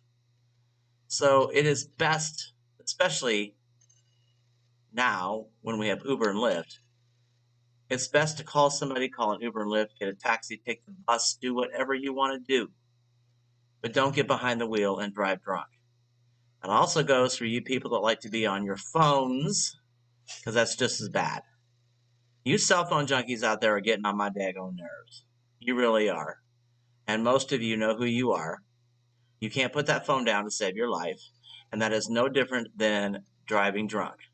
When you're drunk, you're taking your eyes off the road, you've got blurred vision, you're not seeing things 110%, and the same thing goes with your phone. There's nothing more important than your life, and I can guarantee you that whatever's on that phone can fucking wait. If it's that important, pull over. If you decide that you're good enough and you can get behind the wheel and discover later on that maybe it wasn't a good idea, pull over. If you're tired, pull over. Stop this life thing in your head that you don't want to be inconvenienced. You don't want to have to wait. You don't want to have to pay money. I mean, whatever. What is wrong with you? If you hit somebody, you kill somebody, you think Uber or Lyft a ride is expensive? You ain't got nothing on you. You ain't seen nothing. So trust me when I say, if your eyes are not focused 110% on the road and you cannot see clearly, you need to pull over and find another way home. So that is Uberman Tampa sharing his story and also talking about distracted driving. If I fall, how do I get up? You pick yourself up, I guess, right? But don't bet on it. Yes, that is Uberman Tampa, again, sharing his story and also talking about distracted driving, which is another big issue and becoming a bigger issue when it comes to easier apps on the phone, getting all these text messages and picking up your phone. So, yeah, still going strong.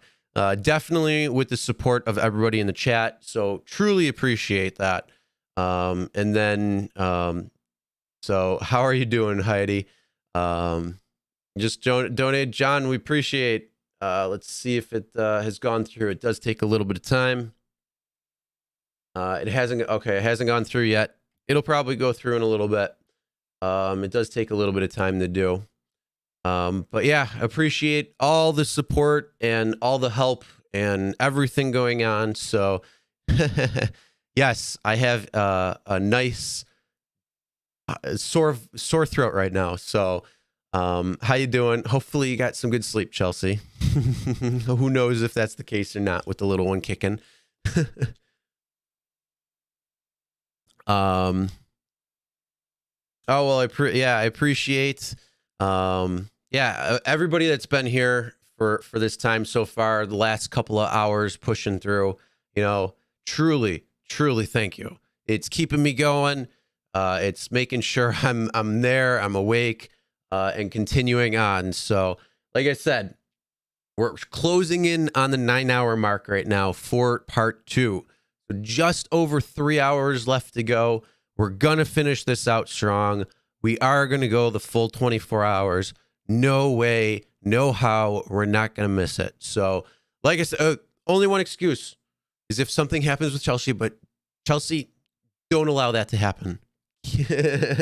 So, no, there is nothing going to be going on.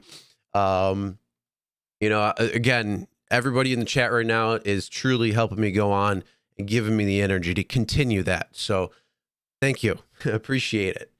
Now I'm also going to go on to another video just going along with what Tampa was talking about. And this is talking about, well, not talking, but it's a video on distracted driving and how quick that it can change just by looking away, looking down at your phone, looking at somebody else while you're talking and not paying attention to the road. So here is a number of different clips of people being distracted while driving and how easy it is to screw up your car, to screw up something, and to get into an accident. So whatever you do, just be careful.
So that just goes to show you very quickly, just by looking away 1 second, a couple of seconds, you could find yourself in a ditch. You could find yourself sideswiping another car. You could find yourself hitting a car.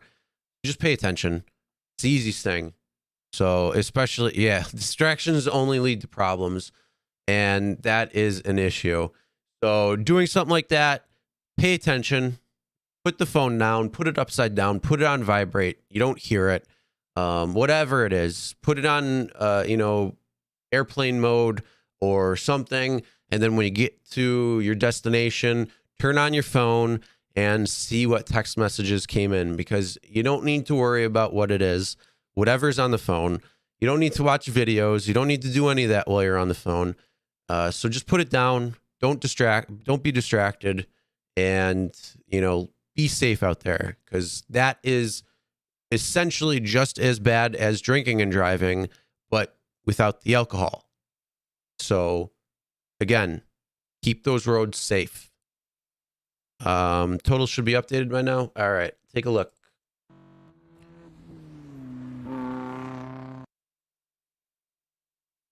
Okay, we're at 376, $5 from John M. Again, thank you very much for the added donation, John. So we're at 376, which is awesome. We're getting there.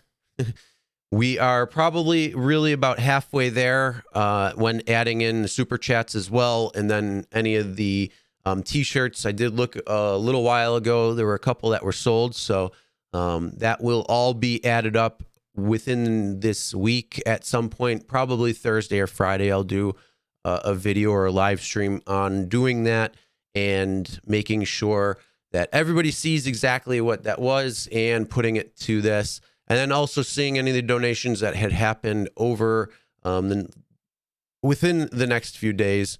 So again, everybody, I appreciate this so far. And if you do have the ability to donate, then here is, hey, you know what? Thank you for what you could. That's all that matters. And this is the one cool thing about this type of charity event, and also this type of push and campaign, is primary. It's about awareness, and primary is about making sure that you make the right decisions by not getting behind the wheel in an altered state of mind, in a distracted state of mind, or anything of the sorts where you're not at 100%. And that's one of the best things about this. Yeah, there we go. I like the music in the background. It's just nice. So it keeps it going. And so that is a good thing. And the awareness is the top. So if we can have the awareness and get it out there, the good thing about something like this push is it doesn't have to cost anybody anything or raise money for a particular cause in terms. This is something like the secondary nature of that is the donation campaign for MAD, because MAD does a lot of different things with the donations they receive. So they're able to help with awareness as well. They're able to advocate for different types of things when it comes to drinking and driving and distracted driving and drug driving. They're able to advocate for laws that will be stricter, for harsher times, or changing things. So they have the ability to advocate for that. They have the ability to advocate for victims' families, to help victims and victims' families out. So that's the secondary aspect that ties in with the primary. But the primary truly is the ability to do this where it's not going to cost anything. All you got to do is help just raise awareness, and that is just as good. So I appreciate anything that you are able to give, whether it's a few dollars extra or not. But either way, it's the primary focus, again, is to raise awareness about the dangers of drinking and driving, of drug driving, being distracted, of any type of thing that's causing any sort of mental inability to drive and focus solely on the road and pay attention and be a good driver with the rest of the people out there. So that is one of the things. Cars move over for you when you have the Uber and Lyft beacons. Nice. That's always a good thing. Yeah, they're gonna be seeing you, and they're gonna be like, "Oh, who is this?" And they pull over so they can see, and they're like, "Oh, okay, that's that guy." That's funny. Back and watched it. At least you're a cool cop. What's up, Lady Nut? Good morning. We're still going strong. Not too much longer. We're on the final stretch right now. 3 hours left to go. So it's awesome. We're gonna get there. You drive a state trooper home before because he was drinking. Gave his name but never wrote it down. Well, hopefully it wasn't the same guy. You should have said something then at that point. That would have been funny. Oh, man. All right. Again, like I said, I'm going to go over and kind of like wrap up with some of these videos and all that. So the next thing that I'm going to show you, and we're going to wrap up or kind of do like a wind down thing. Let's go with, we're going to go with our good friend Rideshare Lisa here. So Rideshare Lisa.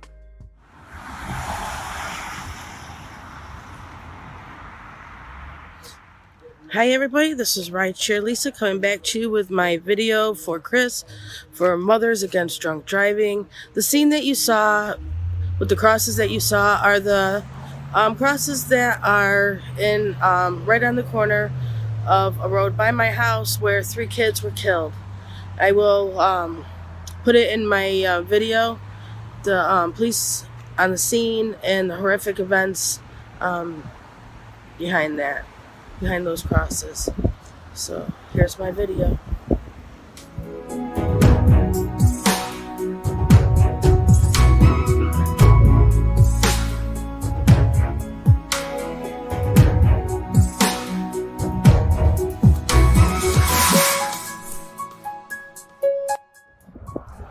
Hi, I'm back. So during the campaign, everybody has been doing videos, whether they were inspirational, controversial, happy, sad. You know, everybody had a story.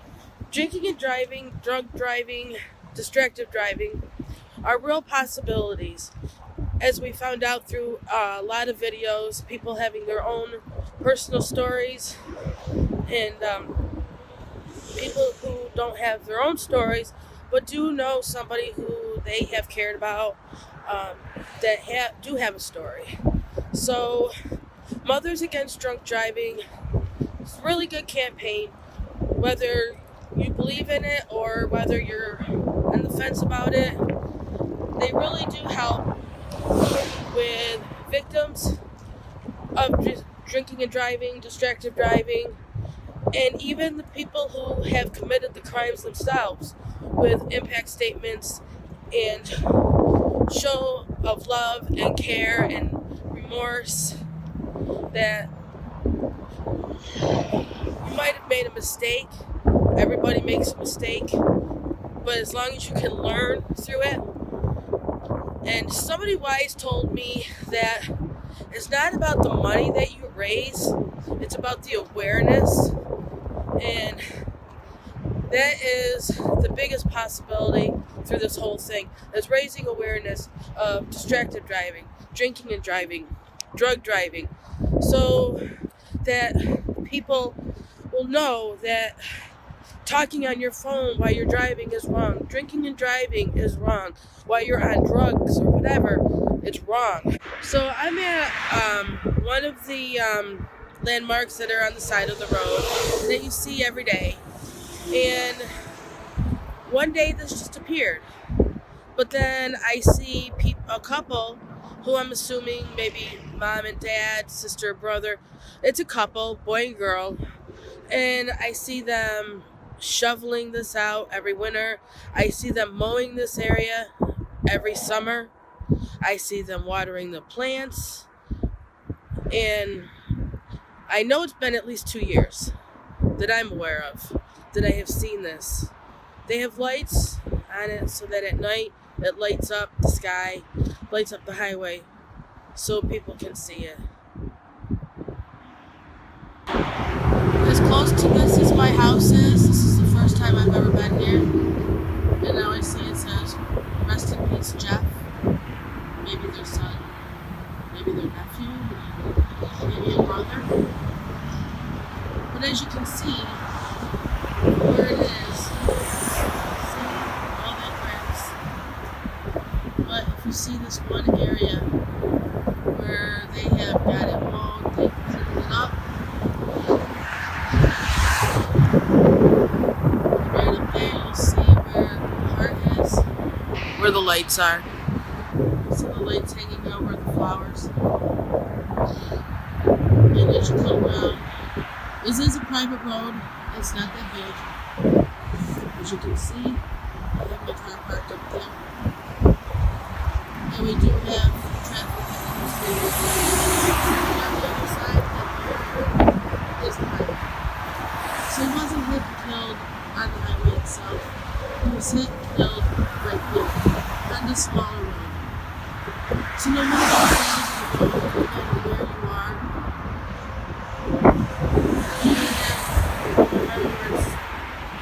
just like this, you can do it for Jeff, for you, anyway. Tonight's Chris's 24-hour live stream, yes, is to make some money and give to the MAD community, the MAD Foundation. He's got some shirts and hoodies that he's selling, and 100% of the proceeds will also go to Mothers Against Drunk Driving. Sorry. This thing's a little shaky because it's freezing. It's really windy in Syracuse, New York. Also, he's also raising the awareness with all the different videos that people are doing. Hi, everybody. So, personally, I don't have a story. I guess I'm lucky that I've really never met anybody who was involved in drinking and driving in an accident or been killed by a drunk driver. I did know somebody, though, where I used to work, and his son actually was killed as he was walking back home from work. I will put up the screenshot of the news article. He was 17 years old, I think he was. And, you know, the sad thing is it breaks a family. I know that, I mean, I've known friends where things have happened and couples just don't survive, and some do. But this was one of those ones where it just didn't work out. I saw him years later. And matter of fact, I told him about the campaign and the 24-hour live stream.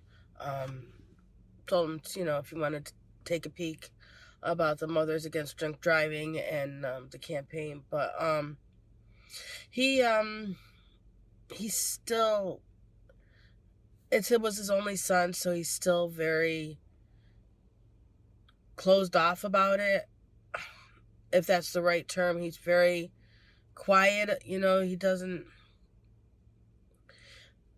I really don't see a smile come on this man's face in a long time since before this happened, because I knew him from another place I had worked at and he used to go to all the time. But then when his son was hit and killed, he stopped going there. And that's how I found out, was somebody had come into our store and told us about it. But then I saw Mike, and you know, every time I see him, though, it breaks my heart because I know what happened. And if it had happened to my son, either one of my kids, it would kill me.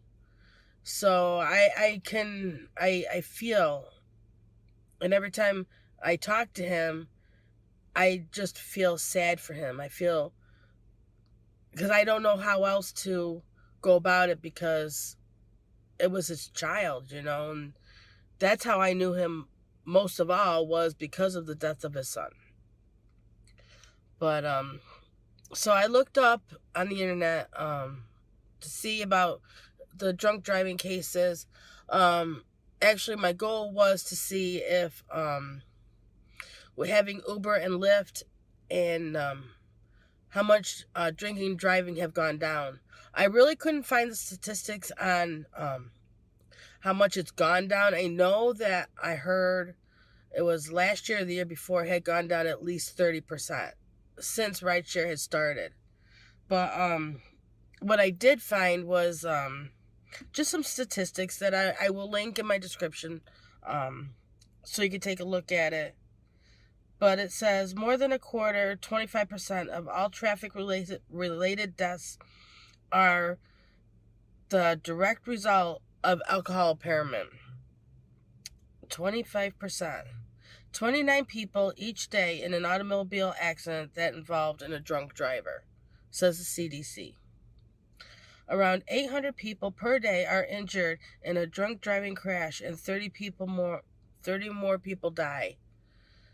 So, and that's from the National Highway Safety Patrol.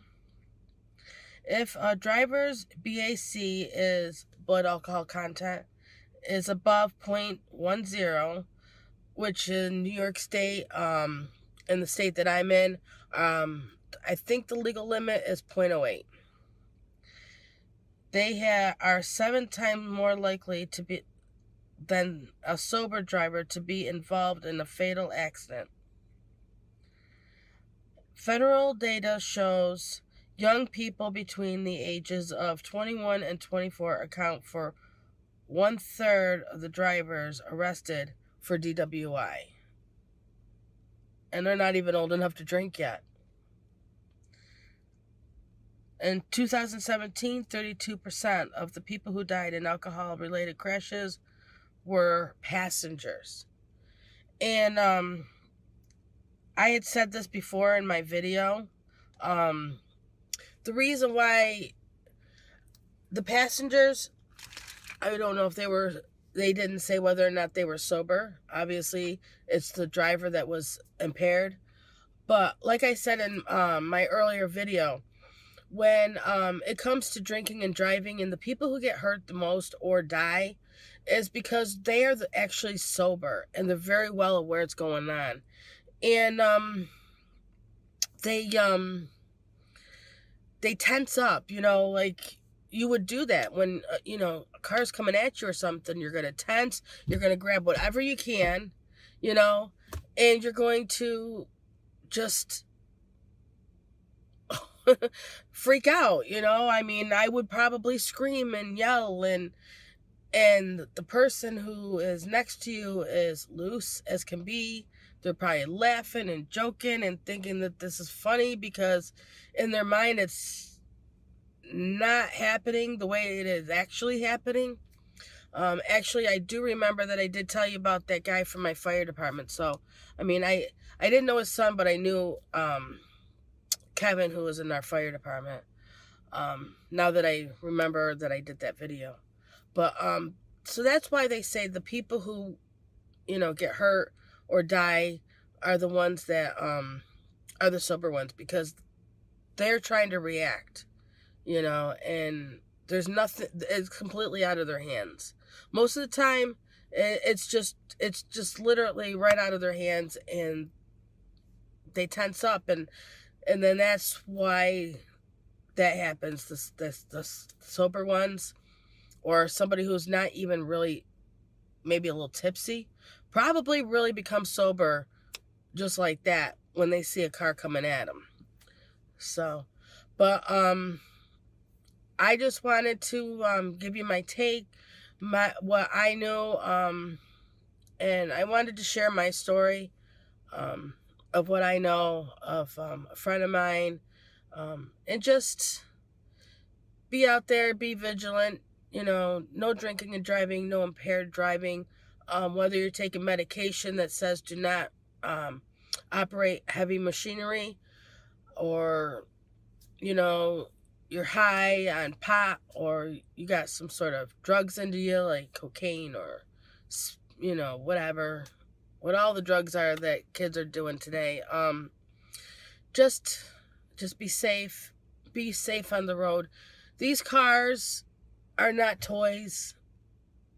They are metal, and they don't care who's inside or around it, because it will hit and kill anybody inside it or around it if impacted.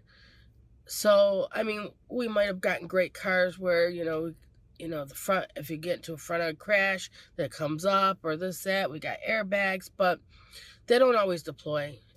They, you can't always count on the car manufacturer to save your life. You have to do the work yourself. So, this is Rideshare Lisa. Please be safe. Please, no drinking or driving, no impaired driving. And everybody, you have a great night, and a great weekend. I know this is probably going to be played on Sunday, but I hope everybody had a great Halloween. All right, and just be careful with the holidays coming up. All right, everybody, you have a great night. Bye-bye. Wrong. Played on Monday. I'm just kidding. No, I had that played a couple of times. So again, thank you, Lisa, for playing, or I'm sorry, for making that video and letting me play it. And guess what? Lisa made another video that I'll be playing a little later. So she just texted me a little bit ago. So there's another video she's got that we got to play very soon. So that'll be something to play. So look forward to that coming up very soon. It's been 20 hours. Wait, yeah. No, it's been longer than that. 12 plus 9. We're at 21 hours and 17 minutes. So we got a little under 3 hours left. We got 2 hours and about 45 minutes to go. So we are going strong. Richard, I appreciate you being here for as long as you've been here as well.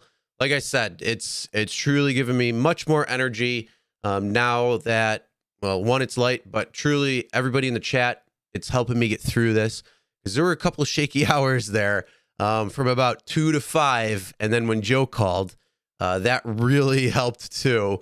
So I appreciate everybody who is here helping get through and getting all that good stuff. So thank you guys for everything. Sensei, what's going on? Yeah, I saw what you said about that with the power. Yeah, I'm hoping that wasn't some drunk driver. Hopefully that whoever it is, they're safe, they're okay, and no real injuries had occurred. So hopefully that is going to be the case. Yeah, burst of energy. I do. I actually have some pretty good energy right now. But if you scroll back like 2 hours, you're going to see me laying back like this. I was like, So yeah, no, I'm actually feeling pretty good right now. We're definitely going to be hitting this thing through. Like I said, the only thing that's actually really kind of like a pain right now is my voice. That's why we're going to be sticking with some of these videos, whether it's the news videos that I came across or some of the videos that some other people had made. We're just going to be going through those, kind of just help to let my voice kind of get a little bit of break. So either way, again, Lisa, thank you very much for what you did with your story, as well as all of the sharing and help and everything that you've done with this entire push, this entire campaign, and I guess kind of having not only making a video for you, but also other people who helped make videos that was on their own channels and kind of sharing this as well on top of it. So appreciate that. And it's been great as well. So other than that, yeah, like I said, we're going to just do more, again, wrap up of all of the different articles, whether it's the news that I had. Yeah, you watched me close my eyes. Exactly. Now I'm sitting up a little more active. So like I said, I'm going to just go through a couple of these, kind of wrapping up things, especially for people who haven't seen these. And it's always good just, again, to have that reminder. And some of these things, again, if you come across people who are very similar in terms of what's going on, different things like that, then you have the ability where you could just pull it up, show them and say, look, this is what happens. So don't be that person who is making that decision. Be the smart, and be safe. Those things are really great. Yeah, voice takes a beating, yelling and screaming. Yeah. Wait, you said something about a robot talking? Is there really a robot or something like the sorts? Ha ha ha ha ha ha. Danger, danger, Will Robinson, danger.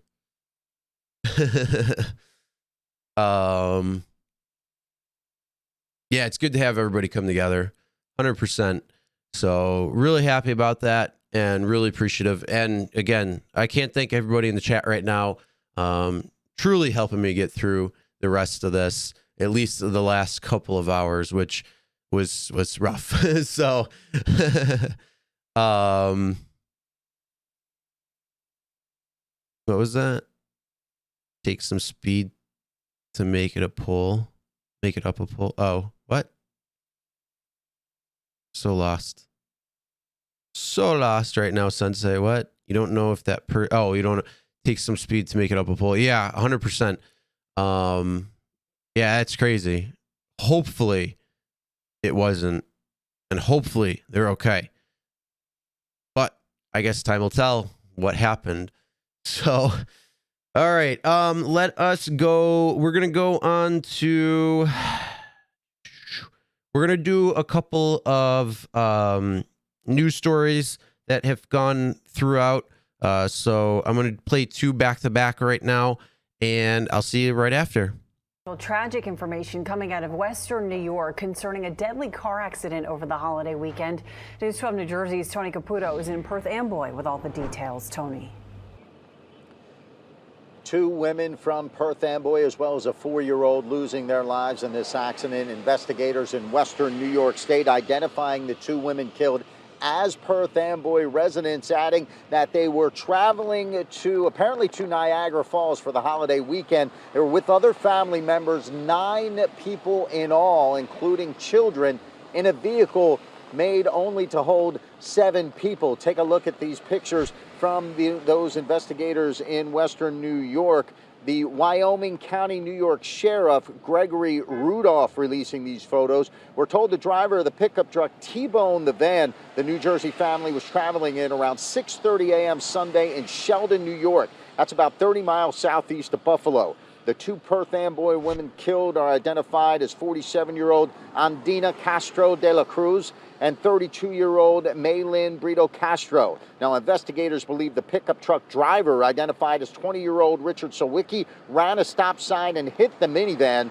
He was arrested, charged with aggravated vehicular homicide and DWI. He remains behind bars today. Now, the name of the 4-year-old who died has not been released. Again, 6 other relatives were in this van traveling to Niagara Falls, including 4 children. The sheriff confirms that the minivan did not have child safety or booster seats inside, and also that many of the occupants were not wearing their seatbelts. As we get more information on this tragedy, we'll certainly pass it along. That's the latest from Perth Amboy. Tony Caputo, News 12, New Jersey.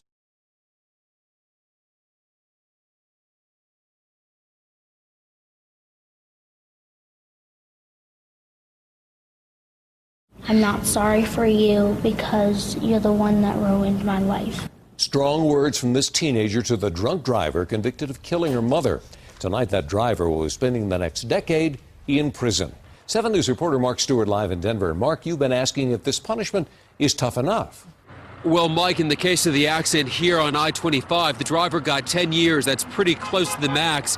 Yet we discovered sentencing really does vary case by case and state by state.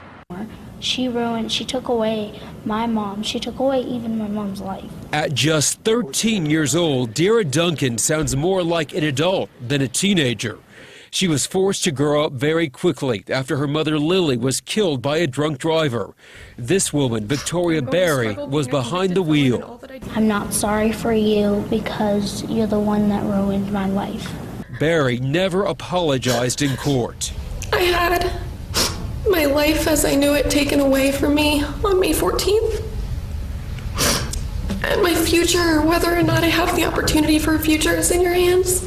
Barry will spend the next 10 years in prison. That's 2 years short of the max sentence. I would have actually preferred the maximum sentence, but justice was served. 7 News checked. In Colorado, drunk drivers in deadly crashes serve about 2 to 6 years in prison. Yet in other states like Nebraska, they could serve up to 50 years. In Wyoming, up to 20 years. And in North Dakota, in some cases, life. A forever sentence shared by the victims. Just because one person dies in your life doesn't mean that you can't stop living. As far as Barry, that 10-year sentence does include time for other charges. Eventually, she will be eligible for parole. We are live in Denver tonight. Mark Stewart, 7 News.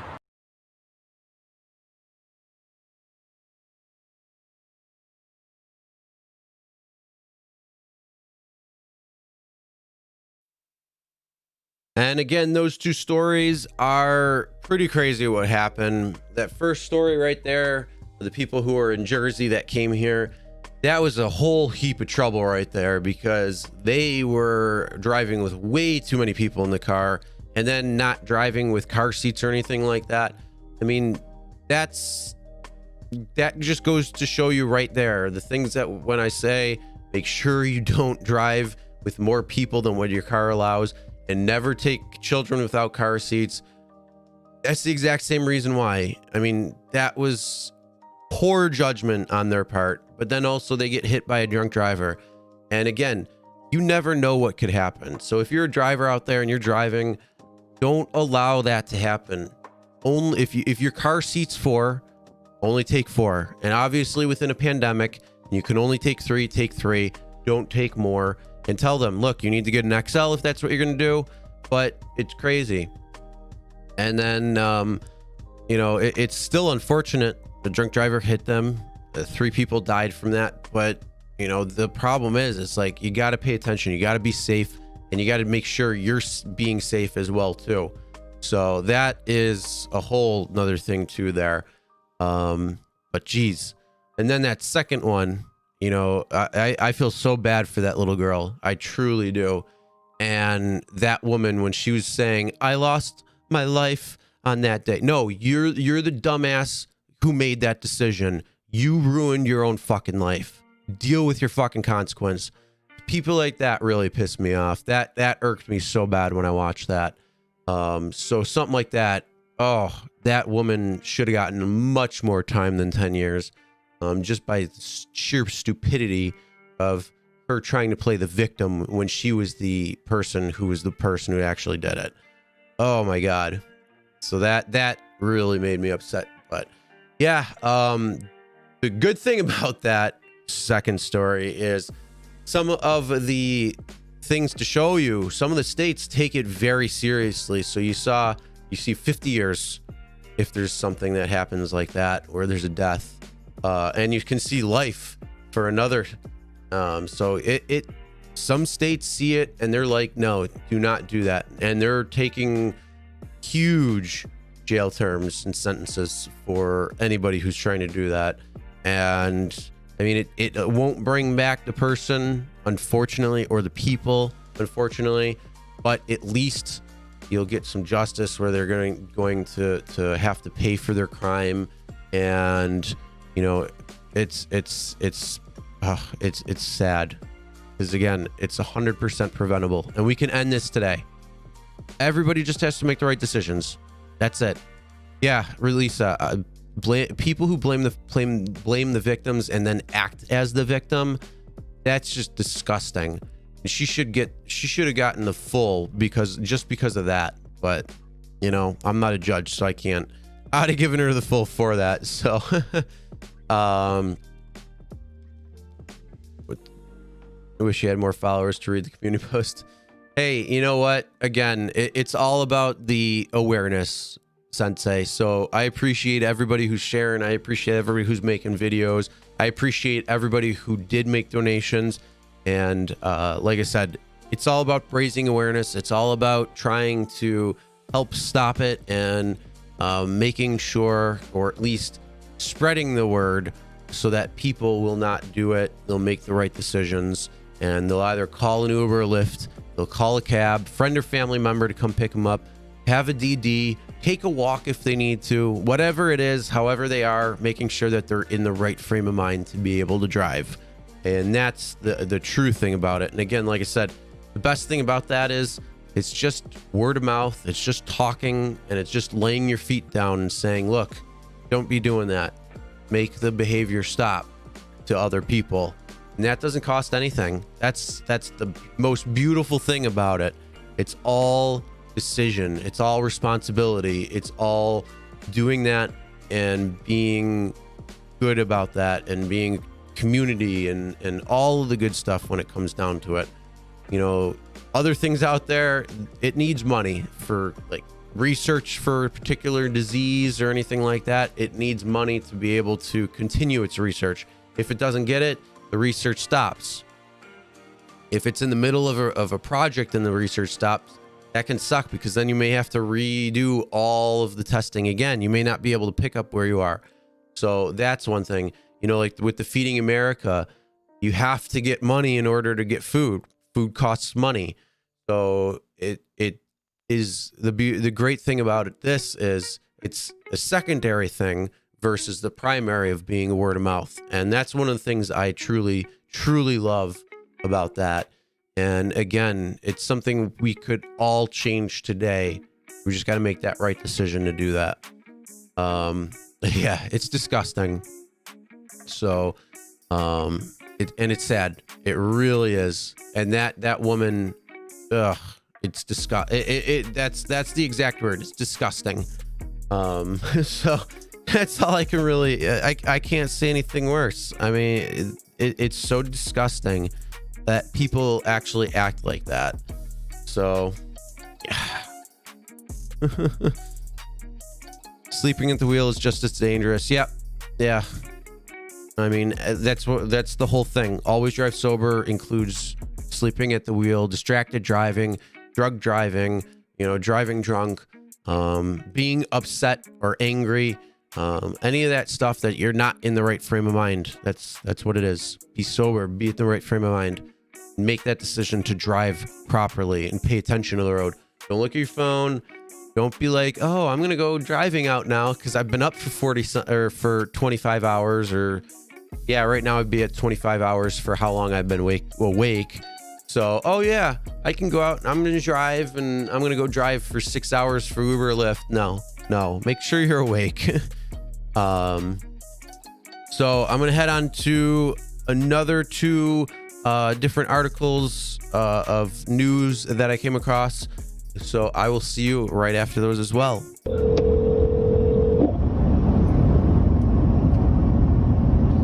911, you're required police by your ambulance. No, we're on the 400 highway coming southbound.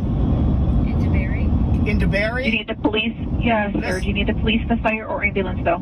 I don't know who I want. I'm just reporting. There's somebody in a car that's going to kill somebody up here. It looks okay, like so the police, 1 second, please, okay? Okay.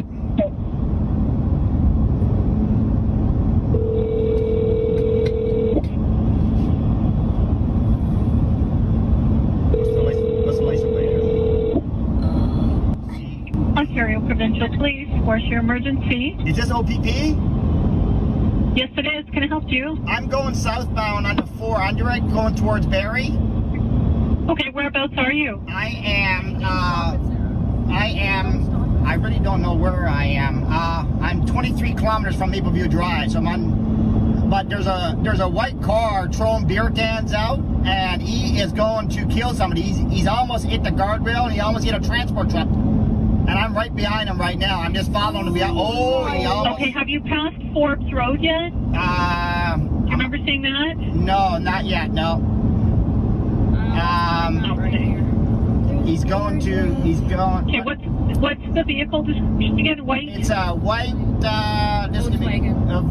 Volkswagen. Jetta.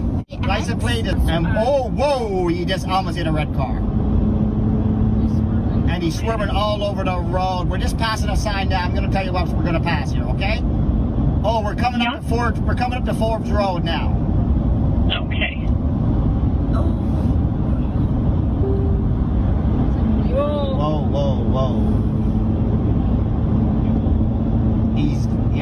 gonna hit he's gonna hit the car. No. I'm just gonna stay behind him for you, okay? I'm just gonna take my time. Okay, I want you to stay well back from him, though, okay? I am. I'm gonna stay well back, but I'm gonna stay with him because he's going. Can I get your name? My name is Robert. There's police right here. Hold over. Okay, I need you to stop yelling, okay? Just tell me what's your last name. I've got the officers on the way, okay? Okay. This guy is drunk. The white car? Yes. Okay, the OPP, I just pulled over. OPP is there now. I just pulled over because he had somebody for a traffic stop. He got his lights on and he's right after him right now. Yeah, he's okay. Does the officer, he can see the vehicle? He can see the vehicle and he's after him, like he's gone right after him right now. Perfect, that worked out well. That works out awesome, yep. Okay, let me just make sure. He's gonna get, I'll tell you if he pulls him over. He had a lady pull over for a traffic stop, but I think he just let her, he waved her by and he got aboard his car real fast and he took off.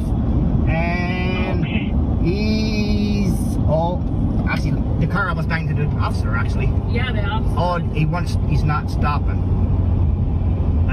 Nope, the white car don't want to stop. Oh, the white car is pulling over and he got him now. Yeah. Perfect. You got it. That's perfect. Thank you You're so much, Robert, for your help. Oh, he did bang into the cop car, I think. Okay. You think so? Yeah. Okay. No. Okay, we're good. We're good.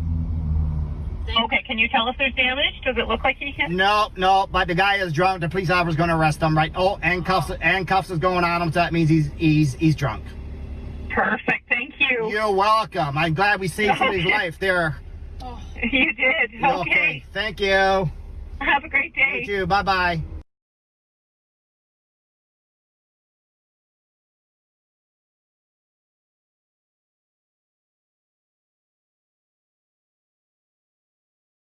Our neighbor and the West Seneca police said a drunk driver hit the front of her house. He had pulled into my neighbor's backyard, and that's where he started, and ended up straight backwards into my house. They estimate he was going about 60 to 80 miles an hour. My husband and I, we spent 20 years making a safe home for our family.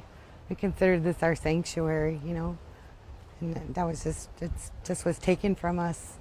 To ruin our lives, and some person can go on and live in his life while we have to suffer, you know, be displaced. You know, our lives are on hold. We weren't home, thank God. It could have been a lot different. We were told if he would have hit the front, he would have went right through the house.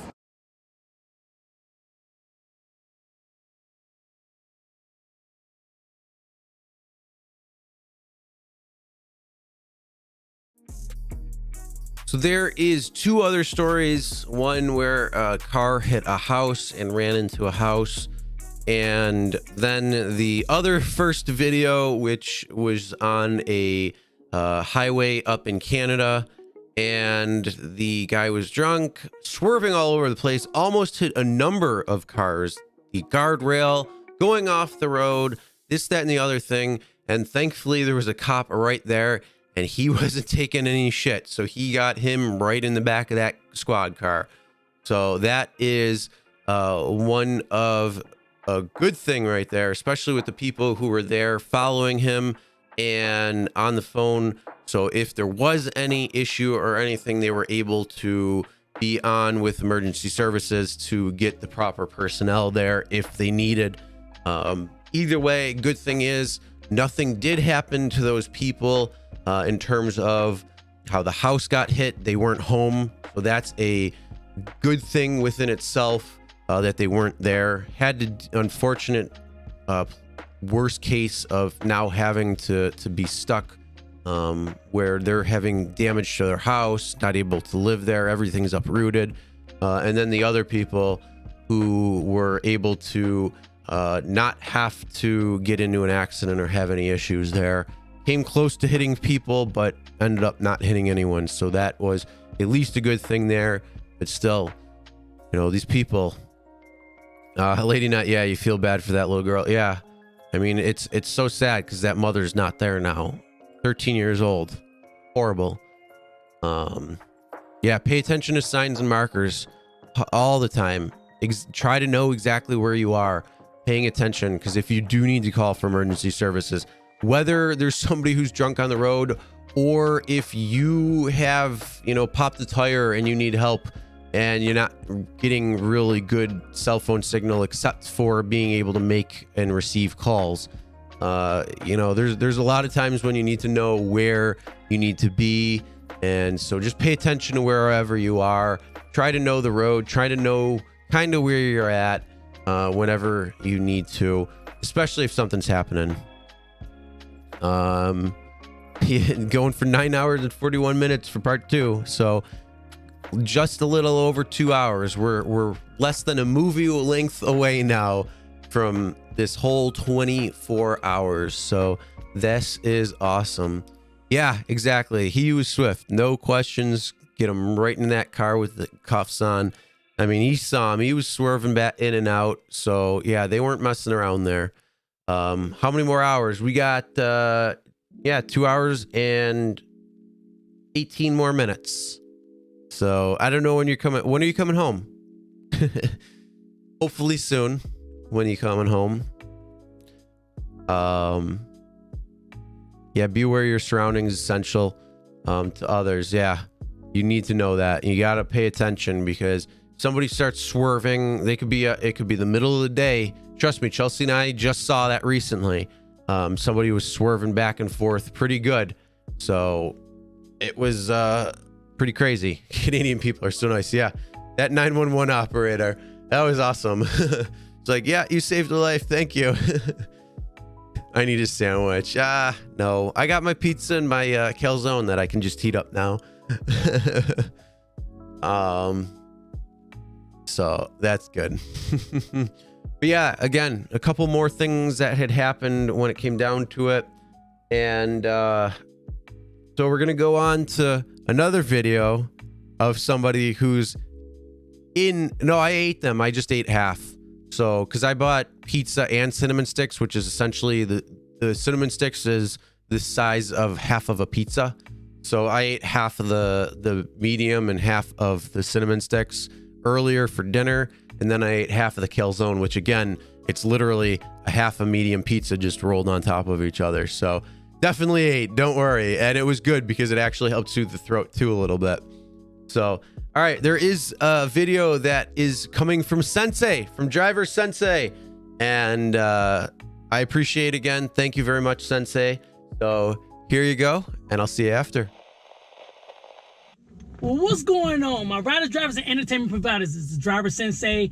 And while Chris from Real Rideshare Stories is gone, I decided to jump in, take over the stream for a little bit. Now, Real Rideshare Stories has been launching a campaign for Always Drive Sober, which is a great way to focus on the drivers and the riders who use rideshare to get to and from, not only for their daily tasks of work or just recreation stuff, but more importantly, when you're just incapable of driving against the law. Now, if you don't know, your donation over to the GoFundMe goes directly and benefits MAD. If you don't know what MAD is, that stands for Mothers Against Drunk Driving. Now, this campaign has been around forever. I mean, I remember seeing it around work, at bars, seeing it all over the place. That was back before we even had rideshare. We never had rideshare back in the days to where we can call. We always had to rely on somebody who was a DD, and that's God willing that they did not drink when we went out there. Or it was always this horrible idea of who's the least drunkest of all the drunkest. That don't even make sense. Who wrote that time? Who's the least drunkest of all the drunkest? Back in the day, we used to make bad decisions like this. People still make those same tragic decisions. And we have a plethora of different ways to be able to get to and from our place of enjoyment back to our residence or wherever we need to go without grabbing those keys and getting behind the wheel of a car. A lot of you all may do rideshare. A lot of you all may have done rideshare in the past, and I commend you so much because you may have saved so many lives by picking up people. Personally, I devote most of my rideshare time towards the nightclub scenes because I love to give back to those people who put the onus on themselves to call a ride share. Now, sometimes people complain like, oh, it's so much a headache. You got people crawling over your seat.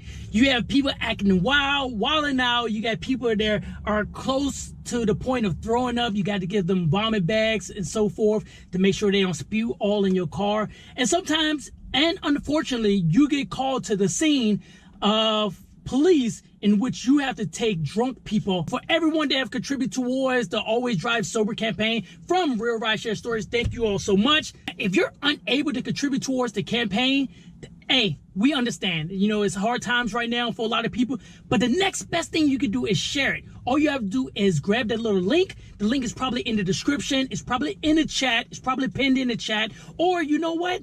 You know, I'm gonna put it right here. I'm gonna put it right there. There you go.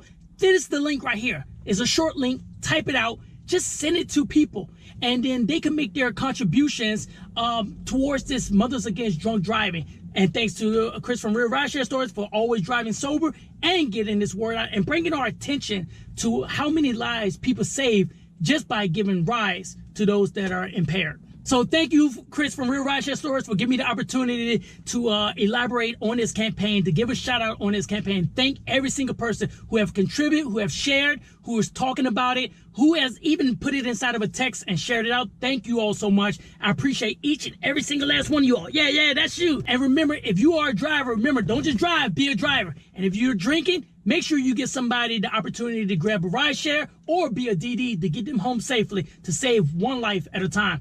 I'm the driver sensei. Remember, explore your world. Don't drive, be a driver. I'm out. Chris, you can have your channel back now. All right. Thank you, Sensei. That was an awesome message when you wrote that, or when you made that, I'm sorry. And appreciate that. So thank you again, Sensei, for helping and also spreading awareness and doing your live stream when you did do that, and a couple other things. So very appreciative of sharing that. Mothers Against Drunk Aliens. Nice.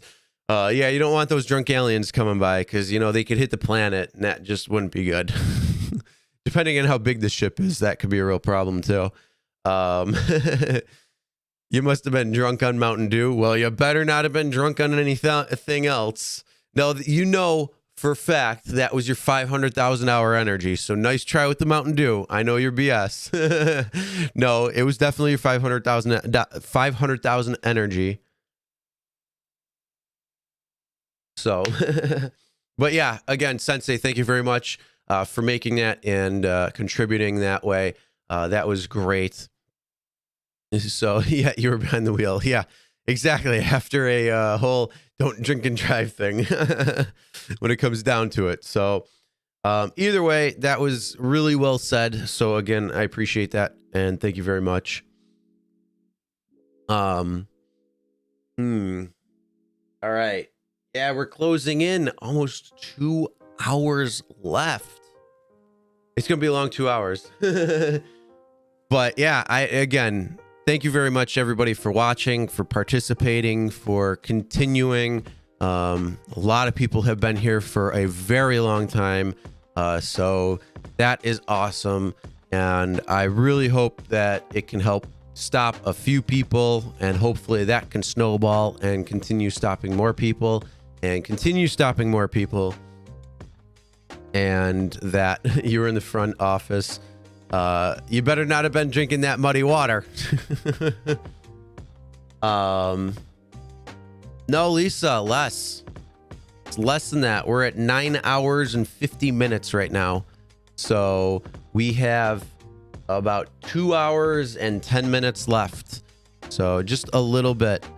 Not much more to go. So we are ramping it down after a long 22 hours so far of live streaming. We are at part 1 with our full 12 hours and part 2 at just closing in at 10 hours total. Still 2 more hours to go. So that is crazy. I'm going to be honest. For anybody who has done a 24-hour live stream, you guys are insanely amazing, because truly it takes a lot. And I've been tired, and, you know, I'm still continuing on, but it's all because of you in the chat right now. If you guys weren't helping out in the chat, I don't know if I would have made it so far. So again, truly, truly awesome. And thank you for continuing it on, showing the support, and pushing me to continue to keep going and make this a full 24 hours, not tapping out. And, you know, who knows? Maybe I will go work out after we're done all wrapped up here. I don't know. We'll see what happens. I'll probably go and take a nap. Let's be real. I'll go work out tonight. But either way, who knows?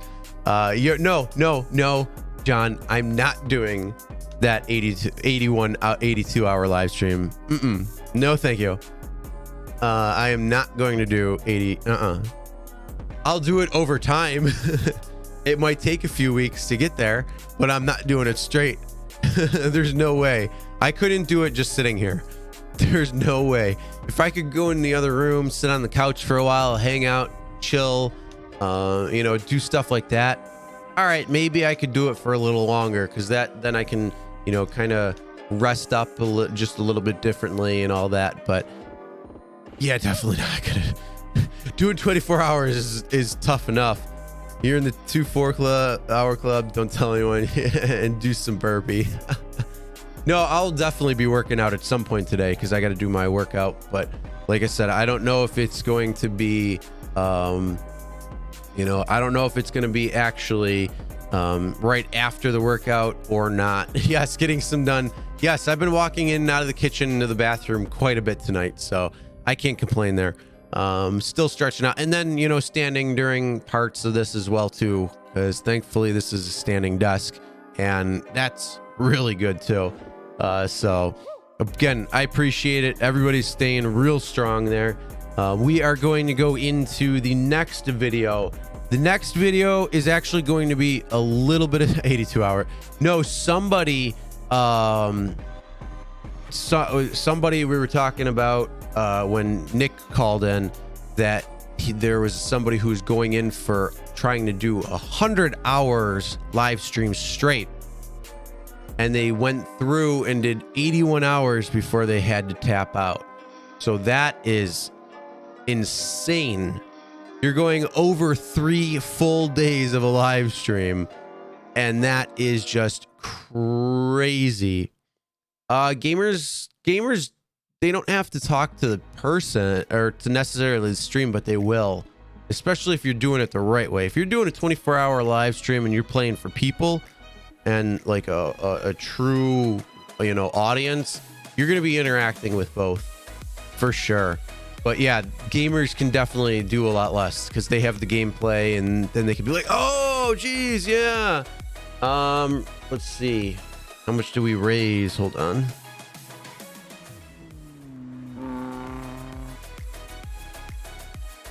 So we are at 476. Whoa, Driver Sensei dropping $100.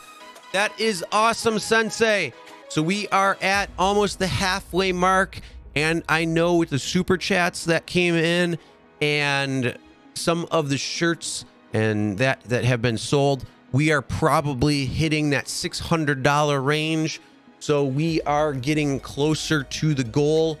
Come on, everybody. We can push there. We can get there. If you got a few dollars, if you could share it, whatever it is, we can get to that goal. Also, if you want to buy a t-shirt, a hoodie, or whether it's the Always Drive Sober 2020 t-shirt or hoodie, or the I Don't Drink and Drive t-shirt, again, 100% of the proceeds from those will be going to this GoFundMe at some point later in the week.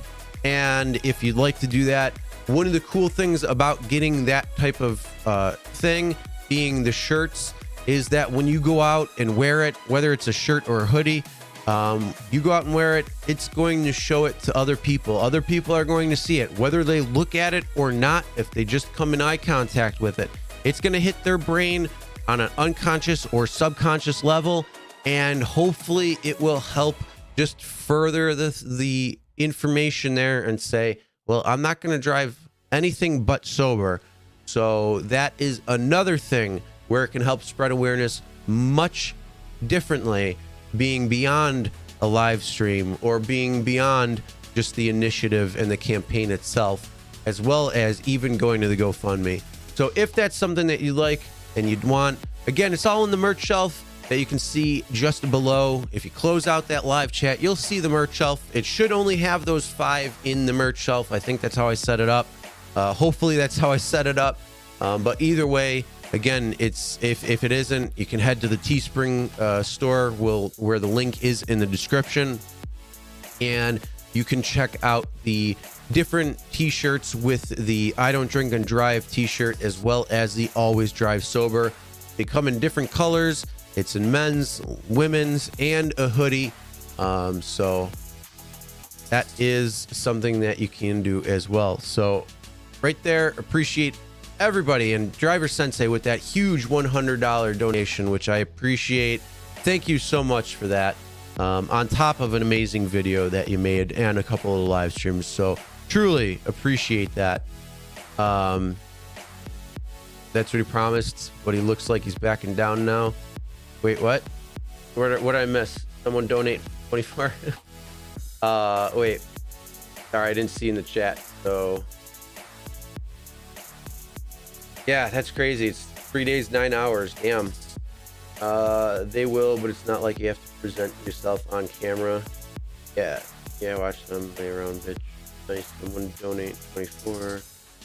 What happened here? John said he's going to take it on and do the rest of the 82 hours. Oh, there we go. Yeah, you can take it on, do the rest, do it the 82 hours. We'll hit that 100. $5 does mean a lot. Yep. I mean, even a few dollars, sharing it, whatever it can do, because it's going to go to MAD. And again, MAD does wonderful work. They not only are a great charitable organization for against drunk driving, against drug driving, and against distracted driving, they are advocating for different things. They're helping with victims' families, spreading the word and trying to eliminate it as well. So it's a great organization, and I truly like it. Again, for anybody who hasn't seen my family's story, I'm going to play that as the last video before we are wrapping up when it comes to it. So we're going to go through the rest of the videos again. And that's going to be the last video, because again, family, personal matter of what had happened. And, you know, MAD helped our family, and they helped also my ex-girlfriend's family with their whole issue with the 14-year-old that was run over and killed by a drunk driver as well. So MAD has done a lot of great things for victims and victims' families and all of that. So again, it's just a little bit of way to give back for all of the good work that they have done, and appreciative work that they have done, and all of the things that they've helped over the last 40 years that they've been around, because they started in 1980. So this is actually the 40th year and the 40th anniversary that MAD has been around. So it's truly a great organization, and even a few dollars is going to help and just be good for somebody who may need it, or advocating, or whatever it might be. So you're the youngest, you have the shortest live stream. Come on, Sensei, you could go for the 100 hours. The movie, Truman Show, yeah. Yes, everybody needs to be responsible for what they do, and they need to take responsibility. So if you screw up, you need to take responsibility. Hopefully you can learn from it. Let's be real. Everybody makes mistakes. You've probably made mistakes. We've all made mistakes. I've made mistakes. We all have.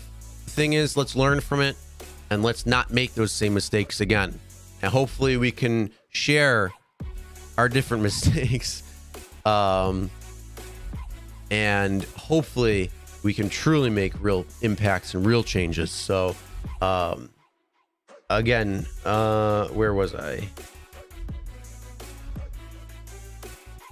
Oh yeah, you know what? We're gonna go to another fellow YouTuber who made a really good video, And so here you go. Holy smackovich. Looks like it's my turn. If you're watching me right now, that means Chris needed a minute. So I would like you guys all to please make sure you give the video a thumbs up to help Chris and his support for Mothers Against Drunk Driving. And it is my quick minute to entertain you, so this is what I came up with. Well, this is a message all about how you don't drink and drive. It's 2020 now. So while I have a minute, just listen here. I'll tell you why you shouldn't drive after having some beers. In case you don't know what the limit is, it's 1 drink per hour. I'm not playing, kids. So if you have no self-control, just remember this. Call a cab or an Uber, hell, even a Lyft. But if you don't listen to what I say, you could get pulled over and then you really have a bad day. Always remember, when you blow more than .08, you're screwed and now must accept your fate. Mothers Against Drunk Driving was created to spread the word. Drinking and driving is so absurd. Hope you guys enjoy that. Party on or don't. Peace out.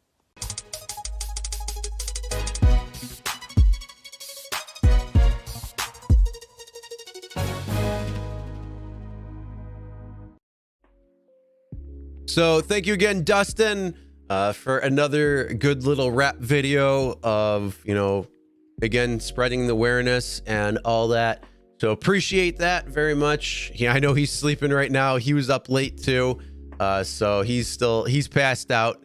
And yeah, he definitely did the Fresh Prince of Bel-Air. And I was looking for a song that was close to it, but unfortunately they don't have that. So that's all right. That was still a good video nonetheless.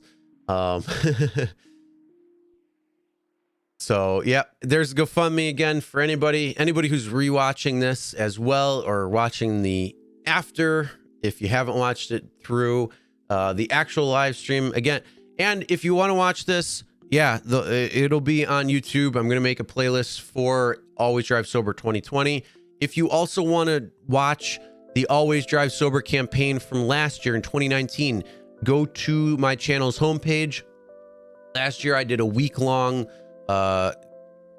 campaign. So what it was of each day I had a new video out when it talked about different things with drinking and driving, talking about this, that, and the other thing, having a couple of different people talk about it as well. CJ Laturo, thank you for that. It's going to go to, again, the GoFundMe. That will be sometime later this week. All that stuff is going to be posted. So I appreciate that. Mad will definitely appreciate that, and it'll help. So again, truly appreciate that as well. And yeah, we will be doing that. You're glad that Uber put a 12-hour restriction, at least in California. But yeah, it's 12-hour restriction everywhere. Yeah. There's ways to go longer though than that. So thank you, Lisa, for sharing that right there. Yep, that's the playlist for last year's Always Drive Sober campaign. That, again, like I said, was other videos that I posted, other little different things, and that was a week long. So it was just a regular video posted every day. So each time, I guess it might be a little different. We'll see what next year brings, but either way, it's going to be an Always Drive Sober campaign. Where it's really pushed hard, and it's probably going to be around this time next year as well, because of being the holidays, Halloween being a big drinking holiday, as well as, going into Thanksgiving, going into Christmas and New Year's, all the holiday parties and that. It's just a good time to have that reminder, and hopefully it will get blasted pretty well, and other people will see it and continue, being making smart decisions, and not saying that I'm okay when they're not okay, and they're gonna do the right things. So that's one thing we're hoping for. All right, now the next thing I'm gonna do is I'm going to show again my one video of a classmate, of something that happened, personal experience, somebody I know, and a very unfortunate story for both him and his cousin, who lost their lives to a drunk driver, and took 9 months to bring this driver up on any charges. And this case is still pending, and it's just starting right now. and I feel so bad for the family because they're huge families, so many people, and it's so fresh, and it just happened a year ago. So again, it's the 1-year anniversary of this happening from just a few days ago. So everybody in the family is real freshly thinking about it and all that. And then right after that, I'm going to go into talking with my friend who is one of the family members and very well known between the two of them of everything, and sharing her thoughts and what her family is going through, as well as her daughter, who's had a huge impact when it came to the loss of her aunt and another very good friend and cousin that they know. So here you go, and I will see you in a little bit because this is a little bit longer of an interview, but I will see you all in a few minutes. Tonight, we now know the names of the 2 people who were killed in a weekend crash in South Buffalo. The victims identified as the driver of one car, 33-year-old AJ 25 III, and then his passenger, 32-year-old Kristen LeBruno. Police say that they pulled out into traffic along Seneca Street early on Sunday morning, and then their vehicle was struck by an oncoming car, a Maserati. Tonight, 7 Eyewitness News senior reporter Eileen Buckley speaks with a witness who tried to save the woman. A witness tells us upon impact of the crash that the Maserati landed over here on his front lawn and then hit the utility box on the light pole, knocking out the street light. When they said that she was gone, there was nothing else we could do. Luis Rodriguez was in his Seneca Street home when he heard a loud crash. That's when I noticed the black Maserati pulling in my lawn, so I thought somebody was hurt. So when I ran downstairs, that's when I seen the other car. It was total, and there was a lady underneath the car. Buffalo police say they believe AJ 25 III and his passenger, Kristen LeBruno, had just pulled out of a parking spot on Seneca when their Toyota sedan was hit by the Maserati. They had the jaws of life to take the guy on the other car out, and that was about it. The 34-year-old driver of the Maserati and a female passenger were taken to ECMC with non-life-threatening injuries. Police say the driver could be facing charges, and police are investigating if alcohol played a role. The family of Kristen LeBruno has set up a fundraising Facebook page. LeBruno was the mother of 2. According to a source, LeBruno and 25 were cousins. In South Buffalo, Eileen Buckley, 7 Eyewitness News. The driver of a Maserati. This is the Maserati that was involved in that crash that killed 2 people last year. Antonio Brown is charged with aggravated vehicular homicide for this crash you're seeing here. It was on Seneca Street in South Buffalo. It happened last October. We have our Ed Ranch. He has been following the story since the beginning, and right now he's live downtown with Ali Tui. There's new information just in for prosecutors. Ed, after all these months, what have we learned today?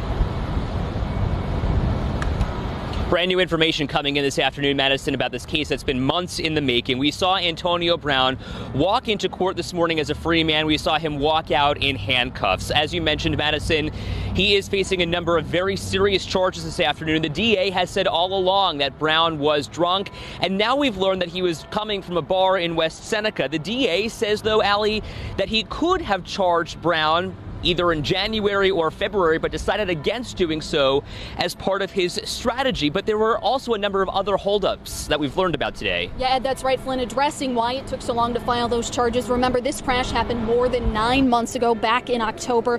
COVID-19 delays aside, Flynn says it stemmed from the complexity of the crash scene. When the police arrived at the scene, 1, it was pouring rain. 2, you had a deceased body that was in the victim's car. One body in the car. The second body was found on the ground a good distance away from the car. How'd that body get there? What happened to that second body? When the police arrived at the scene, the Maserati car, no one was in that car. Flynn says Brown was waiting on the front porch of a nearby home, and there was initial confusion about who was actually driving that Maserati. So Flynn says he did have to collect evidence that put Brown in the driver's seat. I did ask Flynn whether Brown made any admissions or whether he has been cooperative, but the DA declining to say if Brown made any of those admissions. He is charged with aggravated vehicular homicide, vehicular manslaughter, and 2 counts of second-degree manslaughter. Bail was set at $50,000 cash bail. No word on whether he posted. We did try to talk to his attorney after that arraignment. He declined to comment. There was no future court date set. If convicted, though, Brown does face 25 years in prison. And that's the maximum sentence here. They can't get any more time stacked on top of that, despite the other charges that he could potentially be convicted of. We also did ask the DA about what his BAC is, because we want to know how high above the legal limit he actually was, or if he was above the legal limit. According to the DA, he said that he just was drunk, and he would not get into the actual results of what the toxicology report said. He also said that this was a case that was very difficult to prosecute and to find finally a conclusion here for the family. We should remember there are 2 people who are dead here, Kristen LeBruno and Anthony 25 III. We learned today that they were cousins and that they, of course, will be the forefront of this case. We're live downtown this afternoon. I'm Ed Dranch along with Ali Tui for 7 Eyewitness News.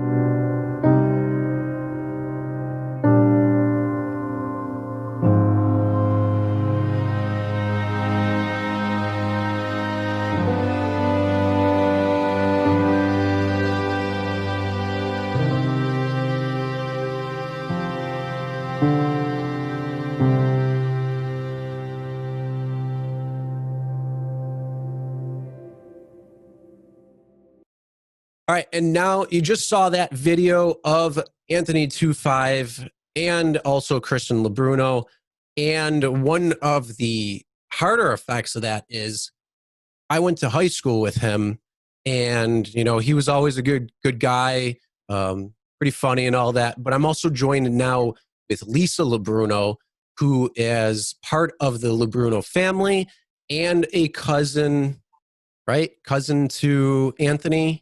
Yep. As well? It would be, I'm a cousin by marriage. Okay. So either way, you knew Anthony and Kristen very well. They went to high school with us. We're all Lancers, you know. Yep. Yeah, we all went to high school together. So thank you, Lisa, for coming on, talking about that.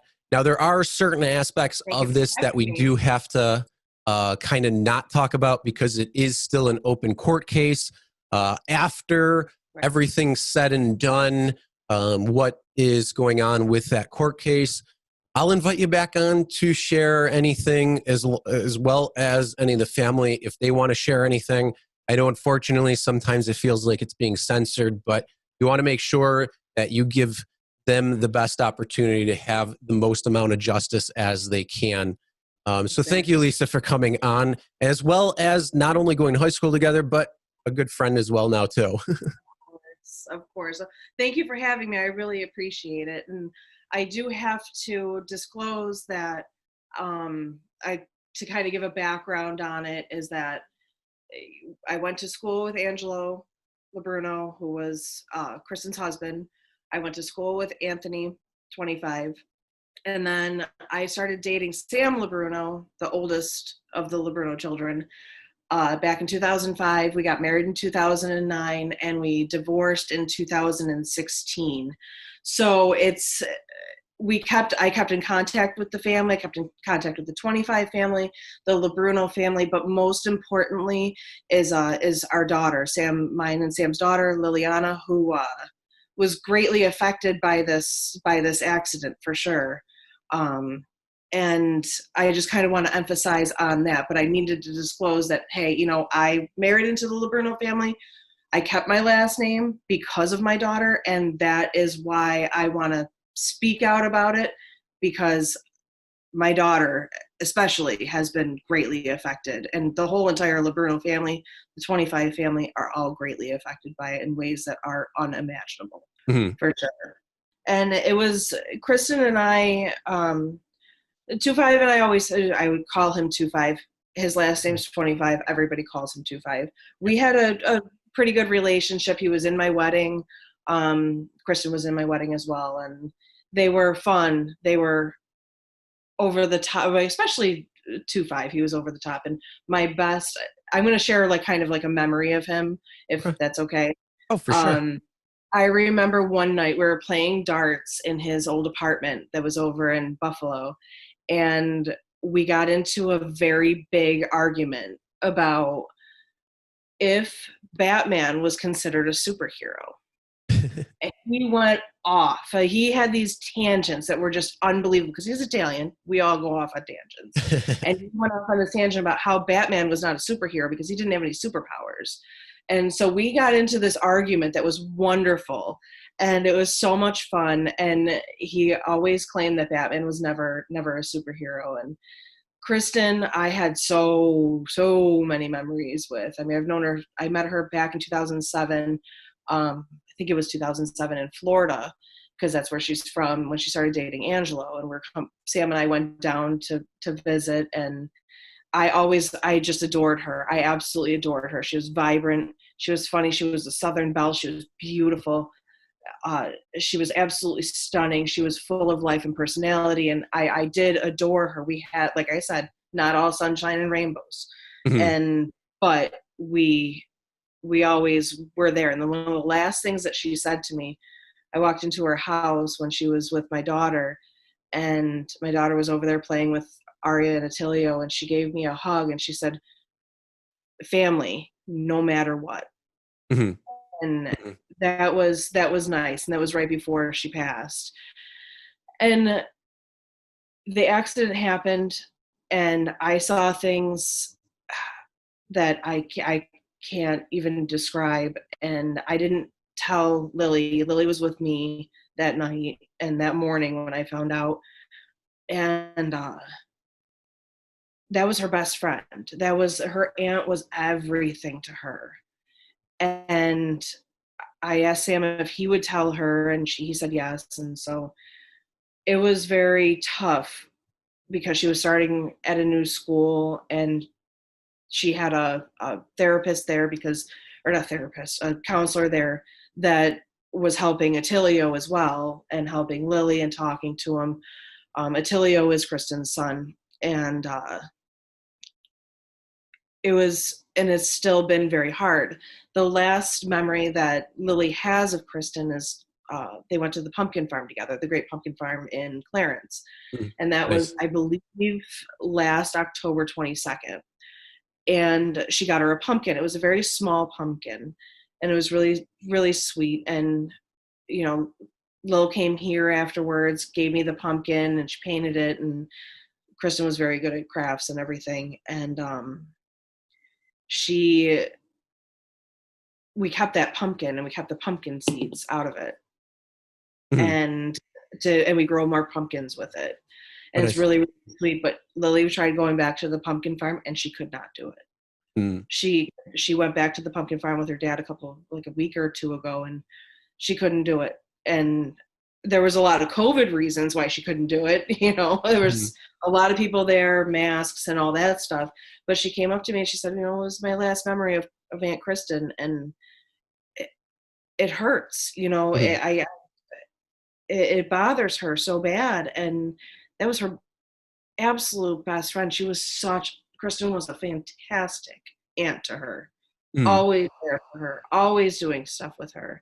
They were always together at least once a week. It was even at least twice a week, because Kristen came over and helped with Lily's younger brother and sister and stuff like that. So it does affect a family in ways that are indescribable. Oh, 100%. And it's so sad. And I want to give a shout out to 2-5's mom, Sandra 25, who I saw her a couple months ago at a party for Attilio, and she's just broken. I can't imagine what it's got to do to a mother to lose your child. I have no idea. I never want to know. Nobody should ever have to face that demon. Oh, I agree with you 100% there.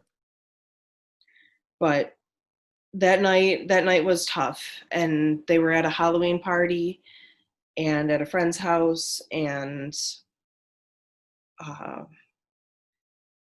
25 lived in an apartment right off of Kristen and Angelo's house. They were getting in the car to go home, I assume. And like I said, I'm not going to make many assumptions, but I assume they were going home. 25 lived there. Kristen owned the house. And 25 was picking her up from the party. He didn't want her to run in the rain or run across the road in the rain.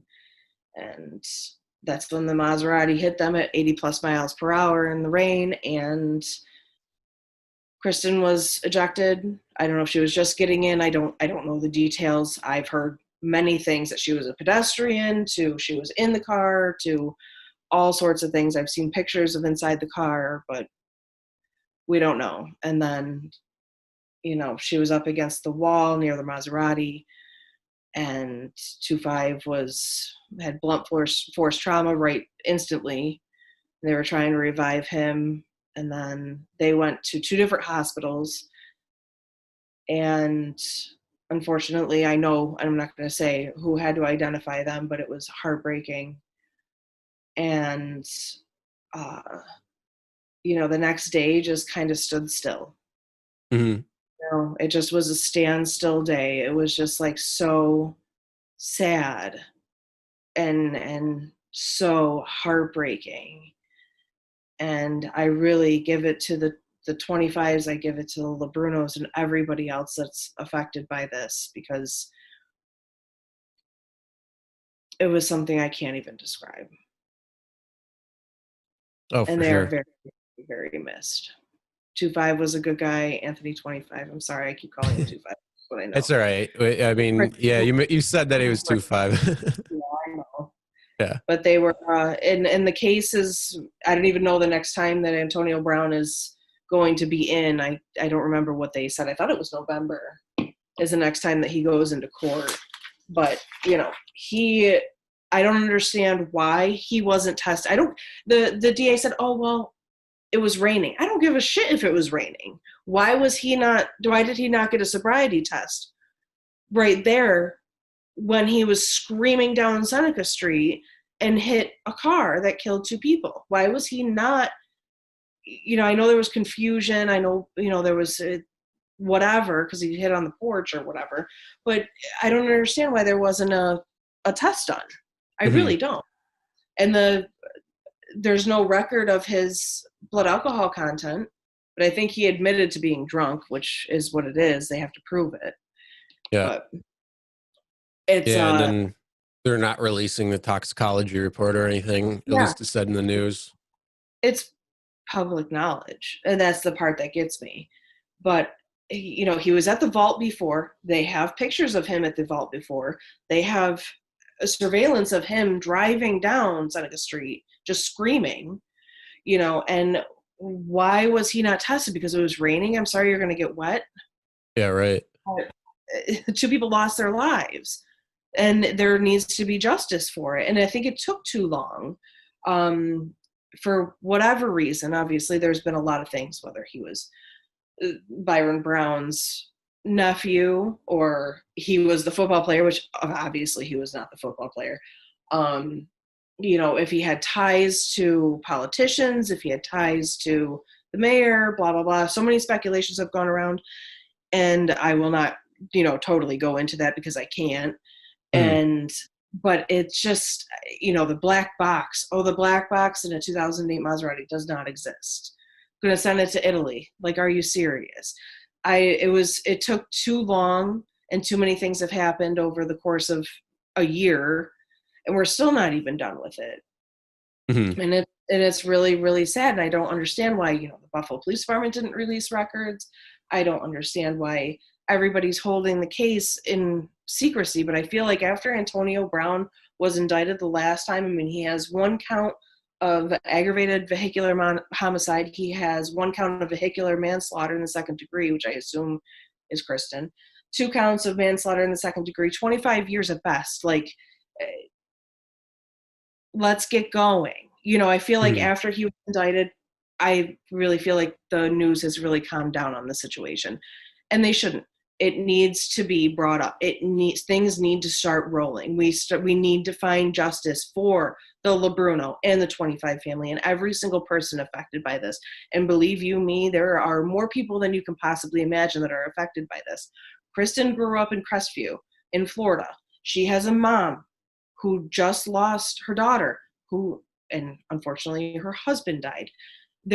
Kristen has a whole bunch of family. There's people down in Florida that are affected by this. Everybody's affected by this, even if you don't even know them. In some ways, you're affected by it. And I just really feel like, I don't care, the COVID thing, I understand, I get it, but this happened long before COVID, and things should have been done a long time ago. And that's my piece. Oh yeah, because it's been it's been a year now since the accident happened, and in August I think was when they brought him on charges. Correct? Was that right? In August? Was it August? Yeah, I think it was summer. That was forever. That was when he was brought in. We see the segment, from the news of him, in the mask and everything, and it's just like, oh my God, it's crazy. Yeah. Are they trying to why does it take so long for a drunk driving accident, or a drunk driving death? Yeah. Why does it take so long? I don't understand it, and I'm not okay with it. It does not need to be, you were drunk, you were driving, it's illegal. Plain and simple. And you hurt somebody, you killed somebody. Why does it take so long? The families need justice. I don't care who you are. And then not only just the justice, but you can close that chapter in terms of having to deal with that time after time again, because, if they go, depending on how court all goes, everybody's got to testify and continue, going through that same day, that same night, the moments after all that, for an extended amount of time. So it's just once everything's all said and done in terms of sentencing and good to go, at that point now you can finally get closure and be able to start trying to move on instead of just being stuck with it. And that's the whole thing with court, is it can be 2-3 months between whatever may happen from this time to this time. So each of those times when you're there, you have to deal with the same exact emotions every single time, and it just doesn't allow you to be able to move on, get the justice you are seeking or need, and then more importantly, the closure to be able to move on and deal with the trauma and the experience of having to deal with what happened. Right. Yeah, I know. And it's, I've talked to Lily about it, and, she always says, well, she was, Aunt Kristen was in an accident and it killed her. And it's like, one day I will sit down and she doesn't understand it now. She wouldn't. But one day I'm going to sit down with her, just like my mom sat down with me one day when I was, it probably was 16, when she's like, Lisa, if you ever need anything, you call me. And so I'm going to tell her what happened, and not in total detail, but I'm going to say, this is what drunk driving does. And was it an accident? Do accidents happen? Yes. Did Antonio mean to do that to Kristen and 25? No. An accident's an accident. But you were under the influence. You were not only under the influence, but you were speeding down Seneca Street of all places. For what reason? Why? Why is this? Were you showing off for your girlfriend? Were you showing off with your friends? Were you on your phone? There were so many different things. And it's like, did this, he has to live the rest of his life knowing that he killed 2 people. And 2 people from not separate families, but kind of separate families. Kristen was just married into the LeBruno family. And 25 is essentially a LeBruno and a 25. And it's like, you affected so many people and you have to live the rest of your life. Is it worth it? Absolutely not. To show off in a Maserati? Come on. I can't. I'm going to go off on a tangent. I'm not going to do it. I'm not going to do it.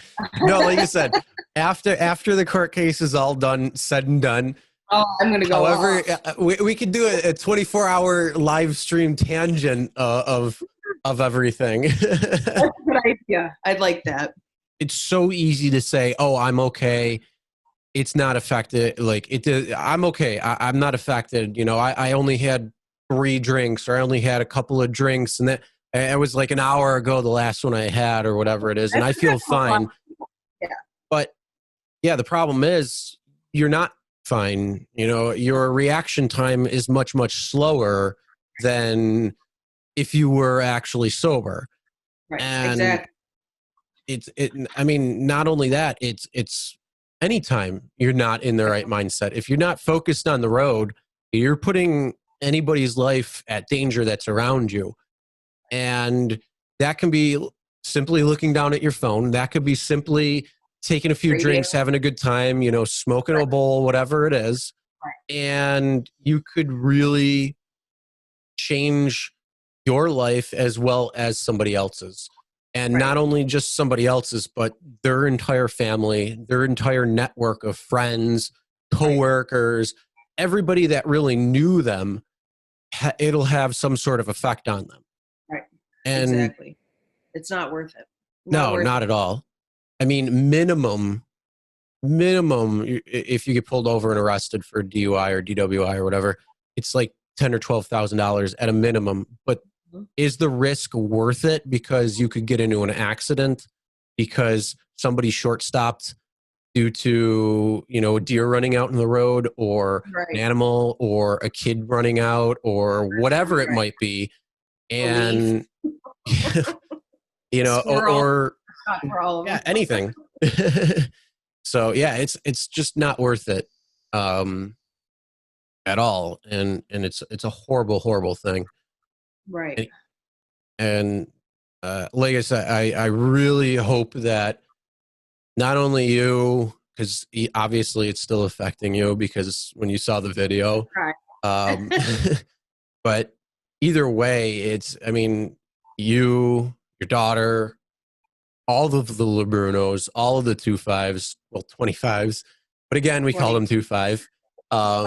Everybody, you know, it's really sad. And especially because we all went to high school together, you know, we know, and just being in Buffalo, it's a very small knit community. So a lot of people know, and a lot of people are affected. 25s are related to a lot of people. Yeah, it's a real tragedy. And then not only like your daughter being really affected, but also Kristen's kids. And they're my much heart goes younger. out to Aria and Attilio, and they're wonderful children. They really are. They're great, and I just absolutely adore them. And they lived before Angela moved back down to Florida recently, but Angelo's Kristen's husband, and they moved down to Florida recently, and it like that has affected my child too. She was always with Aria and Attilio, even though they were younger, much younger than her. Aria was born on my birthday, January 10th, and Attilio, Kristen had adopted back when he was young, he was a baby. But they went down to Florida. They left, and they were only a mile away from me where my house is. So, you know, I would take Lily over there to go play with Aria and Attilio, even if it was my day or Sam, whatever. We always just took them over there. And that's how Kristen and I started talking again and coming to terms with our battles that we had endured for the last few years, which is of course going to come with divorce. But my heart goes out to them. Like, it affects me because of course it's sad. And of course I have feelings, and of course I have a heart. But with that being said, I need to acknowledge the fact that I'm doing this for the LeBrunos and the 25s and in the Castercones. There's so many of them that are affected by this.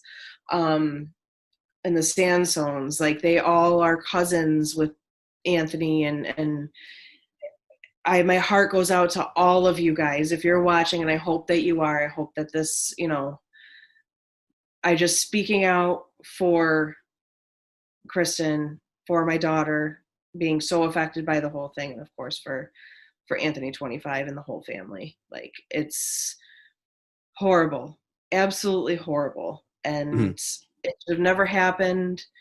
And it still affects everybody to this day, and it will affect them for the rest of our lives for sure. Not worth it. And the sad part is it's a simple decision. It's a simple way to not have this happen. And it was 100% preventable by not showing off or doing something by driving 80 miles down the street in a Maserati because, oh, it's a nice car. No, it's ordering an Uber or Lyft, calling a cab, calling a friend or family member, having a designated driver, whatever it is, but not getting behind the wheel because you think you're okay. Because now two people are dead. You put alcohol in your mouth, you're not okay. You know, it's there have been times where I drank earlier and then it's 4 hours, I ate, you know, and sometimes I'm in the mood to drink. Like, remember, I shouldn't go off on a tangent here, a little side note, but when you saw me in Darth Maul a few weeks ago. Did you see that? Yeah. Or it was Darth Maul for Halloween. I drank earlier in the day, but then I'm like, you know, my makeup's getting ruined. I don't want everything to get ruined. And I ate and I waited. I didn't drink very much to begin with. It was like hardly anything. I'm not a big beer drinker, and that's all my brother had. But I was drinking a beer, and then I'm like, you know what, I'm going to stop. And then I stopped and I was done. But then I'm like, you know what? It's still not okay. You know, it's let's go. Let's call an Uber, you know, and let's go home that way, pick up my car from my brother's. Like, I don't feel right. My fiance doesn't feel right about drinking and driving at all. And I'm going to teach my daughter, especially, and she will know when she's directly affected by it, that an Uber is the way to go. That, you know, it's not just drunk driving. That's a huge thing. It affects so many people. Of course, we just talked about that. But there's also drugs. There's pills. There's other things that can just warp your mind into not being able to drive or understand the road. So I will say this is that back in 2019, I'm going to say this really fast, as fast as I possibly can. My brother, David Moranza, had committed suicide. And he was a drug abuser since the age of 8. He was 8. And he was 53 when he passed. He was my dad's son, not my mom's, my dad's previous marriage. And my dad was a lot older. And it's a very hard, complex situation there for sure. But my brother was like my best friend. I have 2 brothers, David, who was my dad's son, Jay, who's alive and well and great. Hey, Jay. He is my mom's son. But David, unfortunately, committed suicide. And from what I know, from what our sister has told us, is that, you know, he was driving around totally impaired all the time. And he lived kind of close to New York City. And, you know, if you have a problem and you know you have a problem, go get help. If you got help, even whether it's alcohol, drugs, pills, whatever, go get help. You know, and my brother did actively try to get help. And he was in rehab and he did a lot of things, but unfortunately he could not face it anymore. And it's tough and it's hard to fathom even what suicide, I know we're not talking necessarily about suicide, but even what suicide can do to a family. But suicide was because he was a drug user and he was completely and 100% addicted to all types of things, meth, cocaine, crack, you name it. And he was into it. And that was his life. And he drove around many times where he should not have. Did he get in trouble for it? No. Did he kill anybody? No. However, it's still something could have happened. Glad it didn't. but why put yourself into that situation? You know, why go out there and drive around? Just like I said earlier, my fiance calls it a killing machine. You're driving something that can kill somebody. Know what you're doing, know how you're doing it, and be conscious of it. 100%. And that's all I want to say about my brother. I'm good with that. No, I mean, it's that's a tough one. That's a real tough one. Yeah. Well, first off, I'm sorry to hear about that. I knew about that because obviously you and I are friends. But yeah, it's still tough, especially when you hear the story again. But yeah, I hope the family can come to grips with it and things. Because yeah, not only that, it'll affect family, not just you. And it's the same thing if you know somebody takes another person's life because they were made a wrong decision, an irresponsible decision. It affects more than just you, and that's the whole thing. We got to learn to take responsibility. We got to learn that we're not going to be free and clear every single time. You know, you may have done it at one point. I may have done it at one point. Anybody may have done it at one point, and you got lucky. But the thing is, the problem with luck is it's going to run out, and something could happen. And that's why, like we said earlier too, you know, since I was 16 and you know, if we were drinking, even at that age, I mean, obviously you can't until you're 21, but just you do hanging something. out. Yeah, you do something where you're not going to be that person. You're going to get a designated driver. You know, before Uber and Lyft came into town, we'd always have a designated driver out of a bunch of us that were going out and having fun, and everybody would rotate. So, you know, one time it would be like me, you were the next week, or the next time you go out, it'd be somebody else. Yep. That's And good. Awesome. that was great. And now because Uber and Lyft are around, it's even better because now everybody can go out and have a good time, and everybody's going to have varying degrees of whatever reason. But at the end of the day, everyone's going to get home safe. And then you can split the tab on, you know. You can do that now too.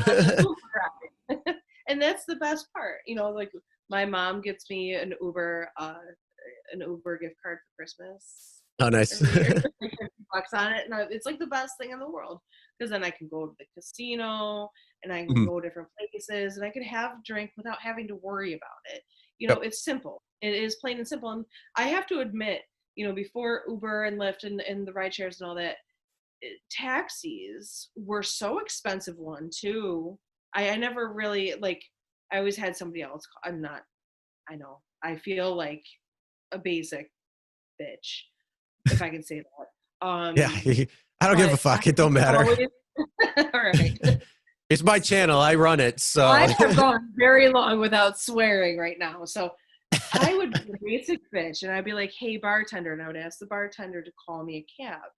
And then I give them my phone number so that they could call me. But at the same time, a cab, okay, 45 minutes later, and they don't speak English, and I don't feel comfortable in the backseat of a cab driver. Not to say anything bad about cab drivers, but it was just me that I was younger. I was not as knowledgeable. We didn't have, you know, my cell phone was probably dead. I had a Nokia thing. And, and like, I just didn't feel comfortable, but I would still do it, you know, and I would still go, and I would ask the bartender, or I'd call my mom and listen to her bitch the entire time. Like, oh, you shouldn't be drinking. And it's like, well, at least I called you. Yeah, you know? right. No, and that's the other thing too. Like, Chelsea, you know, she went out to have fun maybe 2 years ago or something at this point with friends, and she calls me up at like it was late in the early morning or something, and she's like, hey, can you pick me up? I had a little bit too much and I don't want to drive. And so I'm like, okay, sure. Came back here, and then we just drove back the next day. And that's just as acceptable. Call a friend or a family member. They're going to come and pick you up because they want you to be safe too. And yeah, they might be bitching and they might be complaining the entire time, but they're still there. That means they care. And you know, just because their schedule is a little changed. I'm sure in the grand scheme of things, they're very grateful that you made the right decision to call and have them come pick you up. And here I am. And funny story. Last year, you know, when we went out for my birthday, we went downtown. Yeah. And I think you guys took an Uber there, and then everybody's like, "Chris, it's your birthday. Why aren't you drinking?" I'm like, and then you took us to Vinny's. Yeah, I'm like, because I'm the one who's driving, you know, like I had 2 drinks that night. We were there for like, I think me and Chelsea got there at like 8. Huh? Yeah. Yeah, we got there at like 8 and then went to like 1 or something. And so I only had the 2 drinks right at the beginning. I had a drink when we first got there. And then when my buddy got there, he bought me a drink and that was it. The rest I was drinking was Coke. And that was, you know, 3-4 hours goes by at that point. So at that point, it's like, all right, I'm good to go. And I know I'm okay because 1 drink is an hour at least. So 2 drinks over 5 hours. If you have 1 drink after 1 hour, how much does it take down your levels? Do you know? Do you know any statistics on it? It takes the body 1 hour to consume 1 drink of alcohol, which is 5 ounces of wine, 12-ounce beer, or 1.5-ounce spirit. So it's all the same amount of alcohol, but the specifics of it, like the deciliters or whatever it is when it comes, I couldn't tell you specifically. Each and everybody's going to be different too. So like everybody has a different tolerance to it. Yep. So like, yeah, and that's the whole thing. I was, you know, I was planning on. Huh? We knew we were going to drink. Yeah, you guys did the smart thing. I knew I was driving, so I had a drink, like I said, with Chelsea and I did, and then when everybody else got there, I had 1 other one, but it was earlier. I don't even know if you guys were there when I had the drink or not. I did not see you drink. So I don't think I even saw you drink. Yeah, so it would have been a pop or a soda. Yeah, I think. Huh? Was Chelsea drinking? She had a few, and then when she realized that she wasn't driving, she had a couple more. So I'm like, because she'll have 1 drink and start feeling it, and it's like, well, yeah, I know you're going to have a drink. Must be nice. Yeah, being the responsible one, you know, then you're going to be able to drink more, and so that's what ended up happening, and you know that's why. And then it was great because right now she's pregnant. So when we went to the Run restaurant a couple months ago, that was all those wines. Yes, it was wonderful. Oh yeah, that was a good. We got to get there again soon. That was a good restaurant. There was some good wine. Well, my birthday's coming up in less than a week. It's actually election day, so we're gonna have to. Same November 2nd. 3rd. All right. Well, thank you for coming on, sharing what happened with the story with 2-5 with Kristen, how it's affected not only just the family itself, but you being a partially adjacent, I guess you'd say, but really still part of the family because how close with both of them. Still care about them regardless of the divorce between. Oh yeah. Sam. And so most importantly, how it's affected my daughter, which is the biggest part. And of her being, exactly. And her being younger, that's the thing too. It affects kids, and somebody getting behind the wheel, not in a sober and direct mindset. They're putting everybody else at risk, and you just don't know what could happen. Yes, we've all, you know, gone through and driven hundreds, thousands times, whatever it might have been, and put thousands of miles on. 1 little second. Oh yeah, and one thing. It just takes one thing, and it can change everything. And one bad decision that can be changed, can be whatever.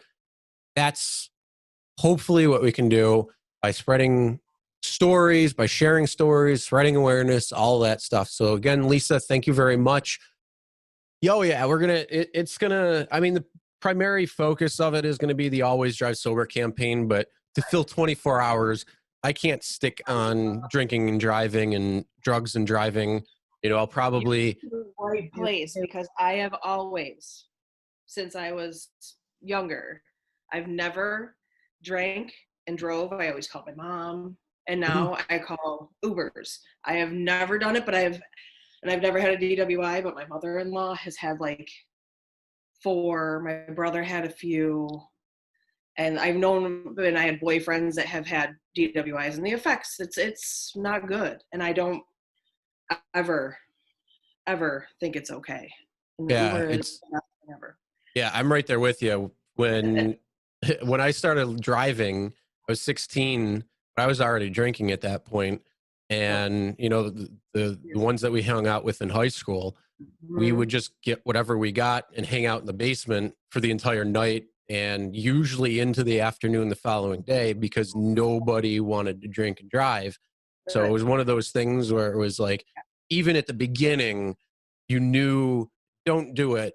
And even like going to the bar, if I'm out and I have a drink or two, then I wait an extended amount of time before I actually drive, if I'm actually driving. Right. I've called a taxi and I spent over $100 on a taxi. Like, I don't care. It doesn't, and then I had to go pick up my car the next day. It doesn't matter to me. You know, I've called my mom and was a bitch. And I just told my mom too, I'm like, you know, listen, I'm going to be doing a drunk driving segment for Christy. And she's like, Lisa, you've always been so good about that. Which is, yeah, and that's the thing. We need more people like that, and like us, who are very much against it. And not just drinking and driving, but driving under the influence of drugs and even medications that have adverse effects, you know, being distracted. And that can come in the form of just putting your phone down. That can also come into, you know, if you're angry because you just got into a fight with your, you know, significant other or, you know, family member, and all you're seeing is red, or you're upset and crying, shouldn't be driving at that point either, because, you know, you're not the only person on the road. It's everybody that you come across in that area. And so you want to stay in that mindset where you're focused on the road. You're going to get home safe. Everybody around you is going to be safe too. And that's what we should all be striving for. And, you know, another thing that I wanted to put in there is, like, even, you know, my fiance, Chris, he's very against drunk driving. He has seen it with his sister and his mom, who have DWIs. And it's like, he always told me, I want to put this in there, is what kind of got me, like, when I would angry drive, or if somebody shot me a text and it was just a simple, okay, and he'd get mad at me. It's like, Lisa, you're driving a machine that can kill somebody. Mm-hmm. Do not pick up your phone. He's the most careful driver in the world. And I'm kind of more of like on the aggressive side. And he gave me like that idea, like, oh my God, and when I get behind the wheel, I think I'm driving something that can kill somebody. Mm-hmm.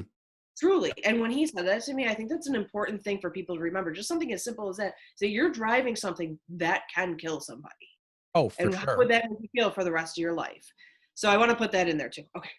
Oh, don't worry. That little segment, that whole thing is going to be edited in. So, I didn't know that. No, when you started saying that you, even from the good old age of 16, that you wouldn't drink and drive, that's going in, because that was actually really good. Huh? Oh, thank you. I didn't know that, so it'd be better. No, I mean, that's the whole thing. It's like just hanging out, having a good time. But we got to get the intro in, so at least we can do that. And then, like I said, however, it'll obviously start with the video and things like that. And then, you know, as just normal topic or as normal conversation goes, it can go kind of wherever, as long as it stays on top. If it gets off topic, then I'm going to end up cutting that. But all right, so that was, again, the talk with Lisa. Once things do calm down, we're going to be able to figure out and have a little bit more conversation. But that's going to have a later date of conversation once everything in that gets taken care of. So hope you enjoyed that as well, how it can affect not only a larger family, but also how children take it, even when it's not necessarily their parents.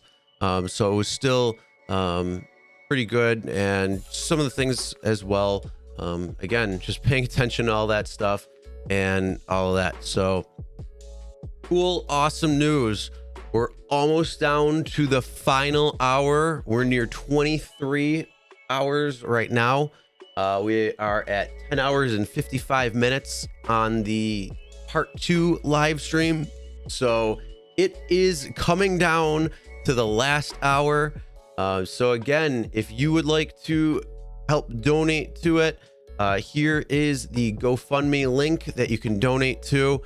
We will open up that GoFundMe and see where we're at right now.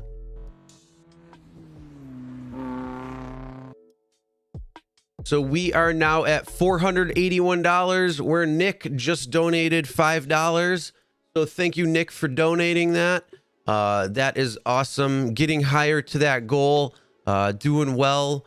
And again, like I said, with the other super chats that have been donated throughout the 24 hours so far, and also anybody who's bought any t-shirts or hoodie when it comes to the Always Drive Sober 2020 t-shirts or hoodie, and the I Don't Drink and Drive t-shirts, I ride share, those are going to be where 100% of those proceeds will be going to this GoFundMe, and that will be later on in the week once all of it gets kind of taken care of and what is left over when it comes to what the proceeds are. So I'm going to make a video on that at that point, or live stream, just not quite sure exactly at the moment. So we will be kind of on the out and dropping down of everything. So anybody has some last few comments or anything like that, go ahead. And yeah, it's been a lot. That's all I got to say. Yes, a lot. 24-hour live streams. Whew, they are crazy when you're going through it. And my voice is getting a little bit better. It was nice to take that small little break and not really talking for that half hour. So that was very nice. Again, I hope you guys enjoyed that. And like I said, once everything gets taken care of in terms of how things are going to wrap up with that court case, as it's just starting to get started, we will have a different type of conversation later, being able to talk about a few more things. But that is after everything is said and done.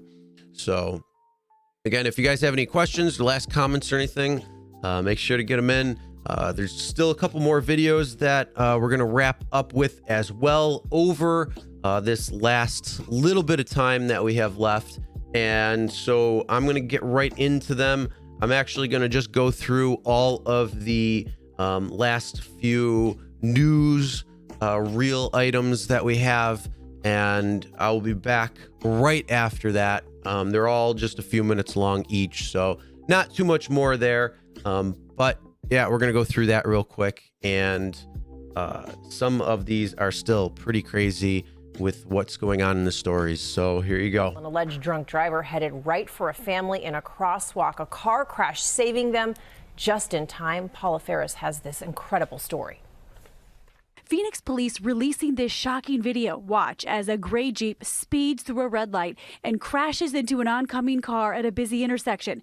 The two spinning out of control, narrowly missing this family who spoke to GMA overnight. We didn't even see the car that had run the red light. While we were waiting for that white car to pass, we heard the screeching. It was like millisecond. Take another look as the black vehicle crosses into the intersection just as the Jeep driven by this man, Ernesto Otañez Oveso, runs through the red light. The two cars slam into each other, the black Chevy absorbing that blow, shielding Ulysses Betancourt, his wife Gabrielle, and their 1-year-old son. It definitely crossed my mind that, okay,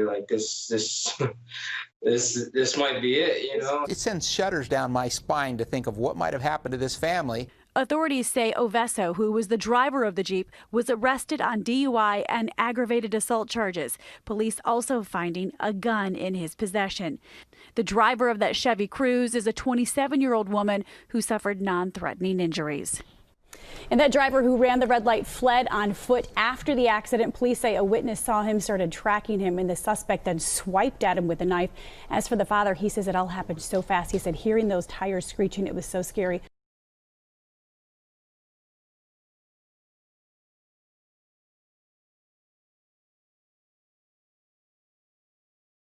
Tragic start to the holiday. Neighbors are numb after a deadly crash in Niagara Falls. Good evening, I'm Hannah Bueller. Police say a drunk driver slammed into a car at a Niagara Falls intersection, killing the woman inside. The crash all caught on camera.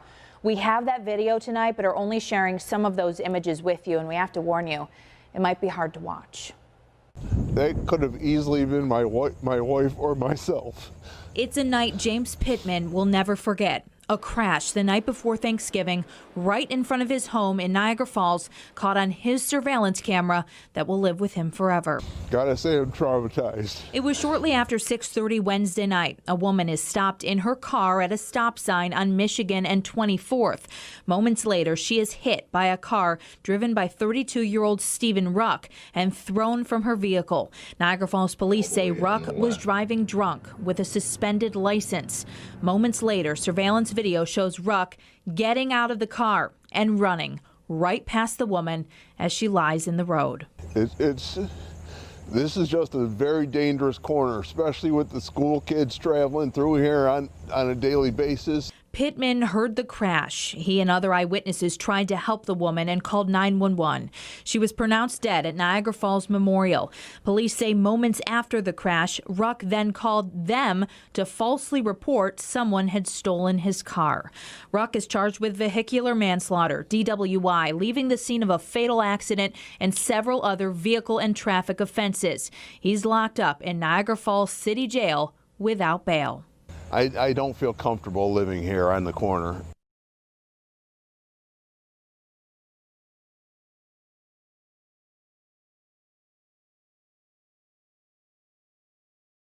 Other news now, he's accused of driving drunk and slamming into a car, killing 3 people and injuring himself and another driver. And now new video, take a look, appears to show that driver behind the wheel and drinking just moments before the crash. This is a video that was streamed live on Facebook, during which the man can be seen drinking with one of the people in the car who was killed.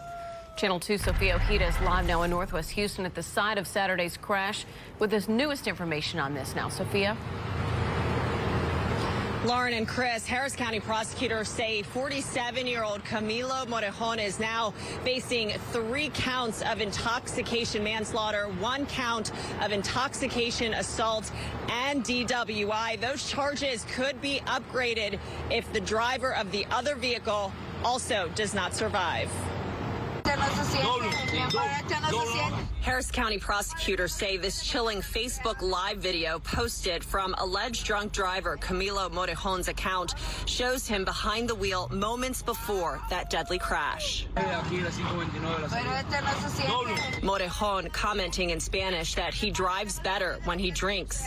The video time-stamped at 7:47, the crash around 7:53. It's very rare that we see the actions of a defendant that close in time to a horrific crash like this, but you know, it's what happens. It's what goes on in those cars moments before lives are lost. The fatal crash caught on camera. Surveillance video shows the silver Honda prosecutors say was driven by Morejon, speeding by before hitting the black pickup truck.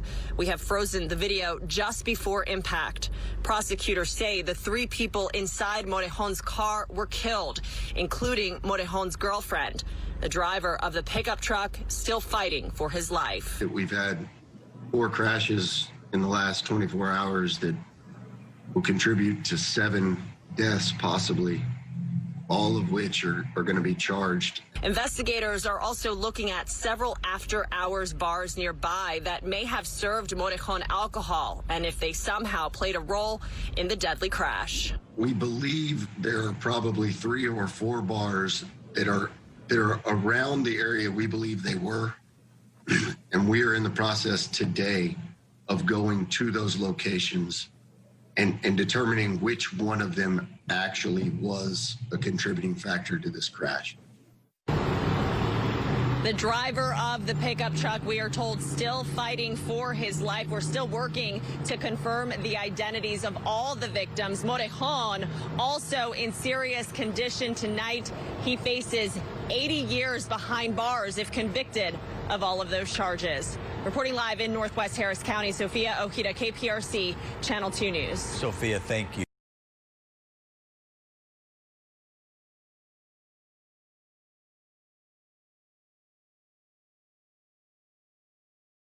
So the unfortunate thing is that she's driving around tonight and tomorrow with a license that she shouldn't have. If she gets involved in an accident tonight or tomorrow, then you're really going to see my displeasure. Tonight, Erie County's top prosecutor is furious after learning an accused drunk driver is back behind the wheel just hours after police say she hit a 9-year-old girl. This video, captured by 7 Eyewitness News reporter Ali Tui, shows the accused drunk driver leaving her home in East Aurora less than 24 hours after the suspected drunk driving crash.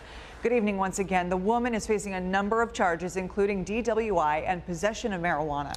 And the young girl who was struck remains in the hospital tonight with some serious injuries. It all happened at Main and Elmwood in the heart of the village of East Aurora last night. Tonight, the district attorney wants to know why the driver is still out there on the road. And as 7 Eyewitness News reporter Ali Tui tells us, the DA wants her license revoked.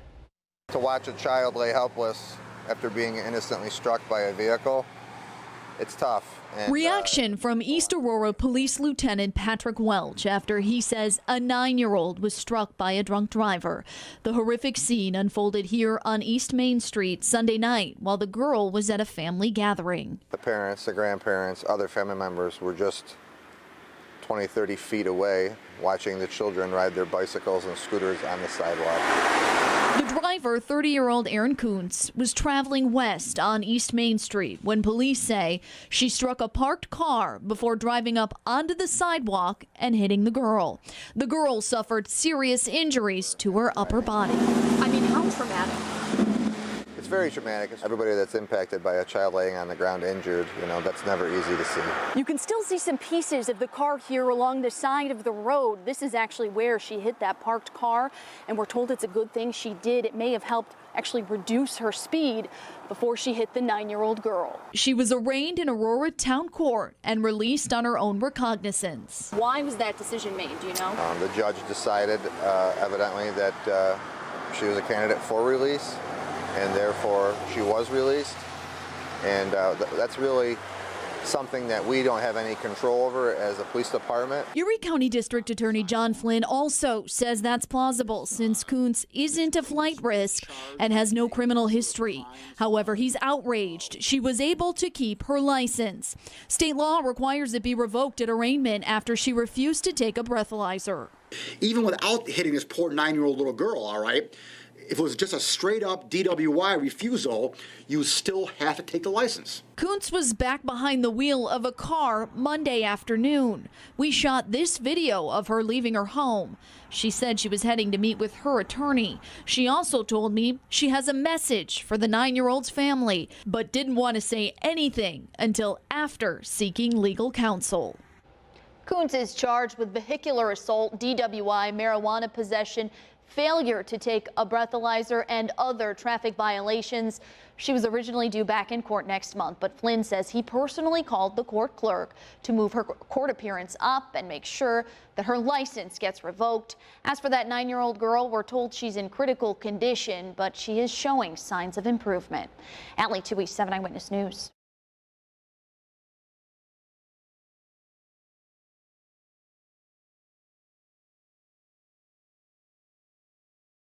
To a wild crash on Long Island that was caught on video. An out-of-control SUV riding on just 2 wheels slams into a home in Brentwood. Police say behind the wheel was a woman who was drunk with her 3 children in the car. CBS 2's Christina Fant talked to the owners of the home. You can hear the screeching of the tires, followed by the panicked screaming of 3 children as the SUV they were in smashed into the side of this Brentwood home. Police say the driver, 34-year-old Ashley Thomas Smith, was their intoxicated mother. When I opened the camera in my phone to see, I just saw that the whole kitchen was down. Angelica Reyes owns what's left of this damaged house. She and her family were away Sunday afternoon when their Nest camera detected movement near their driveway off Blue Jay Drive. Reyes opened up the app, saw debris littered across her lawn, and rushed back home to find her kitchen obliterated. She says her 3 children, including her 2-month-old son, often gather in that area of the home. This is like nothing right now. I'm just glad that we wasn't here. Neighbors who helped pull the suspect's daughters to safety are relieved the 4-, 5-, and 8-year-old girls were unharmed. Thomas Smith, who covered her face as she left her arraignment, offered this muffled apology to Reyes's family. God bless the kids and God bless the newborn, and I apologize about the kids. Did you plead not guilty today? Reyes, too, had a strong message from one mom to another. When you drunk, you don't drive, especially when you have your kids in the car. That's terrible. So I don't even know what was passing on her mind. I don't know. The Reyeses now have to find a temporary place to stay after their home was deemed unsafe to live in. Meanwhile, the driver pled not guilty to all of the charges in court Monday and was released on her own recognizance with an alcohol monitoring bracelet. Reporting from Brentwood, Long Island, Christina Fan, CBS.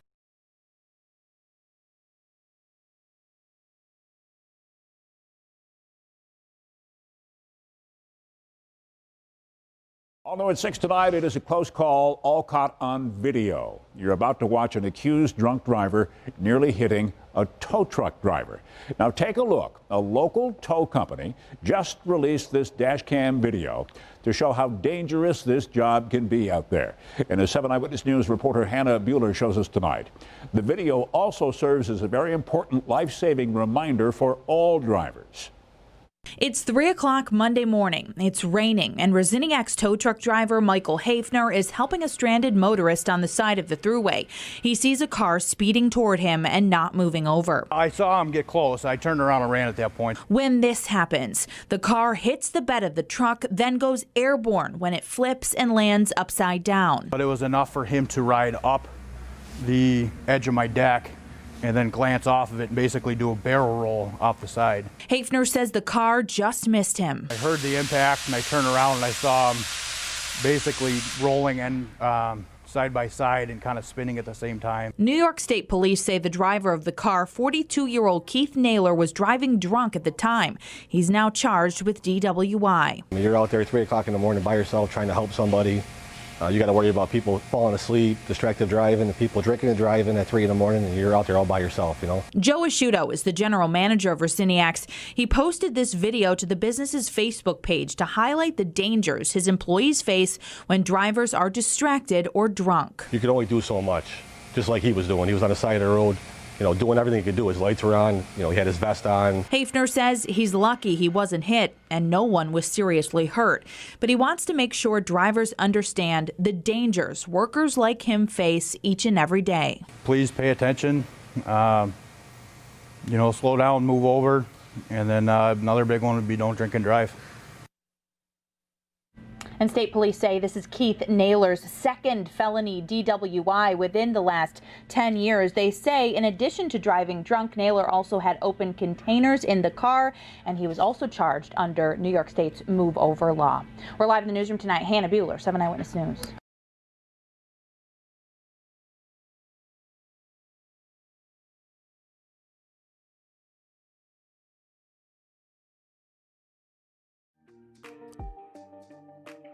So that is the rest of those stories there. Again, a lot of crazy things when it comes down to it. You know, the biggest thing, let's go back and let me see. You know, the crash where the first one was the crash where that family that was walking across the street got really, really lucky. And, you know, somebody drinking and driving speeds right through a red light would have crushed them had it not been for that other car that was coming through at the same time. That family was extremely lucky and unfortunate for the accident itself as well too. But again, just goes to show you just anything can happen. Then the following one was that crash where the guy was speeding again down the road at the corner house and, you know, hit that woman and then ran. They ended up finding him, which is a good thing. And he tried making up a false report of Grand Theft Auto and just not smart to do. So luckily, they had that footage of him and were able to realize that he was the one who did it. And again, just not smart to do something like that. Take responsibility for your own actions, and better yet, don't do that. Don't get behind the wheel in any way, shape, or form. So what's going on, Aloha's vlog? Sensei, CJ Laturo, Rideshare Rookie, ZD, what's up? Yeah, there's a lot of craziness out there. So just wrapping up. We got less than an hour left. Wow. So 24 hours. Whew. All right. And then the next one was that guy who's drinking in the car and doing a Facebook Live saying that he drinks when he drives better when he's drinking. No, it's why you got into an accident. You just killed 3 people and possibly 4th. And that was very recent too. That was just this last week happening in Texas. I didn't follow up to see if that person in the truck had made it or not. So I'm not sure if it was 3 or 4 people, but either way, that's not something you do. You don't drive better. You don't. Don't think you do, because you don't. Horrible. Then going on to that next story. Yeah, there was a 9-year-old that got hit. Luckily, she's all right. I mean, obviously going to be shaken up and all that. And good thing that there was that car that helped slow down that other car from hitting that little girl and having a different type of conversation when it comes to it.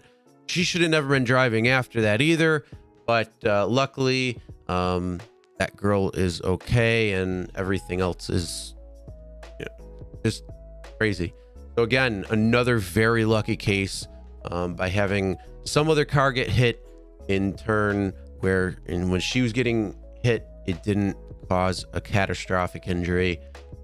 So again, another very lucky little girl, and that's good to hear. Then that Long Island crash where that woman drunk during the day, driving with her 3 kids in the car, and luckily those 3 kids are okay. And then another lucky, very lucky story where that at that time, her family of the house of the homeowner usually was in that area, and chances are if they were home at that time, somebody would have gotten hit and somebody would have probably not made it. So very lucky, again, very lucky that nobody was home and the kids that were in the car got out okay as well too. So yeah, crazy when it comes to it. And then that last one with the tow truck driver, again, being in the middle of the night, they said it right. You know, people who are getting drowsy, people who are drinking, people who are distracted, not paying attention, whatever it is, it's dangerous out there. And if everybody was actually, making the right decisions, whether that is getting behind the wheel when you are sober only, getting behind the wheel at 100%, and that is not being drowsy, not being drunk, not being drugged, not being distracted, whatever it is, and you are okay, those are making the right decisions. And again, making it safer. That's the whole point of this. So, it's getting bright out. So that is really, really lucky for some of those stories that are there. And again, it's just all could be avoided. 100% of those could have been avoided by not getting behind the wheel and making the right decisions and getting a different type of ride to get home, walking, whatever it might have been, however it could have been, but not being behind the wheel at the time. And that would have been so much better. So yes, crazy things that were going on there. And then there's 2 last stories that I'm going to be playing over the next couple of minutes. In this last about 40 minutes or so that we have. There's 2 last videos. And again, these are going to be the last 2 stories of people that I know personally that have been victims and killed by a drunk driver, and a very unfortunate circumstance. They were not lucky, and these are people I know personally. And the other story with 2-5, where I knew him because I went to school with him, was played a little while ago. And then we're going to play my ex-girlfriend's family, who was destroyed when a drunk driver decided to go out for a drive on a Sunday afternoon after drinking and mowed down a 14-year-old, which was my ex-girlfriend's nephew, and pretty much destroyed their family. And he was such a cool little kid. He really would have had something going on, and unfortunately his life was cut short. And at 14 years old, when you're hiking with your Boy Scout troop, and just a very sad story. So here you go, and I'll see you in a few minutes. 12-year-old Andrew McMorris was a Boy Scout in Suffolk County for over 5 years. His father is an assistant scoutmaster. The two were together Sunday when tragedy struck. We're struggling. It's a big loss to our family. Police say just before 2 p.m., a car plowed into the 7th grader and 4 other Boy Scouts as they were hiking along David Terry Road in Manorville. I understand they were wearing red and doing everything right and walking in the right direction, and it sounds like the other vehicle crossed the road and hit them while they were hiking. Behind the wheel was 59-year-old Thomas Murphy, who, according to this criminal complaint after the crash, admitted to officers he had 3 drinks and asked if the kids were going to be okay. He was arrested and charged with DWI. A young life was taken. Others are injured for somebody that just made the choice to drink and drive. I'm not saying don't drink, but just don't drink and get behind the wheel. Scouts, out on Sunday afternoon. We're told Andrew has more than 12 merit badges, was an active leader in the community, and loved theater. The flag outside of the Boy Scouts Suffolk County headquarters is now at half staff, as this tight-knit community grieves for Andrew and prays that the other Scouts make a full recovery. My hearts go out to their family, and we're sending our prayers to them. The McMorris house is alive with the Christmas spirit, decorated by Andrew McMorris's friends for what was his favorite holiday.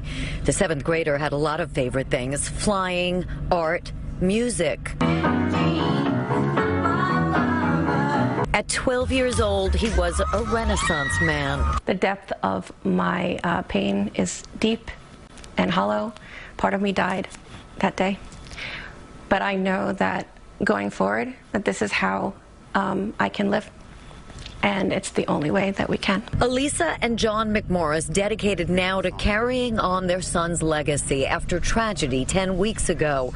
Andrew was walking with his Boy Scout troop along a road in Manorville when an alleged drunk driver plowed into the children. We've had to switch from being his parents by mothering and fathering him to mothering and fathering his legacy. His mission in life was to spread love and kindness, and we want to continue that on. The couple, both Scout leaders, strengthened by an outpouring of support from, above all, the Scouting community. Boys like Matthew Sherman. We wanted to replace all the negatives and all the sorrows of the terrible tragedy that occurred with his unfortunate passing, with some positive emotions. Turning grief into good, raising $100,000 to build a camping lodge named for Andrew at the Baiting Hollow Scouting Camp.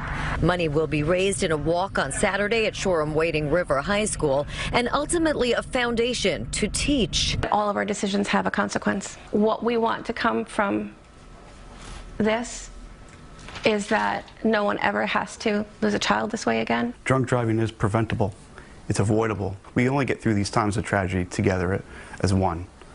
You can't get through this alone. The McMorrises did not want to speak about the criminal case, yet they say they are focused on the values of Scouting and the magic of Christmas, which Andrew epitomized. In Wading River, Long Island, Carolyn Gussoff, CBS 2 News. And the driver, Thomas Murphy, has publicly apologized for his actions and is charged with drunk driving and vehicular homicide. It has been exactly 2 years since 12-year-old Boy Scout Andrew McMorris was struck and killed by a drunk driver. And it's been a long, painful journey for justice, but today, that driver was finally sentenced. As we welcome you back here at 5:30, I'm Maurice Dubois. And I'm Christine Johnson. Andrew's parents, family, and supporters from his Suffolk County community were in court to hear a judge rebuke the driver before handing down the maximum sentence. CBS 2's Jennifer McLogan is in Riverhead with more. A Boy Scout community shattered, a family ripped apart. Ironically, 2 years to the day that the 12-year-old child was run over and killed, the drunk driver responsible was finally sentenced, following months of delays and allegations unproven of jury misconduct. Thomas Murphy got the maximum, 8 1/3 to 25 years in prison. The judge was biased against Mr. Murphy. from minute one. Murphy had been out on bail for the past 2 years. A jury found him guilty in December of 2019 of boozing with vodka at a golf club, and despite protests of friends, climbed in behind the wheel of his Mercedes SUV, left the road, and plowed into the troop on a 20-mile hike through Manorville. Hi, my name's Andrew, and we're playing Summer Over the Rainbow. Andrew McMorris, a bright light in the Wading River community, his intellect, spirit, humor, talent, and dreams highlighted in victim impact statements by friends and scouts and relatives, so emotional that multiple breaks had to be called before his mom and dad described the final moments of their only son's life. As his body grew cold and the doctors could not save him, parents washed his body to prepare him for the morgue and place a child into a tiny body bag. Injuries so severe, his organs could not be donated. We have a life sentence we have to learn how to live with, but we're going to carry on in honoring our son.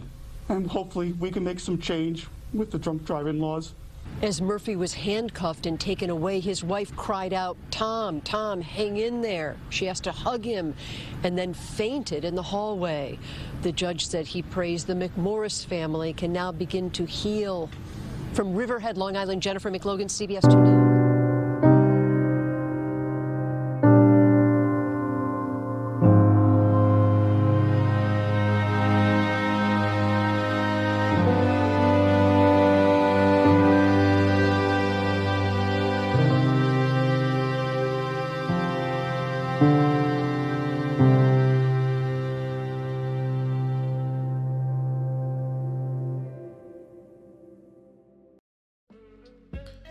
And that is, again, a very sad story because he was a really bright young kid and had a lot going on. Kid wanted to be a pilot, Andrew. So it was just fun to see his passion, and I've only met him a couple of times, but still, really bright kid, and another tragedy. And then the court case was it was insane. All the stuff that they tried pulling on the defense and saying that there was jury misconduct and this and that and trying to get a new trial. And it was 2 years from the date that it happened to when he was sentenced. And it took a tremendous amount, and it ripped their family apart. They were always very close. And now it's just, put them in a different way. And it's very tough on them. So, things like this, again, it's decisions that we make. That's what it's all about. If we make the right decisions, we can stop it. And John, it feels like we could be helpless, but we really have more power than we think. And again, if you know people who get behind the wheel and they're drinking, they're doing drugs, they're doing something, they're not in the right mindset. If you know, or if you're in a car with somebody who's on their phone, speak up, say something, because that's the only way we're going to help people stop, make the right decisions, raising that awareness, telling people that's not acceptable, and following through with that. So it's not feeling helpless. We have the power to do it. You have the power to stop people as well. So hopefully we can, and we can make a real big difference, whether it's one person at a time, a few people at a time, or a magnitude of people at a time. Hopefully it'll snowball, people make different decisions, and everything gets better. So yes, we are in the final half hour now, so things are really going fast. It's crazy. And I am going to play one more video. But before I do that, Rideshare Lisa said that she wants me to play another video that she just posted on YouTube very recently. So I'm going to do that.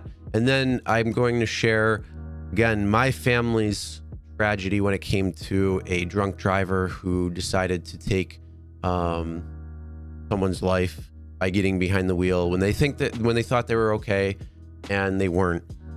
So I'm going to be sharing that. But first, again, like I said, I want to share Rideshare Lisa's video real quick. It looks like it's only a few minutes long, So I'm going to pull that up in just a second. But first, I just want to say thank you to a few people. I want to say thank you to Dustin from Dustin's Driving. Thank you from Lisa from Rideshare Lisa. Thank you from Sensei for Driver Sensei. Thank you from Aaron Vicarious. Thank you from Lisa LeBruno for taking the time, and Scott from Uberman Tampa for taking the time making some videos to be able to share their stories, their experiences. Give me a little bit of a break time and see some familiar faces. CJ Laturo, thank you very much. Again, that will be going to the GoFundMe. Stay tuned for that video. That'll probably be sometime later this week, Thursday, Friday or so. So I'll put all that down and all that good stuff. So I just want to say thank you to all the you for making videos for today. Then I just want to give a special shout out to a lot of other people as well. For anybody who made videos before this, during the entire time when I was making kind of a push towards this, and a lot of people were making different videos, and that was really cool to help spread the awareness and spread the word of everything. So Rideshare Lisa, Uberman Tampa, Omer is Driving, Fox Racing, Rideshare Rookie, Dark Road Run, Driver Sensei, Standard Gigs, Talks and Vlogs, and anyone else who I may not have said because I didn't see your video, I apologize, but anybody else who had done that and kind of helped spread the awareness. But it doesn't end here. It continues on. And every video, again, you will see me say at the very end, never drink and drive. I've said that plenty of times during all of this. And again, I'm very partial to not drinking and driving and being an advocate against it, because you've seen the two stories already of people I knew personally, of families that were affected. And then in just a moment, you're going to see also my family and how it's been affected. And it's the reason why I'm very partial to this type of cause, and why MAD was chosen this year as this year's charity for any donations. And like I said, they gave to our family during need, and time to pay it forward. So first, let us go to Rideshare Lisa, to her video real quick. And let me mute that.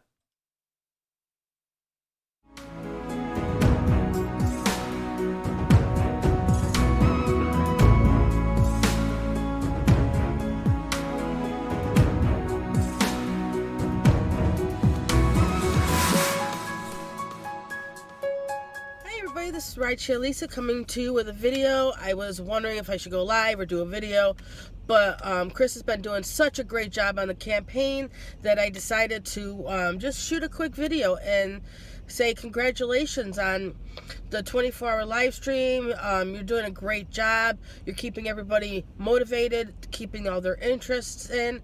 The videos have been fantastic. Stories, they've been great. You learn a lot from the stories that they have to tell. And it seems like I've learned a lot from a lot of the different people who have been talking and doing videos. We all learned that Dustin really has to get singing lessons next time he really wants to take the show on the road. And Joe, Dark Road Run, thank you for calling in and making us laugh for a while. A lot of the stories, I mean, and a lot of the videos, they're heart-wrenching. I mean, just families torn apart in this whole situation.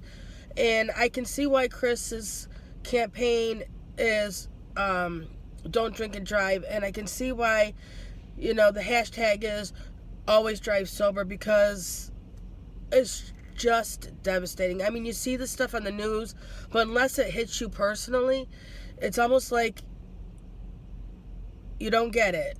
I mean, I didn't really get it until actually I was watching this and seeing everybody's stories and everybody's thoughts, and you know, just I appreciate the awareness And that's what this campaign is about, is awareness, and letting people know that drinking and driving is wrong and what can happen, the effects. Families devastated, families ripped apart. So Chris, thanks again for showing us how to be aware, vigilant against drinking and driving when we're on medication, drugs, and distracted driving. Definitely, we'll definitely learn next time we pick up our cell phones and look at a text that it takes 8 seconds before you can devastate a whole family. So thanks again, Chris. You got 5.5 hours left, and I know you can push through it, and we're all behind you. Thanks again. All right, everybody, you have a great night. Hopefully next Sunday I can do another live stream, or maybe sometime during the week. We'll see what happens. All right, bye-bye. All right, well, thank you, Lisa, for that video. That is good. We are not at 5.5 hours left. We are now at 25 minutes left. So we are just running to that finish line. Now, we hit $481 so far. So again, greatly appreciated. This is going to stay open at the end of the week, somewhere around that time frame. That is when I'm going to make the video or a live stream that is going to show what was raised for the super chats, for the proceeds from that, and also the proceeds from any merch sales for the Always Drive Sober t-shirts and or hoodie, as well as the I Don't Drink and Drive t-shirts, because 100% of the donations, proceeds will be donated to this GoFundMe, as well as a few other people who said that they will be donating a little bit later throughout this week. So that is something to look forward to. So hopefully, again, we can get to that $1,000 goal. It looks like we're probably at least to the $600-ish range. And I just want to go through, and I just want to say a special shout out to Nick, to Driver Sensei, John, to our anonymous donor, to CNC Creative Vlogs, Nancy, Dustin, John again, Nancy again, Xander Talks and Gigs and Vlogs, Lady Net, Teresa Padua, CJ Laturo, Talks and Gigs and Vlogs with Xander again, Omer is Driving, Shernette Williams, Heather Lee, Fox Racing, Nancy Porter, and our other anonymous donor to help with getting this to where it is currently. And then also all the people who have donated. So CJ Laturo, Shernette Williams, Dustin is Driving, Danielson the Great, Mighty Heidi Dream Warrior, Nancy, CJ Laturo again, Driver Sensei, and yep, all the people who donated for the super chats. That is awesome. So truly, truly appreciate that. And again, the biggest thing is it is all about awareness. And it doesn't end today after the 24 hours. It begins. It truly begins. This is where we all say, all right, we've heard the stories. We've seen the news. It happens to people we know. And we see the families that it affects. And that is the true push.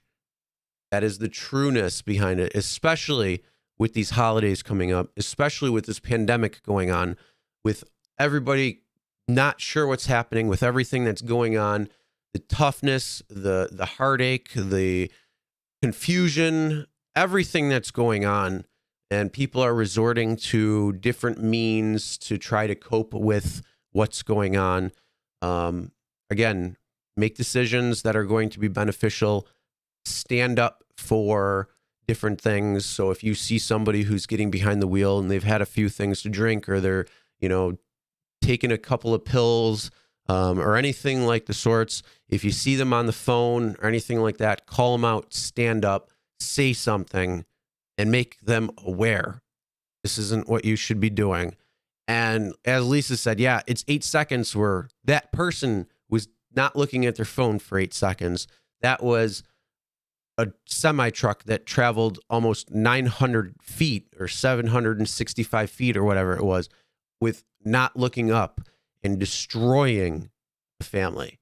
But it only takes 1 second, as you saw from the distracted driving video, where you look down at your phone and you jerk the wheel just a little bit and you're off the road. It only takes 1 second and something can change. Pay attention to the road, be safe. And for all the drivers out there, true heroes, you're saving lives. And trust me, remember that whenever you're out at night and you're dealing with a really annoying drunk person, just say in the back of your mind, you are not driving. You're not putting my life at risk. You're not putting other people's life at risk. You're making a smart decision. Continue saying that in the back of your mind, and that will help. That'll help a lot. Now, I am going to play the last video, which is what happened with my family. I know a lot of people have been around for this for a lot of time. So there's going to be a few minutes after that where I'm going to then play the outro video. So when I come back, it's just going to be the last wrap up of everything. And truly appreciate it so far. So let's get the last bit video going.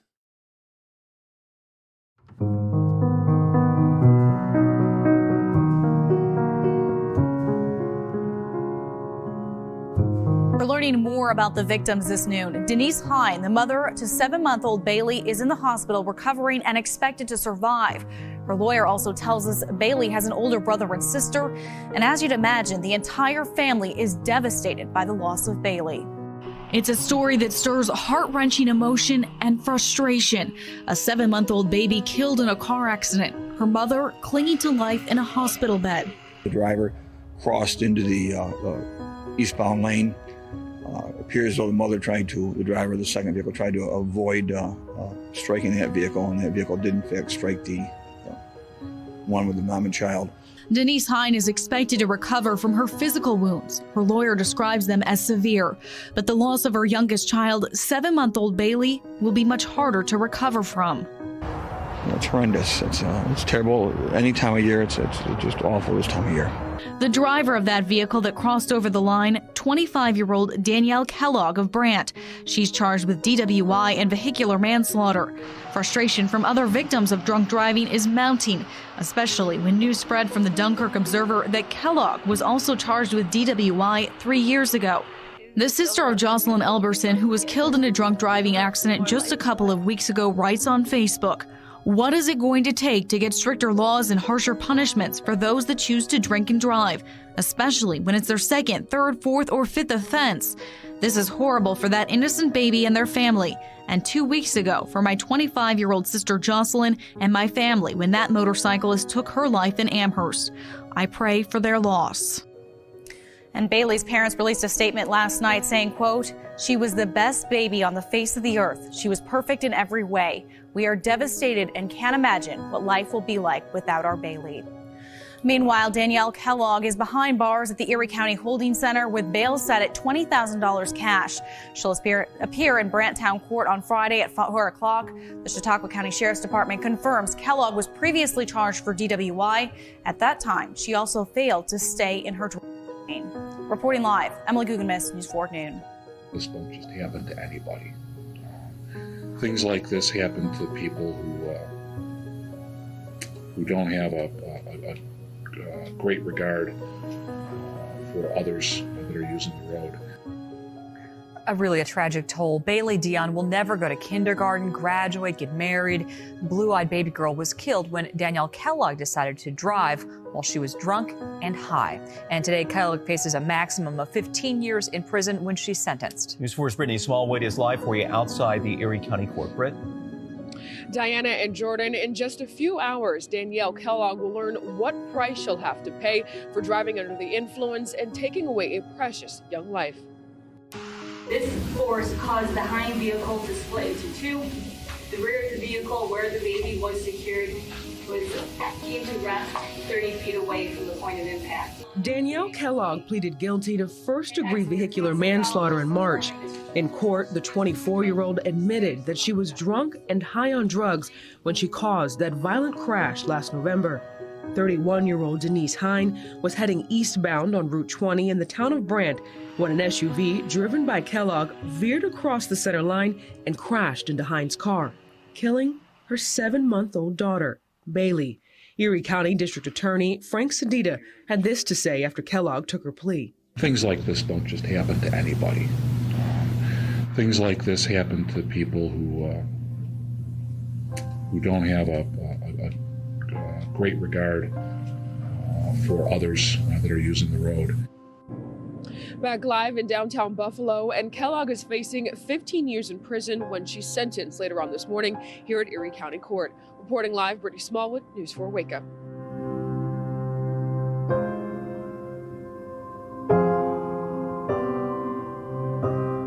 You just cannot. People keep dying.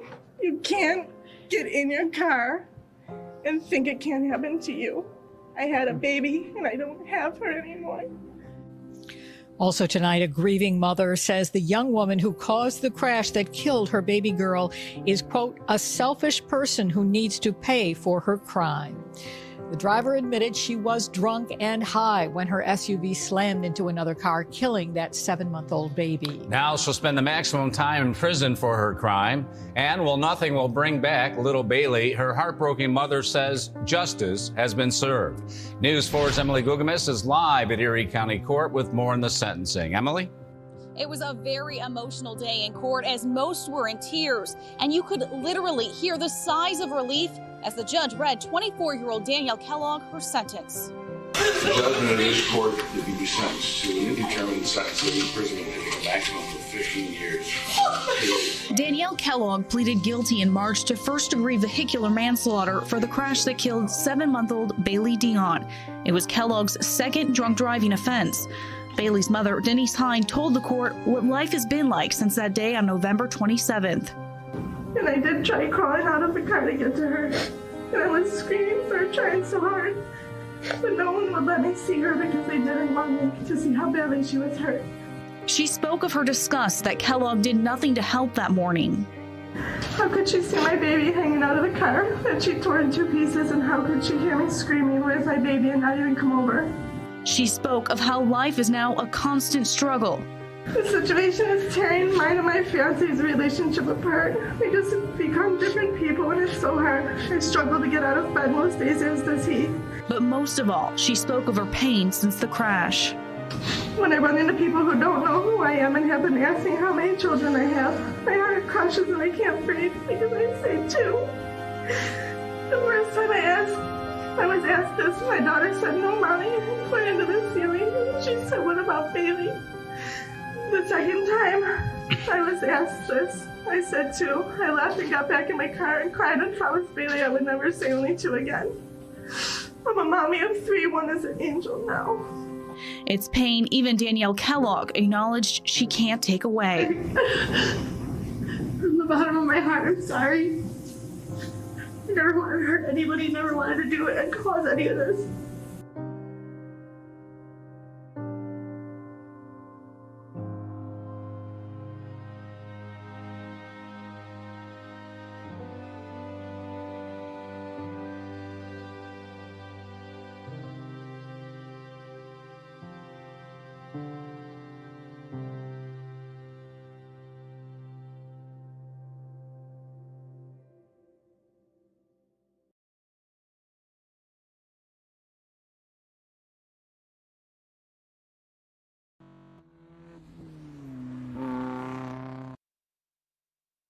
Again, that was the story of somebody who decided to get drunk, drive, get high, drive, crash into my cousin, and take her baby.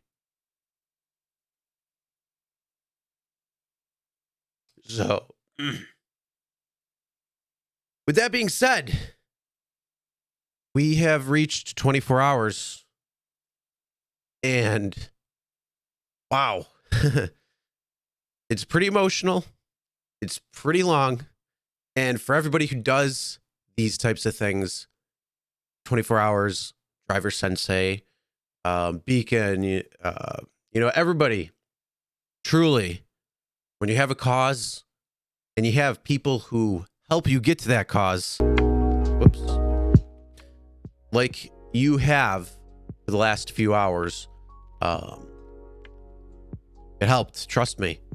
And it was great. And it gave me extra energy to be able to continue on, even though I was getting really tired, even though my throat was getting sore. It really got me through it. And I'm grateful for everybody here who was here for any part of the live stream. And all of you who were here for a very long time. Thank you. It was amazing. It's good to see this type of, bringing together, work towards a common goal, all of these things. So I truly appreciate it. And again, this is the Always Drive Sober campaign, where the donations that were raised for this campaign will be going to MAD. So if we can get to the goal of $1,000, let's try to do that, please. That would be amazing to help out other people who do need it. And again, if you know anybody who gets behind the wheel and they're drunk, they're stoned, they're on drugs, they're on pills that they shouldn't be getting behind the wheel, anything like that, do something about it. Stand up. Because if you know that somebody's getting behind the wheel and they're doing something that they shouldn't be, how guilty will you feel if you had the opportunity to stop them? What if you could have saved that life? To all the drivers that drive rideshare, awesome work that you're doing. Even if you're doing it during the day, there's probably a few drunks that you've taken. And again, they're not getting behind the wheel. So that is awesome. You're doing great work. Anytime somebody annoys you, just keep that in the back of your mind. All the riders out there that are using these services, whether it's Uber, Lyft, whether it's calling a cab, whether it's calling up a friend or a family member to come and get you, whether it's having a designated driver or staying wherever you are, that is awesome. You're making the right decisions, and continue doing that. Never get behind the wheel after drinking. Never get behind the wheel after taking strong medication or medication that you don't know what will happen. Never get behind the wheel if you are on drugs. Never get behind the wheel and pick up your phone or get distracted. Pay attention to the road. Change the radio, come to a stop, do it at the stoplight, whatever it is. If you need to respond to a text, pull over or wait until you get back. Whatever it is. But spread the awareness. Share these videos, share this live stream, whatever it is. It doesn't matter. But make sure you say something to people and help out as best as you can. CJ Laturo, thank you very much. Yes, rather pay $20 instead of 20 years. Truly appreciate that. Let's put the chat over here from everybody. Give a special shout out to everybody.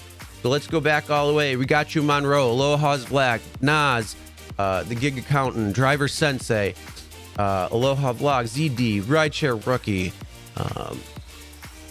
everybody else, John McCallion. If I said that wrong, I apologize.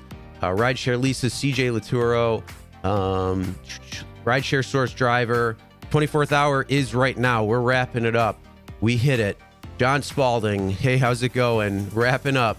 But you can watch the entire 24 hours in 2 parts. And again, if you can say, Cheryl Roy, did I miss anybody? No, I got everybody. My bot, the Stream Elements bot, which was awesome. Again, thank you. And as always, never drink and drive. Always tip your drivers, delivery drivers, and your shoppers. We'll fucking see you next time. Happy Sunday, everyone. And Monday.